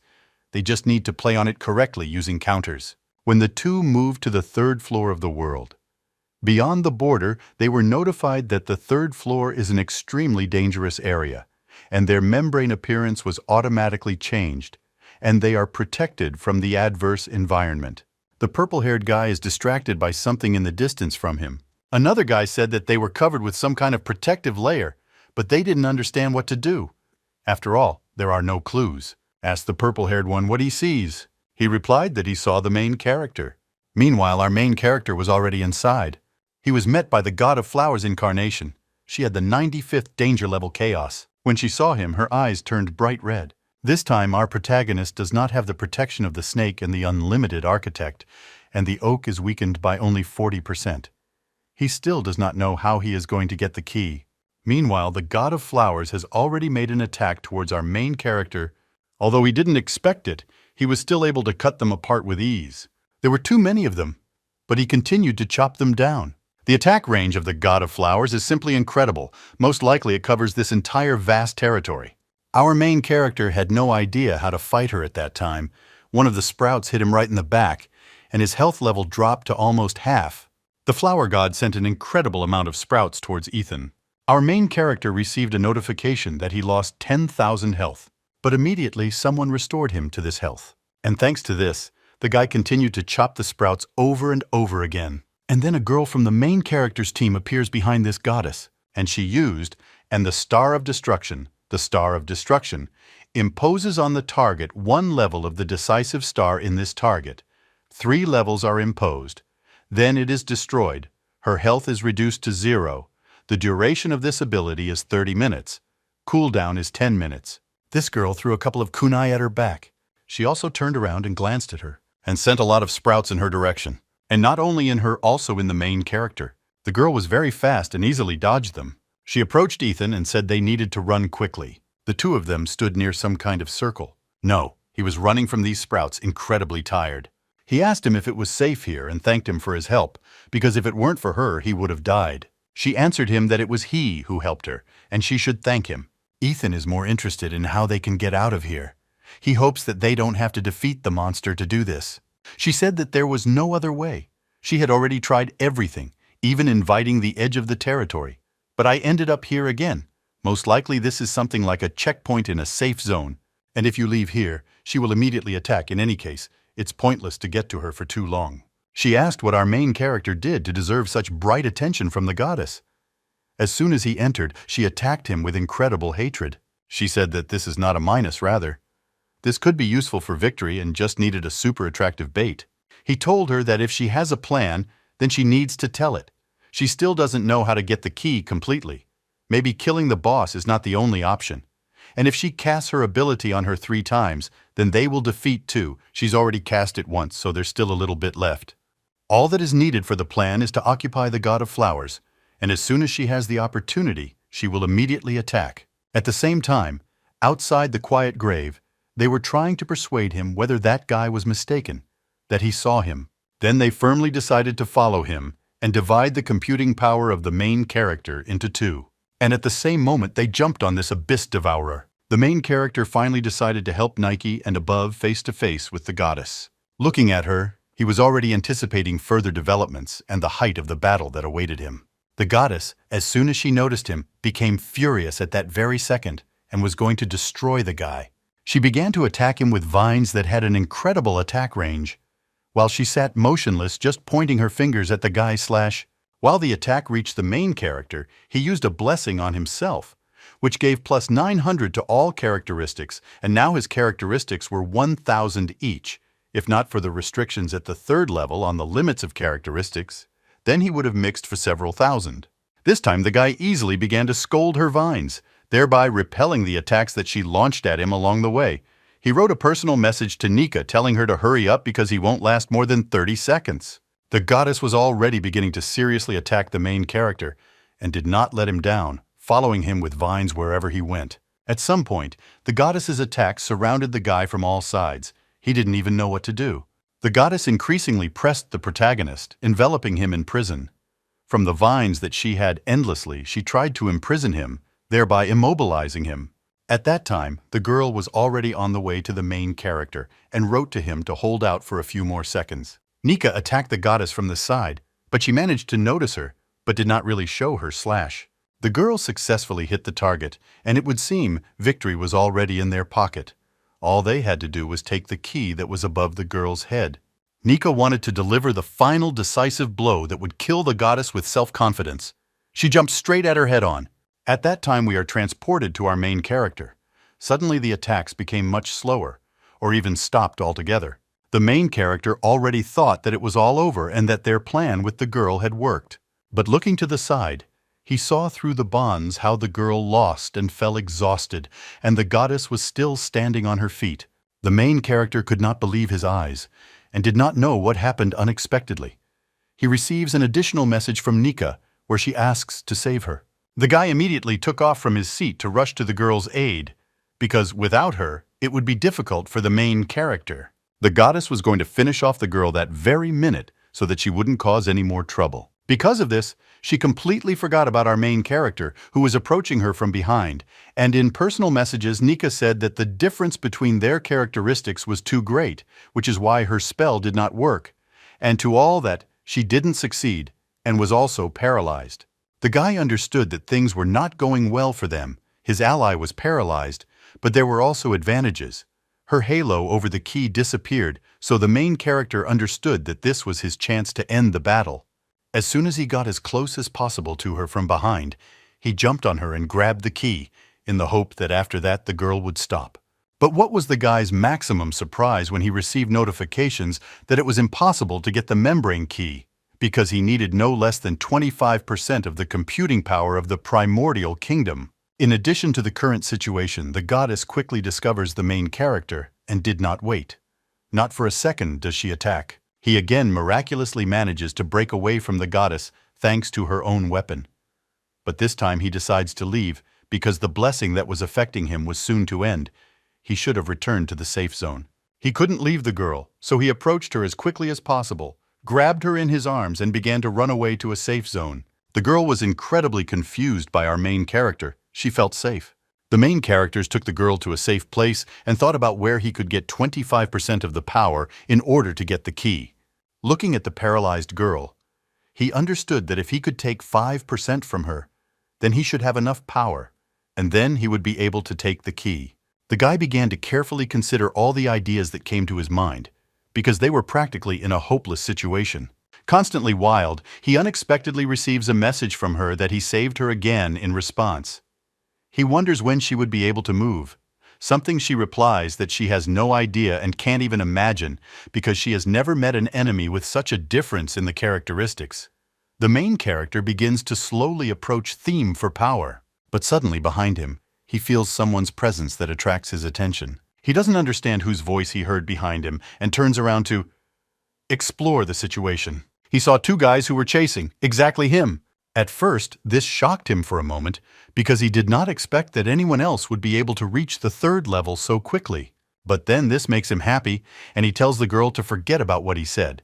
Since now the guy was sure that these guys who were chasing him had a whole bunch of computing power, the girl noticed that the guy had changed his face and asked what happened. What did he say? That there was nothing wrong and that she should remain in the safe zone and rest. He would meet the guests at that time. The girl said that apparently these were the leaders of the shelter and the skyscraper. She asked the guy if he was sure that he could handle it, to which he did not answer anything. While those two guys were mixed in the air, one of them notices something in the center of the destroyed city. Namely, he saw the leader of the monsters and understands that he needs to stay away from him, as far away as possible. After all, if someone notices them, they may have problems. And what most importantly confused them was that they had not yet seen a single island on the third floor. Therefore, the shelter captain assumed that they were all inside the Devourer, and he was most interested in it. Where was our main character? Because no matter how much the guy looked around, he couldn't find his territory. The guy suggested that the main character could have hidden him. Landing with an incredible roar, the guy created a large amount of smoke around himself. But that didn't matter to him after all. They knew that the main character was 100% inside, so they were ready all the time, and they also wanted to deal with the guy more. The first thing the head of the shelter wanted to do was to take away the computing power of the original kingdom, because his partner said that if they lost all the power, they would not be able to use the architect's ability anywhere except on their territory. The goddess of monsters notices the same rumble. While the head of the shelter does not understand that he has already been noticed, he continues to think that if you follow tactics and logic, the more computing power they had from the primordial kingdom, the greater the chances. Discover new abilities in the world beyond, and so the guy was going to focus on obtaining computing power. Out of nowhere, our main character appears, pointing a gun at his opponent, using a blessing on himself at the same time, which increased his characteristics by 900 units, and also the guy made his next attack do 50,000 damage. This attack was called the Supreme Court Triple Damage. The head of the shelter managed to notice our main character and tried to jump to the side, but it was already too late. After all, the main character used frozen ones, because of which the guy could not move and was sealed for several seconds. Without letting me understand what was happening, the main character began to attack the guy, thereby taking him by surprise. Ethan is very happy that he was able to surprise one of the attackers. But after that, he is completely pierced because his health scale has decreased incredibly. Looking at her, he cannot believe that this really happened. His system notifies that he had the blade armor ability activated, which is why the guy lost more than 40% of his health. The guy who received the damage had practically no scratch on him, and this only made him angry. He smiled at the main character right in the eyes and said that they had really met again. Out of nowhere, Ethan's opponent took out a large hammer and began to attack the main character, saying that he could not wait for them to meet again, and most importantly, that the main character needed to prepare for death in the guy's opinion. The main character told the guy to roll his lip, and they will still see who will win who in this fight. The guys collided head-on and inflicted an incredible amount of damage on each other. The man with the hammer says that the main character really thinks that speed will help him kill him. After such words, the guy's blade armor ability was activated, which reflected damage, and our guy lost about 45% of his health. No matter how much the main character attacked the guy, there was a feeling that he didn't care, especially since he felt confident and said that if his speed did not help him overcome him, then he would at least be able to run away from him. The main character was determined to the maximum and was not going to give up just like that. Suddenly, the guy receives a system notification that his opponent used an ability that forced him to attack him for 5 seconds. At the same second, the main character realizes that things are bad, because if he attacks his armor, the opponent will simply reflect all attacks and also inflict damage to the main character. He couldn't do anything and began to attack his opponent. At the same time, the lesbian armor began to affect the guy again, which is why the main character lost another 5% of his health. Ethan realizes this could be the end for him. His opponent swung his hammer at him with all his might, hoping to end the fight with one blow, shouting that Ethan had nowhere else to go. Our guy did an incredible job and responded to the attack with a faster and more courageous attack, thereby also managing to restore his health. Our main character invites the guy to play Who Will Die Faster. He uses some treatment and tells the guy not to become arrogant.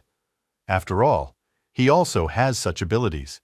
And even better, in order for the head to recover, he did not need the power of cognition. The guy is increasingly surprised by his opponent, who specialized in defense. The enemy is increasingly strangling our protagonist with the words that whoever you are, prepare to experience despair, because now he was about to deliver a crushing blow. But due to the fact that you can't move much with a big hammer, our main character easily dodges, and the head of the shelter says that the guy is fighting with the immortal himself, who is able to absorb all the damage caused. Besides, the head of the shelter was the vanguard of their clan, so I told him to tremble desperately. He gave him his life, something our main character was not going to give up, and continued to fight with small, quick but accurate blows.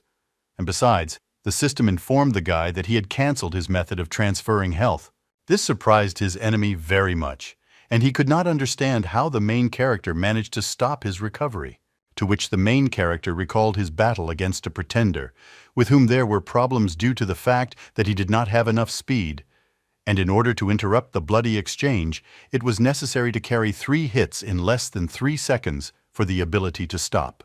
Therefore, for the main character it was not a surprise. During the fight, he said that his opponent felt sorry for him. After all, it so happened that he knew how to resist its restoration, and now, with all his anger, he was going to deal with the enemy. While things went from bad to worse for the head of the shelter, just as his health and his self-esteem dropped incredibly quickly. This made the enemy very angry, and he said that the main character would be a dead man even though he knew his secret. The main character again dealt 3 high-speed strikes, thereby canceling his recovery ability, and the enemy no longer had much health. What he noticed was that it scared him very much, and made our main character behind happy. Our guy wished death to his opponent and was not going to stand on ceremony with him, delivering the final finishing blow, wanting the vanguard of the refuge to fall from his blade. After the incredible blow of the main character, clouds of smoke rose, due to which nothing was visible. But as soon as the smoke subsided a little, the main character saw that his opponent was able to survive and withstand his incredible blow. He looked at the enemy's health. He saw that he had recovered by more than 40%, which really surprised Ethan. After all, he knocked down his recovery. And then behind the enemy, he saw a second person who was a support all the time. It was the captain of the Skyscraper Guild, who managed to restore his health and impose some additional effects. Our main character was not going to give up just like that and told his enemy not to count on his friends because he was going to kill him anyway. This event was inevitable. And then the guy pulled out a Natalia Shih pistol in his chin. The guy used his incredible triple damage ability, which caused a lot of damage, it would seem. After such an attack, his opponent should not have survived, and this was the end of at least one. But by some miracle he survived, and the main character had to retreat back. The head of the shelter said that because of his partner's slowness, he almost died. He in turn simply smiled and said nothing in response. And then they began to work well together. His partner bestowed a blessing on his friend to increase his status, and also all characteristics increased by 500 units. All these factors greatly hindered the main character. He began to understand that it would be much more difficult for him to defeat the 2 of them, than one by one. Therefore, he began to apply measures on himself. He used the blessing and increased his characteristics to 900 units, plus regeneration and barrier. He reduced his opponent's cognitive powers by 3,000 units. Why didn't the guy expect this? He was very surprised. He didn't understand what was happening because the current power of knowledge was only 23 units. The guy decided for himself that since their fight was so brazenly interfered with, he must first deal with the assistant, separating them one by one. With incredible speed, he headed towards his opponent to finish him with one blow. But unexpectedly, with peripheral vision, he notices a second one with a hammer, which he used on himself, a provocation due to which the main character had to attack the other. The guy somehow knocked off his opponent's hammer and miraculously managed to avoid incredible damage. But the fact that there were 2 against 1 really infuriated our main character. The words of the Shelter Guild were incredibly persistent and did not give the main character a break. In addition, he learned that his clothes could be removed using a barrier and an enhanced attack. That he safely landed on our main character, because of which he lost all his equipment.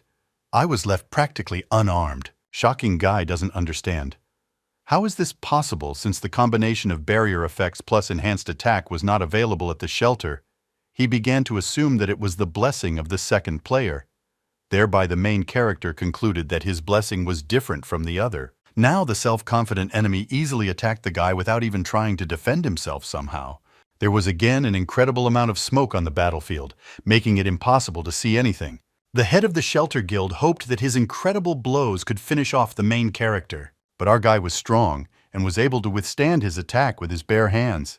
The supporting person shouted that he should not leave our guy a chance and continued to attack without stopping until he won. He did so and began to put all his strength into the blows, while shouting to the main character that he shouldn't have gotten up after that, especially when he had much less health than them. And again, due to the large amount of smoke, nothing was visible. But the support was already happy and said that it was finally. They dealt with them. But then the guy receives a notification that the shelter did not receive notification of the murder, so the fight continued and he should have been more careful. Novo was most surprised by the captain of the shelter. He did not understand what kind of things were happening. His system notified that the ability did not work because the guy had lower health than the main character. And the combination of barrier and health exchange worked in such a way that the player, which had less health, was reduced by 99% of its health. Looking at the main character, he did not understand. How is this possible? After all, he had 1,000th physique, and the guy has a weight-to-weight ratio of 7, so the question is how he could have less health. Even if we include the fact that the main character had more than 1,000 physique, his health still shouldn't have decreased at 99%. Suddenly, a goddess intervenes in their battle, unfolding plant tentacles right behind the main character, which immediately laps up the two guys. While our main character cannot believe that this is really happening in reality, it was at the right moment that she decided to show herself to me. The monster lifted them all up with one attack, and somehow they all managed to stay on their feet. The tower's guild leader couldn't believe that it was the local master monster, and there were reasons for that. Namely, they fought far enough away from her, and in order to lure her, they had to start a battle with her. Support says they need to retreat urgently. After all, if they don't do this, they will remain there for the rest of their lives. But it was already too late.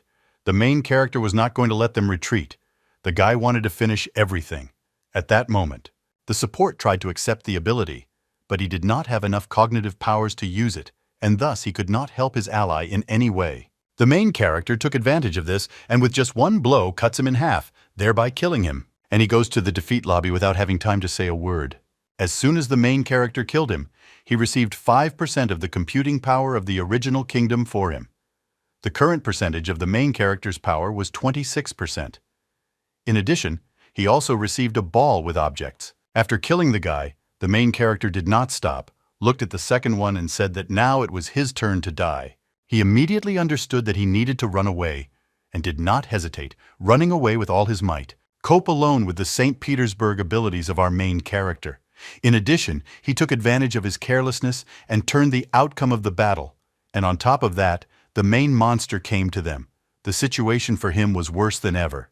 Therefore, when he ran away as quickly as possible, he only thought about where he could hide and wait for help. And then he could think about how to deal with our main character. At that time, our main character did not pursue his opponent. He thought that he should already have enough computing power to take the key from the main monster, especially since he had an activated blessing, which played into his hands. As quickly as possible, the main character tried to climb up to the goddess. He tried to get the key as quickly and discreetly as possible. As soon as he grabbed it, the system notified him that he had the required amount of power for him to steal the key to the kingdom of membrane control. The system asked him, or does he really want to steal the key, to which he immediately answered yes. Why did the system make an incredible offer to the main character that amazed him? She invited him to take the goddess who kept this key as a companion, so the guy couldn't refuse this opportunity, because it was incredibly cool. We moved to the head of the tower, which suddenly stopped, and I wondered why the monster and the main character were not chasing him. And besides, some sounds were still heard from the battle site. Looking back, there was an incredible roar, and the guy suggested that most likely our main character was fighting a monster. He didn't slow down, because if he could make it in time, he was counting on finishing off our guy. At the same time, our main character stood calmly and looked at the key that he received. I assumed that he could open the key that he had in his hands. He decided to do this later. Ask the screaming snake. In the meantime, the main character had completely different plans. Looking at the goddess whom he took control of, a brilliant plan appeared. He planned to earn extra computing power, and the main monster was supposed to help him with this, because now he had the entire silent grave under his control. This is the place where he was. Only the guy was worried about one fact. He didn't know where the head of the shelter had run away, because it would have been great for him if he had killed him then. Suddenly, on the horizon he saw the head approaching him. He thinks that this is a coincidence. He, in turn, as soon as he saw our hero with the boss of the dungeon, he immediately stopped and did not know what to do. He immediately realizes that he was wrong in his assumptions, and the main character is not at all powerless, so he will not be able to finish him off, and most likely he will meet his death here. Our guy was very pleased with this, because he didn't know how much he wanted to come back. Why? But it was very timely. He kills him with one blow, and the head of the shelter goes to the next world, but after which the main character receives a notification from the system that he received another 5% of computing power, and in total his power was 31%. The guy comes to look at the group chat, where Nika asked the leader to dissuade Ethan from fighting alone against two leaders. Someone couldn't believe that he really went to fight alone against two, while the leader asks to explain what's going on with them and tags our guy. They all noticed that the main character did not answer, and assumed that he most likely died. Our main character decides to answer and thank them for their concern, said that he had already dealt with the two captains. Everyone could not believe it, after which the chat stopped. The main character did not waste time and immediately began to look for the entrance to the tree. He found the passage and quickly brought it under the rubble, which was guarded by the goddess. The guy carefully went down there and began to look around to see if there were any enemies. He acted as carefully as possible so as not to attract attention, and the tree itself noticed your gaze to the side. It was the legendary silent grave tree, which was in the shape of a fish. The guy, looking at it, realized that he needed at least 1,200 units of computing power to climb to the 4th floor. He assumed that in such a vast area there should have been the right amount, or at least he hoped so. As soon as he checked the amount of power in the territory, he was very upset. In the private territory of the quiet mist tree, there was only 1 unit of computing power. He could not believe his eyes. The guy now understood why the god of flowers did not use the architect's abilities in battle. This greatly disappointed the main character, but he did not give up. He hoped that it was only in this territory that there was no computing power, but he also wondered what he should do if there was no computing power in others either. But he didn't want to believe it, although even if there was nothing in the vast territory, the chance of finding computing power in a smaller territory was extremely low. But for now the main character decided not to bother, because first he had to check everything. Something caught his attention, but he was very annoyed that there was no shortcut so that he could immediately get into the sphere. But in the corner of the room he notices an unremarkable door, which he decided to go into there. There were strange flying balls, and besides them some kind of transformative circle. After looking around for a few more seconds, the guy doesn't notice anything else and decides to check. What does the circle do? As soon as he stands in the center of the circle, the system immediately notifies him that the key to the membrane control was discovered and the teleport was activated. The destination of the flax was the entrance to the membrane control center. The system asked him whether the main character wants to teleport there. He couldn't believe his eyes that he had actually found a teleport to where he needed to go. He became to be glad that at least in some way he was lucky. As soon as the main character confirmed the teleportation, the system reports the following information to him. In order to move using teleportation, he needed 2,000 units of computing power, which he accordingly did not have enough of, which is why teleportation was impossible. And again, the main character is very upset by this. He decides to return to his island and take 2,000 units of power. The guy, along with the goddess Frost, headed to the exit from the island, where he managed to get the key and also find the teleport. On the way there, the main character was very upset and worried about the fact that he was too inspired. And now he doesn't know whether he will be able to get there instead of where the power was. But he began to admit that even if he managed to get there, he couldn't even guess what it would be like there, the way things are, and perhaps the power was guarded by a monster stronger than the main character. And the most important thing is that its main character knew whether he was wasting his power. In case of defeat, he would not be able to return there and would be stuck on the third floor. The main character turns his head to see Nika speaking to him, who says an interesting fact, that when she attacked with her ability, she did not imagine that she could be paralyzed, although usually the description of abilities talks about the opposite effects, and she assumed that this was something like a built-in mechanics of punishment for mistakes. But the higher the characteristics, the less chance there was of falling under them. In addition to this, the girl began to ask the main character about how he managed to get the key, and what really allowed him to keep control over the goddess. The guy silently advanced, not saying anything, because he was thinking only about his own things, and he did not have time to answer stupid questions. But Nika was as annoying as possible. She begged our main character to tell us what the key did. She asked questions like, was it really the key to the membrane control center? And besides, she was also interested in where the main character was going. She suggested that she go with him. The guy did not answer all the questions, but asked his own, which was to ask how much computing power the girl had. She, hurrying after him, was confused and did not understand. Why should he? Looking away, she didn't know how to tell the main character that she had spent all her power and didn't have a bit left. After such words, the main character was very surprised and did not understand how it was possible to spend all his power. He asked her to explain how she did it. She began to list that at first she entered the boss's territory. I reflected his architect with my own. After returning to her place, the girl, with the help of the same architect, recovered, and so she spent all her power. The guy stood attentively and listened to the girl, not missing a single unnecessary word. She also explained to him that, thanks to this, she got to the third floor so quickly. The guy, judging by her words, understood that even on his territory, it was necessary to spend computing power on the ability of an architect. And for the main character, it was strange because he did not understand why he could use it for free. He assumed that it was all because of the screaming snake. The main character looked at the girl and said that their first meeting was not very good, but now everything was much calmer. So Ethan directly asked if he could trust her. She smiled and said that of course she could, and she would never let him down. The guy accepted this fact and told her to wait in the silent grave, because he had to go away but promised to return soon. We moved to the island on the private territory of the head of the tower. The head of the tower was very depressed and did not understand how they could lose to our main character. Also, the head of the shelter was incredibly depressed by his defeat. The head of the tower spoke first, said that in fact the main character could be defeated. For this you just had to use the abilities correctly, to which his ally responded with, "What on?" Because according to the guys, our guy used some kind of St. Petersburg ability, which from a huge distance could destroy the helper's power. The guy continued to think because, in addition to the fact that he could not fight him on equal terms up close, he also now controlled the leader of the monsters of the quiet grave. Suddenly, the guy takes out a sphere of return. It recorded data about the player after the death of the player. The sphere breaks and retained the recorded knowledge after rebirth.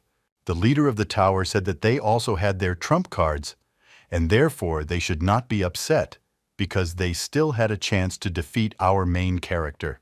We moved to the protagonist's private territory, which was called Number 1. He tells everything that happened to him to the screaming snake, and also that his companion had 0 power, and he was on the verge of despair. Exhaling with difficulty, he decides to let go of this situation and did not kill her because she is helping him. He asks the snake if he has any thoughts about teleportation. The snake had one idea that could work. Only problems could await them. When they move to the 4th floor, most likely, they will be met by a crowd of monsters with a catastrophic threat level, and in that case, they will be foolishly finished. The guy thought a little and said that, if the teleport worked properly, then they could try. With an incredible decision, he decided to take a risk and not retreat back. The main character said that he has 5,000 computing power, that she puts the snake.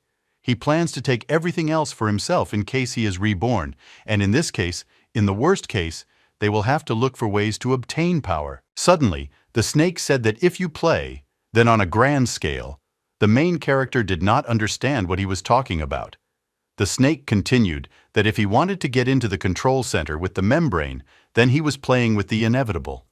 And most likely, if he went there alone and died there, then most likely he will return to his island without the opportunity to get back. The snake said to take him with him, because with the help of computing power, he would become a little stronger for an hour, and besides, the main character would have fewer computing units to spend on the architect. The serpent's words greatly surprised the main character because he did not know that he could leave the island with him. He began to ask him about this. The snake said that if he left Sharply with him, then number 1 would be destroyed. Consequently, he will no longer be able to be reborn in that revenge and will cease to be dependent on it at all. The main character thought and told him to use his part of the power, to which the snake said that for this he would need computing power, which only the main character had. The guy began to think about everything, namely that even though the village was limited temporarily for an hour, it should have been enough for them to attack and, if necessary, then retreat. The guy admitted that the snake was right, and the main character was simply playing with the time of inevitability. If he retreats now, he will no longer get to the center, and the most important secret of the primordial kingdom will never be revealed to him.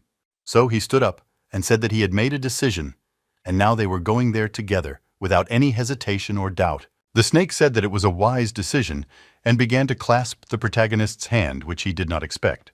After the guy took off his equipment, he saw that the snake had turned into a tattoo on his arm, which was an unusual thing for him. But then the tattoo disappeared, and the main character had a completely ordinary hand, no different. The guy suddenly hears notifications from the system that sounded in his head. He did not immediately realize that this had happened. But then the same notification appeared in front of him, which said that private territory number 1 was destroyed, and now the snake was connected to the main character. Then the pressure of the world beyond was calculated, which was 46%. In addition to all this, the guy also received the drive ability which allowed levitation, and also the speed was 90%. But it could only be used in the world beyond the above mentioned. The main character realized that now he was his own private territory. Looking to the side, the main character thought for a moment whether he had done the right thing. But then he did not wait, and at that very second went to the territory of a foreign island, which was a constant movement. The same companion who helped the main character was waiting for him in the distance. Next to her was the Punisher dragon. "This is an example of a screaming snake." He told the girl that our main character was also chosen as her companion, and that after the condescension of the primordial kingdom, the girl had changed a lot, and now the dragon had a feeling that they were a tool.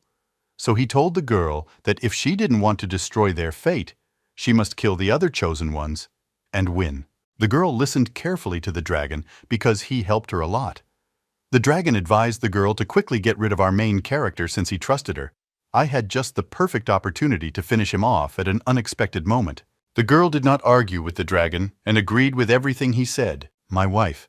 She grabbed him by the neck and squeezed tightly. Nick remained very serious and said that if I had to choose between them, she trusted our main character more than the dragon.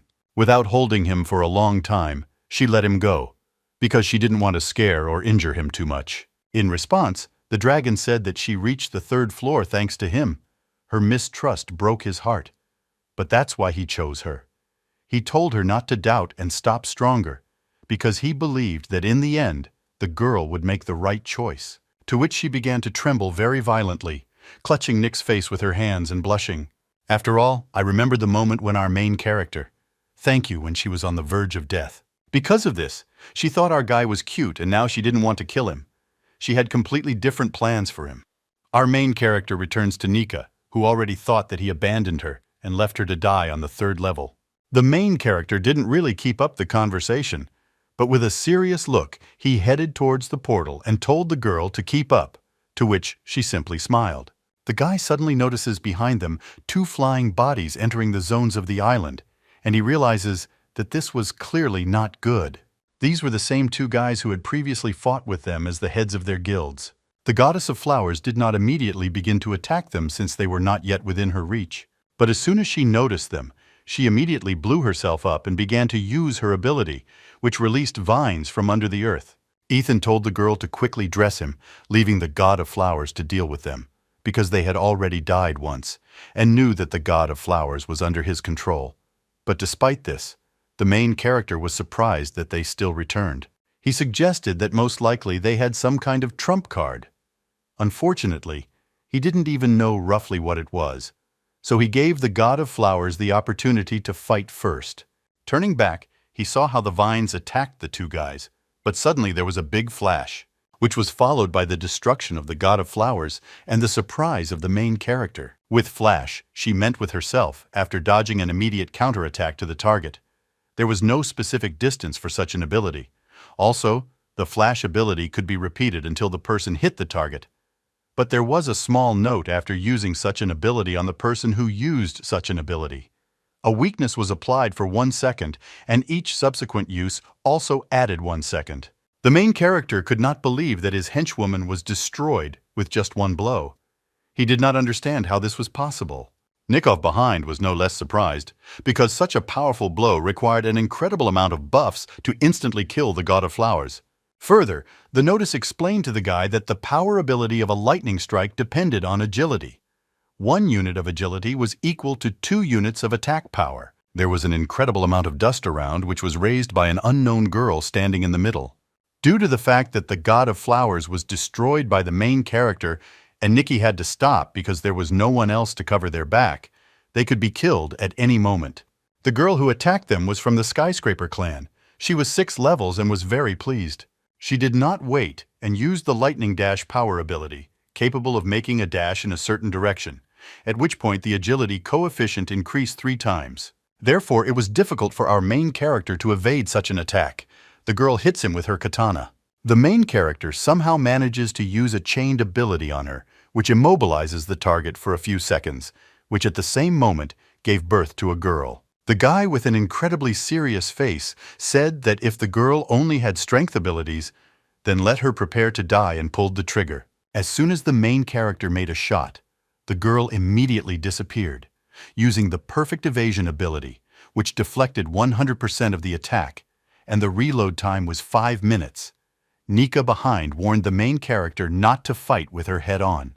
And since the main character was activated by the girl's ability, which was called a flash, she at the same moment began to inflict cutting attacks on the main character, which the guy clearly did not expect. Ethan understood that in a hopeless situation, he didn't know what to do. After all, every time the girl missed, her flash was activated again, thereby guaranteeing her 100% victory over any player. Nika understood that things were very bad for them, because the girl was capable of acting until she hit the main character. And with so many levels of lightning strike, it was enough for the girl to hit at least once, and the main character would have died. Nika thought about how to save the guy's life. The guy's status boost had just ended at that moment. The attacks from the girl continued without giving him a break. Not for a second. Somewhere nearby stood those same 2 leaders of their guilds. One of them was surprised that the girl killed the boss in a matter of seconds and had no distance limit. The guy from the Skyscraper Guild explained this by the fact that the girl trained for 2 days before heading into the destruction zones. During these 2 days, the flocks continuously accumulated to reach such a level as she, and besides, the girl recorded a fortune in the Sphere of Return. He had long heard about such a Sphere of Return from his subordinates, but he could not even think that he would have to get one. And there was only one minus, that it could be used once. But our main, the hero, was worth it. One of the guys jumped onto the rock saying that he already thinks that the girl has dealt with our guy, so he offers to go and see them, to stay with them, because then they would have an excellent ace up their sleeve. As soon as the guy showed up to watch the fight, he couldn't believe his eyes. Our main character was still fighting his henchwoman, even though she was incredibly strong and could kill him with 1 hit. The girl could not stop being surprised because she had just carried out her strongest blow, which did not damage the guy even a little. The guy, turning around with all his anger and hatred towards the girl, told her to just disappear. At the same moment, he dealt her a crushing blow, from which she was unable to defend herself with her katana. So, in a matter of seconds, the main character killed the girl without any problems, although it would seem that he would not survive. The head of the Shelter Guild did not yet know the whole situation, and as soon as he approached his partner, he said that he wanted to watch the main character die and hoped that he was still alive, since he wanted to mock him for killing there. The guy was shocked that the main character defeated the girl. He didn't understand what the hell was going on around him and how this was possible. Ethan immediately notices two observers and tells them that they really decided to give him computing power again. Two guys wanted to try to escape after all. They understood that most likely they would be finished if they didn't do this. The knife was too late, and a moment later they lay dead, thereby again giving the main character computing power, which amounted to a total of 36%. The dragon that was inside the girl spoke about the strength of the main character, and also that if it absorbs the membrane creature of the main character, it will be able to evolve and become a creature of the apocalypse. After all, as soon as they kill the main character, the girl will also become stronger and easily surpass the main character, while our guy was carefree collecting pearls from the killed guys. Turning around, the main character said that now they definitely shouldn't have appeared in their way, so he told the girl to continue to follow him. The girl with a smile on her face pretended that everything was fine, but in fact, following him, she, the dragon inside her, told the girl to find the right moment for reprisal, and the dragon would take over the membrane creature of the main character. In addition, the dragon warned that the main character received the key of the flowers without even killing him, which meant that the amount of his power was more than 25%, and the girl could only kill our guy, and the girl would get everything she wanted. Vitae on the original kingdom was far beyond the girl's imagination, so she had to fight for every unit of power. The dragon warned that even if the girl did not believe, she should know that killing him in any case would be very beneficial to her, so she had to attack in what? Then the dragon who was in it will take care of everything else.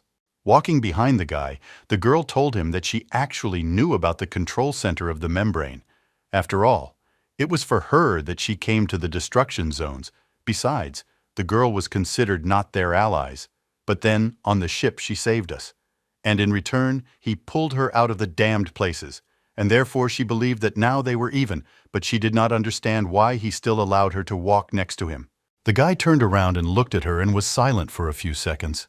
Then he said that they were one team and should achieve goals together. He asked her if he was wrong. The girl replied that most likely the guy considered her so weak, or that he was not strong enough to allow them to go together, to which the main character said that apparently she does not understand what dangers may await them. On the other side of teleportation, because they are sent to the fourth floor of the world beyond, the guy, based on knowledge of the first, second, and third floors, thinks that the problems they will encounter there far exceed all previous ones, so an extra pair of hands definitely won't hurt. In response, the girl just remained silent and continued to listen to what our main character had to say. The guy said that if they fight, it will only be at the very end, so the girl didn't have to worry about this. First, they needed to find power. To do this, they need to work as a team, and therefore, holding out his hand, the main character offered to trust his friend for a little while longer, friend and act together. A few seconds of deathly silence anticipating the girl's answer. They shook hands together, thereby sealing the union. The girl also smiled and said that she wouldn't mind working together. So they began to work together, report and go to the teleportation zone. But the girl along the way had her own plans, or rather, her dragon.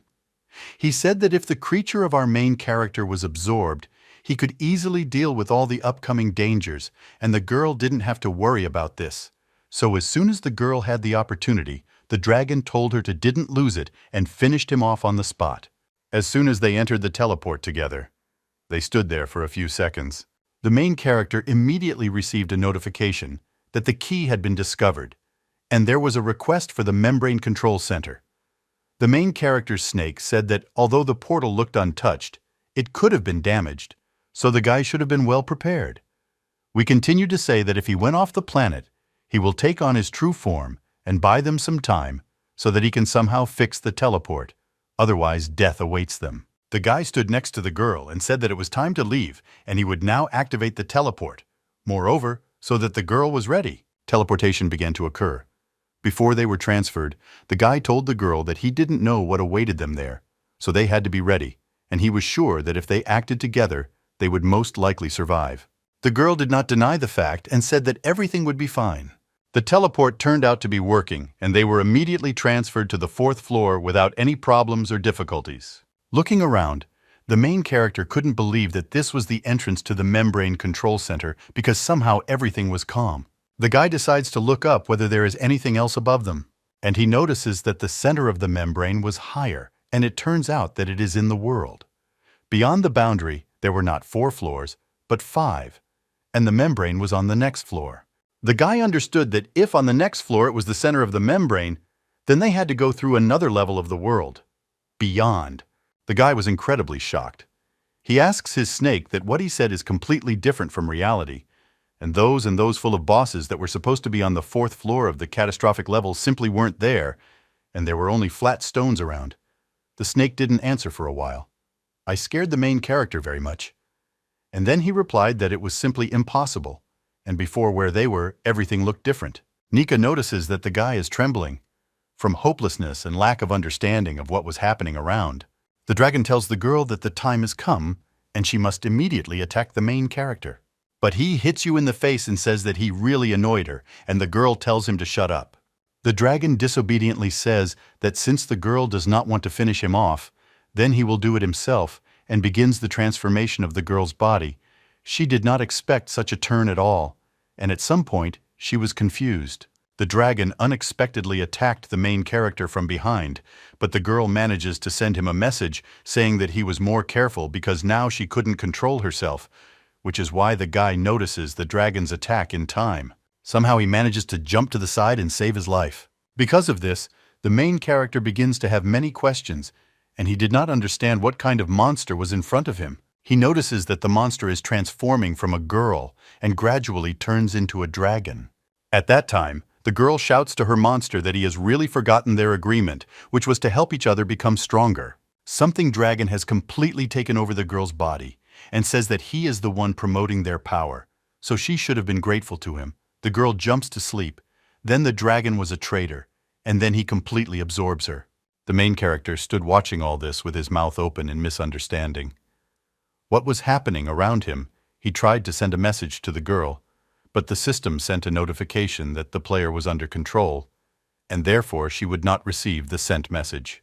This distracted the guy, because of which he lost his vigilance. Just at that moment the dragon took advantage of this and attacked him. The dragon grabbed the guy and told the main character that the creature that was leading him was crawling out as quickly as possible all the time. The guy was about to be crushed any minute. He mentally asked the snake, "What does he do when he is destroyed?" The main character was completely confused. The dragon said that most likely the creature that was in the body of the main character was struck on the 4th floor. And besides, during the day, the blood of a stupid, insignificant clone was flowing. And most importantly, the dragon said that did the snake really think that he was to the true inhabitants of the original kingdom, he decided to reveal to him the secret that the original kingdom had long been destroyed. And now they were all in the pitiful shell of an insignificant clone. These were the remnants of a destroyed fragment of the once great reality. The guy tried to use any abilities, but the system informed him that he was captured to move, and it was impossible to use the abilities because the effect of silence was imposed on him. The guy was under the influence of the aura of an apocalypse-level monster, and in addition to all this, the level of computing power was demoted, and the guy could not use the architect. This all led to the stupor of the main character. The dragon at that time was going to devour the guy, because he said that the creature that was there during the day could not hide, and as soon as he absorbed it, it would immediately get to him. As soon as the main character was on the verge of death and screamed very loudly in pain, his friend the snake got stuck. He suddenly jumped out of it and rushed straight towards the dragon. He grabbed the dragon's body and thereby immobilized it. The snake asked for help from the main character. They say that he would use the architect and make sure that the flow of blood could not be avoided. The guy, having landed on the floor, continued to be confused, and also asked how he could use the architect if the dragon forbade him, to which he received the answer from the snake that he simply should not think about it and do it. The guy listened to the snake and told the architect that he wanted to close all retreat zones, after which he received a notification that the ability was rejected. But moments later, another notification arrived that the architect had been successfully used and installed 100% for this zone. The guy could not believe his eyes how he was able to use his ability, when it was impossible. As soon as the main character used this ability, the snake began to be absorbed into the dragon's skin, which could not go unnoticed by the dragon himself. Gradually, the snake was absorbed into the dragon's skin, to which the dragon said that he really wanted to gain control and stroke his mind. Because of such actions, the dragon was furious because he was a level higher than the serpent himself, and because of this, he believed that he would not be able to defeat him. Therefore, as soon as the serpent penetrated his body, he signed his own death warrant, and now the dragon will be able to absorb him, because of which he considered him a fool and began to go on a rampage. She threw him back a few meters. He practically didn't have the strength to get up. I watched what was happening. The main character did not understand anything at all. He only had to hope that his snake would win. The guy notices that something was happening to the dragon in the distance, but he was completely unaware of whether his snake was alive or had already died. Then, a notification appeared in front of the guy that his legendary snake tree tried to use the blood flow. But the action was failed many times, but at some point he still succeeded, which is why the snake turned into a fake dragon of light. But this was only the first good news, after which the guy's dragon tried to absorb the enemy dragon, but he failed due to the fact that he had little strength. The main character understood that their affairs were very bad, and at this rate his tree would be swallowed up, which is why he himself could die. He began to think about how he could help his dragon, but nothing came to mind. The enemy dragon only had fun mocking the protagonist's dragon. A few seconds later, something incomprehensible happened. The dragon of the main character began to absorb the energy of evolution. The guy didn't understand what was happening. A certain dragon began to disappear, and then the main character notices notifications from Nika herself that she could not even maintain control over her body, so things were bad. Nika also gave bad news for the main character that she would not be able to keep her word and go with him to Membrane Control Center. He understands that Nike killed herself to save him from the dragons, which is why he stopped absorbing the snake. The main character exhaled with difficulty and wrote to the girl that he thanked her for everything, and she saved them. To which the girl replied that there was no need for gratitude because it all happened through her fault, and therefore she should thank him. Besides, her dragon was whining because why bothered the girl? The guy said that he would not delay the trip and asked the girl to pump herself up properly. The girl replied that by his return she would be as strong as the main character, and so they parted for a while. After the battle with the dragon, the main character sat down near the teleportation zone and did not know what to do. After all, she was damaged. The situation was not the best. Moreover, the main character had no idea how to get to the Membrane Control Center, the 4th floor of the world. Beyond the border, there were just ruins where you couldn't even earn computing power to increase the level. The guy concluded that he was stuck here. Besides, he had about thousands of units of power left. Looking at the 5th floor, where the Membrane Control Center was, his snake told him not to give up, because the rest of the players would someday also get to him and get stuck with him. The main character asked what was the point of this if he couldn't even move normally, and answered that he could kill them and earn more computing power. Also, looking at the characteristics of his snake, he saw that it had become much stronger. Its level was Apocalypse. All other characteristics were practically hidden, and therefore the main character did not know exactly its characteristics. Exhaling with difficulty, he realized that this seemed to be his only way out. Besides, the guy was now asking the snake whether to call him a dragon of light or a snake, to which he replied that the serpent and the dragon of light were just names, but he could call him by name. His name was Pocky. The main character was glad that he had at least decided on the name of the pack, but Nose still had many unresolved issues. The guy, sitting, thought that, despite the fact that the dragon was hiding a lot from him, he still continued to help him out. Besides, they were always in a hurry somewhere, which is why he did not raise one sensitive topic. But now, when they had a lot of free time, the main character asked the poker to tell him a little about himself. Only this time, he asked the dragon to speak honestly. He said that until that moment he didn't want to tell him the truth. But now, to what happened with the 4th floor, he, frankly, was in shock, and the primordial kingdom that he knew was very different in which they were now, to whom he didn't know how true the words of the winged dragon he was fighting were. But for now, he said that the main character would ask, and he could tell him everything he knew. The main character could not believe his ears at the words of his dragon. He was very surprised. He asked whether the state of shock when they got here was sincere, because the main character thought that it was a trick to weaken the vigilance of the winged dragon.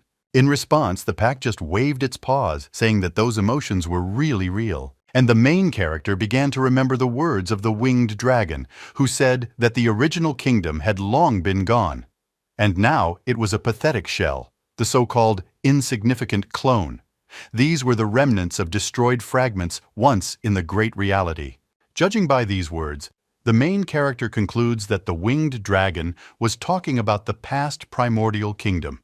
And apparently his past is much closer to the present than the past that Pocky remembered.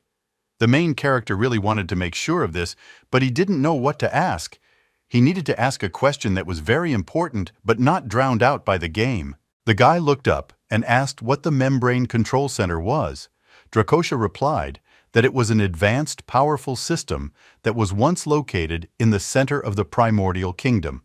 With its help into the digital space, it was possible to introduce any creature as well as move all its abilities and skills with the ability further strengthening.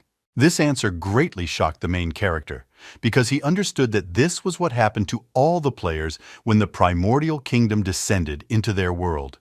This is literally control over the entire system of the primordial kingdom, and everything is done with help. Only he remembered that the players could not strengthen you. Their ability levels were fixed and equal to those that were in the game. When the primordial kingdom took over their world, the guy began to guess that a failure in activating the system was to blame, or he thought that it was someone did it intentionally. The guy had too many questions, such as who even thought of activating the system for what purpose to sow house into their world. The main character decided to ask another question, which concerned the creation of the primordial kingdom. Who was its creator, and also why it was created? The dragon replied that he didn't know, but he thought that once they got to the 5th floor, they would be able to find answers to all their questions. Suddenly, something happened on the 5th floor. The main character immediately reacted by jumping to his feet. Some invisible wave from the 5th floor reached the 4th. A powerful explosion occurred, because of which the guy was almost blown away. He somehow managed to stay on his feet. The boner was shocked, and the main character saw that it was all over. He didn't understand anything at all. The dragon called such a wave the Eastern Imperial Chill. Everything suddenly became clear to him, just like how and why they look like the 4th floor. Folk said that they need to quickly rise to the 5th, not standing still for a second. He began to fly away from the main character. The guy said that the teleportation zone had been destroyed, and therefore they would not be able to move further. But as soon as the main character saw where the dragon was heading, he noticed that the zone was completely intact. His shock could not be expressed in words. He did not understand what happened and why the teleportation was restored. To which the dragon replied that it was the ability of the Imperial Bell. When the Emperor began to ring the bell, all the areas, no matter how damaged they were, returned to their original form.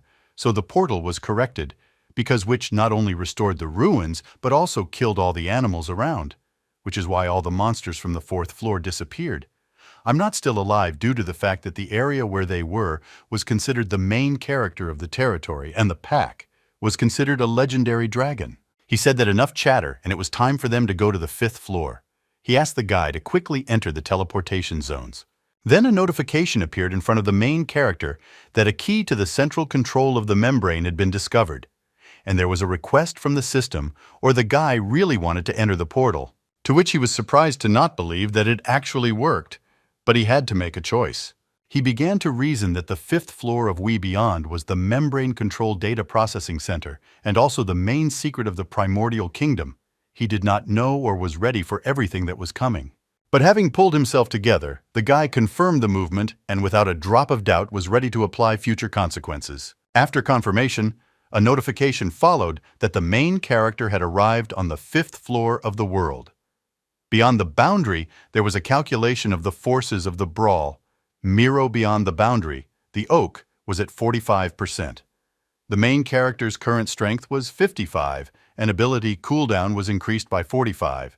Ability duration was reduced by 45%, and the current stat limit was 5,000 units.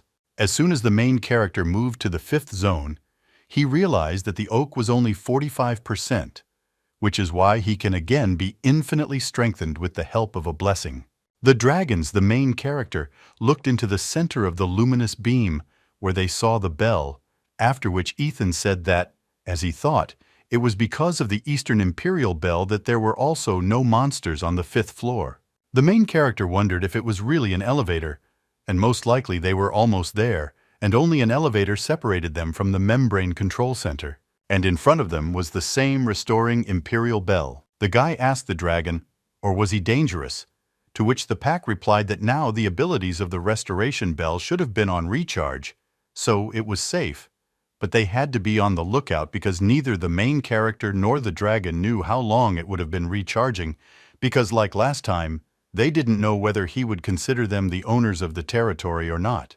The main character should quickly go to the elevator. After all, they had no time to think. Despite the ass, he said that it was necessary. First, destroy the teleportation site because otherwise someone could use it and thereby catch up with them. That the dragon said that there was no point in this because the teleportation zones worked on other floors. The guy asked if they had any other options to prevent others from reaching the elevator. The dragon replied that it was unlikely that they could only take advantage. The guy agreed and didn't argue. On the way to the elevator, the main character also asked why I should take the Eastern Imperial Bell with me since they were already running past. Help the guys. There was nothing stopping them from taking with them, and such a powerful artifact could be very useful to them, and the main character was afraid that they might regret it if they didn't capture it at the membrane control center. The guy moves to the portal and understood that even if the injection there were no other abilities. What he himself strongly doubted was that only the restoration of the area could serve as a good trump card for them. I know this ability made the bell an incredibly important artifact, and the guy could not deprive himself of the opportunity to take it with him. The little dragon said that in order to use it, he must have the title of Great Warrior. Go and ask what level the main character was. And the guy answered that he was sick above and asked that maybe he would come up. But the dragon laughed at the same moment and said that after the highest comes a frantic warrior and then a warrior with tonsillitis, and only he received the last rank. He will have the opportunity to become a great warrior. To get to the sore throat, it was necessary to gain 100 times more experience than he had now. Only after that, he could take the bell with him to the floor.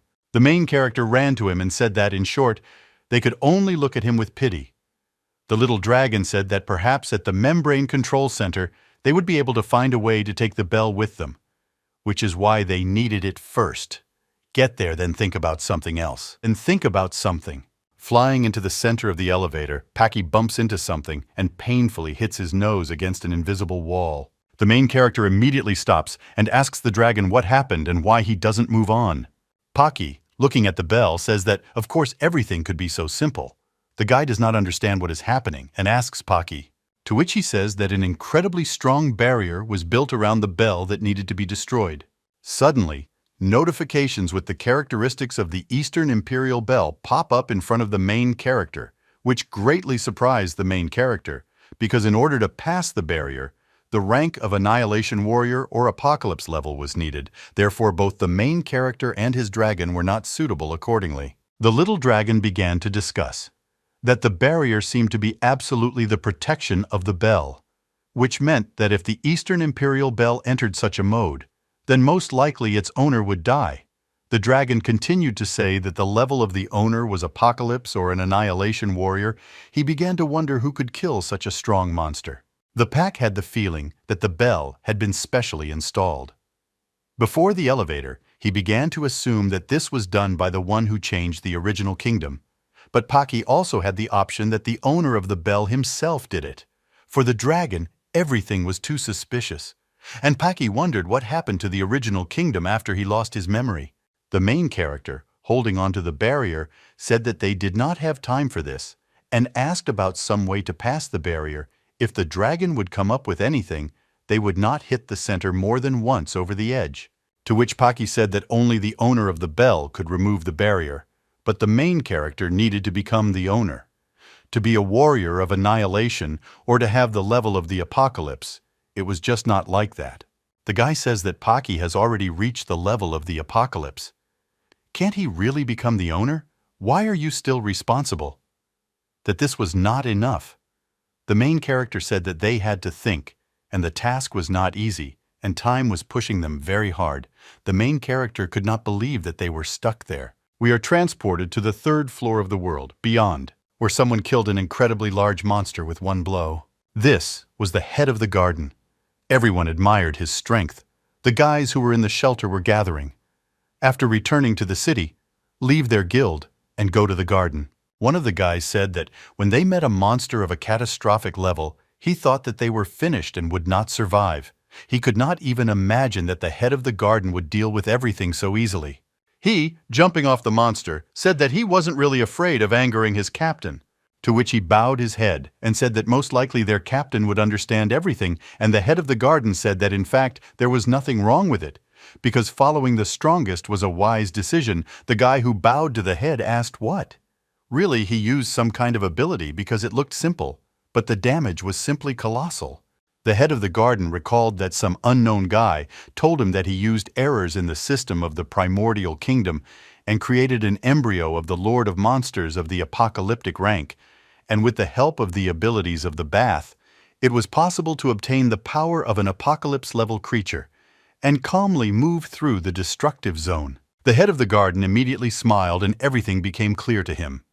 At the same moment, the guy didn't understand why his idol's face changed so much and became incredibly serious, to which he, in the next moment, swollen his head and said that he wanted to find out about his strength and convey the information to his friend. So he followed him. The head of the garden didn't like him right away. He said that let such idiots continue to follow the leader of the shelter, but it was time for him to move on. He didn't intend to show his strength to the world. Stop for a moment. The head of the garden was called Louis. He moved along the floors with incredible speed, and then, therefore, he went to the portal. After destroying the monster and the guy chasing him, he was going to go up to the 4th floor. We are transported to the main character, who stood with the fight and thought what to do. They examined the elevator from all sides and realized that they couldn't just get through the barrier. And when the main character tried to break through it, the strongest attacks of the main character were let in. But it was to no avail, which is why they stopped. It was a real trap for our hero. He had no idea what to do next. He began to think about how the barrier was overcome in his past life, whether the control center of the membrane was connected with the condescension of the primordial kingdom. He understood that because of this, they most likely got to him. But how they overcame the barrier was a mystery to him. The only way to find out was to wait for the rest to throw at them to figure it out. And then he wanted to use the elevator and go to the control center. However, he understood that in this way he would lose his advantage gained through hard work. He asks the dragon, what should he do? And really? There were no other ways to get through the barrier. Finish suddenly said that he has one. The main character was very surprised and could not believe that the dragon actually said this. Pocky replied that he could try to merge with the barrier and try to use semi-apocalyptic blood to make the bell recognize its owner during the day, but it would take a lot of time, and besides, the guy shouldn't bother the dragon. Otherwise, they would be stuck there with him forever. The main character began to think that despite the fact that he needed a lot of time and peace, this was not a problem. Although even after entering the zones of destruction, he did not meet the head of the garden, and while someone else would be busy, one of them could appear. The guy knew that the leader of the New Order and the Rudders were still on the 2nd floor, and it would take them a long time to get to him, but they had a good relationship, and the guy could have simply asked them to wait while he dealt with the battle barrier. Only the leader of the garden remained, so the main character understood that he would definitely deal with one thing, so he said to deal with the barrier for now. But he had to take care of the rest. Pocky moved into the barrier and told the guy to remember one thing. No one should touch it. To the barrier while he was inside, the guy said that there were no problems and he would take care of it. While seeing him off, the main character knew that it was unlikely that he would have to wait for someone in the near future, and he thought about what to do about it. At first, he decided to just sit in one place, not move anywhere, and observe the area. A few hours later, the main character got up to take a short walk back and forth. He waited for the evening for a long time, but there was no news from him, and nothing changed. Suddenly, the main character looked at the barrier and noticed that something had changed because it was red, and now it was turning blue. He assumed that when the pack was supposed to finish, the barrier should turn completely blue, but it was too slow. The guy understood that it would drag on for several more hours. Therefore, he decided to sit down. He began to wonder how long this would last, because he had been waiting for half a day. But in fact, nothing had changed. "Let's hit him in the face," The main character understood that he had become very impatient before he could easily withstand the wait. He assumed that this was all due to a great desire to get into control of the membrane, since it was there that the barrier began the condescension of the primordial realm. Boy. He had already spent 3 days in the destruction zone, and as far as he knew, the descent was supposed to happen in 4 days, and then everything would change, even though he did everything possible to prepare for what was to come. The guy still confidently wanted to gain power over the original kingdom and prevent the catastrophe that was coming to the earth, because it would not matter how strong the main character was, because in the desert there was no water to be found, and in the city, clean water is available to absolutely everyone. But everything will change when the original kingdom will enter their world, and there was no point in being the strongest in the desert, and therefore it would be better for the main character to choose to live in the city weak and be happy than strong in the desert. So the guy decided for himself that it didn't matter what happened, he would prevent the descent of the primordial kingdom at any cost. The guy, sitting and continuing to watch the portal, thought about all this. How suddenly the portal lit up, which meant that someone was coming up to him. He hoped that it would be one of his own. But unfortunately, the main character. This was the head of the garden who clearly did not have good intentions, and there was no way to come to an agreement with him. At that very second, they notice each other and exchange glances, both preparing to fight for life and death. The guy prepared for battle, realizing that after all, the head of the garden got there first. He reports to the group chat that he encountered the head of the garden. Something the head of the New Order replies that the guy had light strength in battle. He relied only on the passive ability of bleeding and the ability to cancel healing. Otherwise, he didn't have anything special, so he didn't pose any particular danger to him. But still, the head of the New Order warned him that he needed to be on his guard, because he heard that before being sent to the destruction zones, he received a title that allowed him to repeatedly increase his characteristics and level of abilities, so he warned the guy to be careful. The main character of what was said by the head of the New Order suggested that it was he who, in a past life, could destroy the barrier of the Eastern Imperial Belgarden, leader Yuna. The main character understood that with such a title, the guy could get you over the bell, so he shouldn't be allowed in. Towards the barrier, the main character took a defensive position to defend the barrier. Time, as the head of the garden, was about to make an incredible leap and break through the defense of the main character, which he did, jumping incredibly high off the ground at the sides of the barrier. But Ethan used the chained ability on him, which neutralized the whole thing for a few seconds and then released it. The guy said that it was his duty not to let the head of the siege pass. If necessary, he was even ready to sacrifice his life so that he could open the barrier again. After closing, the main character still used several shots, which created smoke around the enemy. The guy thought that he had already finished dealing with the head of the garden. His surprise speaks for itself. There were opponents. There is no scratch. It just feels like his chains have dissipated. He didn't continue to attack before his eyes. He calmly went down to the main character and asked him that he was probably stuck here because of the red barrier that didn't let him in any further. He suggested that the guy team up and try to get through it, but because the main character attacked. As soon as he saw him, the head of the garden began to think that the main character had found a way to break through the barrier and simply did not want to share with him. The guy became incredibly serious and did not give any appearance that he was hiding something. Come on, after a moment he said that the head noticed everything correctly, and he was really close to take off, so if he came closer, you, the main character, will not let him go further to the elevator. The main character had a plan to try to keep the head of the garden from the barrier for longer, so he began to delay him in every possible way. So I, the head of the garden, sat down on the floor and said that he would wait until he dealt with the barrier. The guy didn't understand what was happening. He couldn't just believe that he was ready to just wait. He thought that he was pretending or something was holding him back, but the guy definitely didn't exclude the possibility that there was some reason which he did not fight with him. The head of the garden said that since they were stuck and waiting, he asked the main character to tell a little of what he knew in the original kingdom, because he somehow quickly got to the 5th floor.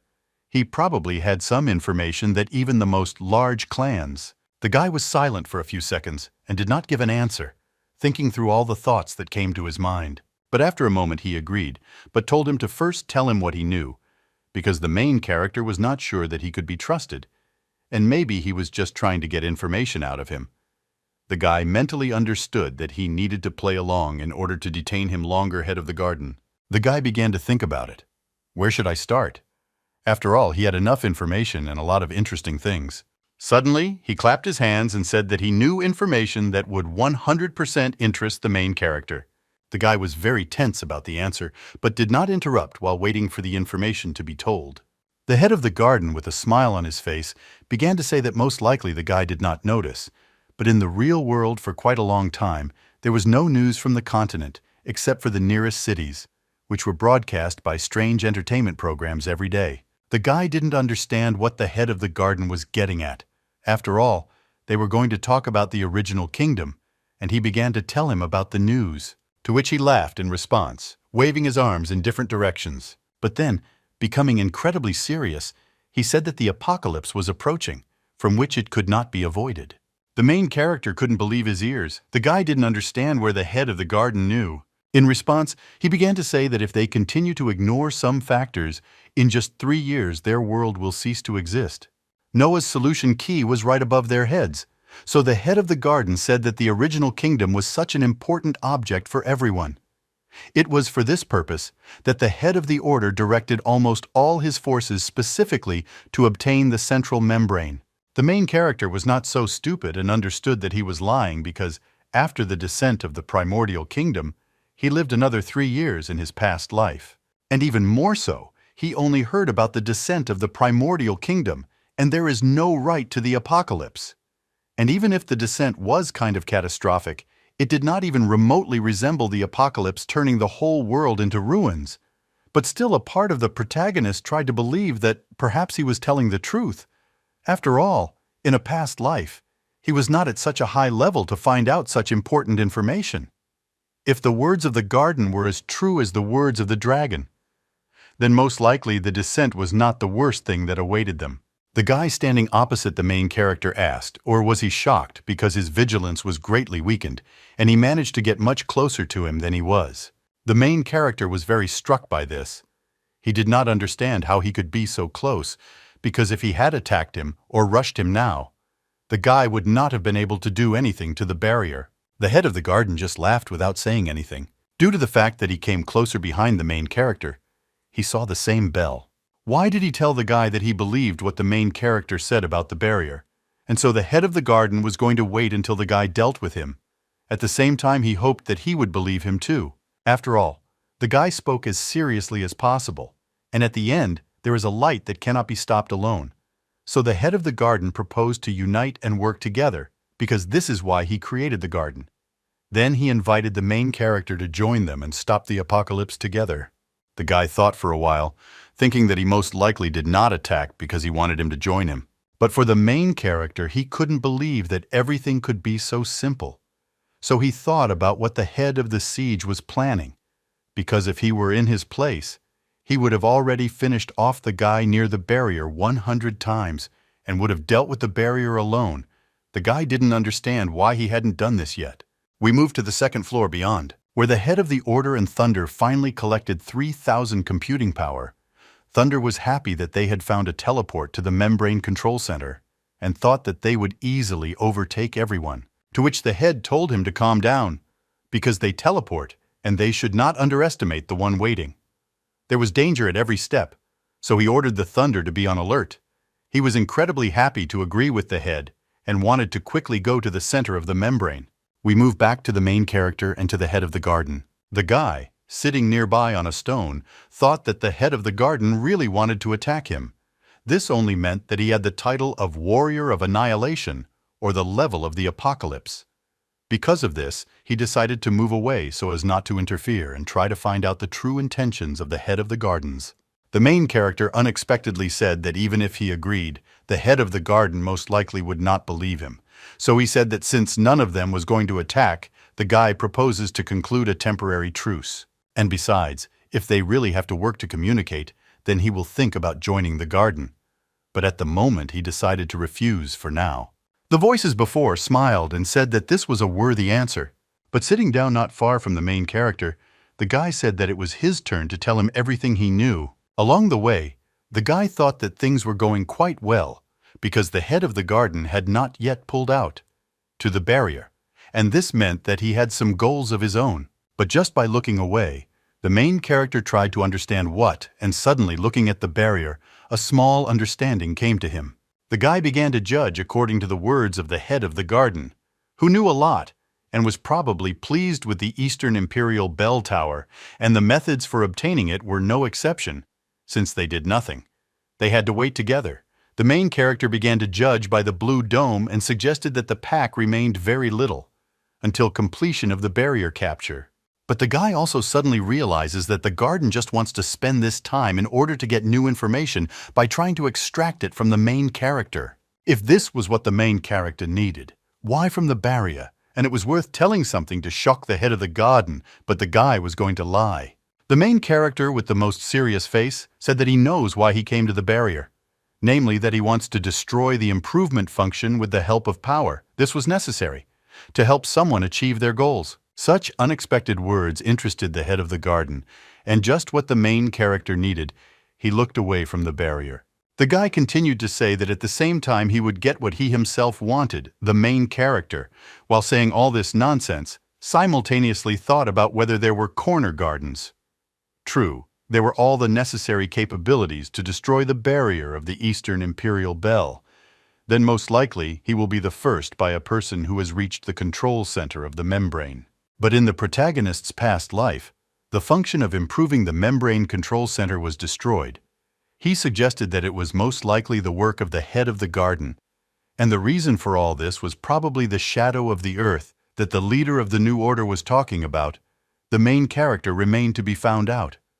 Why did the head of the garden need all this? But for now, he could only wait. The main character decided to be honest with the head of the garden, and asked directly whether he was sure or whether he could trust the shadow of the earth, and asked the head of the garden to think, because acting on his instructions, he would not be able to achieve his own goals. After such words, the head of the garden became incredibly serious and said that if the main character knew so much, who wouldn't like to share his secret? The guy realized from the reaction of the head of the garden that he had hit the mark, so he did not stop. The main character began to tell him that even though he didn't know whether in 3 years the apocalypse he was talking about would come knocking, but he knew for sure that if it happened, it would be precisely because of the shadow of the earth.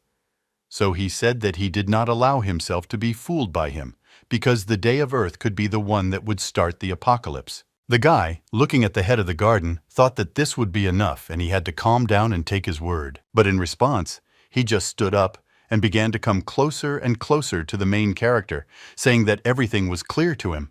The guy didn't understand what the head of the garden was talking about, and his movements were confusing. He didn't understand what he wanted to do. Having come as close as possible, he said that the main character was from the shining sky. But the guy did not understand at all what he was talking about and what kind of shining sky it was. To which the head of the garden said that only the members of the Shining One did not recognize everything that the main character said. So now the guy was not surprised that the main character had gone so far in such a short time. The guy was shocked. He didn't know what to do because who brought him some kind of nonsense? Unexpectedly, the head that she makes an incredible jerk in the sides of the barrier, which the main character did not read. But I managed to notice. Our guy raised that things are bad and uses the shackled ability, thereby immobilizing the head of the garden, preventing him from striking the barrier. Along the way, restraining him, he thinks about where he made a mistake and why the head of the garden was so furious, because all the information was from the guy's head. Unexpectedly, the head of the garden uses the title of Apocalypse. Thereby the main characteristics and hidden luck of the main character were lowered as long as the title was active. With just one blow, he destroys the protagonist's shackles, thereby freeing himself. Our main character is very surprised and realizes that he will most likely have to use computing power in order to reset the cell's cooldown. I contact the architect. The main character tried to reset and recharge the ability, but unexpectedly the notification that came to him said that the guy was in the aura zone of an apocalypse-level monster. His aura and the main character's private territory were too quickly, so it was impossible to use the architect. The main character was very strong. I was surprised that his opponent had the apocalypse level. Due to the guy being distracted by the notification, the head of the garden managed to get through to the barrier and deliver an incredible blow. The guy understood that things were bad for him, and he failed to protect the barrier, and it was destroyed in a matter of seconds. The guy froze in surprise and didn't know what to do next.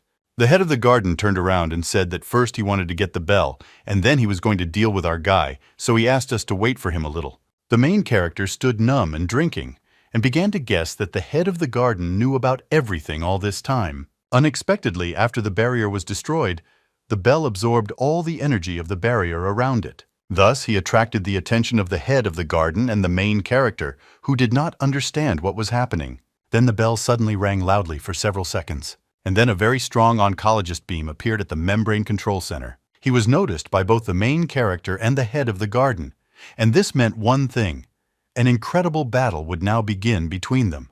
The guy's broad response was that he didn't understand what was happening, but he knew that he needed to reach the bell first. Therefore, without a moment's delay, he tried to make a breakthrough and get to the membrane before the head of the garden, because the pack's life was connected with the main character. Therefore, he could not betray him so easily.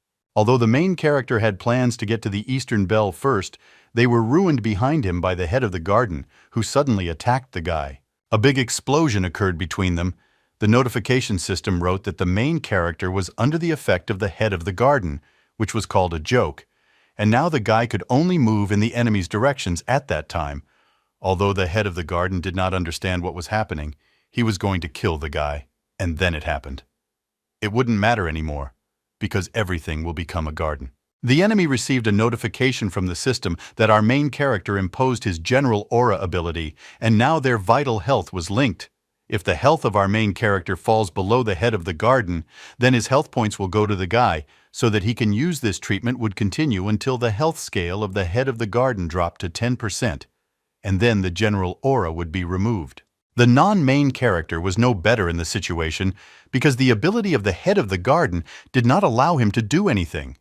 He was thinking about how to get rid of the effects. In addition, the enemy's ability was also imposed on the partner, which gradually reduced the health of the main character, and the treatment received was reduced by 90%, from which every second the guy's health decreased by 3,200 units, and this effect lasted 15 seconds, after which it was updated and stacked again. Analyze the ability that the head of the garden used against our guy. He knew that he chose it specifically against him, and he needed something. Come up with something urgently. Approaching the main character with his hands on fire, the head of the garden said that he had a good ability that required little power of knowledge, despite the fact that at least our main character could lower the head of the garden's health to 10%. The guy had to think about what he should do after he only had 10% left. The goal of the siege said that after carefully studying the villages of the main character, he chose the weakening treatment ability, and he also applied the bleeding, flocking to each such guy. Therefore, the head of the garden swooped down on the main character and said that subsequent attacks would update the effect and add drains. The guy was eager to find out how many drains our main character would need, and even more so when he had less than 10% health left. But attacking the guy, the head of the garden said that he was sure that there would be more than enough of them to kill the main character in less than a second. Somehow, our main character managed to repel the attacks of the head of the garden, but this was not enough. After all, at this rate he would lose, because with each blow from the enemy, he added one stock, which was called a gap in the eyes. The guy didn't know why his opponent had such an ability, but he assumed that behind the title of Apocalypse, in addition to all this, the main character understood that it would be difficult for him to do anything with limited characteristics of 5,000 units.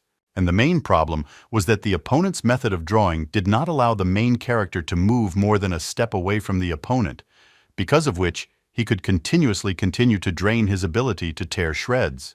The notification notified the main character that the Goa gap had already flowed into 23 drains, and every second health decreased by 40,000 units. The duration was 15 seconds. As soon as the duration decreased, the head of the garden immediately made drains, which is why the report was updated, and so he could do Yes Infinity.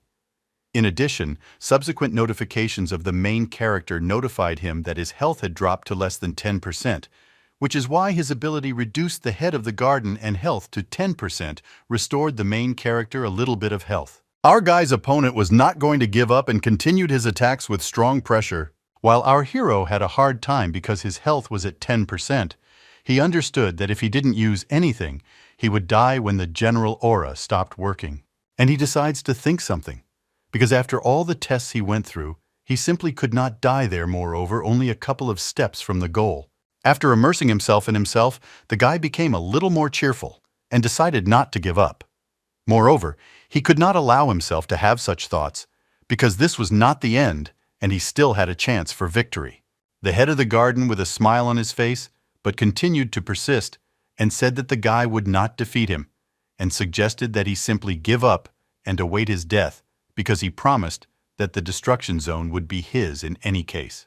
Unexpectedly, as the head of the garden was heading towards the main character, he slipped and lost his balance. Thus, you landed right in front of the main character.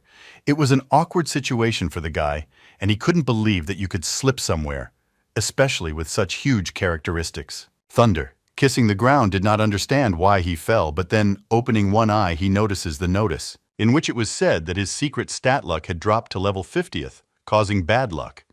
Now she pursued him until he turned off his secret ability that affects luck. The main character wanted to take advantage of the moment to avoid the bell while the head of the garden was lying at his feet, but he began to rise. And to say that the main character was really thinking of escaping from him, but the guy was not going to allow him to do this after all. His only path was to the Renaissance point of the city of Mushu. The main character's legs began to tremble. He didn't know what to do, because if the head of the garden slipped and behind the title, then there was a chance that he would slip again. If he stood up, the main character had a plan to wait until the head of the garden's health dropped to 10%, and if he slips again, he will be able to finish him off with his attack. The main character didn't know what happened to the hills. And besides, he didn't know or could count on him if he got into the control center of the membrane, especially since it was possible that his opponents would follow him and then they would have to fight him one-on-one. At least the main character did not know what was happening around him now. This was his chance to finish off his opponent. Although he had an incredible amount of health and cognition, the system reported that the main character used a general aura. The system also informed the guy that he had an incredible amount of drains, and he was losing 67,000 health units per second. Even in such a sad situation, the main character did not want stay and tried to ignore the notice. The guy dealt numerous blows to our main character, but he did not take anything in response. This greatly embarrassed the head of the garden. At that very moment, he realized that he was waiting until his health dropped to 10%. Besides, our main character could not move, which meant that this was his only chance. Golos asked if he really thought he could finish him off with one blow, but the main character smiled and said that if he doesn't try, he won't know. Two Gardens smiled and said that since he was so confident in himself, he couldn't wait to look at the main character's face when he failed. The head of the garden stood up to strike even faster and said that when the time comes, even if the main character cries and begs for mercy, he will still destroy him without any hesitation. The main character had a plan that as soon as the effects of the general aura ceased, he would need to somehow deal with the blood leak that came from the glass. He had a skill that blocked damage for 16 seconds, which was called Fortified Status. But then he should not allow you to continue to apply drains to the main character. Then the head of the garden will be defeated. All that remained for the main character was to find a way not to die from bleeding. The guy continued to irritate his opponent by saying, "Is it really possible that this is all he was capable of?" Because the main character stood still, and he was so weak and slow to attack that it was not even noticeable, except suddenly jumped back with a grin on his face, which surprised the main character very much, because he did not understand what his opponent was achieving with his movements. In response, Thunder said that the main character was absolutely right, and the damage from breaking into the bumps should have already been enough to finish him off. After losing health and continuing to drain the skill was a waste of time, Goal's Siege was going to be dealt with by his overall aura ability.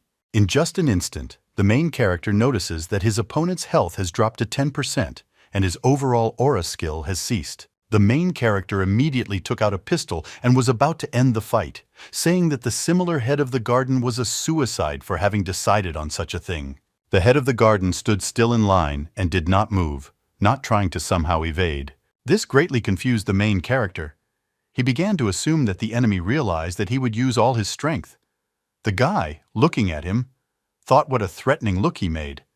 The guy had a feeling that it was as if they were mocking him. The main character was no longer going to wait for ridicule on his part. He strengthened his bullet by 20,000 units, and his next attack had to be strengthened by millions of units. Such an attack was called the Supreme Court. The damage was tripled. The goal of the siege continued to stand.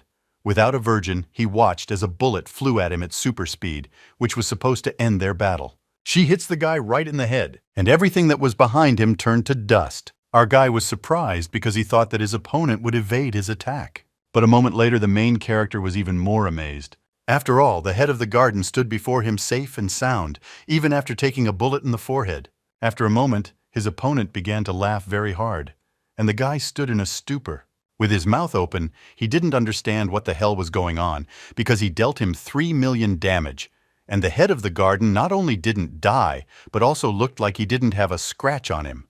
Our guy's opponent, with a smile on his face, said that this was really his strongest attack, and if it was, he made him laugh very much. At the head of the garden, more than laughing, I liked to watch the face of our shocking main character, who still had not come to his senses. Our hero was not going to give up and grabbed on tighter. And in order to continue the fight, a passing system notifies the main character that he has finished strengthening his status. Having attacked his opponent, the main character applied a cooldown reset to strengthen the status of the blessing. The accompanying system notifies him that his movement is limited and the level of blessing was not enough to remove the effect of the shred gap. But the guy again strengthens his attack and continues the attack on the head of the garden. The enemy, Smile, remember that the main character was incredibly persistent. Nokia. Unfortunately, he initially had no chance in close combat against him.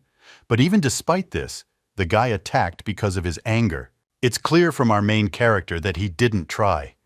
Even to hide the fact that he was not angry, he was filled with rage and the desire to destroy his opponent. The opponent said that because of his anger he lost, but even so the head of the garden was wondering what ability he planned to defend himself with. When he hit our main character with all his might, he said that no matter what ability he used, it was impossible because he would continue to attack him, and sooner or later the main character would die. The guy, who flew several meters back, somehow held on to his hands and could not get up. The head of the garden stood over the main character, saying that he thought that when the main character sees him, he will start to run away, and he will have to catch up with him. The enemy noticed that even though he drove him into despair in flocks, the main character was still surprisingly calm. For the head of the garden, it was complete boring. But he wasn't going to just give up and wanted to see what else our guy would do to live another second longer. The system just notified our main character that the duration of the status strengthening was 1 second. Head of the garden. With a grin on his face, he said that he had no idea what could be done to defeat him, and asked the main character what he thought about this. But it didn't matter anymore, since he was going to finish the fight with him. But in an instant, looking at his hand, he does not understand where his weapon is, and this confuses him. And at the same moment the main character gets to his feet, they tell him not to worry about him, because the guy could always find a way out of any situation. The main character uses the emblem, which is what he didn't want most of all, because the emblem had a disgusting condition. But the main character did not see any other way to deal with the tear to shreds. The emblem made a ban on the target for 1 minute, and in return for the condition, one of the main character's abilities would be blocked for 2 minutes. Note, the radius of use of such an ability depended on the level of the emblem. The current level the main character had was standard, and the radius of use was only 1 m, which is why the main character tried to lure his opponent closer. In return, he gave his ability to the cell that was blocked for 120 seconds. The head of the garden noticed that he could not use his main weapon and was completely calm. This calmness greatly strains the main character because he thinks that his opponent already has another plan. The guy begins to think about which one. The main character knew that his opponent could use a basic ability on characteristics, and therefore thought that it was unlikely that he had anything. Besides the hints, because it was simply impossible for all abilities to depend on characteristics, the guy thought what he should do. After all his abilities were on cooldown. If he really had other characteristics abilities, then the combination of a barrier and an enhanced attack together with a barrier and an exchange of health angles was definitely high, which is why the 100% destruction of the main character was inevitable. he understands that he made a mistake, and apparently he should not have hoped for failure. He began to look at the portal and think how he could quickly get out of there before his opponent could use the play. Then the main character would try to be the first to get to the membrane control center, and then he would 100% find a way to deal with him, even if this turned out to be impossible or a bad decision. Anything was better than just dying without a single chance of victory. The head of the garden smiles and says that it was still a good decision to deprive him of his weapon, because now he could enjoy its slow death. Something begins to sparkle behind the guy. Of course, I don't leave the enemy unattended, and he turns his gaze back. At this time, the main character realizes that this was his chance, because due to the fact that someone teleported to them, he could escape, and who it was, he didn't care, because he had a chance to get to the gate first. But the voice did not want to allow the main character to escape, but jumped on him with the words so that he would not dream of running away from him. He uses the barrier ability, Enhanced Attack and Health Exchange Barrier. This completely removes the armor from the main character and reduces his health percentage to a minimum. The guy, without even trying to stop for a second, headed towards the portal, because, as he thought, his opponent had all the abilities of the characteristics. The main character, seeing that the head of the garden was overtaking him from behind, did not understand how he could lose now. He wanted to quickly get to the portal. This was his only chance to survive and not die in that place. An incredible explosion occurs right next to the portal. It would seem that our guy has died. But by some miracle, he managed to get to the portal. His system asks, or does he want to use his brother? But the guy was shocked, not because he got there, but because he got there. Why? Because the head of the garden jumped on him, and that meant the end for him. As soon as he turned around, he saw the head of the New Order and Thunder, which was holding back the enemy of the protagonist. Thunder, in his style of saying that he thought the main character was strong, once defeated the head of the shelter and the head of the skyscraper, but now the main character was beaten so badly that he can only feel sorry for running. At the same time, the head of the New Order merely remained silent, holding back the attacks of his rival. The intervention of the protagonist's allied guild greatly angered the head of the garden. Despite the fact that the protagonist's opponent was restrained by some of the strongest players, they didn't care. They couldn't hold him back for long. He scattered them to the sides and told them not to stand in his way. The head of the garden attacked the main character in hopes of killing him and ending him once and for all. Just at that moment, the system asked the guy whether he wanted to use his brother, and he immediately said what he wanted. The head of the garden says that the main character should have teleported right away. But now that he jumped on him, it was already too late. Besides, the restrictions on the main character's Sally's weapons had fallen, and now the head of the garden could use his ability again. The main character thought that he's already finished. But unexpectedly, his opponent misses and flies past him, thereby not touching the main character. The system notified the guy that he had avoided an attack from his opponent. The main character, with his mouth open, did not understand how he was still alive, but assumed that it was because of the negative status of his opponent, who saved him at the right moment. The gate was activated. The main character and his opponent began teleporting to the center of the membrane. The head of the garden, directly following the title character, says that now he will not be able to escape from him, and as soon as they get to the very top, he will definitely finish him off. The system notifies the main character that his blessing ability has completed its cooldown, and the cooldown of the communique has also been completed. The main character takes out a pistol and says that he thought about dealing with him at the membrane control center, but realized that it was better to finish him off on the way to it while not in the air. The guy took out a pistol and pointed it at his opponent. Speaking of the fact that now there is no way for the head of the garden to evade, besides, now the main character doubted that after such an attack, he would remain unharmed because he was going to use his strongest attack. The head of the garden understands that things are bad because he really cannot avoid the attack and cannot evade. Our main character's attack was so strong, which destroys the movement to the center of the membrane. Their portal is destroyed, and they, together with the head of the garden, find themselves in free fall, and why they fly down from an incredible height. As soon as the main character lands on the ground, he realizes that there was no notification about the murder of his rival, which means there was a gardener still alive. And indeed, opposite the main character stood his opponent, who almost died. But he was lucky that he had a lot of health. Then the guy realizes that when they entered the portal, their health was restored, because it was in the portal that he tied the blessing. The head of the garden, with a smile on his face, says what the guy will do now. He asks him, or after how many enhanced attacks he no longer has the power of knowledge. Where do they come from? Thunder flies out and cuts the head of the garden in half, thereby causing incredible damage. Thunder says that how could he forget about him because, in fact, he was the main character. The head of the garden understands that he has big problems, and he just managed to survive by a miracle. Thunder, with a smile on his face, says that the head of the garden was not bad. The head of the New Order, merging with Thunder, tells him not to be distracted and continue to attack. Use his best attacks and finish him off. Thunder began an incredible series of, and so he told them that the last time he attacked with a short sword, he was prevented by his carelessness. But this time he would not make such mistakes. Moreover, Thunder asks the head of the New Order to provoke him on him because he did not want him to escape. The head of the garden understood that there was no other choice but to fight. He began to attack in response, saying that the dregs thought they could defeat him. He was going to show our guys his place. But out of nowhere, our main character appears and blocks the weapon of the head of the garden, thereby helping Thunder, which Thunder did not expect as his opponent. Our guy was not proud at that moment and did not show off.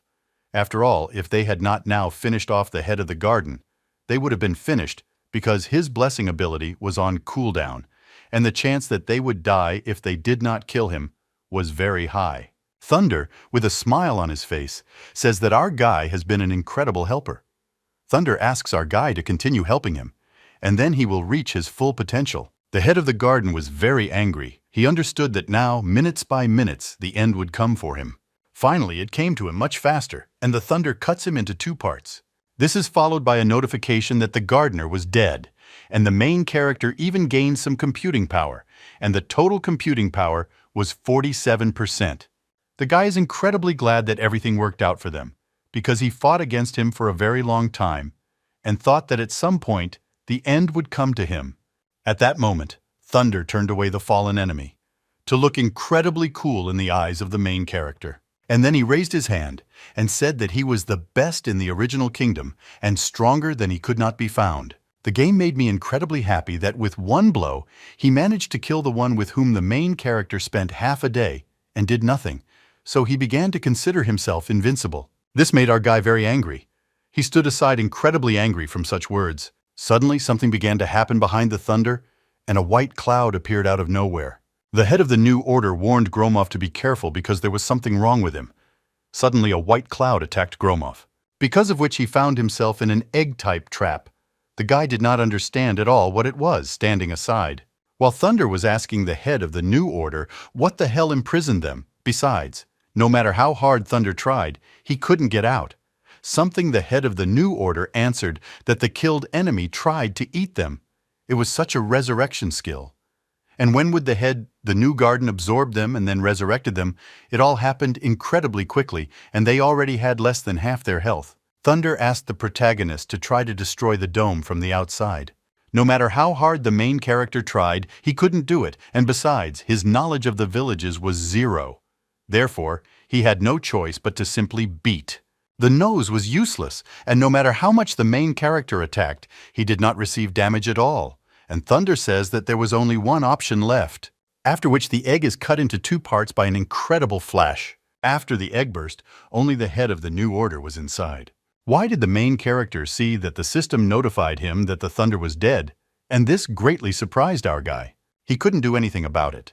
So he sat down not far away and exhaled with difficulty, because even though the main character didn't know what the thunder and the head of the New Order had done, the head of the garden was defeated. And that was already good. In the group chat, the main character asked the guys what they did because of which the thunder died. He answered that he used a reinstallation skill of the 60th level. With the help of it, it was possible to cancel any effect for a certain fee. However, he did not expect that it would be so high, which is why he did not die. The thunder says that it was for him an incredible tragedy, because how could he die, the main character, coming so close to the finale of his triumph, to which our guy says, "Thank you for everything." And if it weren't for the thunder and the head of the New Order, he would now be in the place of the thunder. We cut back to the main character. He is walking around the teleport looking for some kind of button that would restore the portal. While the head of the New Order says that since the gardener was transferred to the 5th floor with them, he does not have enough computing power to be reborn on his territory. Our guy completely agreed with the New Order, complimenting his words with the fact that it would take a lot of time for the gardener to teleport to them. And this was their chance to find a way to fix the gate and go to the membrane control center.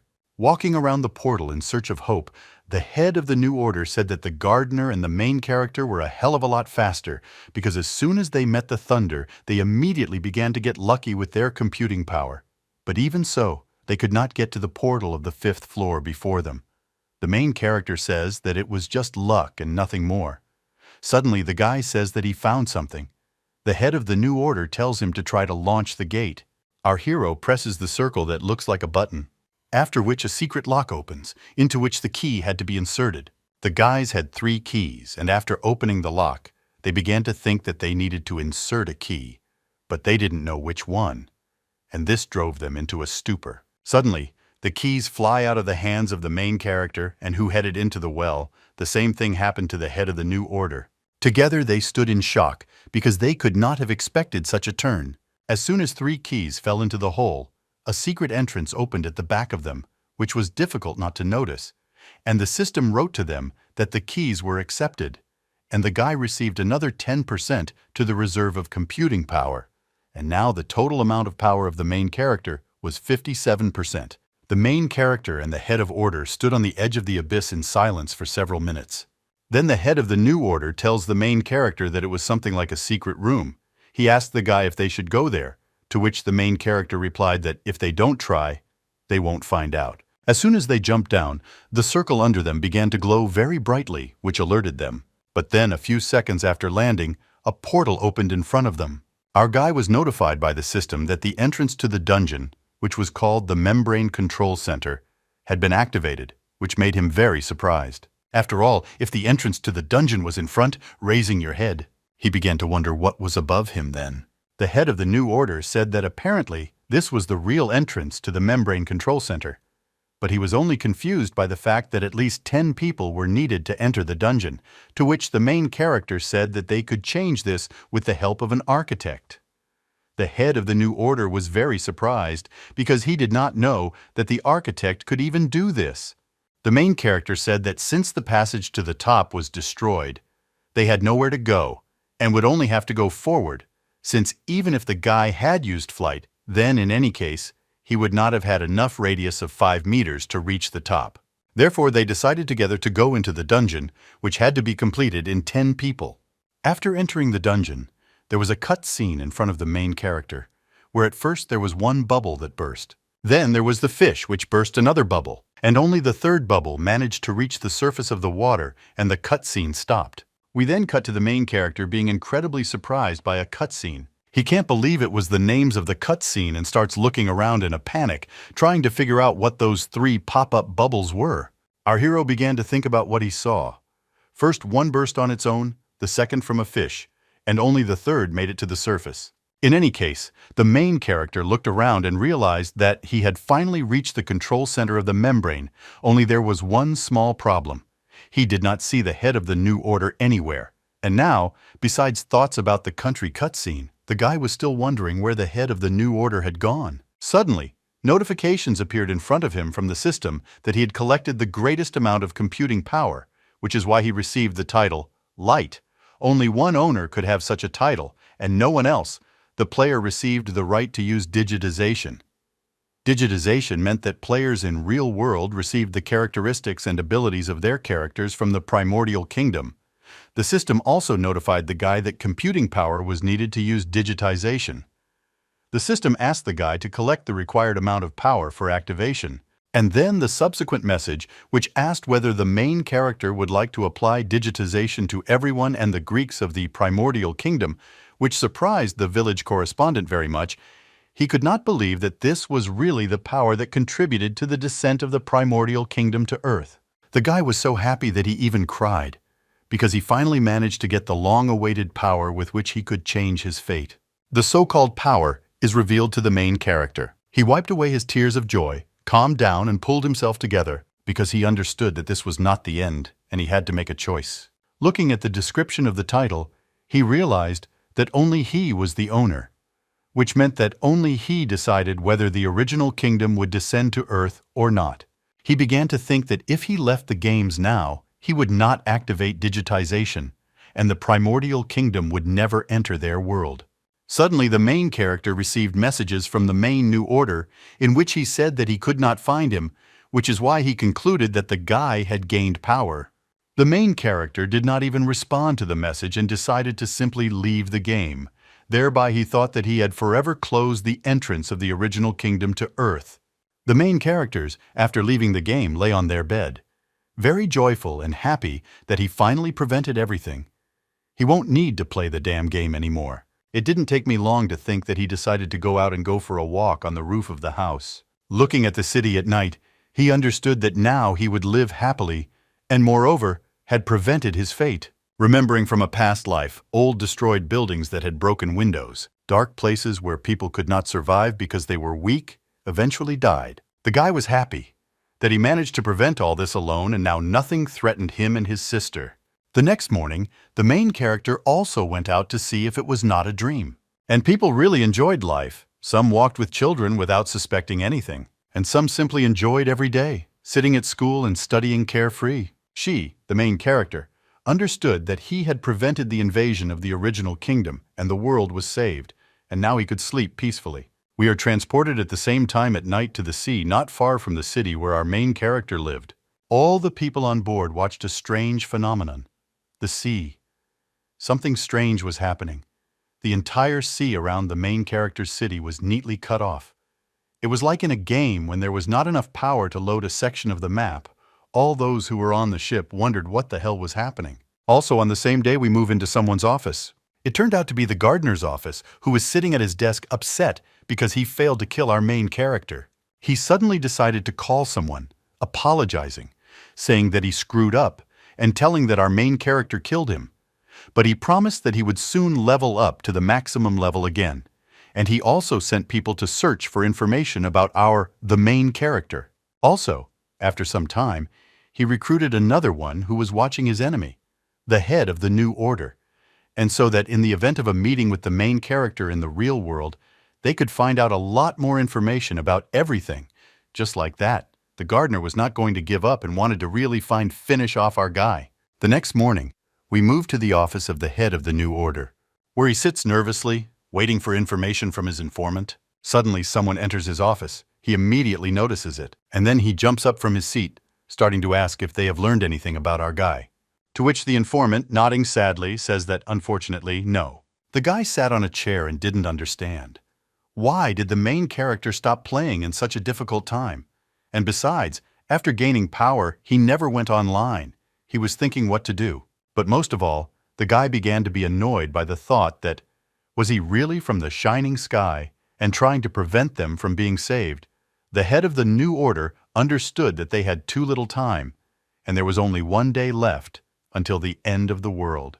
We moved somewhere to the embankment in the city center where our main character lived. The main character's sister and her girlfriend ran with the guy, but they couldn't catch up with him and asked him to wait. They thought that even though the guy played the primordial kingdom all day long, he was pleased with his strength.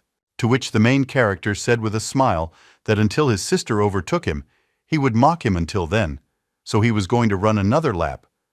But an unexpected girl grabbed his hand and said that she was giving up and admitting defeat. So she asked for a few minutes' break. She looked at him with cat eyes asking for a break. The main character laughed and agreed to a few minutes of rest. Sit and relax on the stairs. They enjoyed life and looked at the local beauty. Our guy hasn't felt as good for a long time as he did at that moment. He played the primordial realm for 3 whole years, and he did not have the opportunity to feel this way considering his past life. Unexpectedly, an old man and his grandson passed by them and were also enjoying the beautiful day. An unexpected girl asks the main character his opinion about whether they will live the same long life as that grandfather and grandson who passed by. The main character laughed, calling the girl a fool, and said that it was inevitable, so he suggested that we think better about it. Which one will have more grandchildren? The girl thought a little and said that whether he would have grandchildren or not did not depend on him. When life turns around to her friend, she smiled and said that it all depended on her friend, who was sitting next to her. The girl immediately blushed all over and hit her on the arm and told her to stop because her brother was near them. Besides, the girl said that she would now tickle her friend to death, because of which the main character's sister began to laugh very loudly and ask her not to do this, because she was not going to say that anymore. At the same time, many people looked at our main character and his girlfriends and said how beautiful they were. The main characters noticed this and realized that when his sister and girlfriend were together, they attracted too much attention.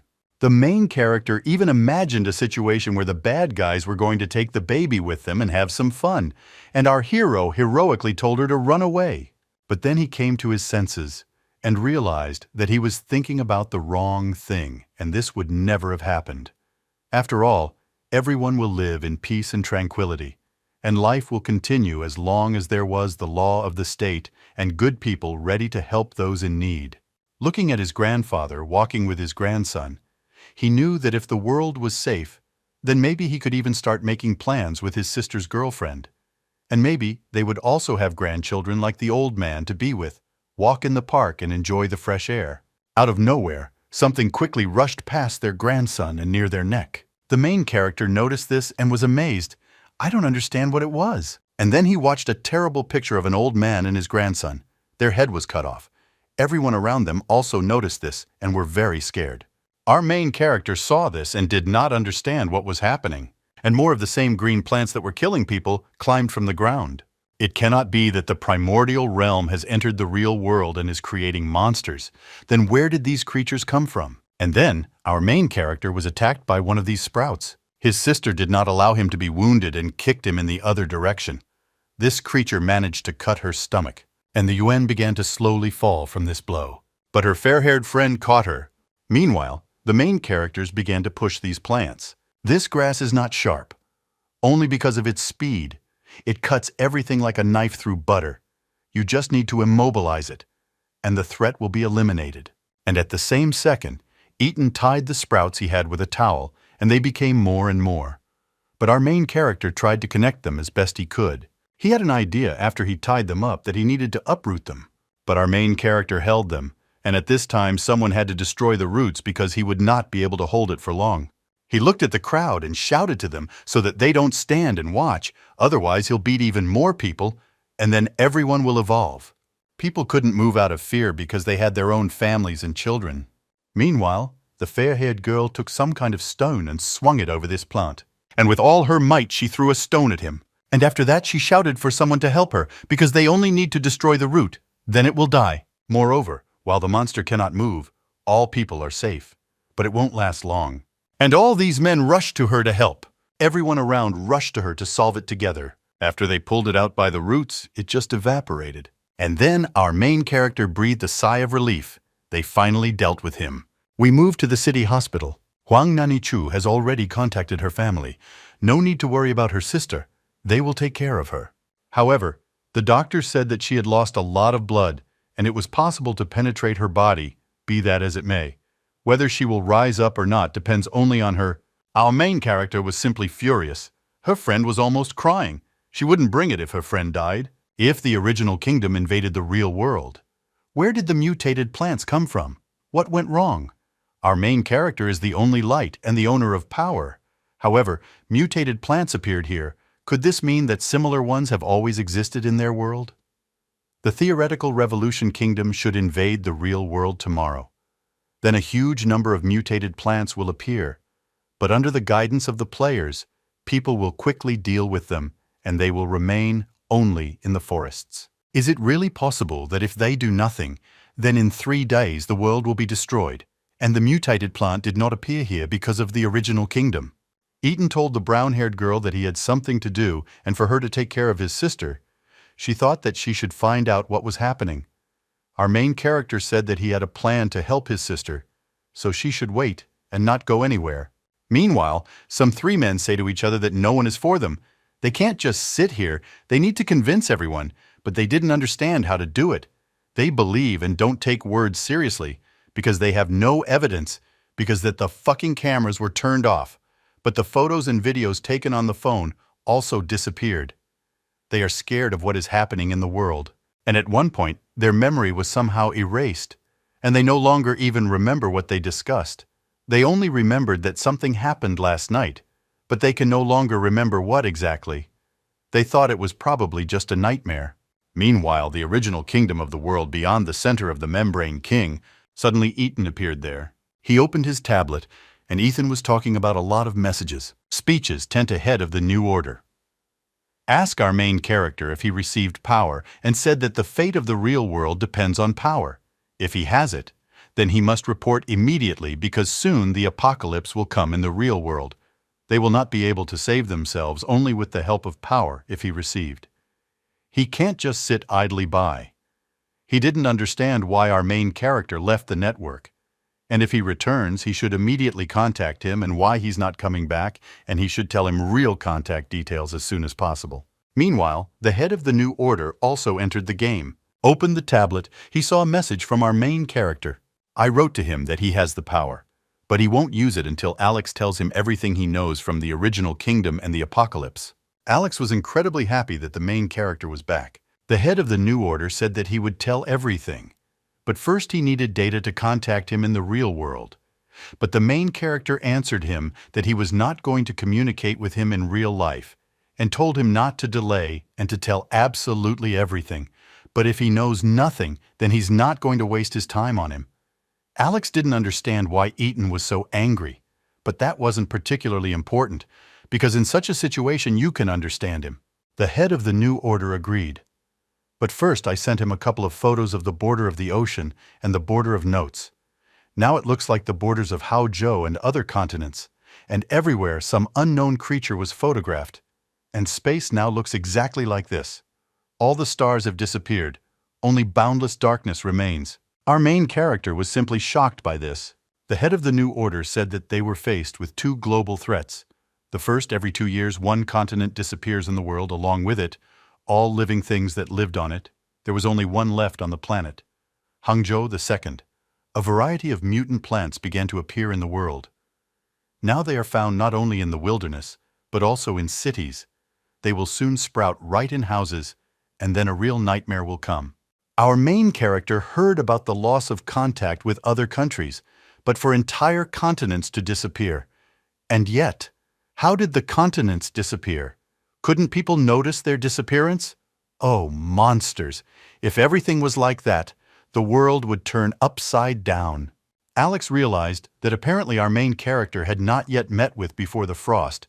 He is the shadow of the earth, and also added that everyone who notices the disappearance of continents or the appearance of monsters immediately forget about it, and only a conversation with Before the Frost can awaken their memories. The main character didn't understand how someone could forget something so large-scale and shocking. The head of the new order didn't understand it himself, but that's how it works. Our main character realized that he too could have forgotten something. Our main character asked how it all started.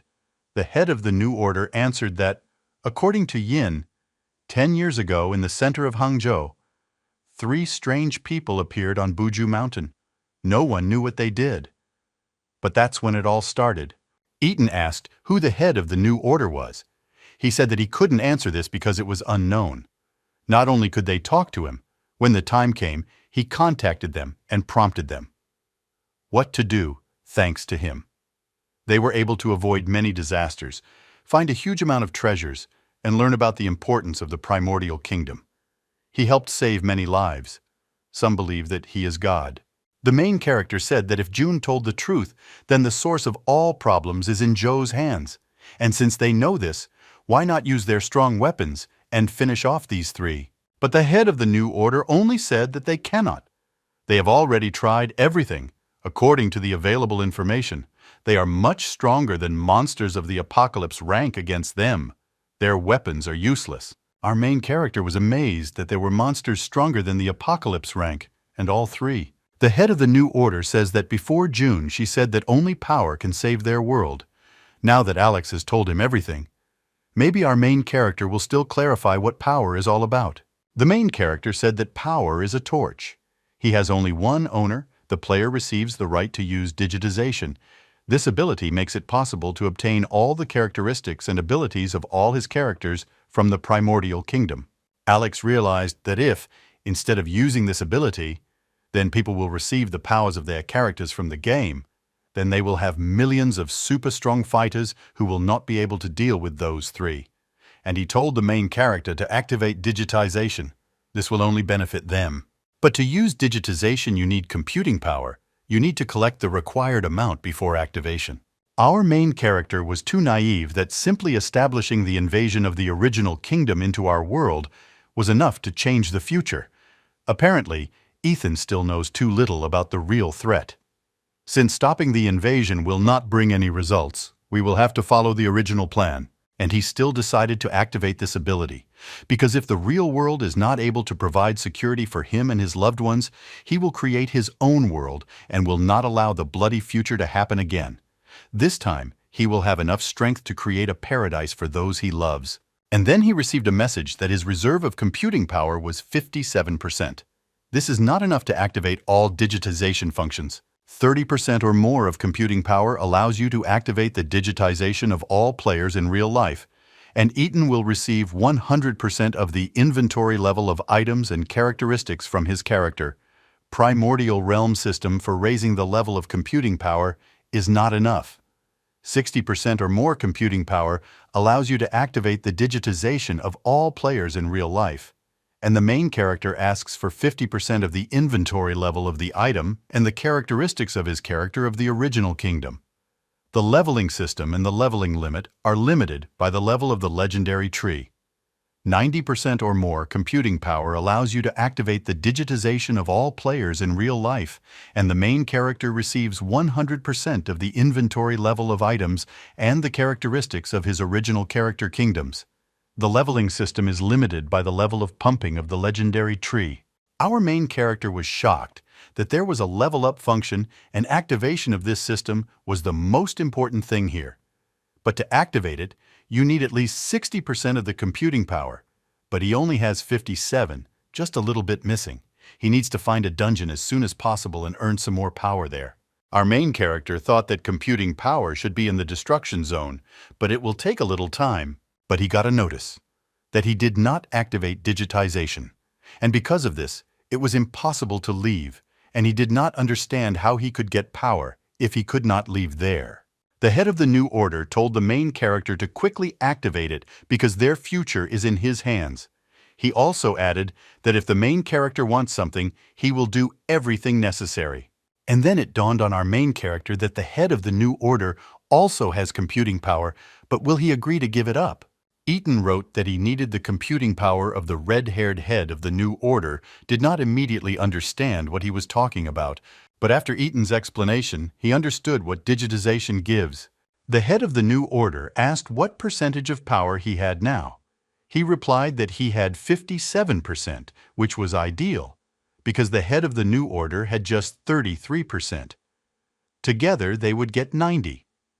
So they would be able to activate all the functions of this ability. Our main character was shocked that he had as much as 33% of power. He and Rulia had 5% power each after killing the gardener. They received 3 more differences, then another 20. If we take into account the death of Rulia, then everything is correct. Ethan asked if the head of the New Order agreed. He agreed, because there is nothing more important than digitization. He told him to come and finish him off. Our main character told him that there was no other way to get it, and the head of the New Order replied that computing power can only be obtained in dungeons and by killing other players, which means that in order to get computing power, he must kill the red-haired. Our main character was in a very bad situation because he couldn't find this place, which means he couldn't personally kill him. How could he solve this problem? And then our main character heard the Eastern Imperial Bell.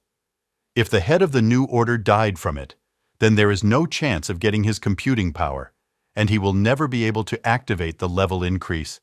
But the Tonta wrote a speech that he was fine, but he did not understand where this sound came from. The main character heard the voice of the snake.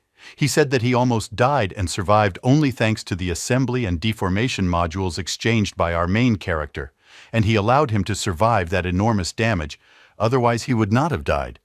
But there is good news. He was able to seize power in the Eastern Imperial Bells, and he turned into an Apocalypse rank monster. Our main character thought about the fact that if the snake is his legendary tree and his pet, then if he kills the leader of the New Order with his help, then he will be able to get computing power, and he asked me where he is now. The snake was at the teleporter. The main character asked the snake what if he kills a person, then he will receive computing power. The snake answered that if he kills someone, then computing power will be added to our main character. Sorry, I immediately understood who Ethan is talking about. This was very good news for the guy. If our main character kills the head of the New Order, then his level will be the first when the original kingdom penetrates their world. Then he will be vulnerable. Monsters will roam everywhere, and people will receive superhuman strength. The order in the real world will be disrupted, and will be in great danger if he does not have enough forces after the invasion. Whoever he is, he can be replaced, and our main character spoke not only about enemies. The head of the New Order understood this. But after the main character kills him, he needs half a day to get lucky with the levels. The main character will of course wait, but it may be that, with how much? Computing power digitization can run itself. The head of the New Order said that then they will not be able to do anything after digitization. They will have a chance to cope with the coming crisis. If you don't activate it now, they will all die. And besides, not all people with the first level are weak. And at that moment the snake killed the head of the New Order, and our main character activated the digitization. Our main character was amazed by this because of the special experience. His progress will be reset, which means that he will have to meet the primordial kingdom with the first level. If he could refuse this award, everything would be much better. He may not have a level limit, but this will not help him survive the beginning of all the horror. Our main character is in despair because things are going from bad to worse. Ethan is ready to give up. When the primordial kingdom descends into the real world, our main character will have to rely on his sister. Now she is unconscious. But after digitization, there is such a small amount of poison. Will not harm a level 50 player. And one of the notifications says that the level of the main character will not be limited by the level of the legendary tree, which means that most likely in the real world there are also legendary trees and computing power. If we rely on the words of the leader of the New Order, we can assume that those three control legendary tree of the real world. And then suddenly our main character heard something, and some small crack appeared in the wall. Suddenly a snake broke through from behind the wall. Our main character didn't understand how he could do this because it's unrealistic. The snake just said that it was incredibly difficult to get here because of this barrier, and our main character was at a loss and asked how he was able to get here. But the snake said that it was a long story and he would tell it later. And then the snake gave our main character some kind of sphere, inside of which there was a snake. And he said that this special egg is made from his source code. It will absorb part of the experience gained and grow in accordance with the level of the main character. And when Ethan becomes strong enough, the snake can appear in the real world. And then it was amazed that he needed to call the serpent, and he asked him, "Can't he go with him?" And then it dawned on him that the snakes know that the main character is just a player, and they are from different worlds. The snake just laughed. He didn't think it would surprise the main character so much. The snake said that he had evolved and regained some of his memories and computing power, which is why he managed to break through here and find out something about Ethan. The snake said that he had to personally thank the tiger cub who destroyed the barrier. This event activated the Eastern Simulation Bell and led it straight to the Sphere of Light, where everything was littered with the corpses of the monster trying to get there, and the Sphere of Light filled the snake with energy and helped it evolve. Our main character hasn't changed anything. How is this possible, and what is happening in general? How did he find out about Ethan? Was there something in his memories? Was there any information about in the real world? He didn't know anything. He only knew that the original kingdom was once destroyed, after which men and women came and revived and those who changed. Everything was clear to our main character, but he thought that he could take the snake with him, because with its strength, they would have a much better chance of coping with the dangers. The only thing that reassures him is that he will still be able to summon him when he increases his level, although it will take a lot of time. Our main character smiled and asked the snake that since he could not go with him, maybe he gave the Eastern Imperial Bell anyway. The snake will be the strongest without him. Our main character began to worry and said that for the current snake he was useless, and he would find it useful and dare agree. Our main character was very happy about this and thanked the snake. The snake replied that he had something else for him. He found it in the sphere of light. The serpent gave our main character a sealing sphere. It allows the player to seal the current level and characteristics. But when this happens, the player's level will drop to the first. The sealing sphere can take the form of any weapon. The owner of this weapon will receive a sealed level of their characteristics. His note is that the quality of the item depends on the time of use. This was what our main character needed. The guy bowed before the snake and thanked him for helping him so much, because if it weren't for him, Ethan would have had a hard time. The snake only said that now everything depends on the main character. He must continue to work hard, and he will wait for the day when they will again face danger side by side. But already in the real world, our main character has activated digitization. In the real world, people still walked and had fun and spent time with their families. Finally, our main character woke up in the real world, and in his room on his bed. Our main character decided to call on the sphere to see if his abilities were truly transferred to the real world.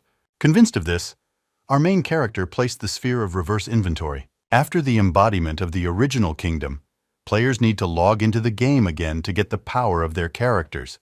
Our main character knew this and took 2 pairs of glasses with him so that his sister and girlfriend could log into the game. Our main character tried to place it in his inventory, but a notification was displayed to him that this item cannot be put into inventory. He quickly put them in his bag because he needed to get the glasses to the girls as quickly as possible. Here, our main character was already standing outside his door, and with all his might he ran down his stairs. Meanwhile, a huge explosion occurred in one of the buildings, breaking all the windows in the building. All the people around did not understand what was happening and wanted to call the police. But our main character did not pay attention to this and simply ran to the hospital. The guy sat down at some kind of scooter and started it. He understood that this was just the beginning. Plants and mutants were already appearing everywhere, and the players only realize that they have received the powers of their characters. But real chaos will come when high-level plants appear. The players are completely accustomed to the new environment, and our main character began to drive as quickly as possible to the hospital. Our main character understood that although it was quite safe now, he still shouldn't relax until he raised the level. He would have to rely on the girls. If he had level 60, he would have rushed to the hospital in a matter of seconds. No one would have thought that the highest reward for completing the game is resetting the level. And now he doesn't even have the first level equipment to insert a sealing sphere into it and get a normal weapon, because everything previous. He exchanged the initial equipment for dollars because he didn't even imagine that she was his brigadier, and now all he can do is ride a motorcycle. Meanwhile, the city hospital guy received a notification about some kind of digitization. He thought that most likely this was some kind of plot twist. But here everything is eerily realistic. He thought that this was some kind of dungeon with a focus on the real world. This bald guy really feels the power. And he understood that the real body does not have such enormous power because he has stage 4 cancer, and after so much chemotherapy in the real world, he cannot even sit down, not like in the primordial kingdom. And then his whole family suddenly entered his room, and he remembered how his mother came to him and said that they could no longer continue his treatment. She begged him not to be offended by them, and she said that Dad bought him a new game, The Firstborn Kingdom. She hoped that at least he would have a lot of fun there. After his mother left, his younger brother said that his aunt said that they would die if he did not die, and his younger brother told him to die quickly. The bald guy said that if this is a game, then he needs to let off steam by killing them all. After all, they dared to leave him, but it was the best decision. But he still hates them all. He will finish them off in the game, and then die in the real world, and will no longer be a burden to them. Meanwhile, the fair-haired girl heard all this noise. She wondered what was going on there. She opened the door a little to see what was happening there, and then suddenly, the same bald guy with a sword appeared, cutting the entire ceiling. He killed all his relatives and started crying and telling himself that it was just a game, and he remembered all the words his family told him. But it's just a game anyway, so no need to worry about it. This mad guy attacked the entire medical staff with his sword, and he told himself that this was just a game because otherwise he had no weapon and character ability. After he killed the staff, he cut the entire ceiling of the hospital. He was so glad he could let off some steam, and when the fair-haired girl looked at it, he noticed her. And he said that this dungeon is full of humanoid monsters. He needs to clear it as soon as possible and return to the real world. Meanwhile, the main character was driving to the city hospital on his motorcycle. He needed to get there before they died, but the hospital was still a couple of kilometers away. The fair-haired girl didn't understand what was happening to him, what monsters and what dungeons he was talking about. But now, that's not the most important thing. Because now the most important thing is to take your sister and run away from here. And at the same instant, the guy cut half the door across the girl's backside. The guy hit the broken door with his foot. Thus, having knocked it off its hinges, the girl was shocked by this. She was very angry and did not understand what to do, because her life and the life of the Yuan depend on her decision. When this guy started to enter the room, the girl asked him, "Is he really stuck in this dungeon too?" When he heard these words, he was shocked. The girl sat down on the bed and said that she was the vice president of the Union of Freedom. She knew that such a union did not exist, but I hoped that he would believe. She asked him how he thought about teaming up and clearing out this dungeon. She thought that if he was talking about dungeons and walking around with some kind of weapon, then most likely he was playing in the primordial kingdom, and he was from the psychic department, and she thought that it would be logical to just play along with him. He was glad that this was really a dungeon, because this location was too plausible. He almost believed in its reality. This guy was surprised that there was no key to the exit here. The girl saw what kind of mark this guy had left. She didn't understand. Since when did they keep such dangerous weapons in hospitals? But she didn't have time to think. Her main task was to keep this guy as far as possible from, and the Yuan. If the fair-haired girl had been in the game, she would have easily dealt with him. She said that she came here with a friend, but she was suddenly kicked out of the game. And because of this, she was stuck. Here, all alone, she said if the bald guy knows where to go, then they can try to clear the dungeon together.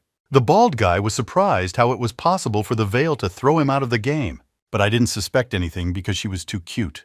This guy said that most likely the only way to repack this dungeon is to destroy all the player characters together. They can finish it much faster. The girl can't even protect herself, let alone stop this guy. She got out of bed and agreed her initial goal was to get him out of there to guarantee safety. And the Yuan, the guy said that he had cleared the floor above, so there was nothing for them to do there. The girl didn't understand because she was in the real world. Why is this guy taking it for a game? She didn't understand why he went crazy and started denying reality. He believed her so easily because he wanted to find more evidence. Her presence in the game, if this is all true, she can use this to neutralize him. The girl told him that killing all the monsters is too boring. Usually in the original kingdom in the dungeons, you need to find some special object or kill the boss. She suggested splitting up. Due to the fact that the difficulty here is quite low, she suggested splitting up, and if one of them finds the boss, they won't meet in the same place, and together they will finish him off. If this guy agrees, she will need to take her sister and run away. And then this guy suddenly turned around and glanced at the corridor. Behind the girl stood a huge monster. This monster wanted to kill a fair-haired girl. The bald guy with a grin on his face did not let him do this, stopping his blow with his sword. When he saw it, he was incredibly happy, because when he saw the monster, he was convinced that it was a dungeon. Our girl was shocked when she saw this monster because she is in the real world, and this is impossible. Meanwhile, this guy sent the monster flying with one blow. The guy wasn't going to. I lingered here for a long time and went further. But the girl did not understand what was happening here and where she was in the real world or in the game. But the girl did not have time to think, because two more monsters crawled out from behind and were already ready to kill her. But she still didn't understand where they came from. The girl understood that she needed to take them away from here, even if she couldn't finish them off, but at least the Yuan would be safe, and she ran towards this guy. When the girl started running towards the guy, he was already fighting another monster. He was quite strong and easily cut the monsters with one blow. The girl was still running towards him. These two monsters were running after her. This was to her benefit, because now her sister will be safe and nothing threatens her. The girl turned the other way, and at the same time these two monsters attacked the guy. These two ran into the guy and started a fight, while the girl ran away from them as fast as she could. I picked up a mop for at least some protection. At that time, the guy cut off the head of one monster and was struck by another. The monster pierced right through the guy, but the guy didn't give up, and despite his huge size, he cut off the head of the second monster early. The girl looked at how that guy defeated all the monsters, but he had an incredible wound and most likely he would die from it. She was surprised at how strong the guy was.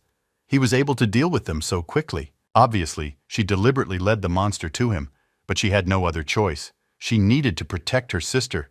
It would be better for her to fight a madman than these monsters. At the same moment, the guy falls to the ground because he lost too much blood. This guy felt all the pain, and he feels like he's dying.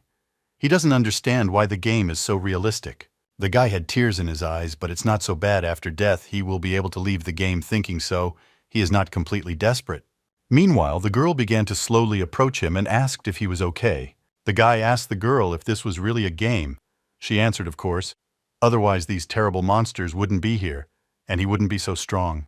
But the guy understood perfectly well that there can be no sensations in the game, and this is all the real world, not a game. All this time he understood this, but did not want to believe it. Because of this, he began to cry. Our girl looked at him in surprise and did not understand what to do. This guy started disappearing like he was in the game, but in fact it was the real world. The girl came up to him and said that it was all just a game, and he shouldn't be upset about what happened in it. This guy almost disappeared, but he looked her fully in the eyes and smiled. And in the end, he completely disappeared. This means he died, and some kind of sphere fell out of it. Our girl took it and did not understand what it was. Our main character had already arrived at the hospital and was standing on the threshold. He saw a fair-haired girl at the very end of the corridor who was just sitting there. She was very happy to see her brother. Our main character began to approach her and asked what happened here. Why are all the doors broken here and part of the ceiling is missing? She replied that nothing had happened because you couldn't change it, and there was no need to make your brother worry too much at once. But they should hurry up and get their sister out of this hospital. She doesn't understand what's going on here, but it's too dangerous here. Our main character said that they need to go into the original kingdom and put glasses on them. And then suddenly the glasses seemed to float in the air. The fair-haired girl understood why that man was so strong and walked with weapons in the primordial kingdom, and she understood why her family spent so much money on this game. And she asked the main character how it happened that the game merged with the real world. And at the same time, Ethan's sister woke up. When she woke up, she did not understand what was happening and where they were. The fair-haired girl almost cried and rushed to hug her sister. She did not understand what was happening. Why is everyone so happy to see her? Our main character smiled because his sister was finally cured. One problem is over. Now he needs to figure out how to survive in this new world. First of all, they should find a safe place where they can live peacefully, even if they have to constantly fight with the growing chaos. The most important thing is not to lose hope for a peaceful life.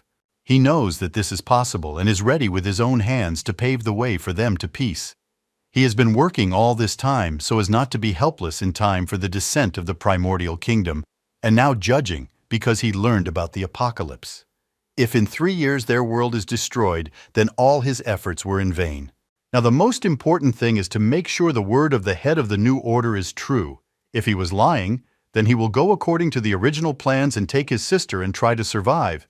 And if not, then he needs to find a way to quickly raise the level of the serpent in order to summon him in the strongest form. After that, he will go to the mountain and figure out the source of the problem. But first, you need to find out what special experience is and how to get it. You also need to find a good weapon to which you can apply a simulation from a sealing sphere. A sealing sphere. This sphere can be turned into a regular or high-level weapon with the sealed experience of the characteristics and ranks of our main character. Duration of action depends on the rank and level of equipment. The guy can spend the sphere and leave the transformation forever. But still, it doesn't matter what happens. His main goal is the safety of his sister. He must restore all his strength as soon as possible. He needed to get starting equipment, but didn't understand how to do it. And then all three heard and felt something. Suddenly, the floor simply collapsed under them, and they began to fall somewhere. Our main character was immediately able to regroup and understand what was happening. A huge part of the hospital and all the people in it are sucked into some kind of portal. All the people did not understand what was happening and asked them to save our main character, and 2 girls looked at it all and did not understand what to do. Our main character didn't understand where the dungeon came from, and he wasn't here in his previous life, and he would have definitely noticed the appearance of such a huge dungeon. And 2 girls began to be sucked into the portal. He shouted that they should not panic. He and his friend have level 50 abilities. They need to act as if they are in the game. They have nothing to be afraid of. No matter what influenced the appearance of this dungeon, they are both level 10 players, which means they will be fine. And also it is possible that the dungeon appeared here precisely because of them, And after that he followed them. But he understood that they would appear in different places, and he must remember that the main goal is their safety. The worst thing is that our main character does not have any weapons to use the simulation. And if this dungeon arose because of them, then this means that it is high level. This is the worst thing, because its characteristics were impact strength, 10 defense 10 resistance 2, strength 10 agility 10, its build 10 perception 10, health 100 knowledge power 10. But still, this is a good chance to find out what is special experience. Let him have the first level. But this time he can level up. He must clear this dungeon and find out what is special experience and raise the level. Ethan and some people appeared in some kind of dungeon. All the people were in panic. They didn't understand where they were. One of them was just going to work. The other guy didn't understand where these monsters came from. Has he gone crazy? Still, he and the girls appeared in different places. If the dungeon went deep because of them, then where are they? The guy needs to find them somehow. But first, you should take care of the weapon. Even with the title of Weapon Master, he cannot use it without the weapon itself and will simply be a burden for them. And then the guy heard someone telling the crowd to shut up. After all, they haven't died yet and they need to stop whining. Some guy said he will protect them and it's time to show how strong he is. Ethan had a walkie-talkie with them and the player got caught because he can clear out some monsters. The red-haired guy said that now is not the time for jokes. These monsters are very dangerous and he cannot harm them with his toy sword. But he replied that this is a real sword from the original kingdom. After he was kicked out of the game, he re-entered the game and suddenly received the power and equipment of his character. With this kind of power, no one is a hindrance to him, so they all need to relax. He will protect them. Everyone was shocked because it was impossible for the power of a character from the primordial kingdom to be transferred to reality. The red guy didn't believe it and thought that he just hit his head. He also plays the primordial kingdom and his level is an order of magnitude higher. But for some reason he didn't receive the same power. This guy replied that he was destined to be the main character. The guy said that he looks terribly familiar, and somewhere he has already met him. But now it doesn't matter who he is. If he is able to fight monsters and protect them until the main character finds a weapon, then let him show off as much as he wants. And then they heard some sound of surrender. Our main character realized that this sound was made by some kind of monster that was coming towards them. People were scared by this sound because it meant that someone was there. This guy with his sword told people not to be afraid. He could deal with them. People told him to stop pretending to be a hero, but he just ignored them and went to fight. And then a level 20 rat monster appeared in front of him. Our main character realized that if the monster is level 20 and the reason for the appearance of the dungeon in the sister's house, the monster of level 20 can only be on their outskirts. But in any case, our main character can't even cope with him yet. After all, they are very lucky that there is a player among them. If it weren't for him, our main character doesn't even know what he would do. Meanwhile, that guy and the monster hit each other. But the guy turned out to be stronger than the monster, and the monster fell before him. All the people were delighted that he was able to defeat him with just one blow.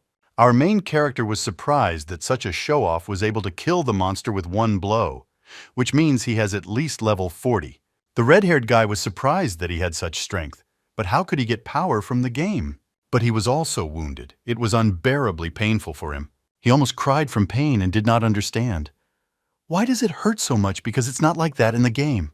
Meanwhile, after being hit by this guy, the monster dissolved. This means that he was defeated.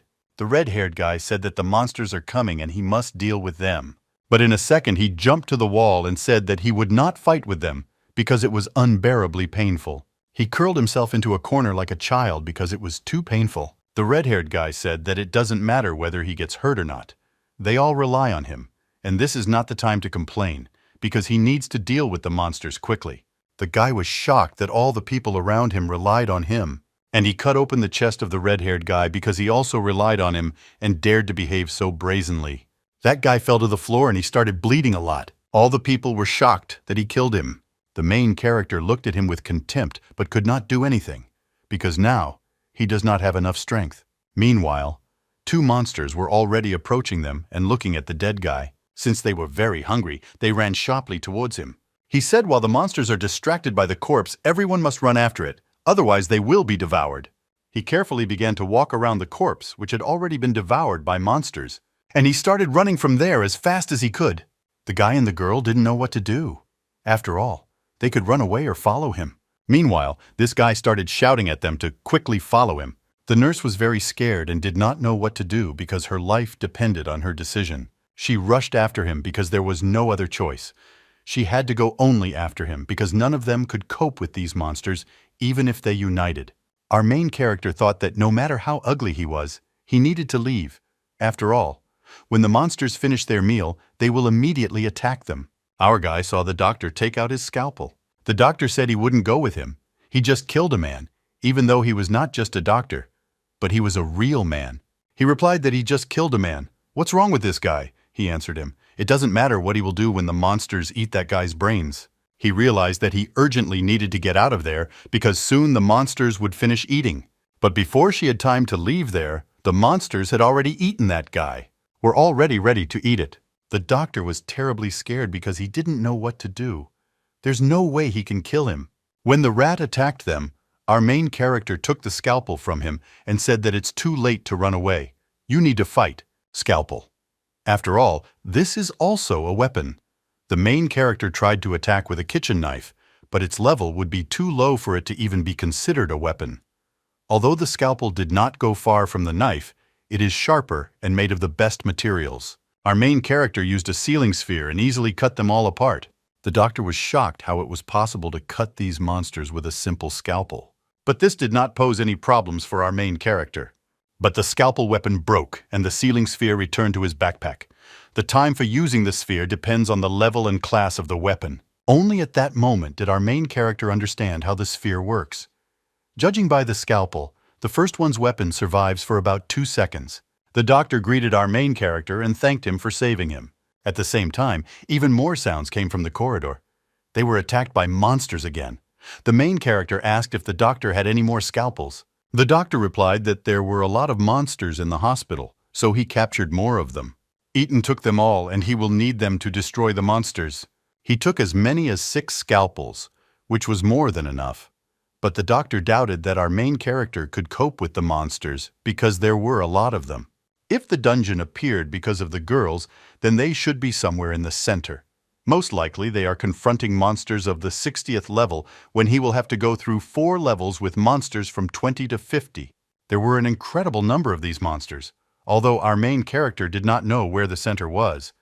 But as a rule, there are monsters with a higher level there, so you need to look for them. Our main character used a sealing sphere. However, the sealing sphere can only return our main character's strength for 2 seconds. Although he remembered the blessing and used it, all his characteristics were increased by 1,000. He can extend the blessing by half a minute. Our main character, Uverney, decided that it was time to end this and clear out this dungeon.